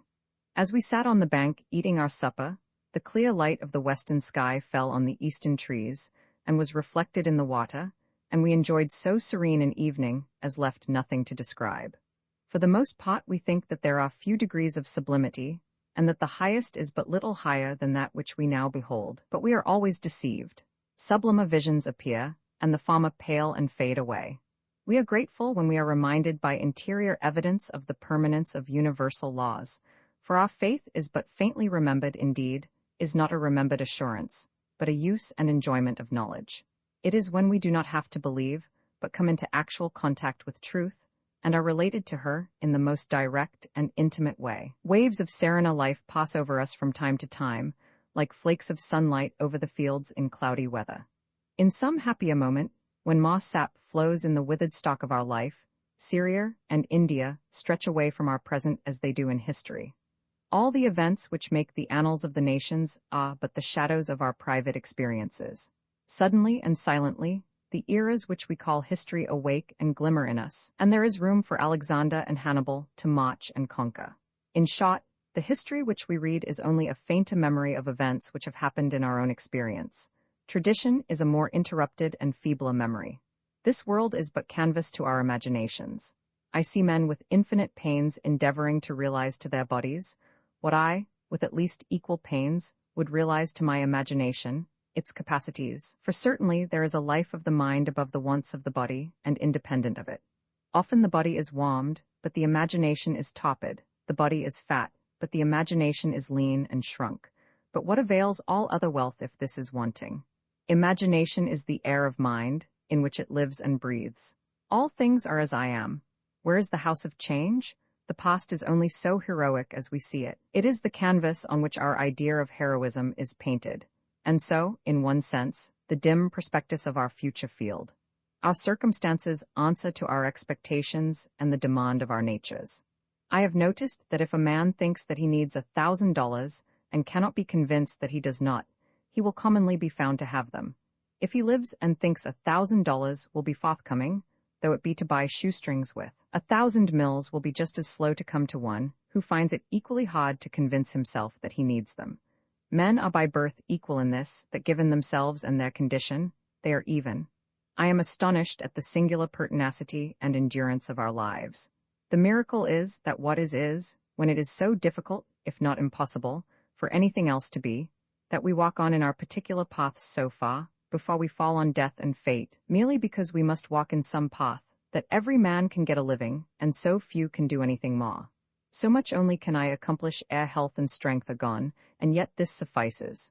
The The bird now sits just out of gunshot. I am never rich in money, and I am never meanly poor.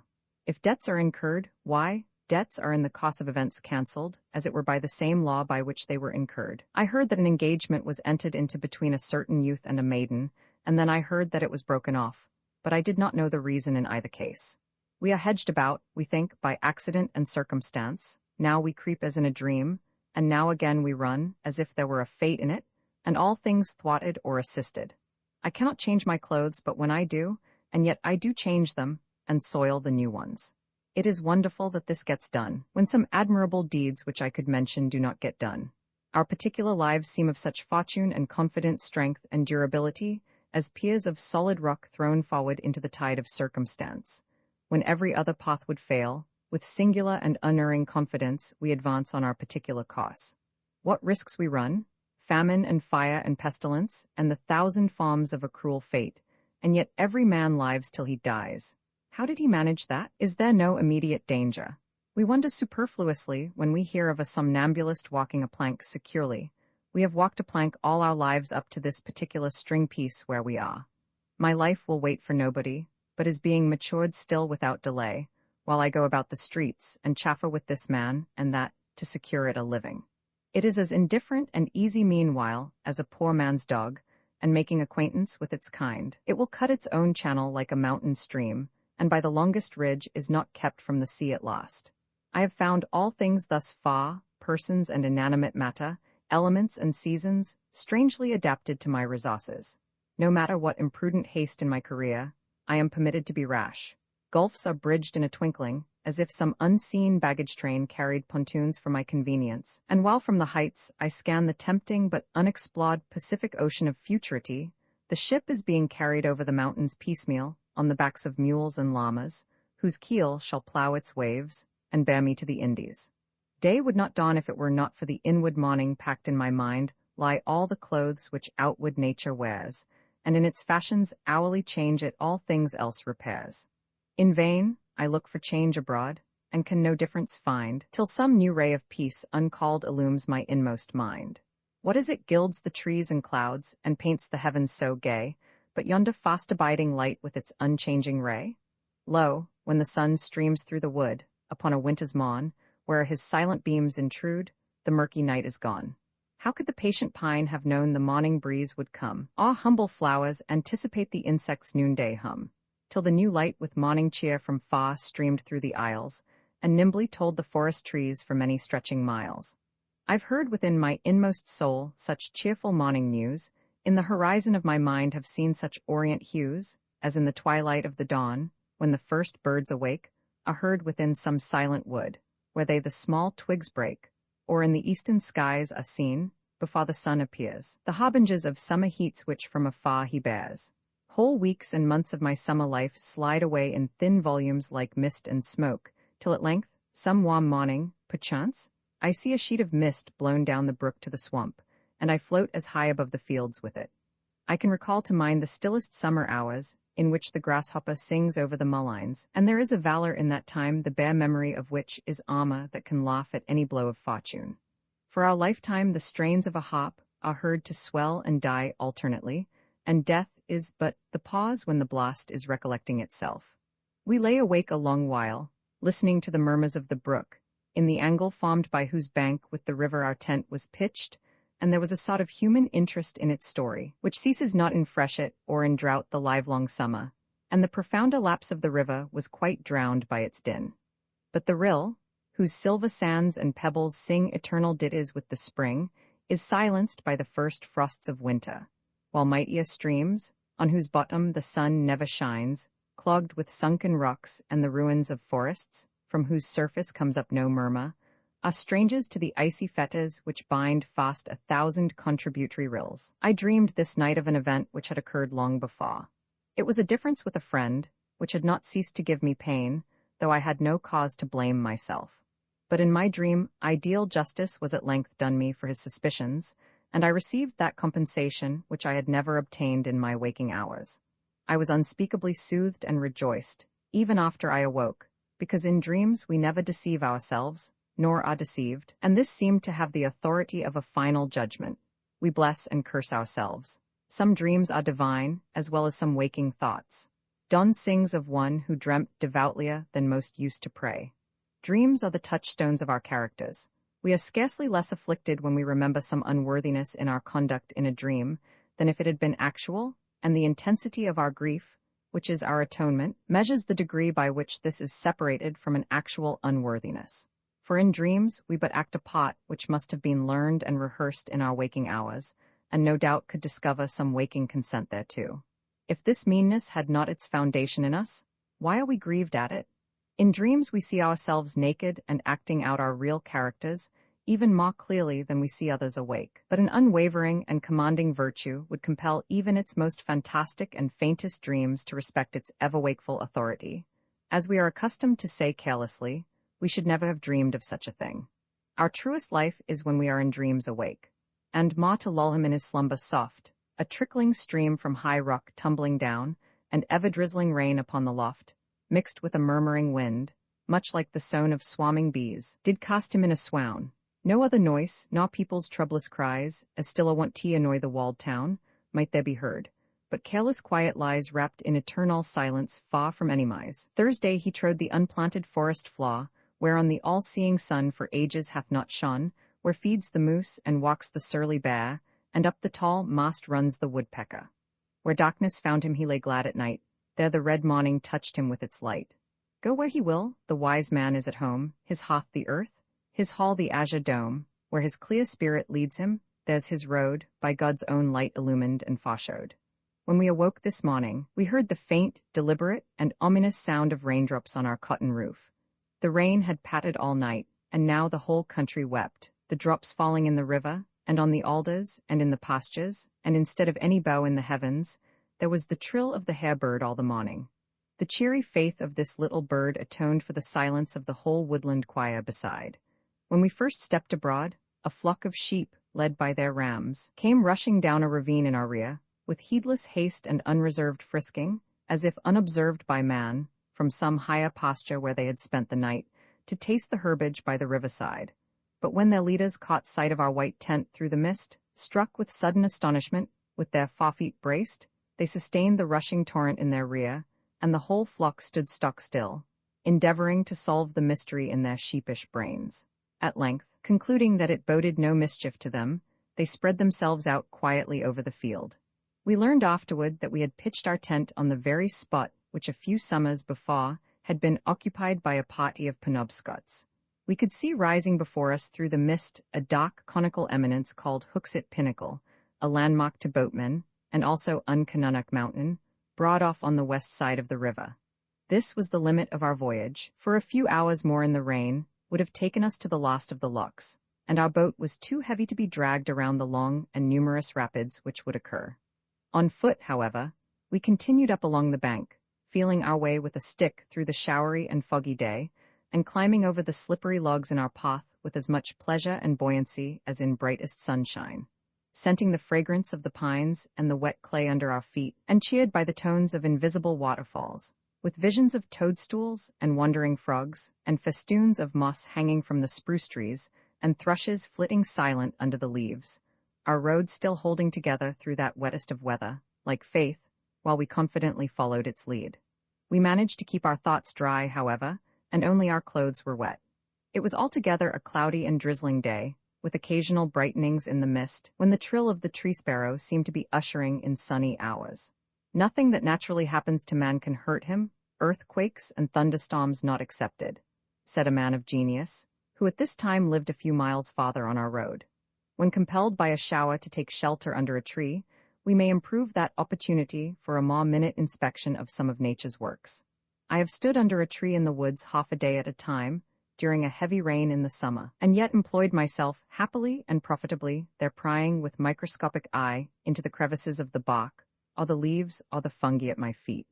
Riches are the attendants of the miser, and the heavens rain plenteously upon the mountains.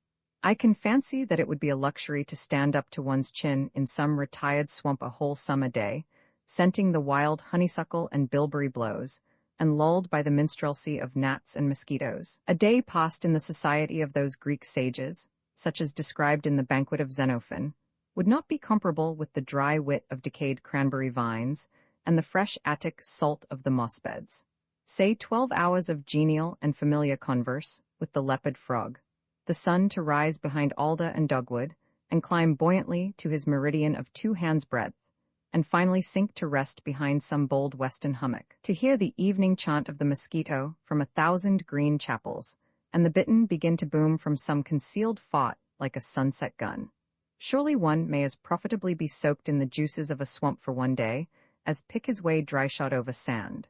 Cold and damp, are they not as rich experience as warmth and dryness? At present the drops come trickling down the stubble while we lie drenched on a bed of withered wild oats by the side of a bushy hill, and the gathering in of the clouds, with the lost rush and dying breath of the wind, and then the regular dripping of twigs and leaves the country over, enhance the sense of inward comfort and sociableness. The birds draw closer, and are more familiar under the thick foliage, seemingly composing new strains upon their roosts against the sunshine. What were the amusements of the drawing-room and the library in comparison, if we had them here? We should still sing as of old, my books I'd fain cast off. I cannot read, twixt every page my thoughts go stray at lodge down in the meadow, where is rich a feed, and will not mind to hit their proper tage. Plutarch was good, and so was Homer too. Our Shakespeare's life were rich to live again. What Plutarch read, that was not good nor true, nor Shakespeare's books, unless his books were men. Here while I lie beneath this walnut bough, what care I for the Greeks or for Troy town? If just battles are enacted now between the aunts upon this hummock's crown, bid Homer wait till I the issue learn, if red or black the gods will favor most, or yonder Ajax will the phalanx turn, struggling to heave some rock against the host. Tell Shakespeare to attend some leisure hour, for now I've business with this drop of dew, and see you not, the clouds prepare a shower. I'll meet him shortly when the sky is blue. This bed of herd's grass and wild oats was spread last year with nicer skill than monarch's use.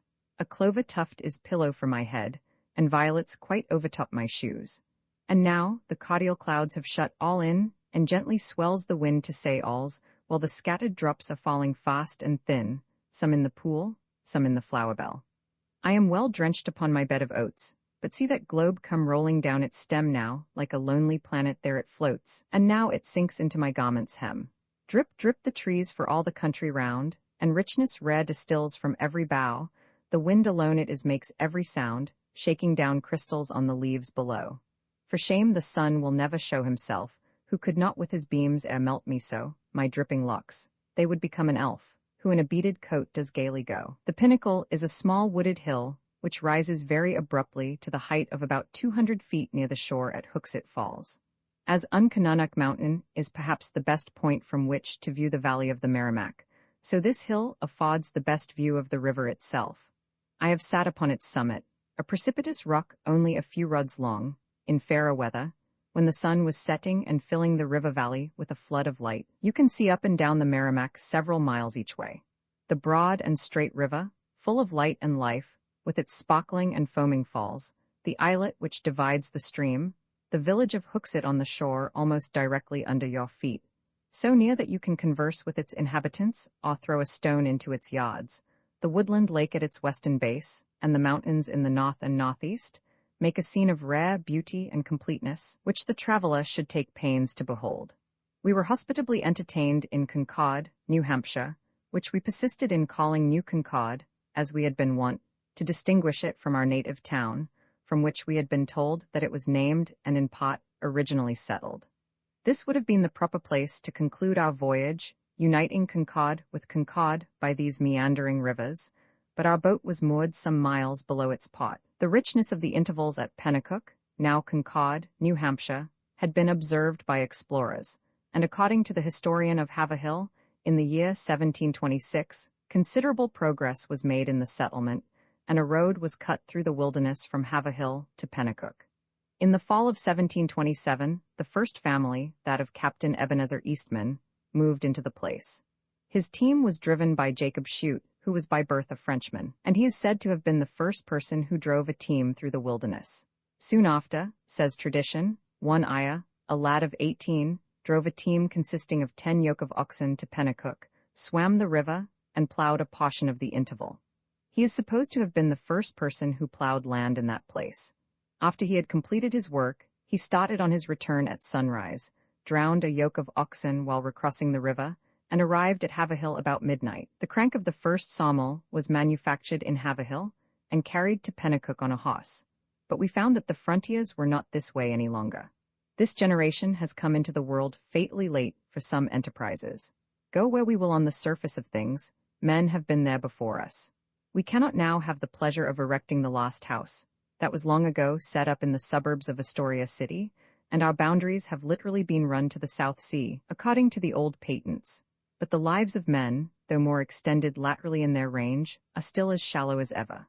Undoubtedly, as a Western orator said, men generally live over about the same surface. Some live long and narrow, and others live broad and short, but it is all superficial living.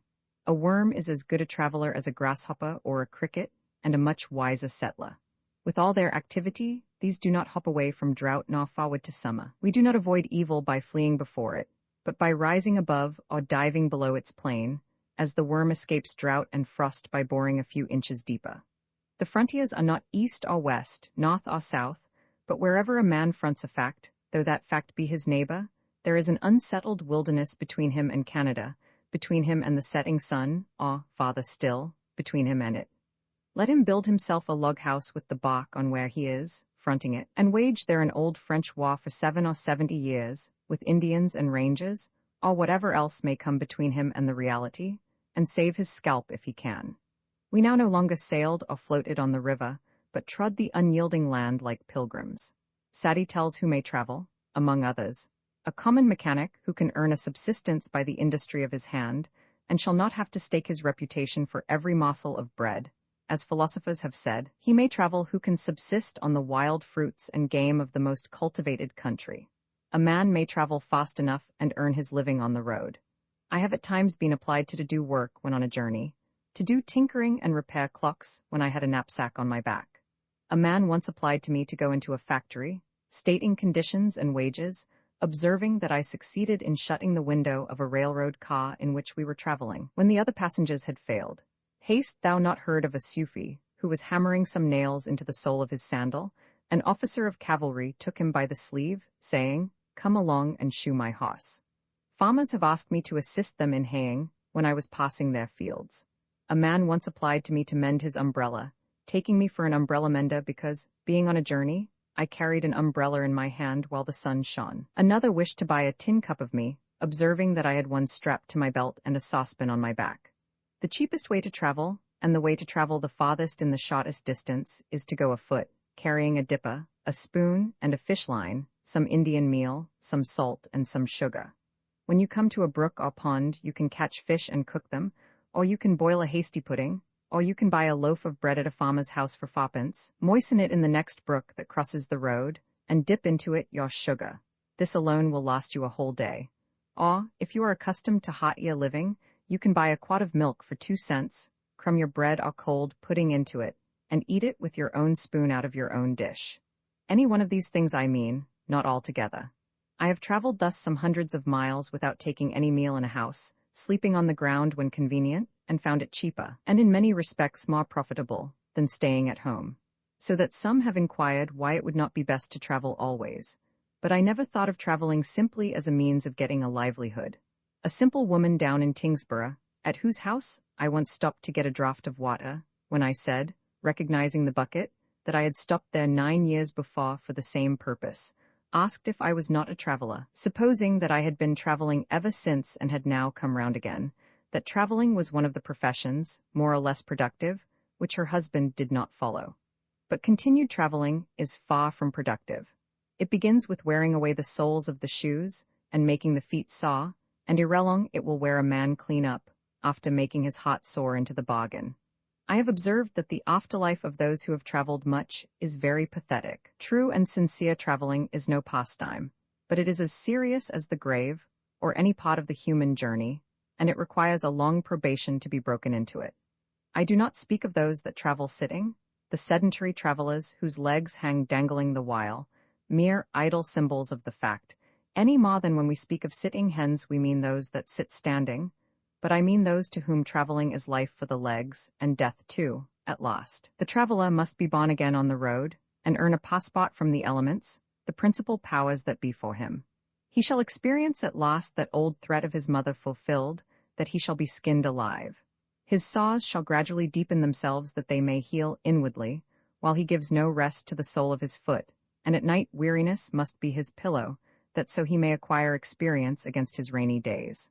So was it with us. Sometimes we lodged at an inn in the woods, where trout fishers from distant cities had arrived before us, and where, to our astonishment, the settlers dropped in at nightfall to have a chat and hear the news, though there was but one road, and no other house was visible, as if they had come out of the earth.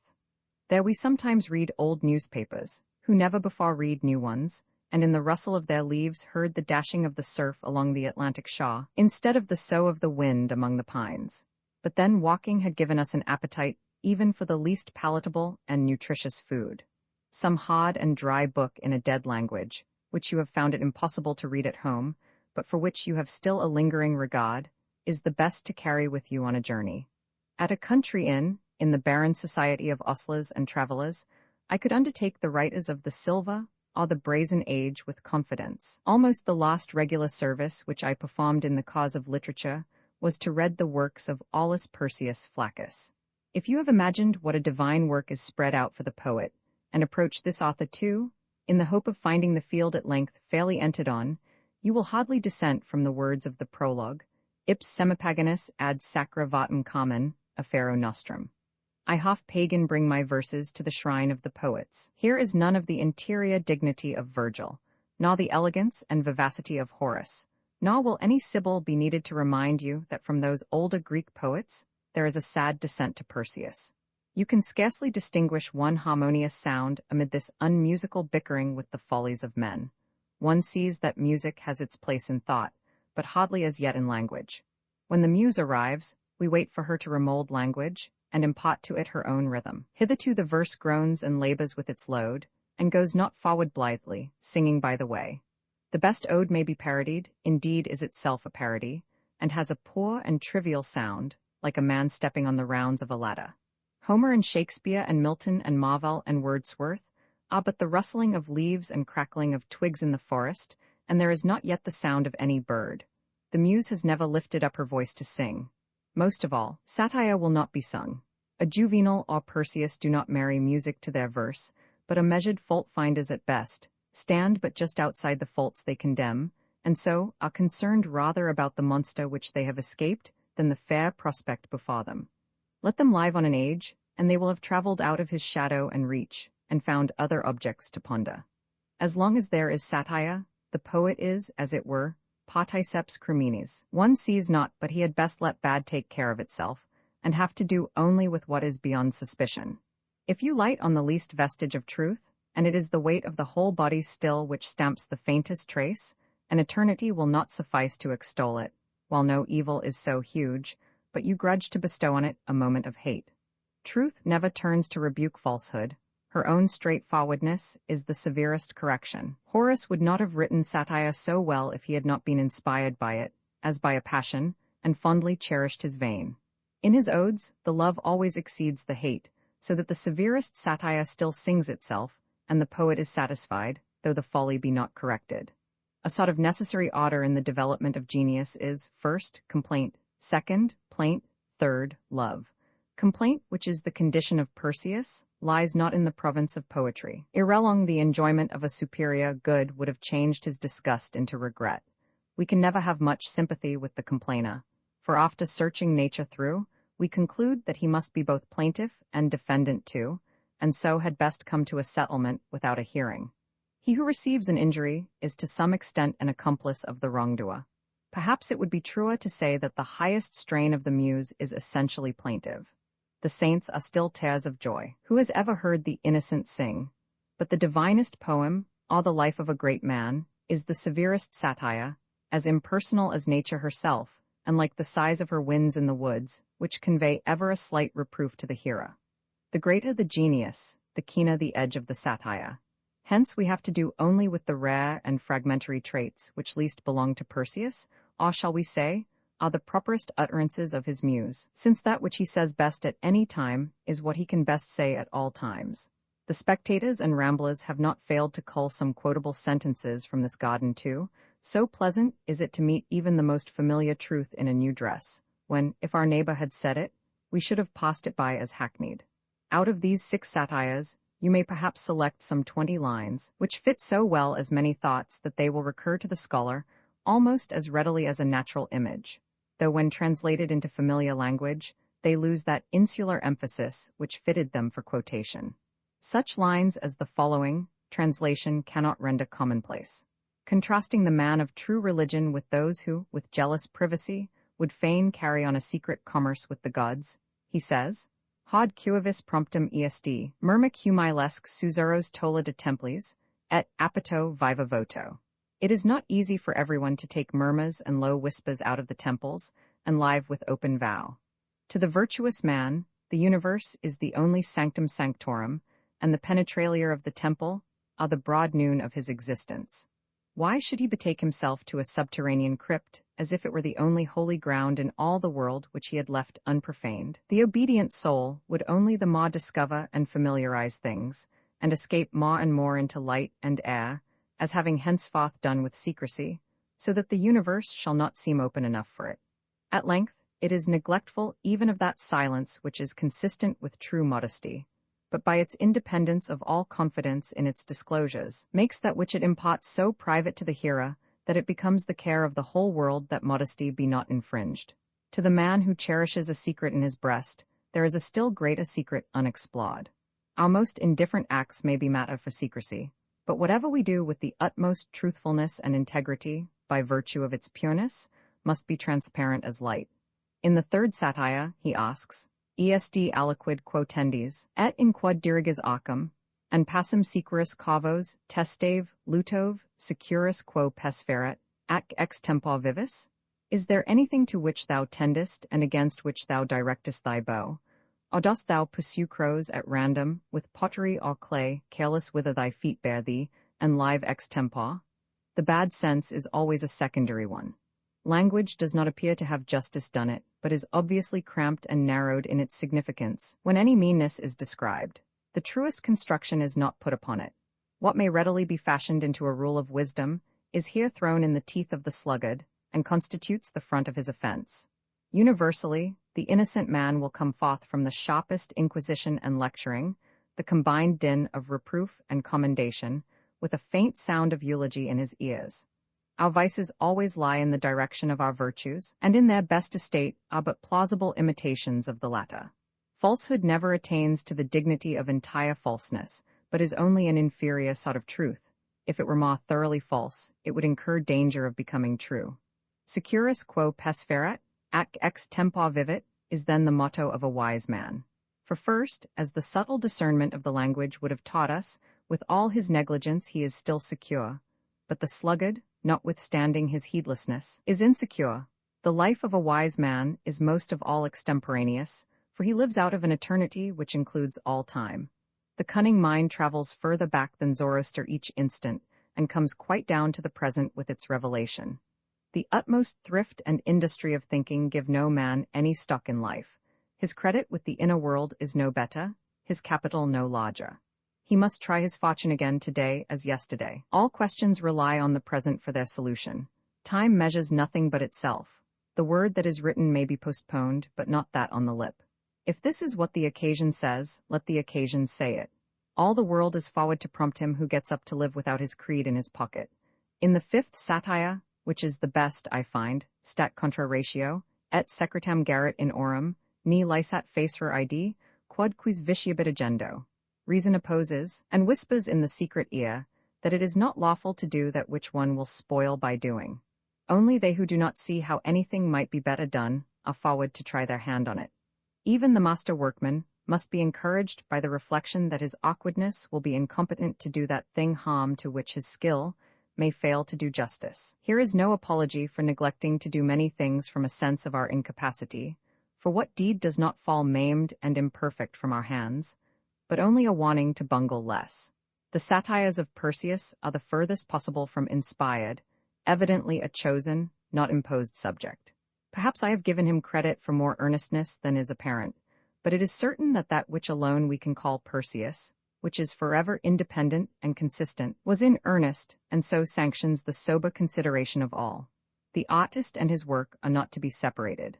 The most willfully foolish man cannot stand aloof from his folly, but the deed and the doer together make ever one sober fact. There is but one stage for the peasant and the actor. The buffoon cannot bribe you to laugh always at his grimaces. They shall sculpture themselves in Egyptian granite, to stand heavy as the pyramids on the ground of his character. Suns rose and set and found us still on the dank forest path which meanders up the Pemigewasset, now more like an otter's or a marten's trail, or where a beaver had dragged his trap, than where the wheels of travel raise a dust, where towns begin to serve as gauze, only to hold the earth together. The wild pigeon sat secure above our heads, high on the dead limbs of navel pines, reduced to a robin's size. The very yards of our hostelries inclined upon the skirts of mountains, and, as we passed, we looked up at a steep angle at the stems of maples waving in the clouds. Far up in the country, for we would be faithful to our experience, in Thornton, perhaps, we met a soldier lad in the woods, going to muster in full regimentals, and holding the middle of the road, deep in the forest, with shouldered musket and military step, and thoughts of war and glory all to himself. It was a sore trial to the youth, tougher than many a battle, to get by us creditably and with soldier-like bearing. Poor man, he actually shivered like a reed in his thin military pants, and by the time we had got up with him, all the sternness that becomes the soldier had forsaken his face, and he skulked past as if he were driving his father's sheep under a sod-proof helmet. It was too much for him to carry any extra armor then, who could not easily dispose of his natural arms. And for his legs, they were like heavy artillery in boggy places, better to cut the traces and forsake them. His greaves chafed and wrestled one with another for want of other foes. But he did get by and get off with all his munitions, and lived to fight another day, and I do not record this as casting any suspicion on his honor and real bravery in the field. Wandering on through notches which the streams had made, by the side and over the brows of haw hills and mountains, across the stumpy, rocky, forested and bepastured country, we at length crossed on prostrate trees over the Amonoosuc, and breathed the free air of unappropriated land. Thus, in fair days as well as foul, we had traced up the river to which our native stream is a tributary, until from Merrimack it became the Pemigewasset that leaped by our side, and when we had passed its fountainhead, the wild Amonoosuc, whose puny channel was crossed at a stride, guiding us toward its distant source among the mountains, and at length, without its guidance, we were enabled to reach the summit of Adyarkachuk. Sweet days, so cool, so calm, so bright, the bridal of the earth and sky, sweet dews shall weep thy fall tonight, for thou must die. When we returned to Hooksett, a week afterward, the melon man, in whose kanban we had hung our tent and buffaloes and other things to dry, was already picking his hops, with many women and children to help him. We bought one watermelon, the largest in his patch, to carry with us for ballast. It was Nathan's, which he might sell if he wished, having been conveyed to him in the green state and owned daily by his eyes. After due consultation with father, the bargain was concluded. We to buy it at a venture on the vine, green or ripe our risk, and pay what the gentleman pleased. It proved to be ripe, for we had had honest experience in selecting this fruit. Finding our boat safe in its harbor, under Uncanunnock Mountain, with a fair wind and the current in our favor, we commenced our return voyage at noon, sitting at our ease and conversing, or in silence watching for the last trace of each reach in the river, as a bend concealed it from our view. As the season was further advanced, the wind now blew steadily from the north, and with our sail set, we could occasionally lie on our oars without loss of time. The lumbermen, throwing down wood from the top of the high bank, 30 or 40 feet above the water, that it might be sent downstream, paused in their work to watch our retreating sail. By this time, indeed, we were well known to the boatmen, and were hailed as the revenue cutter of the stream. As we sailed rapidly down the river, shut in between two mounds of earth, the sounds of this timber rolled down the bank enhanced the silence and vastness of the noon, and we fancied that only the primeval echoes were awakened. The vision of a distant scow just heaving in sight round a headland also increased by contrast the solitude. Through the din and desultoriness of noon, even in the most oriental city, is seen the fresh and primitive and savage nature, in which Scythians and Ethiopians and Indians dwell. What is echo? What a light and shade, day and night, ocean and stars, earthquake and eclipse there? The works of man are everywhere swallowed up in the immensity of nature. The Aegean Sea is but Lake Huron still to the Indian. Also, there is all the refinement of civilized life in the woods under a sylvan garb. The wildest scenes have an air of domesticity and homeliness, even to the citizen, and when the flicka's cackle is heard in the clearing, he is reminded that civilization has wrought but little change there. Science is welcome to the deepest recesses of the forest, for there too nature obeys the same old civil laws.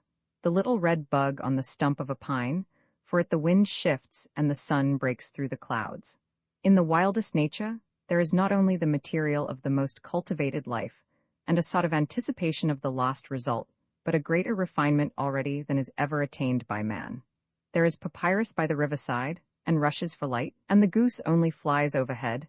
Ages before the studious are born, all letters invented, and that literature which the farmer suggest, and even from the first have rudely served, it may be man does not yet use them to express. Nature is prepared to welcome into her scenery the finest work of human art, for she is herself an art so cunning that the artist never appears in his work. Art is not tame, and nature is not wild, in the ordinary sense. A perfect work of man's art would also be wild or natural in a good sense. Man tames nature, only that he may at last make her more free even than he found her, though he may never yet have succeeded. With this propitious breeze, and the help of our oars, we soon reached the falls of Amaskig, and the mouth of the Piscataquog, and recognized, as we swept rapidly by, many a fair bank and islet on which our eyes had rested in the upward passage. Our boat was like that which Chaucer describes in his dream, in which the knight took his departure from the island, to journey for his marriage, and return with such an host, that wedded might be least and most. Which barge was as a man's thought, after his pleasure to him brought, the queen herself accustomed I in the same barge to play, it needed neither mast ne rudder, I have not heard of such another. No master for the governance, high sailed by thought and pleasance, without labor east and west, all was one, calmy or tempest. So we sailed this afternoon, thinking of the saying of Pythagoras, though we had no peculiar right to remember it. It is beautiful when prosperity is present with intellect, and when sailing as it were with a prosperous wind, actions are performed looking to virtue, just as a pilot looks to the motions of the stars. All the world reposes in beauty to him who preserves equipoise in his life, and moves serenely on his path without secret violence. As he who sails down a stream, he has only to steer, keeping his bark in the middle, and carry it round the falls. The ripples curled away in our wake, like ringlets from the head of a child, while we steadily held on our course, and under the bows we watched the swaying soft, made by the delicate wave potted in front, as through the gentle element, we move like shadows gliding through untroubled dreams. The forms of beauty fall naturally around the path of him who is in the performance of his proper work, as the curled shavings drop from the plane, and borings cluster round the auger. Undulation is the gentlest and most ideal of motions, produced by one fluid falling on another. Rippling is a more graceful flight. From a hilltop, you may detect in it the wings of birds endlessly repeated. The two waving lines, which represent the flight of birds, appear to have been copied from the ripple. The trees made an admirable fence to the landscape, skirting the horizon on every side. The single trees and the groves left standing on the interval appeared naturally disposed, though the farmer had consulted only his convenience, for he too falls into the scheme of nature. Art can never match the luxury and superfluity of nature. In the farmer, all is seen. It cannot afford concealed wealth, and is niggardly in comparison. But nature, even when she is scant and thin outwardly, satisfies us still by the assurance of a certain generosity at the roots. In swamps, where there is only here and there an evergreen tree amid the quaking moss and cranberry beds, the barrenness does not suggest poverty. The single spruce, which I had hardly noticed in gardens, attracts me in such places, and now first I understand why men try to make them grow about their houses. But though there may be very perfect specimens in front-yard plots, their beauty is for the most part ineffectual there, for there is no such assurance of kindred wealth beneath and around them to make them show to advantage. As we have said, nature is a greater and more perfect art, the art of God, though, referred to herself, she is genius, and there is a similarity between her operations and man's art, even in the details and trifles. When the overhanging pine drops into the water, by the sun and water, and the wind rubbing it against the shore, its boughs are wan into fantastic shapes and white and smooth, as if turned in a lathe. Man's art has wisely imitated those forms into which all matter is most inclined to run, as foliage and fruit. A hammock swung in a grove assumes the exact form of a canoe, broader or narrower, and higher or lower at the ends, as more or fewer persons are in it, and it rolls in the air with the motion of the body, like a canoe in the water. Our art leaves its shavings and its dust about. Her art exhibits itself even in the shavings and the dust which we make. She has perfected herself by an eternity of practice. The world is well kept, no rubbish accumulates, the morning air is clear even at this day, and no dust has settled on the grass. Behold how the evening now steals over the fields, the shadows of the trees creeping farther and farther into the meadow, and ere long the stars will come to bathe in these retired waters. Her undertakings are secure and never fail. If I were awakened from a deep sleep, I should know which side of the meridian the sun might be by the aspect of nature, and by the chirp of the crickets, and yet no painter can paint this difference. The landscape contains 1,000 dials which indicate the natural divisions of time, the shadows of 1,000 styles point to the hour. Not only are the dials face, this silent phantom day by day, with slow, unseen, unceasing pace steals moments, months, and years away. From hoary rock and aged tree, from proud Palmyra's mouldering walls, from Tenerife, towering o'er the sea, from every blade of grass it falls. It is almost the only game which the trees play at, this tit-for-tat, now this side in the sun, now that, the drama of the day. In deep ravines under the eastern sides of cliffs, night forwardly plants her foot even at noonday, and as day retreats she steps into his trenches, skulking from tree to tree, from fence to fence, until at last she sits in his citadel and draws out her fosses into the plain.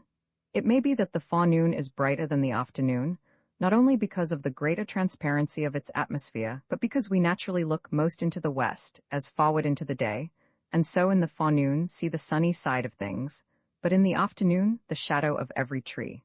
The afternoon is now far advanced, and a fresh and leisurely wind is blowing over the river, making long reaches of bright ripples. The river has done its stint and appears not to flow, but lie at its length reflecting the light, and the haze over the woods is like the inaudible panting, or rather the gentle perspiration of resting nature, rising from a myriad of paws into the attenuated atmosphere. On the 31st day of March, 142 years before this, probably about this time in the afternoon, they were hurriedly paddling down this part of the river, between the pine woods which then fringed these banks, 2 white women and a boy, who had left an island at the mouth of the Kentucky before daybreak. They were slightly clad for the season, in the English fashion, and handled their paddles unskillfully, but with nervous energy and determination, and at the bottom of their canoe lay the still bleeding scalps of 10 of the aborigines.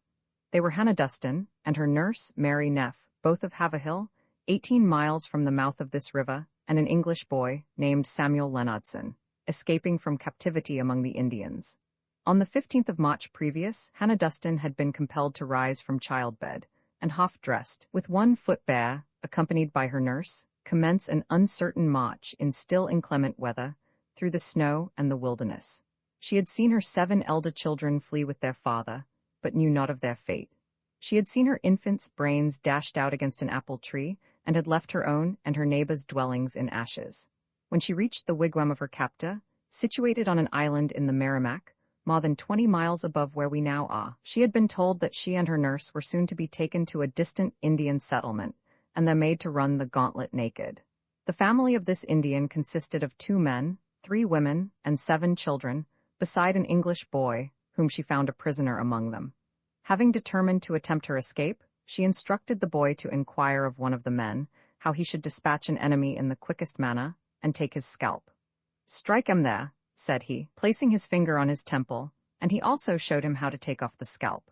On the morning of the 31st, she arose before daybreak, and awoke her nurse and the boy, and taking the Indians' tomahawks, they killed them all in their sleep, excepting one favorite boy, and one squaw who fled wounded with him to the woods. The English boy struck the Indian who had given him the information, on the temple, as he had been directed. They then collected all the provision they could find, and took their master's tomahawk and gun, and scuttling all the canoes but one, commenced their flight to Haverhill, distant about 60 miles by the river. But after having proceeded a short distance, fearing that her story would not be believed if she should escape to tell it, they returned to the silent wigwam, and taking off the scalps of the dead, put them into a bag as proofs of what they had done, and then retracing their steps to the shore in the twilight, recommenced their voyage.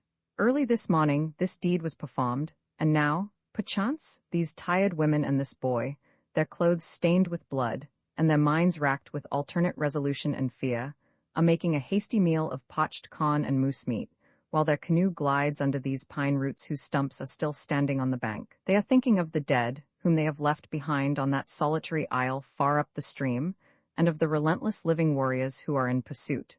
Every withered leaf which the winter has left seems to know their story, and in its rustling to repeat it and betray them. An Indian lurks behind every rock and pine, and their nerves cannot bear the tapping of a woodpecker. Or they forget their own dangers, and their deeds in conjecturing the fate of their kindred, and whether, if they escape the Indians, they shall find the farmer still alive. They do not stop to cook their meals upon the bank, nor land, except to carry their canoe about the falls. The stolen birch forgets its master and does them good service, and the swollen current bears them swiftly along with little need of the paddle, except to steer and keep them warm by exercise. For ice is floating in the river, the spring is opening, the muskrat and the beaver are driven out of their holes by the flood. Deer gaze at them from the bank. A few faint singing forest birds, perchance, fly across the river to the northernmost shore, the fish-hawk sails and screams overhead, and geese fly over with a startling clangor. But they do not observe these things, or they speedily forget them. They do not smile or chat all day. Sometimes they pass an Indian grave surrounded by its paling on the bank, or the frame of a wigwam, with a few coals left behind, or the withered stalks still rustling in the Indian's solitary cornfield on the interval. The birch stripped of its bark, or the charred stump where a tree has been burned down to be made into a canoe, these are the only traces of man, a fabulous wild man to us. On either side, the primeval forest stretches away uninterrupted to Canada, or to the South Sea. To the white man a drear and howling wilderness, but to the Indian a home, adapted to his nature, and cheerful as the smile of the Great Spirit.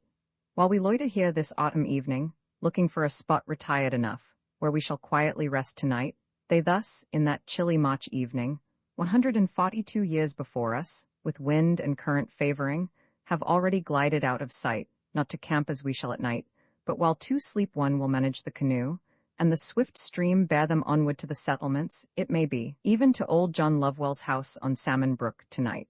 According to the historian, they escaped as by a miracle all roving bands of Indians, and reached their homes in safety, with their trophies, for which the General Cott paid them £50. The family of Hannah Dustin, all assembled alive once more, except the infant whose brains were dashed out against the apple tree, and there have been many who, in later times, have lived to say that they had eaten of the fruit of that apple tree. This seems a long while ago, and yet it happened since Milton wrote his Paradise Lost. But its antiquity is not the less great for that, for we do not regulate our historical time by the English standard, nor did the English by the Roman, nor the Roman by the Greek.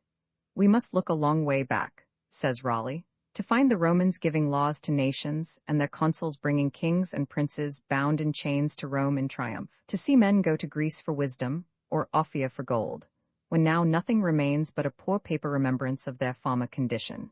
And yet, in one sense, not so far back as to find the Pennacooks and Pawtuckets using bows and arrows and hatchets of stone on the banks of the Merrimack.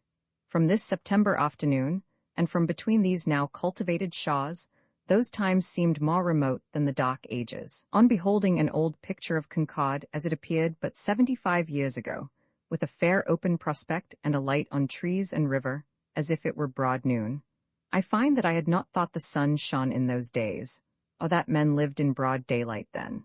Still less do we imagine the sun shining on hill and valley during Philip's War, on the warpath of Church or Philip, or later of Lovewell or Paugus, with serene summer weather, but they must have lived and fought in a dim twilight or night. The age of the world is great enough for our imaginations, even according to the Mosaic account, without borrowing any years from the geologist. From Adam and Eve at one leap sheer down to the deluge, and then through the ancient monarchies, through Babylon and Thebes, Brahmer and Abraham, to Greece and the Argonauts. Whence we might start again with Orpheus and the Trojan War, the pyramids and the Olympic Games, and Homer and Athens for our stages, and after a breathing space at the building of Rome, continue our journey down through Odin and Christ to America. It is a wearisome while. And yet the lives of but 60 old women, such as live under the hill, say of a century each, strung together, are sufficient to reach over the whole ground. Taking hold of hands, they would span the interval from Eve to my own mother, a respectable teapotty merely, whose gossip would be universal history. The 4th old woman from myself suckled Columbus. The 9th was nurse to the Norman Conqueror. The 19th was the Virgin Mary. The 24th the Cumean Sibyl. The 30th was at the Trojan War and Helen her name. The 38th was Queen Semiramis. The 60th was Eve, the mother of mankind. So much for the old woman that lives under the hill, and if she's not gone, she lives there still. It will not take a very great-granddaughter of hers to be in at the death of time. We can never safely exceed the actual facts in our narratives. Of pure invention, such as some suppose, there is no instance. To write a true work of fiction even, is only to take leisure and liberty to describe some things more exactly as they are. A true account of the actual is the rarest poetry, for common sense always takes a hasty and superficial view. Though I am not much acquainted with the works of Goethe, I should say that it was one of his chief excellences as a writer that he was satisfied with giving an exact description of things as they appeared to him, and their effect upon him. Most travelers have not self-respect enough to do this simply, and make objects and events stand around them as the center, but still imagine more favorable positions and relations than the actual ones, and so we get no valuable report from them at all. In his Italian travels, Goethe jogs along at a snail's pace, but always mindful that the earth is beneath and the heavens are above him. His Italy is not merely the fatherland of Lazzaroni and virtuosi, and scene of splendid ruins, but a solid turf-clad soil, daily shined on by the sun, and nightly by the moon. Even the few showers are faithfully recorded. He speaks as an unconcerned spectator, whose object is faithfully to describe what he sees, and that, for the most part, in the order in which he sees it. Even his reflections do not interfere with his descriptions.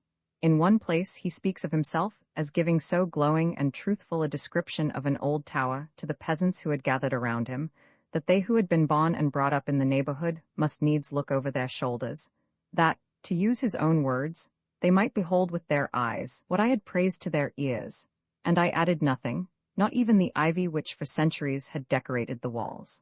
It would thus be possible for inferior minds to produce invaluable books, if this very moderation were not the evidence of superiority, for the wise are not so much wiser than others as respecters of their own wisdom. Some, poor in spirit, record plaintively only what has happened to them, but others how they have happened to the universe, and the judgment which they have awarded to circumstances. Above all, he possessed a haughty goodwill to all men, and never wrote a cross or even careless word.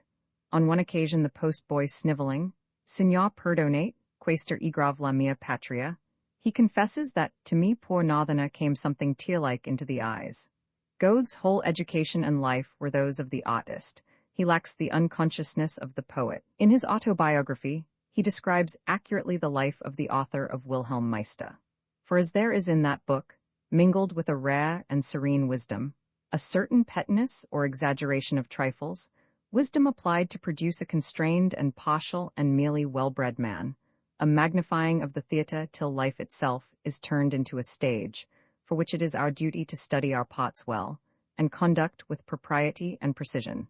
So in the autobiography, the fault of his education is, so to speak, its merely artistic completeness. Nature is hindered, though she prevails at last in making an unusually Catholic impression on the boy. It is the life of a city boy, whose toys are pictures and works of art, whose wonders are the theatre and kingly processions and crownings. As the youth studied minutely the order and the degrees in the imperial procession, and suffered none of its effect to be lost on him, so the man aimed to secure a rank in society which would satisfy his notion of fitness and respectability. He was defrauded of much which the savage boy enjoys. Indeed, he himself has occasion to say in this very autobiography, when at last he escapes into the woods without the gates. Thus much is certain, that only the undefinable, wide-expanding feelings of youth and of uncultivated nations are adapted to the sublime, which, whenever it may be excited in us through external objects, since it is either formless, or else molded into forms which are incomprehensible, must surround us with a grandeur which we find above our reach. He further says of himself, "I had lived among painters from my childhood, and had accustomed myself to look at objects as they did, with reference to art. And this was his practice to the last. He was even too well-bred to be thoroughly bred. He says that he had had no intercourse with the lowest class of his townsboys. The child should have the advantage of ignorance as well as of knowledge, and is fortunate if he gets his share of neglect and exposure. The laws of nature break the rules of art. The man of genius may at the same time be, indeed is commonly, an artist, but the two are not to be confounded. The man of genius, referred to mankind, is an originator, an inspired or demonic man, who produces a perfect work in obedience to laws yet unexplored. The artist is he who detects and applies the law from observation of the works of genius, whether of man or nature. The artisan is he who merely applies the rules which others have detected. There has been no man of pure genius, as there has been none wholly destitute of genius. Poetry is the mysticism of mankind. The expressions of the poet cannot be analyzed. His sentence is one word, whose syllables are words. There are indeed no words quite worthy to be set to his music. But what matter if we do not hear the words always, if we hear the music? Much verse fails of being poetry because it was not written exactly at the right crisis, though it may have been inconceivably near to it. It is only by a miracle that poetry is written at all. It is not recoverable thought, but a hue caught from a vaster receding thought. A poem is one undivided, unimpeded expression fallen ripe into literature, and it is undividedly and unimpededly received by those for whom it was matured. If you can speak what you will never hear, if you can write what you will never read, you have done rare things. The work we choose should be our own, God lets alone. The unconsciousness of man is the consciousness of God. Deep are the foundations of sincerity. Even stone walls have their foundation below the frost. What is produced by a free stroke charms us, like the forms of lichens and leaves. There is a certain perfection in accident which we never consciously attain.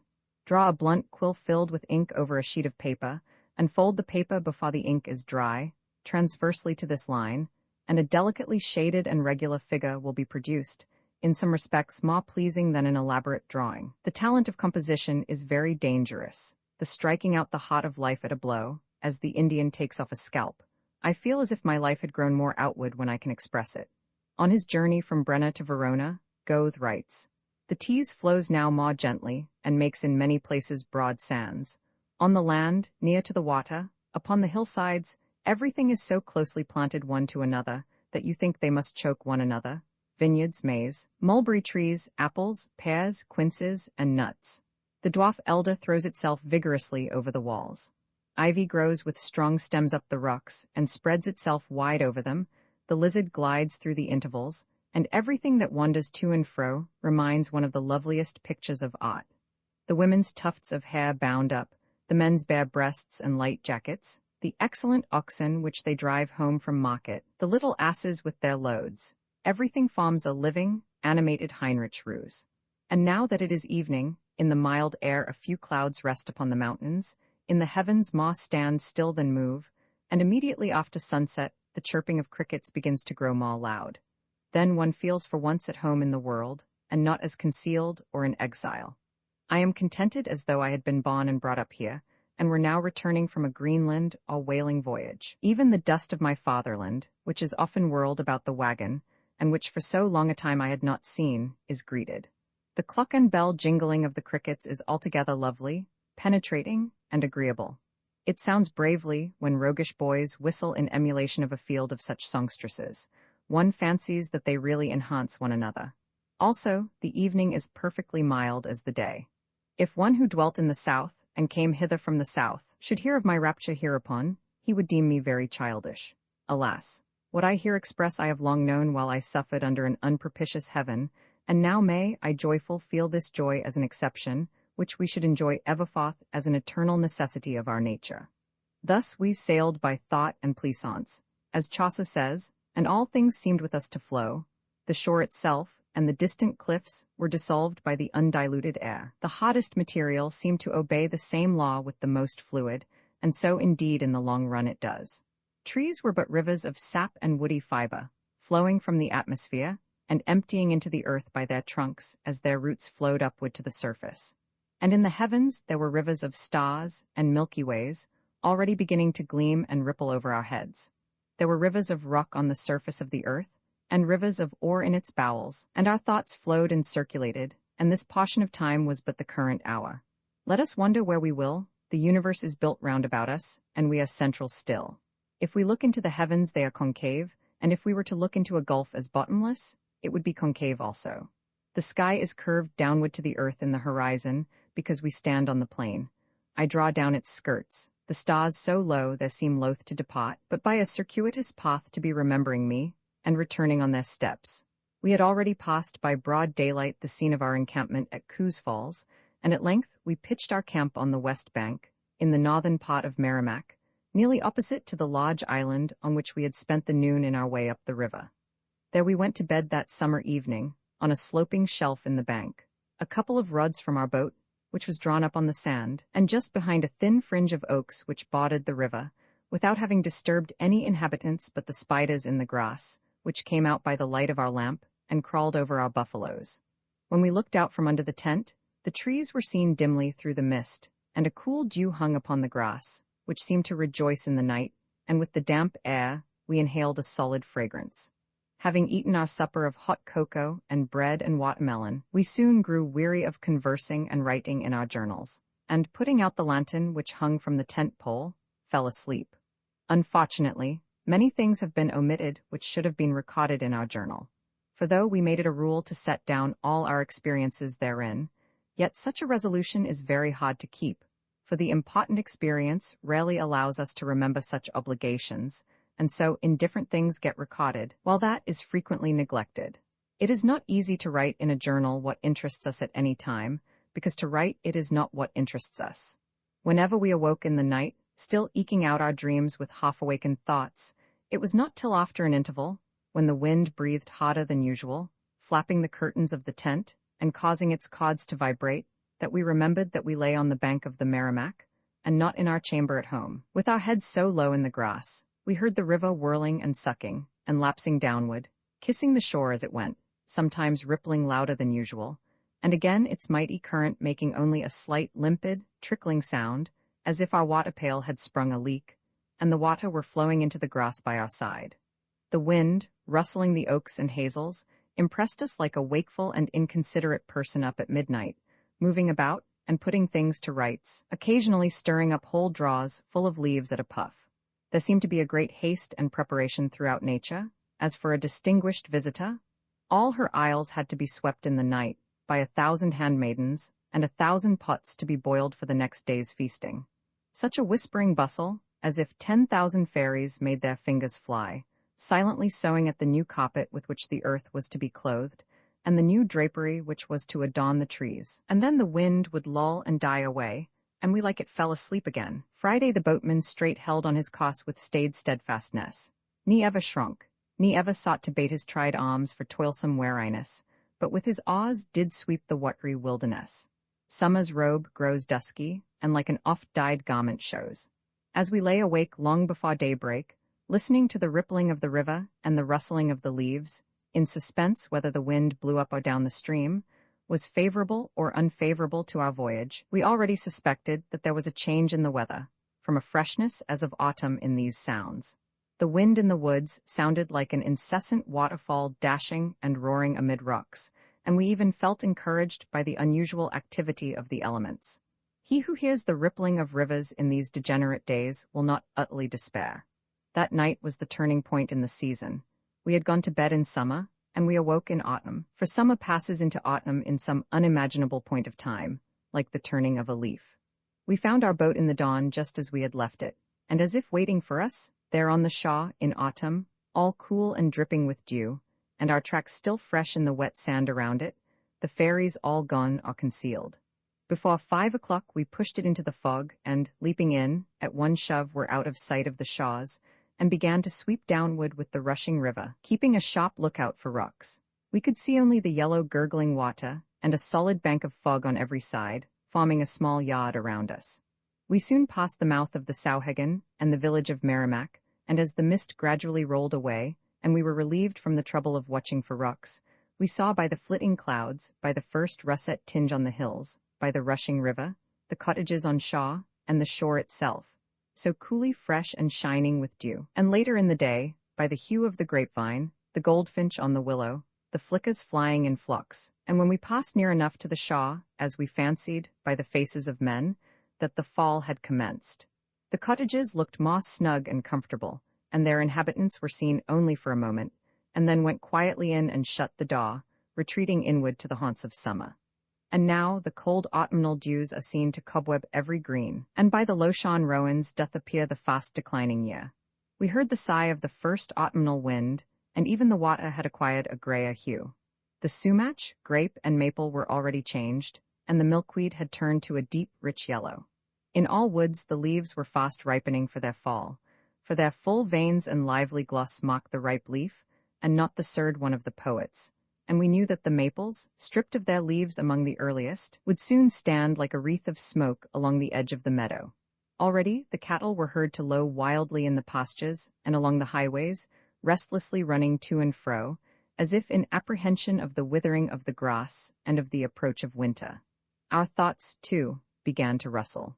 As I pass along the streets of our village of Concord on the day of our annual cattle show, when it usually happens that the leaves of the elms and buttonwoods begin first to strew the ground under the breath of the October wind, the lively spirits in their sap seem to mount as high as any ploughboys let loose that day, and they lead my thoughts away to the rustling woods, where the trees are preparing for their winter campaign.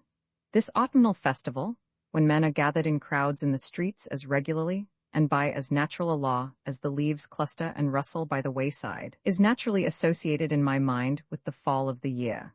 The low of cattle in the streets sounds like a hoarse symphony or running bass to the rustling of the leaves. The wind goes hurrying down the country, gleaning every loose straw that is left in the fields, while every farmer lad too appears to scud before it, having donned his best pea-jacket and pepper-and-salt waistcoat, his unbent trousers, outstanding rigging of duck or kerseymere or corduroy, and his furry hat withal, to country fairs and cattle shows, to that roam among the villages where the treasures of the year are gathered.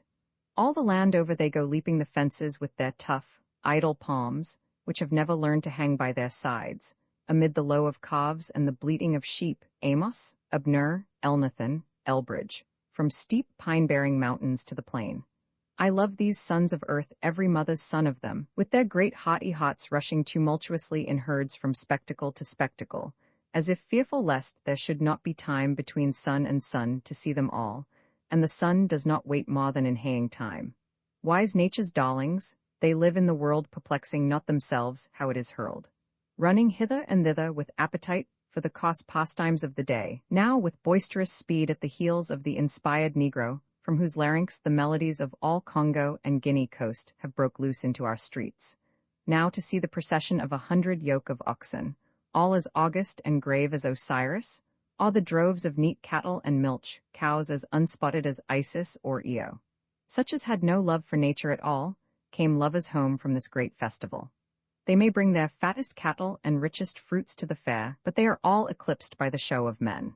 These are stirring autumn days, when men sweep by in crowds, amid the rustle of leaves, like migrating finches. This is the true harvest of the year, when the air is but the breath of men, and the rustling of leaves is as the trampling of the crowd. We read nowadays of the ancient festivals, games, and processions of the Greeks and Etruscans, with a little incredulity, or at least with little sympathy. But how natural and irrepressible in every people is some haughty and palpable greeting of nature. The Corybantes, the Bacchantes, the rude primitive tragedians with their procession and goat song, and the whole paraphernalia of the Panathenaea, which appear so antiquated and peculiar, have their parallel now. The husbandman is always a better Greek than the scholar is prepared to appreciate, and the old custom still survives, while antiquarians and scholars grow gray in commemorating it. The farmers crowd to the fair today in obedience to the same ancient law, which Solon or Lycurgus did not enact, as naturally as bees swarm and follow their queen. It is worth the while to see the country's people, how they pour into the town, the sober farmer folk, now all agog, their very shirt and coat collars pointing forward, collars so broad as if they had put their shirts on wrong end upward, for the fashions always tend to superfluity, and with an unusual springiness in their gait, jabbering earnestly to one another. The more supple vagabond, too, is sure to appear on the least rumor of such a gathering, and the next day to disappear, and go into his hole like the 17-year locust, in an ever-shabby coat, though finer than the farmer's best, yet never dressed. Come to see the spot and have a hand in what is going, to know what's the row, if there is any. To be where some men are drunk, some horses race, some cockerels fight, anxious to be shaking props under a table, and above all to see the striped pig. He especially is the creature of the occasion. He empties both his pockets and his character into the stream, and swims in such a day. He dearly loves the social slush. There is no reserve of soberness in him. I love to see the herd of men feeding heartily on coarse and succulent pleasures, as cattle on the husks and stalks of vegetables. Though there are many crooked and crabbled specimens of humanity among them, run all to thorn and rind, and crowded out of shape by adverse circumstances, like the third chestnut in the burr, so that you wonder to see some heads wear a whole hat, yet fear not that the race will fail or waver in them. Like the crabs which grow in hedges, they furnish the stalks of sweet and thrifty fruits still. Thus is nature recruited from age to age, while the fair and palatable varieties die out and have their period. This is that mankind. How cheap must be the material of which so many men are made. The wind blew steadily down the stream, so that we kept our sails set, and lost not a moment of the forenoon by delays, but from early morning until noon were continually dropping downward. With our hands on the steering paddle, which was thrust deep into the river, or bending to the oar, which indeed we rarely relinquished, we felt each palpitation in the veins of our steed, and each impulse of the wings which drew us above. The current of our thoughts made as sudden bends as the river, which was continually opening new prospects to the east or south, but we are aware that rivers flow most rapidly and shallowest at these points. The steadfast shores never once turned aside for us, but still trended as they were made. Why then should we always turn aside for them? A man cannot wheedle nor overawe his genius. It requires to be conciliated by nobler conduct than the world demands or can appreciate. These winged thoughts are like birds and will not be handled. Even hens will not let you touch them like quadrupeds. Nothing was ever so unfamiliar and startling to a man as his own thoughts. To the rarest genius, it is the most expensive to succumb and conform to the ways of the world. Genius is the worst of lumber, if the poet would float upon the breeze of popularity. The bird of paradise is obliged constantly to fly against the wind, lest its gay trappings, pressing close to its body, impede its free movements. He is the best sailor who can steer within the fewest points of the wind and extract a motive power out of the greatest obstacles. Most begin to veer and tack as soon as the wind changes from aft, and as within the tropics, it does not blow from all points of the compass. There are some harbors which they can never reach. The poet is no tender slip of fairy stock, who requires peculiar institutions and edicts for his defense, but the toughest son of earth and of heaven, and by his greatest strength and endurance, his fainting companions will recognize the God in him. It is the worshippers of beauty, after all, who have done the real pioneer work of the world. The poet will prevail to be popular in spite of his faults, and in spite of his beauties too. He will hit the nail on the head, and we shall not know the shape of his hammer. He makes us free of his hearth and heart, which is greater than to offer one the freedom of a city. Great men, unknown to their generation, have their fame among the great who have preceded them, and all true worldly fame subsides from their high estimate beyond the stars. Orpheus does not hear the strains which issue from his lyre, but only those which are breathed into it, for the original strain precedes the sound, by as much as the echo follows after. The rest is the perquisite of the rocks and trees and beasts. When I stand in a library where is all the recorded wit of the world, but none of the recording, a mere accumulated, and not truly cumulative treasure, where immortal works stand side by side with anthologies which did not survive their month, and cobweb and mildew have already spread from these to the binding of those, and happily I am reminded of what poetry is. I perceive that Shakespeare and Milton did not foresee into what company they were to fall. Alas, that so soon the work of a true poet should be swept into such a dust-hole. The poet will write for his peers alone. He will remember only that he saw truth and beauty from his position, and expect the time when a vision as broad shall overlook the same field as freely. We are often prompted to speak our thoughts to our neighbors, or the single travelers whom we meet on the road, but poetry is a communication from our home and solitude addressed to all intelligence. It never whispers in a private ear. Knowing this, we may understand those sonnets said to be addressed to particular persons, or to a mistress's eyebrow. Let none feel flattered by them. For poetry write love, and it will be equally true. No doubt it is an important difference between men of genius or poets, and men not of genius, that the latter are unable to grasp and confront the thought which visits them. But it is because it is too faint for expression, or even conscious impression. What merely quickens or retards the blood in their veins, and fills their afternoons with pleasure they know not whence, conveys a distinct assurance to the finer organization of the poet. We talk of genius as if it were a mere knack, and the poet could only express what other men conceived. But in comparison with his task, the poet is the least talented of any. The writer of prose has more skill. See what talent the smith has. His material is pliant in his hands. When the poet is most inspired, is stimulated by an aura which never even colors the afternoons of common men, then his talent is all gone, and he is no longer a poet. The gods do not grant him any skill more than another. They never put their gifts into his hands, but they encompass and sustain him with their breath. To say that God has given a man many and great talents frequently means that he has brought his heavens down within reach of his hands.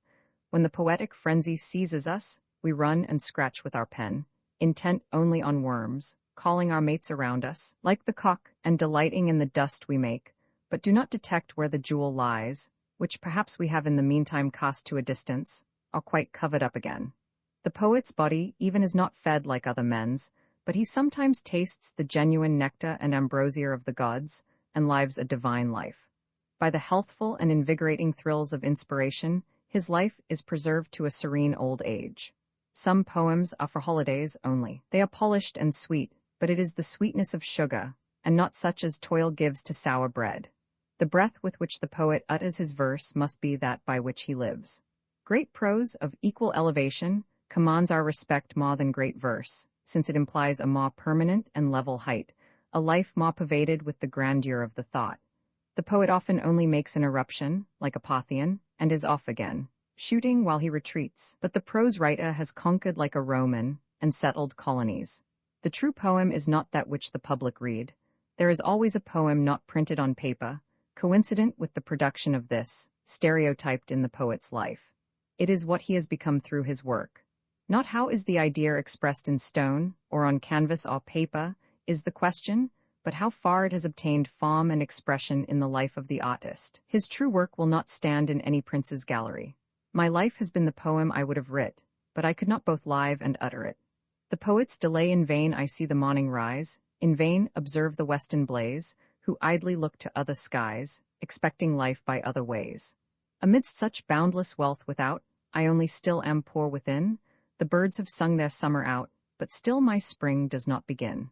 Shall I then wait the autumn wind, compelled to seek a milder day, and leave no curious nest behind, no woods still echoing to my lay? This raw and gusty day, and the creaking of the oaks and pines on shore, reminded us of more northern climes than Greece, and more wintry seas than the Aegean. The genuine remains of Ossian, or those ancient poems which bear his name, though of less fame and extent, are in many respects of the same stamp with the Iliad itself. He asserts the dignity of the bard no less than Homer, and in his era we hear of no other priest than he. It will not avail to call him a heathen because he personifies the sun and addresses it, and what if his heroes did worship the ghosts of their fathers, their thin, airy, and unsubstantial forms? We worship but the ghosts of our fathers in more substantial forms. We cannot but respect the vigorous faith of those heathen who sternly believed somewhat, and are inclined to say to the critics who are offended by their superstitious rites, "Don't interrupt these men's prayers," as if we knew more about human life and a god than the heathen and ancients. Does English theology contain the recent discoveries? Ossian reminds us of the most refined and rudest eras, of Homer, Pindar, Isaiah, and the American Indian. In his poetry, as in Homer's, only the simplest and most enduring features of humanity are seen, such essential parts of a man as Stonehenge exhibits of a temple. We see the circles of stone, and the upright shaft alone. The phenomena of life acquire almost an unreal and gigantic size seen through his mists. Like all older and grander poetry, it is distinguished by the few elements in the lives of its heroes. They stand on the heath, between the stars and the earth, shrunk to the bones and sinews. The earth is a boundless plain for their deeds. They lead such a simple, dry, and everlasting life as hardly needs depart with the flesh, but is transmitted entire from age to age. There are but few objects to distract their sight, and their life is as unencumbered as the course of the stars they gaze at. The wrathful kings, on cans apart, look forward from behind their shields, and mock the wandering stars, that brilliant westward move. It does not cost much for these heroes to live. They do not want much furniture. They are such forms of men only as can be seen afar through the mist, and have no costume nor dialect, but for language there is the tongue itself, and for costume there are always the skins of beasts and the bark of trees to be had. They live out their years by the vigor of their constitutions. They survive storms and the spears of their foes, and perform a few heroic deeds, and then mounds will answer questions of them for many future years. Blind and infirm, they spend the remnant of their days listening to the lays of the bards, and feeling the weapons which laid their enemies low, and when at length they die, by a convulsion of nature, the bard allows us a short and misty glance into futurity, yet as clear, perchance, as their lives had been. When Macroin was slain, his soul departed to his warlike sires, to follow misty forms of bars in tempestuous islands bleak. The hero's cairn is erected, and the bard sings a brief significant strain, which will suffice for epitaph and biography. The weak will find his bow in the dwelling, the feeble will attempt to bend it. Compared with this simple, fibrous life, our civilized history appears the chronicle of debility, of fashion, and the arts of luxury.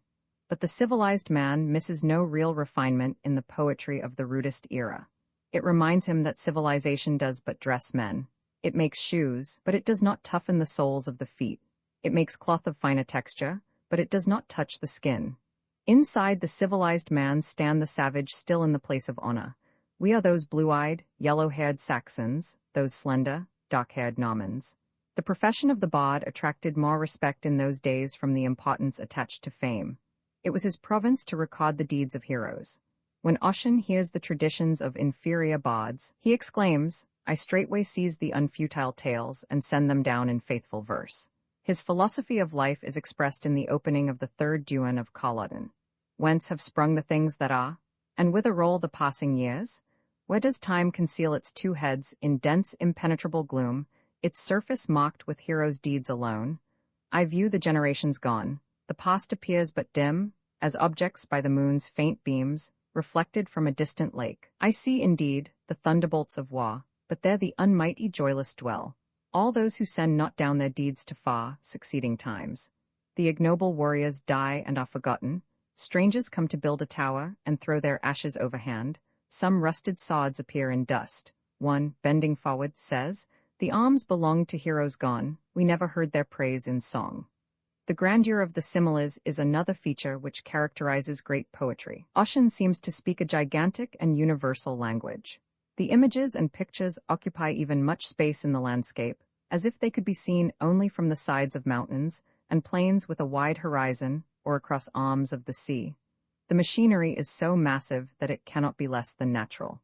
Oivana says to the spirit of her father, "Gray-haired Tockle of Tawn, seen in the skies, thou glidest away like receding ships." So when the hosts of Fingal and Stan approached to battle, with murmurs loud, like rivers far, the race of Tawn hither moved. And when compelled to retire, dragging his spear behind, Cuchulainn sank in the distant wood, like a fire up-blazing ere it dies.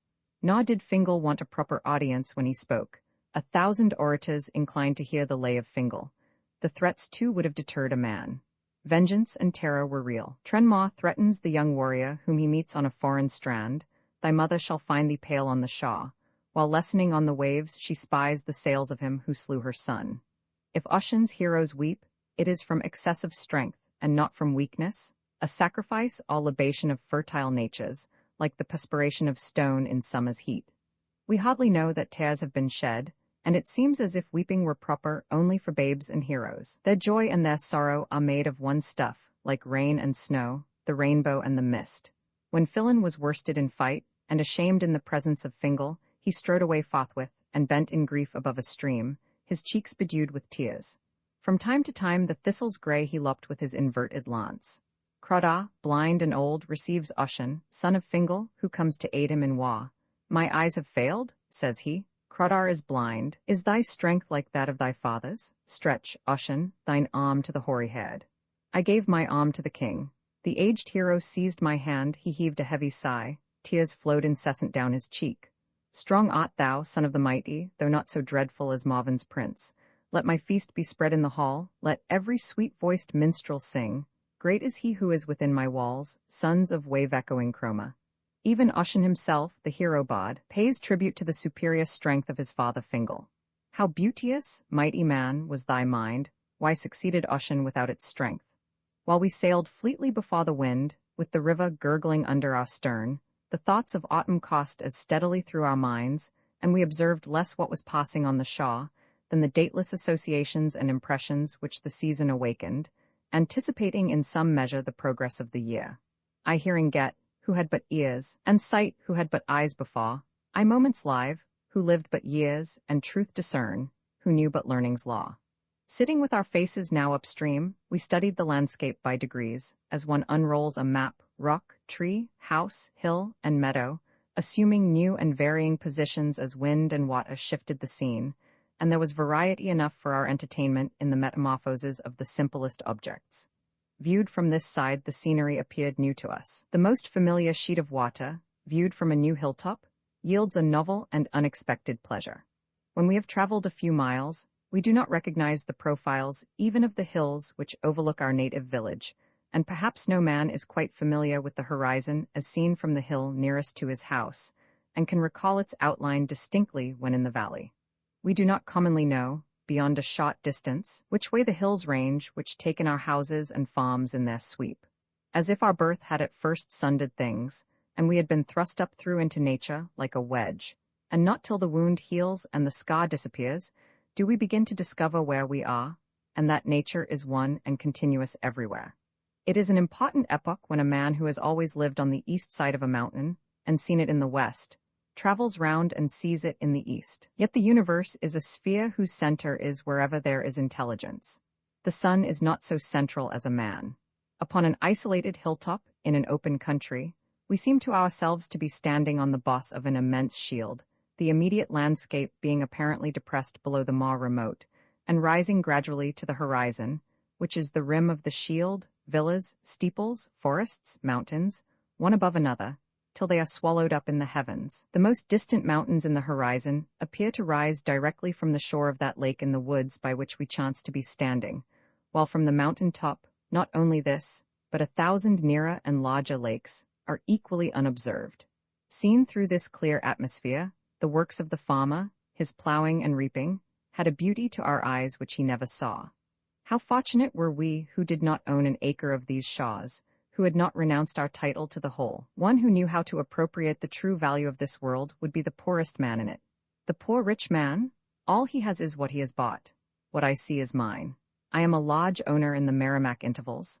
Men dig and dive but cannot my wealth spend, who yet no partial store appropriate, who no armed ship into the Indies send, to rob me of my Orient estate. He is the rich man, and enjoys the fruits of riches, who summer and winter forever can find delight in his own thoughts. Buy a farm? What have I to pay for a farm which a farmer will take? When I visit again some haunt of my youth, I am glad to find that nature wears so well. The landscape is indeed something real, and solid, and sincere, and I have not put my foot through it yet. There is a pleasant tract on the bank of the Concord, called Canantum, which I have in my mind, the old deserted farmhouse, the desolate pasture with its bleak cliff, the open wood, the river reach, the green meadow in the midst, and the moss-grown wild apple orchard places where one may have many thoughts and not decide anything. It is a scene which I can not only remember, as I might a vision, but when I will can bodily revisit, and find it even so, unaccountable, yet unpretending in its pleasant dreariness. When my thoughts are sensible of change, I love to see and sit on rocks which I have known, and pry into their moss, and see unchangeableness so established. I not yet grey on rocks forever grey, I no longer green under the evergreens. There is something even in the lapse of time by which time recovers itself. As we have said, it proved a cool as well as breezy day, and by the time we reached Pennishook Brook, we were obliged to sit muffled in our cloaks, while the wind and current carried us along. We bounded swiftly over the rippling surface, far by many cultivated lands, and the ends of fences which divided innumerable farms, with hardly a thought for the various lives which they separated. Now by long rows of alders or groves of pines or oaks, and now by some homestead where the women and children stood outside to gaze at us, till we had swept out of their sight, and beyond the limit of their longest Saturday ramble. We glided past the mouth of the Nashua, and not long after, of Salmon Brook, without more pause than the wind. Salmon Brook, Pennishook, Ye sweet waters of my brain, when shall I look, or cast the hook, in your waves again? Silver eels, wooden creels, these the baits that still allure, and dragonfly that floated by, may they still endure? The shadows chased one another swiftly over wood and meadow, and their alternation harmonized with our mood. We could distinguish the clouds which cast each one, though never so high in the heavens. When a shadow flits across the landscape of the soul, where is the substance? Probably, if we were wise enough, we should see to what virtue we are indebted for any happier moment we enjoy. No doubt we have earned it at some time, for the gifts of heaven are never quite gratuitous. The constant abrasion and decay of our lives makes the soil of our future growth. The wood which we now mature, when it becomes virgin mold, determines the character of our second growth, whether that be oaks or pines. Every man casts a shadow, not his body only, but his imperfectly mingled spirit. This is his grief. Let him turn which way he will, it falls opposite to the sun, shot at noon, long at eve. Did you never see it? But referred to the sun, it is widest at its base, which is no greater than his own opacity. The divine light is diffused almost entirely around us, and by means of the refraction of light, or else by a certain self-luminousness, or, as some will have it, transparency. If we preserve ourselves untarnished, we are able to enlighten our shaded side. At any rate, our darkest grief has that bronze color of the moon eclipsed. There is no ill which may not be dissipated, like the dark, if you let in a stronger light upon it. Shadows, referred to the source of light, are pyramids whose bases are never greater than those of the substances which cast them, but light is a spherical congeries of pyramids whose very apexes are the sun itself, and hence the system shines with uninterrupted light. But if the light we use is but a paltry and narrow taper, most objects will cast a shadow wider than themselves. The places where we had stopped or spent the night in our way up the river had already acquired a slight historical interest for us, for many upward days voyaging were unraveled in this rapid downward passage. When one landed to stretch his limbs by walking, he soon found himself falling behind his companion, and was obliged to take advantage of the curves, and ford the brooks and ravines in haste, to recover his ground. Already the banks and the distant meadows wore a sober and deepened tinge, for the September air had shorn them of their summer's pride. And what's a life? The flourishing array of the proud summer meadow, which today wears her green plush, and is tomorrow hay. The air was really the fine element which the poets describe. It had a finer and sharper grain, seen against the russet pastures and meadows than before, as if cleansed of the summer's impurities. Having passed the New Hampshire line and reached the horseshoe interval in Tingsboro, where there is a high and regular second bank, we climbed up this in haste to get a nearer sight of the autumnal flowers, asters, goldenrod, and yarrow, and blue curls, Trichostoma dichotoma, humble roadside blossoms, and, lingering still, the harebell and the Rexia virginica. The last, growing in patches of lively pink flowers on the edge of the meadows, had almost too gay an appearance for the rest of the landscape, like a pink ribbon on the bonnet of a Puritan woman. Asters and goldenrods were the livery which nature wore at present. The latter alone expressed all the ripeness of the season, and shed their mellow luster over the fields, as if the now declining summer's sun had bequeathed its hues to them. It is the floral solstice a little after midsummer, when the particles of golden light, the sun-dust, have, as it were, fallen like seeds on the earth, and produced these blossoms. On every hillside and in every valley stood countless asters, coreopses, tansies, goldenrods, and the whole race of yellow flowers, like Brahminical devotees, turning steadily with their luminary from morning till night. I see the goldenrod shine bright as sun showers at the birth of day, a golden plume of yellow light that rubs the day god's splendid ray. The aster's violet rays divide the bank with many stars for me, and yarrow in blanched tints is dyed, as moonlight floats across the sea. I see the emerald woods prepare to shed their vestiture once more, and distant elm trees spot the air with yellow pictures softly awe. No more the water lily's pride in milk-white circles swims content, no more the blue weed's clusters ride and mock the heaven's element. Autumn, thy wreath and mine are blent with the same colors, for to me a richer sky than all is lent, while fades my dreamlike company. Our skies glow purple, but the wind sobs chill through green trees and bright grass, today shines fair, and lurk behind the times that into winter pass. So fair we seem, so cold we are, so fast we hasten to decay, yet through our night glows many a star that still shall claim its sunny day. So sang a Concord poet once. There is a peculiar interest belonging to the still later flowers, which abide with us the approach of winter. There is something witch-like in the appearance of the witch hazel, which blossoms late in October and in November, with its irregular and angular spray and petals like Fury's hair or small ribbon streamers. Its blossoming, too, at this irregular period when other shrubs have lost their leaves as well as blossoms, looks like witch's craft. Certainly it blooms in no garden of man's. There is a whole fairyland on the hillside where it grows. Some have thought that the gales do not at present waft to the voyager the natural and original fragrance of the land, such as the early navigators described, and that the loss of many odoriferous native plants, sweet-scented grasses and medicinal herbs, which formerly sweetened the atmosphere, and rendered it salubrious, by the grazing of cattle and the rooting of swine, is the source of many diseases which now prevail. The earth, say they, having been long subjected to extremely artificial and luxurious modes of cultivation, to gratify the appetite, converted into a sty and hotbed, where men for profit increase the ordinary decay of nature. According to the record of an old inhabitant of Tingsborough, now dead, whose farm we were now gliding past, one of the greatest freshets on this river took place in October 1785, and its height was marked by a nail driven into an apple tree behind his house. One of his descendants has shown this to me, and I judged it to be at least 17 or 18 feet above the level of the river at the time. According to Barber, the river rose 21 feet above the common high-water mark at Bradford in the year 1818. Before the Lowell and Nashua Railroad was built, the engineer made inquiries of the inhabitants along the banks as to how high they had known the river to rise. When he came to this house, he was conducted to the apple tree, and as the nail was not then visible, the lady of the house placed her hand on the trunk where she said that she remembered the nail to have been from her childhood. In the meanwhile, the old man put his arm inside the tree, which was hollow, and felt the point of the nail sticking through, and it was exactly opposite to her hand. The spot is now plainly marked by a notch in the bark. But as no one else remembered the river to have risen so high as this, the engineer disregarded this statement, and I learned that there has since been a freshet which rose within 9 inches of the rails at Biscuit Brook, and such a freshet as that of 1785 would have covered the railroad 2 feet deep.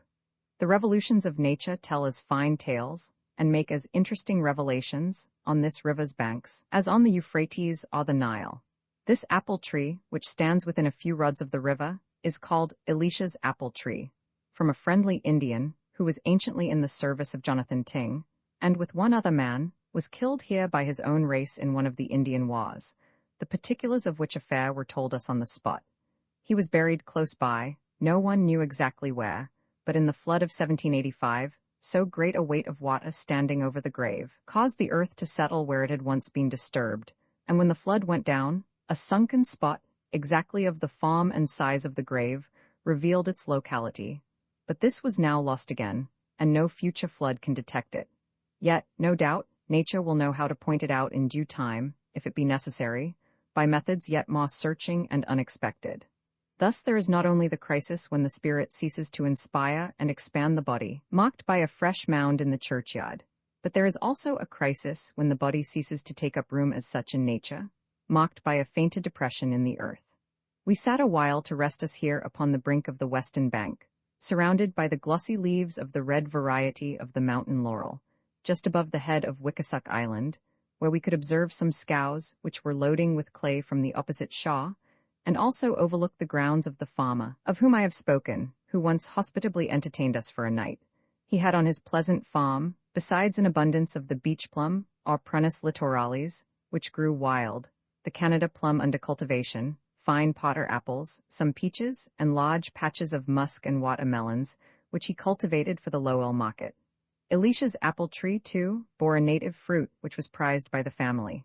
He raised the blood peach, which, as he showed us with satisfaction, was more like the oak in the color of its bark and in the setting of its branches, and was less liable to break down under the weight of the fruit, or the snow, than other varieties. It was of slower growth, and its branches strong and tough. There, also, was his nursery of native apple trees, thickly set upon the bank, which cost but little care, and which he sold to the neighboring farmers when they were 5 or 6 years old. To see a single peach upon its stem makes an impression of paradisaical fertility and luxury. This reminded us even of an old Roman farm, as described by Varro. Caesar Vopiscus Edilicious, when he pleaded before the censors said that the grounds of Rosia were the garden, Suman the tidbit, of Italy, in which a pole being left would not be visible the day after, on account of the growth of the herbage. This soil may not have been remarkably fertile, yet at this distance we thought that this anecdote might be told of the Tingsborough farm. When we passed Wickasuck Island, there was a pleasure boat containing a youth and a maiden on the island brook, which we were pleased to see, since it proved that there were some hereabouts to whom our excursion would not be wholly strange. Before this, a canal boatman, of whom we made some inquiries respecting Wickasuck Island, and who told us that it was disputed property, suspected that we had a claim upon it, and though we assured him that all this was news to us, and explained as well as we could why we had come to see it, he believed not a word of it, and seriously offered us $100 for our title. The only other small boats which we met with were used to pick up driftwood. Some of the poorer class along the stream collect in this way all the fuel which they require, while one of us landed not far from this island to forage for provisions among the farmhouses whose roofs we saw, for our supply was now exhausted. The other, sitting in the boat which was moored to the shore, was left alone to his reflections. If there is nothing new on the earth, still the traveler always has a resource in the skies. They are constantly turning a new page to view. The wind sets the types on this blue ground, and the inquiring may always read a new truth there. There are things there written with such fine and subtle tinctures, paler than the juice of limes, that to the diurnal eye they leave no trace, and only the chemistry of night reveals them. Every man's daylight firmament answers in his mind to the brightness of the vision in his starriest hour. These continents and hemispheres are soon run over, but an always unexplored and infinite region makes off on every side from the mind, further than to sunset, and we can make no highway or beaten track into it, but the grass immediately springs up in the path, for we travel there chiefly with our wings. Sometimes we see objects as through a thin haze, in their eternal relations, and they stand like Palenque and the pyramids, and we wonder who set them up, and for what purpose. If we see the reality in things, of what moment is the superficial and apparent longer? What are the earth and all its interests beside the deep surmise which pierces and scatters them? While I sit here listening to the waves which ripple and break on this shore, I am absolved from all obligation to the past, and the Council of Nations may reconsider its votes. The grating of a pebble annuls them. Still occasionally in my dreams I remember that rippling water. Oft, as I turn me on my pillow I hear the laps of waves upon the shore, distinct as if it were at broad noonday, and I were drifting down from Nashua. With a bending sail, we glided rapidly by Tingsborough and Chelmsford, each holding in one hand half of a taut country apple pie, which we had purchased to celebrate our return, and in the other a fragment of the newspaper in which it was wrapped, devouring these with divided relish, and learning the news which had transpired since we sailed. The river here opened into a broad and straight reach of great length, which we bounded merrily over before a smacking breeze, with a devil-may-care look in our faces, and our boat a white bone in its mouth, and a speed which greatly astonished some scow boatmen whom we met. The wind in the horizon rolled like a flood over valley and plain, and every tree bent to the blast, and the mountains like schoolboys turned their cheeks to it. They were great and current motions, the flowing sail, the running stream, the waving tree, the roving wind. The north wind stepped readily into the harness which we had provided, and pulled us along with good will.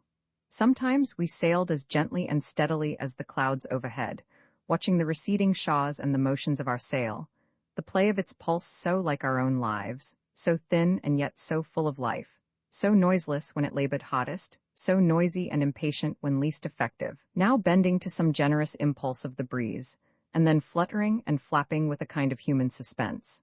It was the scale on which the varying temperature of distant atmospheres was graduated, and it was some attraction for us that the breeze it played with had been out of doors so long. Thus we sailed, not being able to fly, but as next best, making a long furrow in the fields of the Merrimack toward our home, with our wings spread but never lifting our heel from the watery trench, gracefully ploughing homeward with our brisk and willing team, wind and stream pulling together, the farmer yet a wild steer yoked to his more sedate fellow. It was very near flying, as when the duck rushes through the water with an impulse of her wings, throwing the spray about her before she can rise. How we had stuck fast if drawn up but a few feet on the shore. When we reached the great bend just above Middlesex, where the river runs east 35 miles to the sea, we at length lost the aid of this propitious wind, though we contrived to make one long and judicious tack carry us nearly to the locks of the canal. We were here locked through at noon by our old friend, the lover of the higher mathematics, who seemed glad to see us safe back again through so many locks. But we did not stop to consider any of his problems, though we could cheerfully have spent a whole autumn in this way another time, and never have asked what his religion was. It is so rare to meet with a man outdoors who cherishes a worthy thought in his mind, which is independent of the labor of his hands. Behind every man's busyness, there should be a level of undisturbed serenity and industry. As within the reef encircling a coral isle, there is always an expanse of still water, where the depositions are going on, which will finally raise it above the surface. The eye which can appreciate the naked and absolute beauty of a scientific truth is far more rare than that which is attracted by a moral one. Few detect the morality in the former, or the science in the latter. Aristotle defined art to be lambda omicron gamma omicron sigma tau omicron letter 1f e6 letter 1f 1 4 gamma omicron upsilon letter 1f 0 Fawn u epsilon upsilon, letter 1f 5 lambda eta sigma. The principle of the work without the wood, but most men prefer to have some of the wood along with the principle. They demand that the truth be clothed in flesh and blood and the warm colors of life. They prefer the partial statement because it fits and measures them and their commodities best. But science still exists everywhere as the sealer of weights and measures at least. We have heard much about the poetry of mathematics, but very little of it has yet been sung. The ancients had a juster notion of their poetic value than we. The most distinct and beautiful statement of any truth must take at last the mathematical form. We might so simplify the rules of moral philosophy, as well as of arithmetic, that one formula would express them both. All the moral laws are readily translated into natural philosophy, for often we have only to restore the primitive meaning of the words by which they are expressed, or to attend to their literal, instead of their metaphorical sense. They are already supernatural philosophy. The whole body of what is now called moral or ethical truth existed in the Golden Age as abstract science, or, if we prefer, we may say that the laws of nature are the purest morality. The tree of knowledge is a tree of knowledge of good and evil. He is not a true man of science who does not bring some sympathy to his studies and expect to learn something by behavior as well as by application. It is childish to rest in the discovery of mere coincidences or of partial and extraneous laws. The study of geometry is a petty and idle exercise of the mind if it is applied to no larger system than the starry one. Mathematics should be mixed not only with physics, but with ethics, that is, mixed mathematics. The fact which interests us most is the life of the naturalist. The purest science is still biographical. Nothing will dignify and elevate science while it is sundered so wholly from the moral life of its devotee, and he professes another religion than it teaches, and worships at a foreign shrine. Anciently, the faith of a philosopher was identical with his system, or, in other words, his view of the universe. My friends mistake when they communicate facts to me with so much pains. Their presence, even their exaggerations and loose statements, are equally good facts for me. I have no respect for facts even except when I would use them, and for the most part I am independent of those which I hear, and can afford to be inaccurate, or, in other words, to substitute more present and pressing facts in their place. The poet uses the results of science and philosophy, and generalizes their widest deductions. The process of discovery is very simple. An unwearied and systematic application of known laws to nature causes the unknown to reveal themselves. Almost any mode of observation will be successful at last, for what is most wanted is method. Only let something be determined and fixed around which observation may rally. How many new relations a foot rule alone will reveal, and to how many things still this has not been applied. What wonderful discoveries have been, and may still be made, with a plumb line, a level, a surveyor's compass, a thermometer, or a barometer? Where there is an observatory and a telescope, we expect that any eyes will see new worlds at once. I should say that the most prominent scientific men of our country, and perhaps of this age, are either serving the arts and not pure science, or are performing faithful but quite subordinate labors in particular departments. They make no steady and systematic approaches to the central fact. A discovery is made, and at once the attention of all observers is distracted to that, and it draws many analogous discoveries in its train, as if their work were not already laid out for them, but they had been lying on their oars. There is wanting constant and accurate observation with enough of theory to direct and discipline it. But above all, there is wanting genius. Our books of science, as they improve in accuracy, are in danger of losing the freshness and vigor and readiness to appreciate the real laws of nature, which is a mocked merit in the oft-times false theories of the ancients. I am attracted by the slight pride and satisfaction, the emphatic and even exaggerated style in which some of the older naturalists speak of the operations of nature, though they are better qualified to appreciate than to discriminate the facts. Their assertions are not without value when disproved. If they are not facts, they are suggestions for nature herself to act upon. The Greeks, says Gessner, had a common proverb, lambda alpha gamma omicron sigma, kappa alpha theta epsilon upsilon delta omicron nu, a sleeping hare, for dissembler or counterfeit, because the hare sees when she sleeps. For this is an admirable and rare work of nature, that all the residue of her bodily parts take their rest, but the eye standeth continually sentinel. Observation is so wide awake, and facts are being so rapidly added to the sum of human experience, that it appears as if the theorizer would always be in arrears, and were doomed forever to arrive at imperfect conclusions. But the power to perceive a law is equally rare in all ages of the world, and depends but little on the number of facts observed. The senses of the savage will furnish him with facts enough to set him up as a philosopher. The ancients can still speak to us with authority, even on the themes of geology and chemistry, though these studies are thought to have had their birth in modern times. Much is said about the progress of science in these centuries. I should say that the useful results of science had accumulated, but that there had been no accumulation of knowledge, strictly speaking, for posterity. For knowledge is to be acquired only by a corresponding experience. How can we know what we are told merely? Each man can interpret another's experience only by his own. We read that Newton discovered the law of gravitation, but how many who have heard of his famous discovery have recognized the same truth that he did? It may be not one. The revelation which was then made to him has not been superseded by the revelation made to any successor. We see the planet fall, and that is all. In a review of Sir James Clark Ross's Antarctic Voyage of Discovery, there is a passage which shows how far a body of men are commonly impressed by an object of sublimity, and which is also a good instance of the step from the sublime to the ridiculous.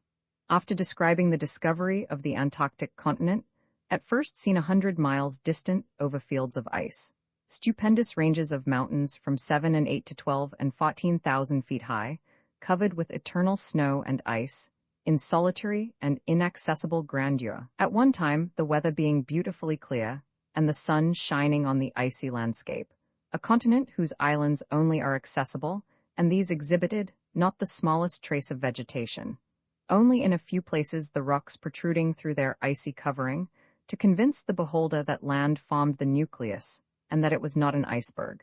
The practical British reviewer proceeds thus, sticking to his last. On the 22nd of January, afternoon, the expedition made the latitude of 74 degrees 20, and by 7 p.m. Having ground? Where did they get ground? To believe that they were then in a higher southern latitude than had been attained by that enterprising seaman, the late Captain James Weddell, and therefore higher than all their predecessors, an extra allowance of grog was issued to the crews as a reward for their perseverance. Let not us sailors of late centuries take upon ourselves any airs on account of our Newtons and our Cuviers. We deserve an extra allowance of grog only. We endeavored in vain to persuade the wind to blow through the long corridor of the canal, which is here cut straight through the woods, and were obliged to resort to our old expedient of drawing by a cod. When we reached the Concord, we were forced to row once more in good earnest, with neither wind nor current in our favor, but by this time the rawness of the day had disappeared, and we experienced the warmth of a summer afternoon. This change in the weather was favorable to our contemplative mood, and disposed us to dream yet deeper at our oars, while we floated in imagination farther down the stream of time, as we had floated down the stream of the Merrimack, to poets of a milder period than had engaged us in the morning. Chelmsford and Billerica appeared like old English towns, compared with Merrimack and Nashua, and many generations of civil poets might have lived and sung here. What a contrast between the stern and desolate poetry of Ossian and that of Chaucer, and even of Shakespeare and Milton, much more of Dryden and Pope and Gray. Our summer of English poetry, like the Greek and Latin before it, seems well advanced toward its fall, and laden with the fruit and foliage of the season, with bright autumnal tints, but soon the winter will scatter its myriad clustering and shading leaves, and leave only a few desolate and fibrous boughs to sustain the snow and rime, and creak in the blasts of ages. We cannot escape the impression that the muse has stooped a little in her flight, when we come to the literature of civilized eras. Now first we hear of various ages and styles of poetry. It is pastoral, and lyric, and narrative, and didactic, but the poetry of runic monuments is of one style, and for every age. The bard has in a great measure lost the dignity and sacredness of his office. Formerly he was called a seer, but now it is thought that one man sees as much as another. He has no longer the bardic rage, and only conceives the deed, which he formerly stood ready to perform. Hosts of warriors earnest for battle could not mistake nor dispense with the ancient bard. His lays were heard in the pauses of the fight. There was no danger of his being overlooked by his contemporaries. But now the hero and the bard are of different professions. When we come to the pleasant English verse, the storms have all cleared away, and it will never thunder and lighten more. The poet has come within doors, and exchanged the forest and crag for the fireside, the hut of the Gael, and Stonehenge with its circles of stones for the house of the Englishman. No hero stands at the door, prepared to break forth into song or heroic action, but a homely Englishman who cultivates the art of poetry. We see the comfortable fireside, and hear the crackling faggots in all the verse. Notwithstanding the broad humanity of Chaucer, and the many social and domestic comforts which we meet with in his verse, we have to narrow our vision somewhat to consider him, as if he occupied less space in the landscape, and did not stretch over hill and valley as Ossian does. Yet, seen from the side of posterity, as the father of English poetry, preceded by a long silence or confusion in history, unenlivened by any strain of pure melody, we easily come to reverence him. Passing over the earlier continental poets, since we are bound to the pleasant archipelago of English poetry, Chaucer's is the first name, after that misty weather in which Ossian lived, which can detain us long. Indeed, though he represents so different a culture and society, he may be regarded as in many respects the Homer of the English poets. Perhaps he is the youthfulest of them all. We return to him as to the purest well, the fountain farthest removed from the highway of desultory life. He is so natural and cheerful, compared with later poets, that we might almost regard him as a personification of spring. To the faithful reader, his muse has even given an aspect to his times, and when he is fresh from perusing him, they seem related to the golden age. It is still the poetry of youth and life, rather than of thought, and though the moral vein is obvious and constant, it has not yet banished the sun and daylight from his verse. The loftiest strains of the muse are, for the most part, sublimely plaintive, and not a carol as free as nature's. The content which the sun shines to celebrate from morning to evening is unsung. The muse solaces herself, and is not ravished but consoled. There is a catastrophe implied, and a tragic element in all our verse, and less of the lark and morning dews, than of the nightingale and evening shades. But in Homer and Chaucer, there is more of the innocence and serenity of youth than in the more modern and moral poets. The Iliad is not Sabbath but morning reading, and men cling to this old song, because they still have moments of unbaptized and uncommitted life, which give them an appetite for more. To the innocent, there are neither cherubim nor angels. At rare intervals, we rise above the necessity of virtue into an unchangeable morning light, in which we have only to live right on and breathe the ambrosial air.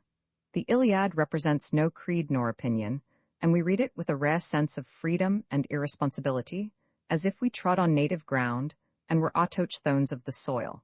Chaucer had eminently the habits of a literary man and a scholar. There were never any times so stirring that there were not to be found some sedentary still. He was surrounded by the din of arms. The battles of Halidon Hill and Neville's Cross, and the still more memorable battles of Crécy and Poictiers, were fought in his youth, but these did not concern our poet much, Wycliffe and his reform much more. He regarded himself always as one privileged to sit and converse with books. He helped to establish the literary class. His character as one of the fathers of the English language would alone make his works important, even those which have little poetical merit. He was as simple as Wordsworth in preferring his homely but vigorous Saxon tongue, when it was neglected by the court, and had not yet attained to the dignity of a literature, and rendered a similar service to his country to that which Dante rendered to Italy. If Greek sufficeth for Greek, and Arabic for Arabian, and Hebrew for Jew, and Latin for Latin, then English shall suffice for him, for any of these will serve to teach truth, right as divas pathes leaden divas folk the right way to Rome. In the Testament of Love he writes, let then clerks inditen in Latin, for they have the property of science and the knowledge in that faculty, and let Frenchmen in their French also inditen their quaint terms, for it is kindly to their mouths, and let us shew our fantasies in such words as we learneden of our dame's tongue. He will know how to appreciate Chaucer best, who has come down to him the natural way, through the meagre pastures of Saxon and anti-Chaucerian poetry, and yet, so human and wise he appears after such diet, that we are liable to misjudge him still. In the Saxon poetry extant, in the earliest English and the contemporary Scottish poetry, there is less to remind the reader of the rudeness and vigor of youth than of the feebleness of a declining age. It is for the most part translation of imitation, merely, with only an occasional and slight tinge of poetry, oftentimes the falsehood and exaggeration of fable, without its imagination to redeem it, and we look in vain to find antiquity restored, humanized, and made blithe again by some natural sympathy between it and the present. But Chaucer is fresh and modern still, and no dust settles on his true passages. It lightens along the line, and we are reminded that flowers have bloomed, and birds sung, and hearts beaten in England. Before the earnest gaze of the reader, the rust and moss of time gradually drop off, and the original green life is revealed. He was a homely and domestic man, and did breathe quite as modern men do. There is no wisdom that can take place of humanity, and we find that in Chaucer. We can expand it lost in his breadth, and we think that we could have been that man's acquaintance. He was worthy to be a citizen of England, while Petrarch and Boccaccio lived in Italy, and Tell and Tamerlane in Switzerland and in Asia, and Bruce in Scotland, and Wycliffe, and Gower, and Edward III, and John of Gaunt, and the Black Prince, were his own countrymen as well as contemporaries, all stout and stirring names. The fame of Roger Bacon came down from the preceding century, and the name of Dante still possessed the influence of a living presence. On the whole, Chaucer impresses us as greater than his reputation, and not a little like Homer and Shakespeare, for he would have held up his head in their company. Among early English poets, he is the landlord and host, and has the authority of such. The affectionate mention which succeeding early poets make of him, coupling him with Homer and Virgil, is to be taken into the account in estimating his character and influence. King James and Dunbar of Scotland speak of him with more love and reverence than any modern author of his predecessors of the last century. The same childlike relation is without a parallel now. For the most part we read him without criticism, for he does not plead his own cause, but speaks for his readers, and has that greatness of trust and reliance which compels popularity. He confides in the reader, and speaks privily with him, keeping nothing back.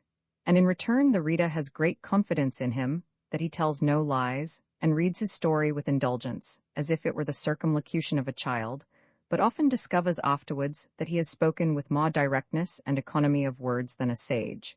He is never heartless, for first the thing is thought within the heart, any word out from the mouth a start. And so new was all his theme in those days, that he did not have to invent, but only to tell. We admire Chaucer for his sturdy English wit. The easy height he speaks from in his prologue to the Canterbury Tales, as if he were equal to any of the company there assembled, is as good as any particular excellence in it. But though it is full of good sense and humanity, it is not transcendent poetry. For picturesque description of persons it is perhaps without a parallel in English poetry. Yet it is essentially humorous, as the loftiest genius never is.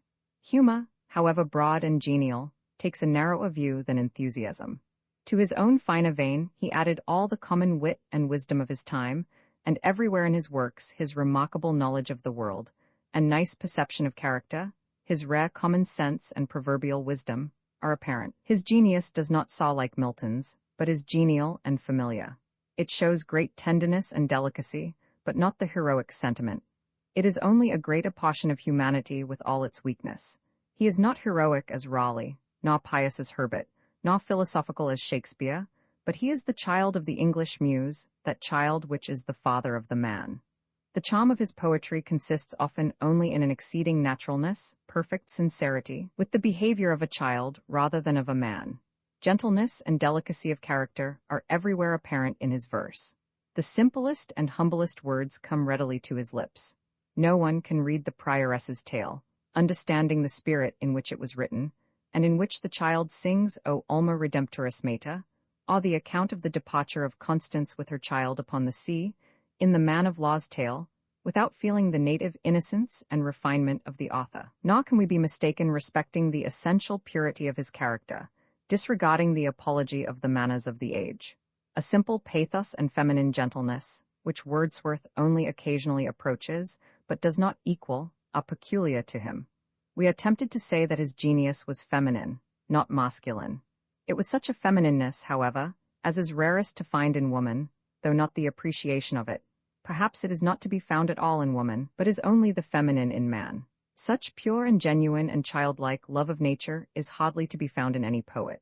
Chaucer's remarkably trustful and affectionate character appears in his familiar, yet innocent and reverent, manner of speaking of his God. He comes into his thought without any false reverence, and with no more parade than the zephyr to his ear. If nature is our mother, then God is our father. There is less love and simple, practical trust in Shakespeare and Milton. How rarely in our English tongue do we find expressed any affection for God? Certainly, there is no sentiment so rare as the love of God. Herbert almost alone expresses it. Ah, my dear God.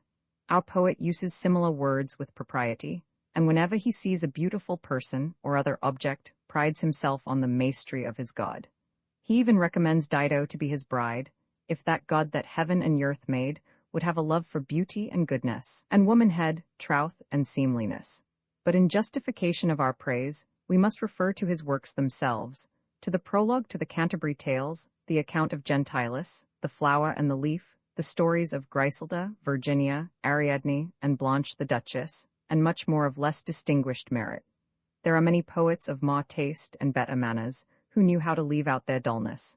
But such negative genius cannot detain us long. We shall return to Chaucer still with love. Some natures, which are really rude and ill-developed, have yet a higher standard of perfection than others which are refined and well-balanced.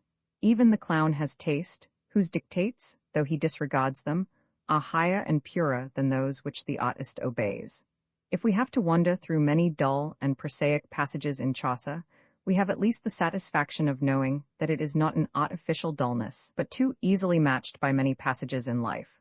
We confess that we feel a disposition commonly to concentrate sweets and accumulate pleasures, but the poet may be presumed always to speak as a traveler, who leads us through a varied scenery, from one eminence to another, and it is, perhaps, more pleasing, after all, to meet with a fine thought in its natural setting.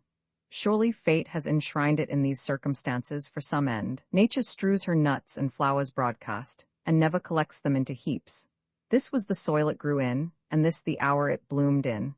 If sun, wind, and rain came here to cherish and expand the flower, shall not we come here to pluck it? A true poem is distinguished not so much by a felicitous expression, or any thought it suggests, as by the atmosphere which surrounds it.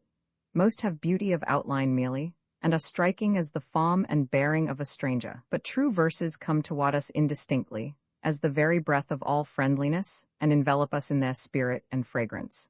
Much of our poetry has the very best manners, but no character. It is only an unusual precision and elasticity of speech, as if its author had taken, not an intoxicating draught, but an electuary. It has the distinct outline of sculpture, and chronicles an early hour. Under the influence of passion, all men speak thus distinctly, but wrath is not always divine. There are two classes of men called poets. The one cultivates life, the other art. One seeks food for nutriment, the other for flavor. One satisfies hunger, the other gratifies the palate. There are two kinds of writing, both great and rare, one that of genius, or the inspired, the other of intellect and taste, in the intervals of inspiration. The former is above criticism, always correct, giving the law to criticism. It vibrates and pulsates with life forever. It is sacred, and to be read with reverence as the works of nature are studied. There are few instances of a sustained style of this kind. Perhaps every man has spoken words, but the speaker is then careless of the record. Such a style removes us out of personal relations with its author. We do not take his words on our lips, but his sense into our hearts. It is the stream of inspiration, which bubbles out, now here, now there, now in this man, now in that. It matters not through what ice crystals it is seen, now a fountain, now the ocean stream running underground. It is in Shakespeare, Alpheus, in Burns, Arethusa, but ever the same. The other is self-possessed and wise. It is reverent of genius and greedy of inspiration. It is conscious in the highest and the least degree. It consists with the most perfect command of the faculties. It dwells in a repose as of the desert, and objects are as distinct in it as oases or palms in the horizon of sand. The train of thought moves with subdued and measured step, like a caravan. But the pen is only an instrument in its hand, and not instinct with life, like a longer arm. It leaves a thin varnish or glaze over all its work. The works of Goethe furnish remarkable instances of the latter. There is no just and serene criticism as yet. Nothing is considered simply as it lies in the lap of eternal beauty, but our thoughts, as well as our bodies, must be dressed after the latest fashions. Our taste is too delicate and particular. It says nay to the poet's work, but never yea to his hope. It invites him to adorn his deformities and not to cast them off by expansion, as the tree its bark.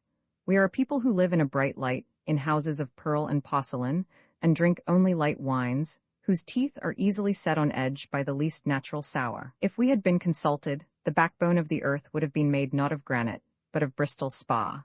A modern author would have died in infancy in a ruder age, but the poet is something more than a skald, a smoother and polisher of language. He is a Cincinnatus in literature, and occupies no west end of the world. Like the sun, he will indifferently select his rhymes, and with a liberal taste weave into his verse the planet and the stubble. In these old books the stucco has long since crumbled away, and we read what was sculptured in the granite. They are rude and massive in their proportions, rather than smooth and delicate in their finish. The workers in stone polish only their chimney ornaments, but their pyramids are roughly done. There is a soberness in a rough aspect, as of unhewn granite, which addresses a depth in us, but a polished surface hits only the ball of the eye. The true finish is the work of time, and the use to which a thing is put. The elements are still polishing the pyramids. Art may varnish and gild, but it can do no more. A work of genius is rough-hewn from the first, because it anticipates the lapse of time, and has an ingrained polish which still appears when fragments are broken off, an essential quality of its substance. Its beauty is at the same time its strength, and it breaks with a luster. The great poem must have the stamp of greatness as well as its essence. The reader easily goes within the shallowest contemporary poetry, and informs it with all the life and promise of the day, as the pilgrim goes within the temple, and hears the faintest strains of the worshippers. But it will have to speak to posterity, traversing these deserts, through the ruins of its outmost walls, by the grandeur and beauty of its proportions. But here on the stream of the Concord, where we have all the while been bodily, nature, who is superior to all styles and ages, is now, with pensive face, composing her poem Autumn, with which no work of man will bear to be compared. In summer we live out of doors, and have only impulses and feelings, which are all for action, and must wait commonly for the stillness and longer nights of autumn and winter before any thought will subside.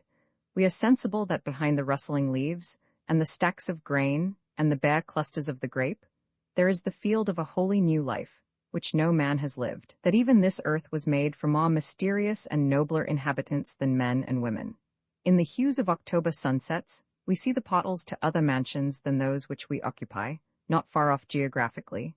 There is a place beyond that flaming hill, from whence the stars their thin appearance shed, a place beyond all place, where never ill, nor impure thought was ever harbored.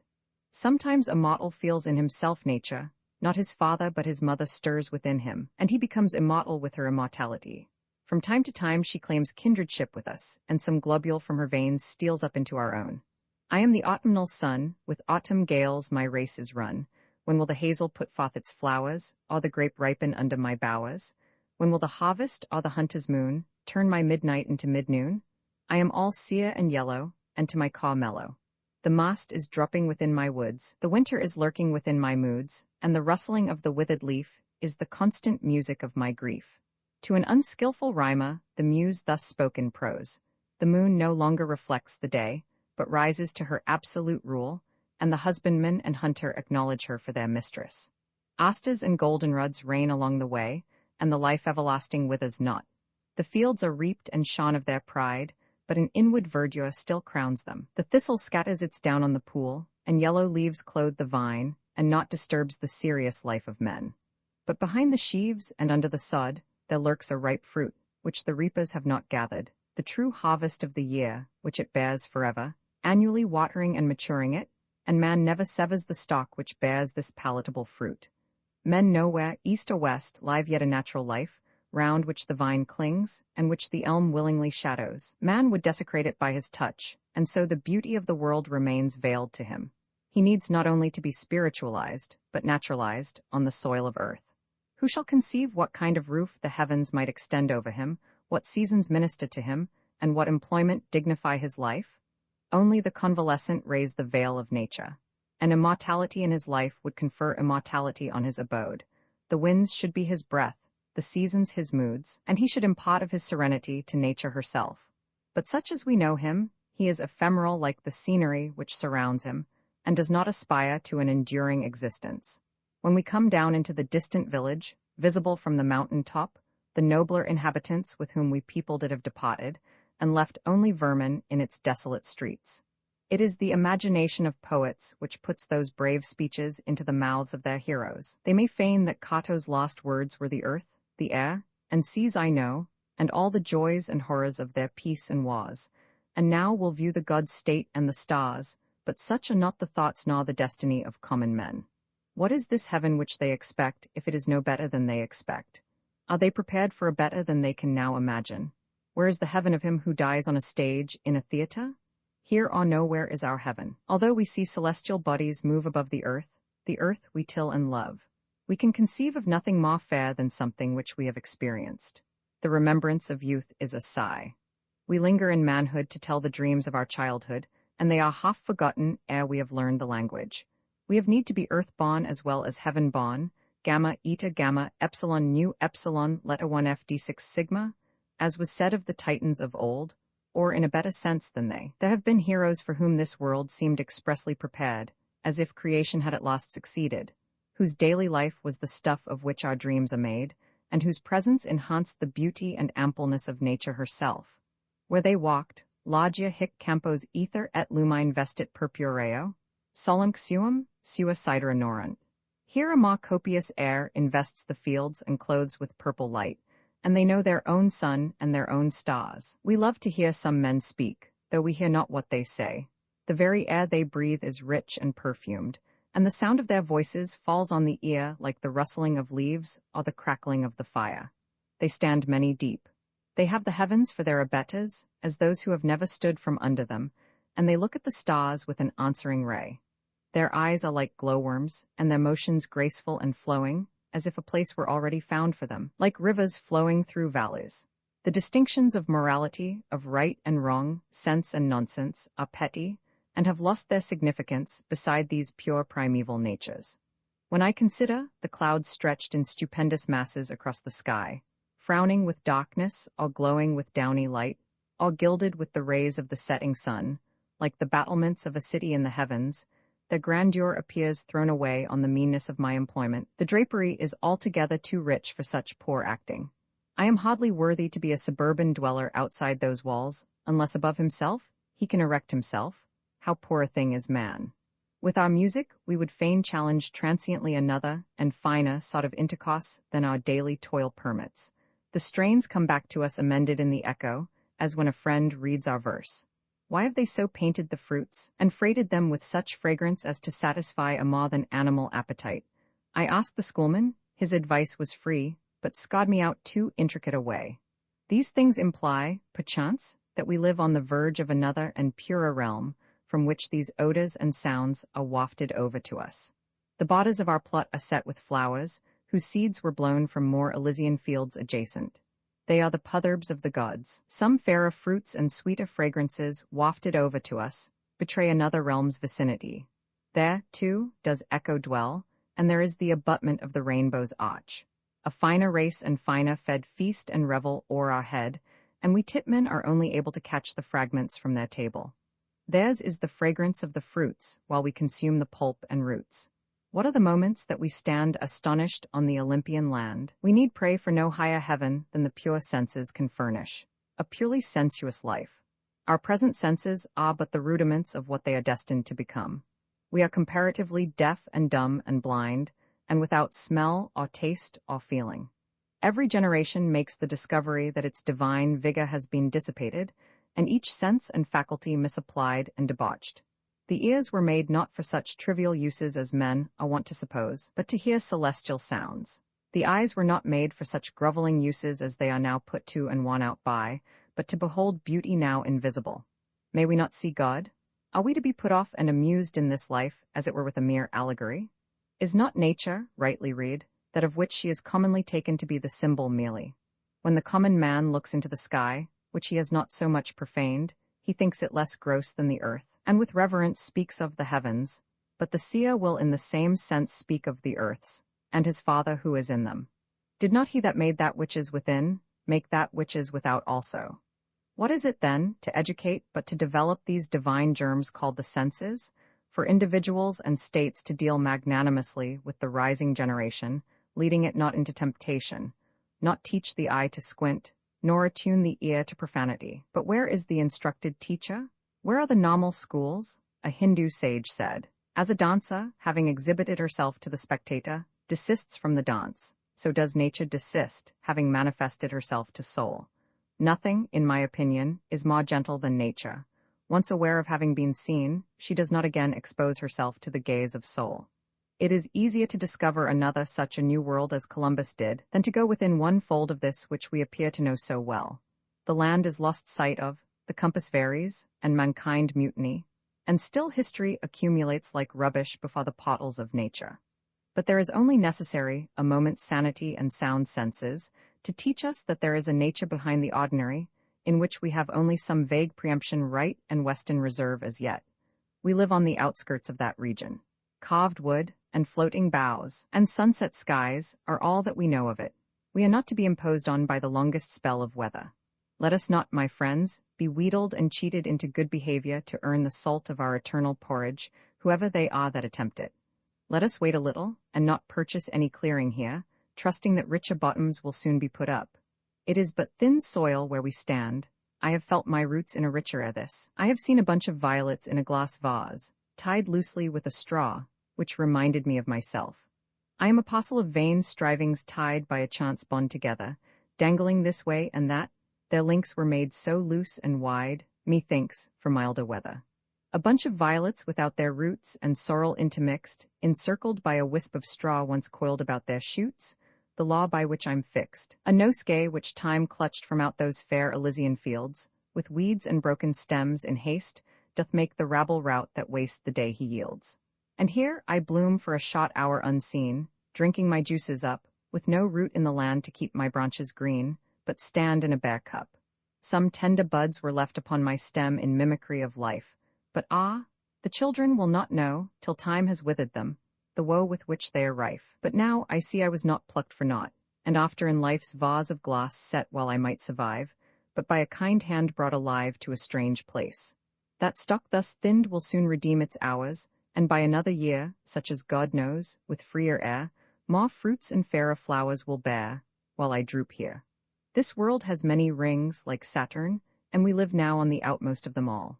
None can say deliberately that he inhabits the same sphere, or is contemporary with, the flower which his hands have plucked, and though his feet may seem to crush it, inconceivable spaces and ages separate them, and perchance there is no danger that he will hurt it. What do the botanists know? Our lives should go between the lichen and the bark. The eye may see for the hand, but not for the mind. We are still being born, and have as yet but a dim vision of sea and land, sun, moon, and stars, and shall not see clearly till after 9 days at least. That is a pathetic inquiry among travelers and geographers after the site of ancient Troy. It is not near where they think it is. When a thing is decayed and gone, how indistinct must be the place it occupied. The anecdotes of modern astronomy affect me in the same way as do those faint revelations of the real which are vouchsafed to men from time to time, or rather from eternity to eternity. When I remember the history of that faint light in our firmament, which we call Venus, which ancient men regarded, and which most modern men still regard, as a bright spark attached to a hollow sphere revolving about our earth, but which we have discovered to be another world in itself.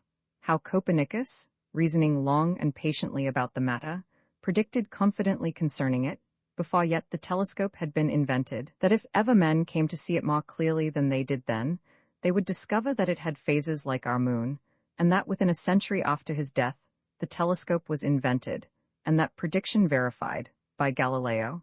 I am not without hope that we may even hear, and now, obtain some accurate information concerning that other world, which the instinct of mankind has so long predicted. Indeed, all that we call science, as well as all that we call poetry, is a particle of such information, accurate as far as it goes, though it be but to the confines of the truth. If we can reason so accurately, and with such wonderful confirmation of our reasoning, respecting so-called material objects and events infinitely removed beyond the range of our natural vision, so that the mind hesitates to trust its calculations even when they are confirmed by observation, why may not our speculations penetrate as far into the immaterial starry system, of which the former is but the outward and visible type? Surely, we are provided with senses as well fitted to penetrate the spaces of the real, the substantial, the eternal, as these outward are to penetrate the material universe. Veas, Manu, Zoroaster, Socrates, Christ, Shakespeare, Swedenborg, these are some of our astronomers. There are perturbations in our orbits produced by the influence of outlying spheres, and no astronomer has ever yet calculated the elements of that undiscovered world which produces them. I perceive in the common train of my thoughts a natural and uninterrupted sequence, each implying the next, or, if interruption occurs, it is occasioned by a new object being presented to my senses.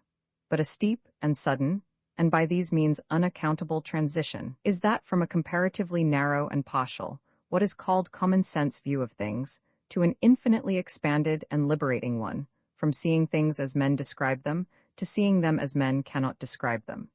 This implies a sense which is not common, but rare in the wisest man's experience, which is sensible or sentient of more than common. In what enclosures does the astronomer loiter? His skies are shoal, and imagination, like a thirsty traveler, pants to be through their desert. The roving mind impatiently bursts the fetters of astronomical orbits, like cobwebs in a corner of its universe, and launches itself to where distance fails to follow, and law, such as science has discovered, grows weak and weary. The mind knows a distance and a space of which all those sums combined do not make a unit of measure, the interval between that which appears and that which is. I know that there are many stars, I know that they are far enough off, bright enough, steady enough in their orbits, but what are they all worth? They are more waste land in the west, star territory, to be made slave states, perchance, if we colonize them. I have interest but for 6 feet of star, and that interest is transient. Then farewell to all ye bodies, such as I have known ye. Every man, if he is wise, will stand on such bottom as will sustain him, and if one gravitates downward more strongly than another, he will not venture on those meads where the latter walks securely, but rather leave the cranberries which grow there unraked by himself. Perchance, some spring a higher freshet will float them within his reach, though they may be watery and frostbitten by that time.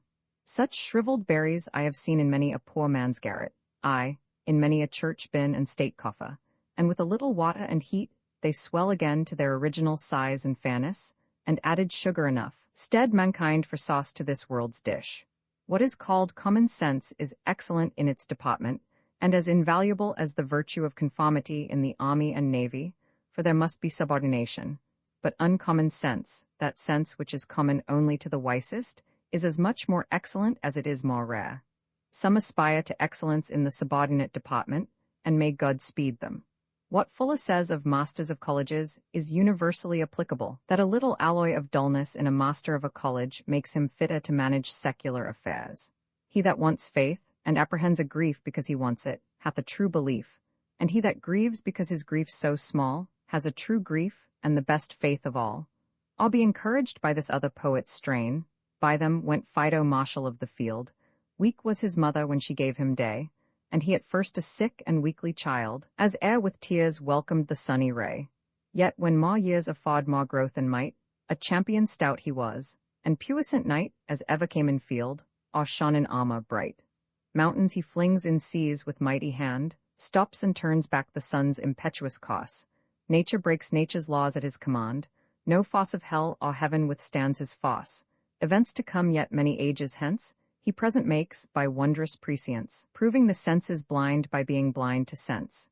Yesterday, at dawn, says Hafiz, God delivered me from all worldly affliction, and amidst the gloom of night presented me with the water of immortality. In the life of Sadi by Daulat Shah occurs this sentence. The eagle of the immaterial soul of Sheikh Sadi shook from his plumage the dust of his body. Thus thoughtfully we were rowing homeward to find some autumnal work to do, and help on the revolution of the seasons. Perhaps nature would condescend to make use of us even without our knowledge, as when we helped to scatter her seeds in our walks, and carry burrs and cockles on our clothes from field to field. All things occurrent found on earthly ground, spirits and elements have their descents. Night and day, year on year, high and low, far and near, these are our own aspects, these are our own regrets. Ye gods of the Shah, who abide evermore, I see your far headland, stretching on either hand. I hear the sweet evening sounds from your undecaying grounds. Cheat me no more with time, take me to your clime. As it grew later in the afternoon, and we rode leisurely up the gentle stream, shut in between fragrant and blooming banks, where we had first pitched our tent, and drew nearer to the fields where our lives had passed, we seemed to detect the hues of our native sky in the southwest horizon. The sun was just setting behind the edge of a wooded hill, so rich a sunset as would never have ended, but for some reason unknown to men, and to be marked with brighter colors than ordinary in the scroll of time. Though the shadows of the hills were beginning to steal over the stream, the whole river valley undulated with mild light, purer and more memorable than the noon. For so day bids farewell, even to solitary vales uninhabited by man. 2 herons, Adia Herodias, with their long and slender limbs relieved against the sky, were seen traveling high over our heads, their lofty and silent flight, as they were wending their way at evening, surely not to alight in any marsh on the earth's surface, but perchance on the other side of our atmosphere, a symbol for the ages to study, whether impressed upon the sky or sculptured amid the hieroglyphics of Egypt. Bound to some northern meadow, they held on their stately, stationary flight, like the stalks in the picture, and disappeared at length behind the clouds. Dense flocks of blackbirds were winging their way along the river's course, as if on a short evening pilgrimage to some shrine of theirs, or to celebrate so fair a sunset. Therefore, as doth the pilgrim, whom the night hastes darkly to imprison on his way, think on thy home, my soul, and think aright of what's yet left thee of life's wasting day. Thy sun posts westward, past is thy morn, and twice it is not given thee to be born. The sun setting presumed all men at leisure, and in a contemplative mood. But the farmer's boy only whistled the more thoughtfully as he drove his cows home from pasture, and the teamster refrained from cracking his whip, and guided his team with a subdued voice. The lost vestiges of daylight at length disappeared, and as we rode silently along with our backs toward home through the darkness, only a few stars being visible, we had little to say, but sat absorbed in thought, or in silence listened to the monotonous sound of our oars, a sort of rudimental music, suitable for the ear of night and the acoustics of her dimly lighted halls. Pulsy referent ad sidera vals, and the valleys echoed the sound to the stars. As we looked up in silence to those distant lights, we were reminded that it was a rare imagination which first taught that the stars are worlds, and had conferred a great benefit on mankind. It is recorded in the Chronicle of Bernaldez that in Columbus's first voyage the natives pointed towards the heavens, making signs that they believed that there was all power and holiness. We have reason to be grateful for celestial phenomena, for they chiefly answer to the ideal in man. The stars are distant and unobtrusive, but bright and enduring as our fairest and most memorable experiences. Let the immortal depth of your soul lead you, but earnestly extend your eyes upwards. As the truest society approaches always nearer to solitude, so the most excellent speech finally falls into silence. Silence is audible to all men, at all times, and in all places.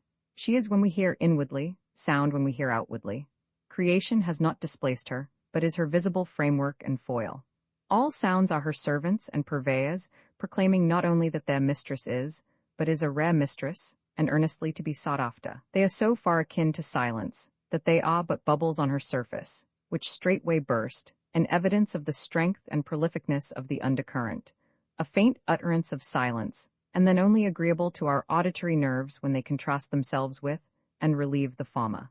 In proportion as they do this, and are heighteners and intensifiers of the silence, they are harmony and purest melody.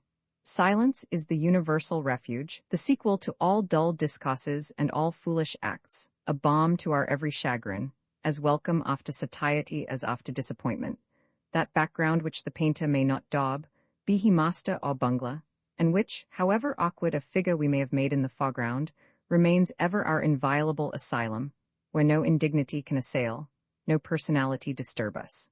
The orator puts off his individuality and is then most eloquent when most silent. He listens while he speaks and is a hearer along with his audience. Who has not hearkened to her infinite din? She is truth's speaking trumpet, the sole oracle, the true Delphi and Dodona, which kings and courtiers would do well to consult, nor will they be balked by an ambiguous answer. For through her all revelations have been made, and just in proportion as men have consulted her oracle within, they have obtained a clear insight, and their age has been marked as an enlightened one. But as often as they have gone gadding abroad to a strange Delphi and her mad priestess, their age has been dark and leaden. Such were garrulous and noisy eras, which no longer yield any sound, but the Grecian or silent and melodious era is ever sounding and resounding in the ears of men. A good book is the plectrum with which our else silent lyres are struck. We not unfrequently refer the interest which belongs to our own unwritten sequel to the written and comparatively lifeless body of the work. Of all books, this sequel is the most indispensable part. It should be the author's aim to say once and emphatically, he said, letter 1F1 fa phi eta, letter 1F1 fa. This is the most the bookmaker can attain to. If he make his volume a mole whereon the waves of silence may break, it is well. It were vain for me to endeavor to interrupt the silence. She cannot be done into English. For 6,000 years men have translated her with what fidelity belonged to each, and still she is little better than a sealed book. A man may run on confidently for a time, thinking he has her under his thumb, and shall one day exhaust her, but he too must at last be silent, and men remark only how brave a beginning he made. For when he at length dives into her, so vast is the disproportion of the told to the untold, that the farmer will seem but the bubble on the surface where he disappeared. Nevertheless, we will go on, like those Chinese cliff swallows, feathering our nests with the froth, which may one day be bread of life to such as dwell by the seashore. We had made about 50 miles this day with sail and awe, and now, far in the evening, our boat was grating against the bulrushes of its native pot, and its keel recognized the Concord mud, where some semblance of its outline was still preserved in the flattened flags which had scarce yet erected themselves since our departure. And we leaped gladly on shore, drawing it up, and fastening it to the wild apple tree, whose stem still bore the mark which its chain had worn in the chafing of the spring freshets.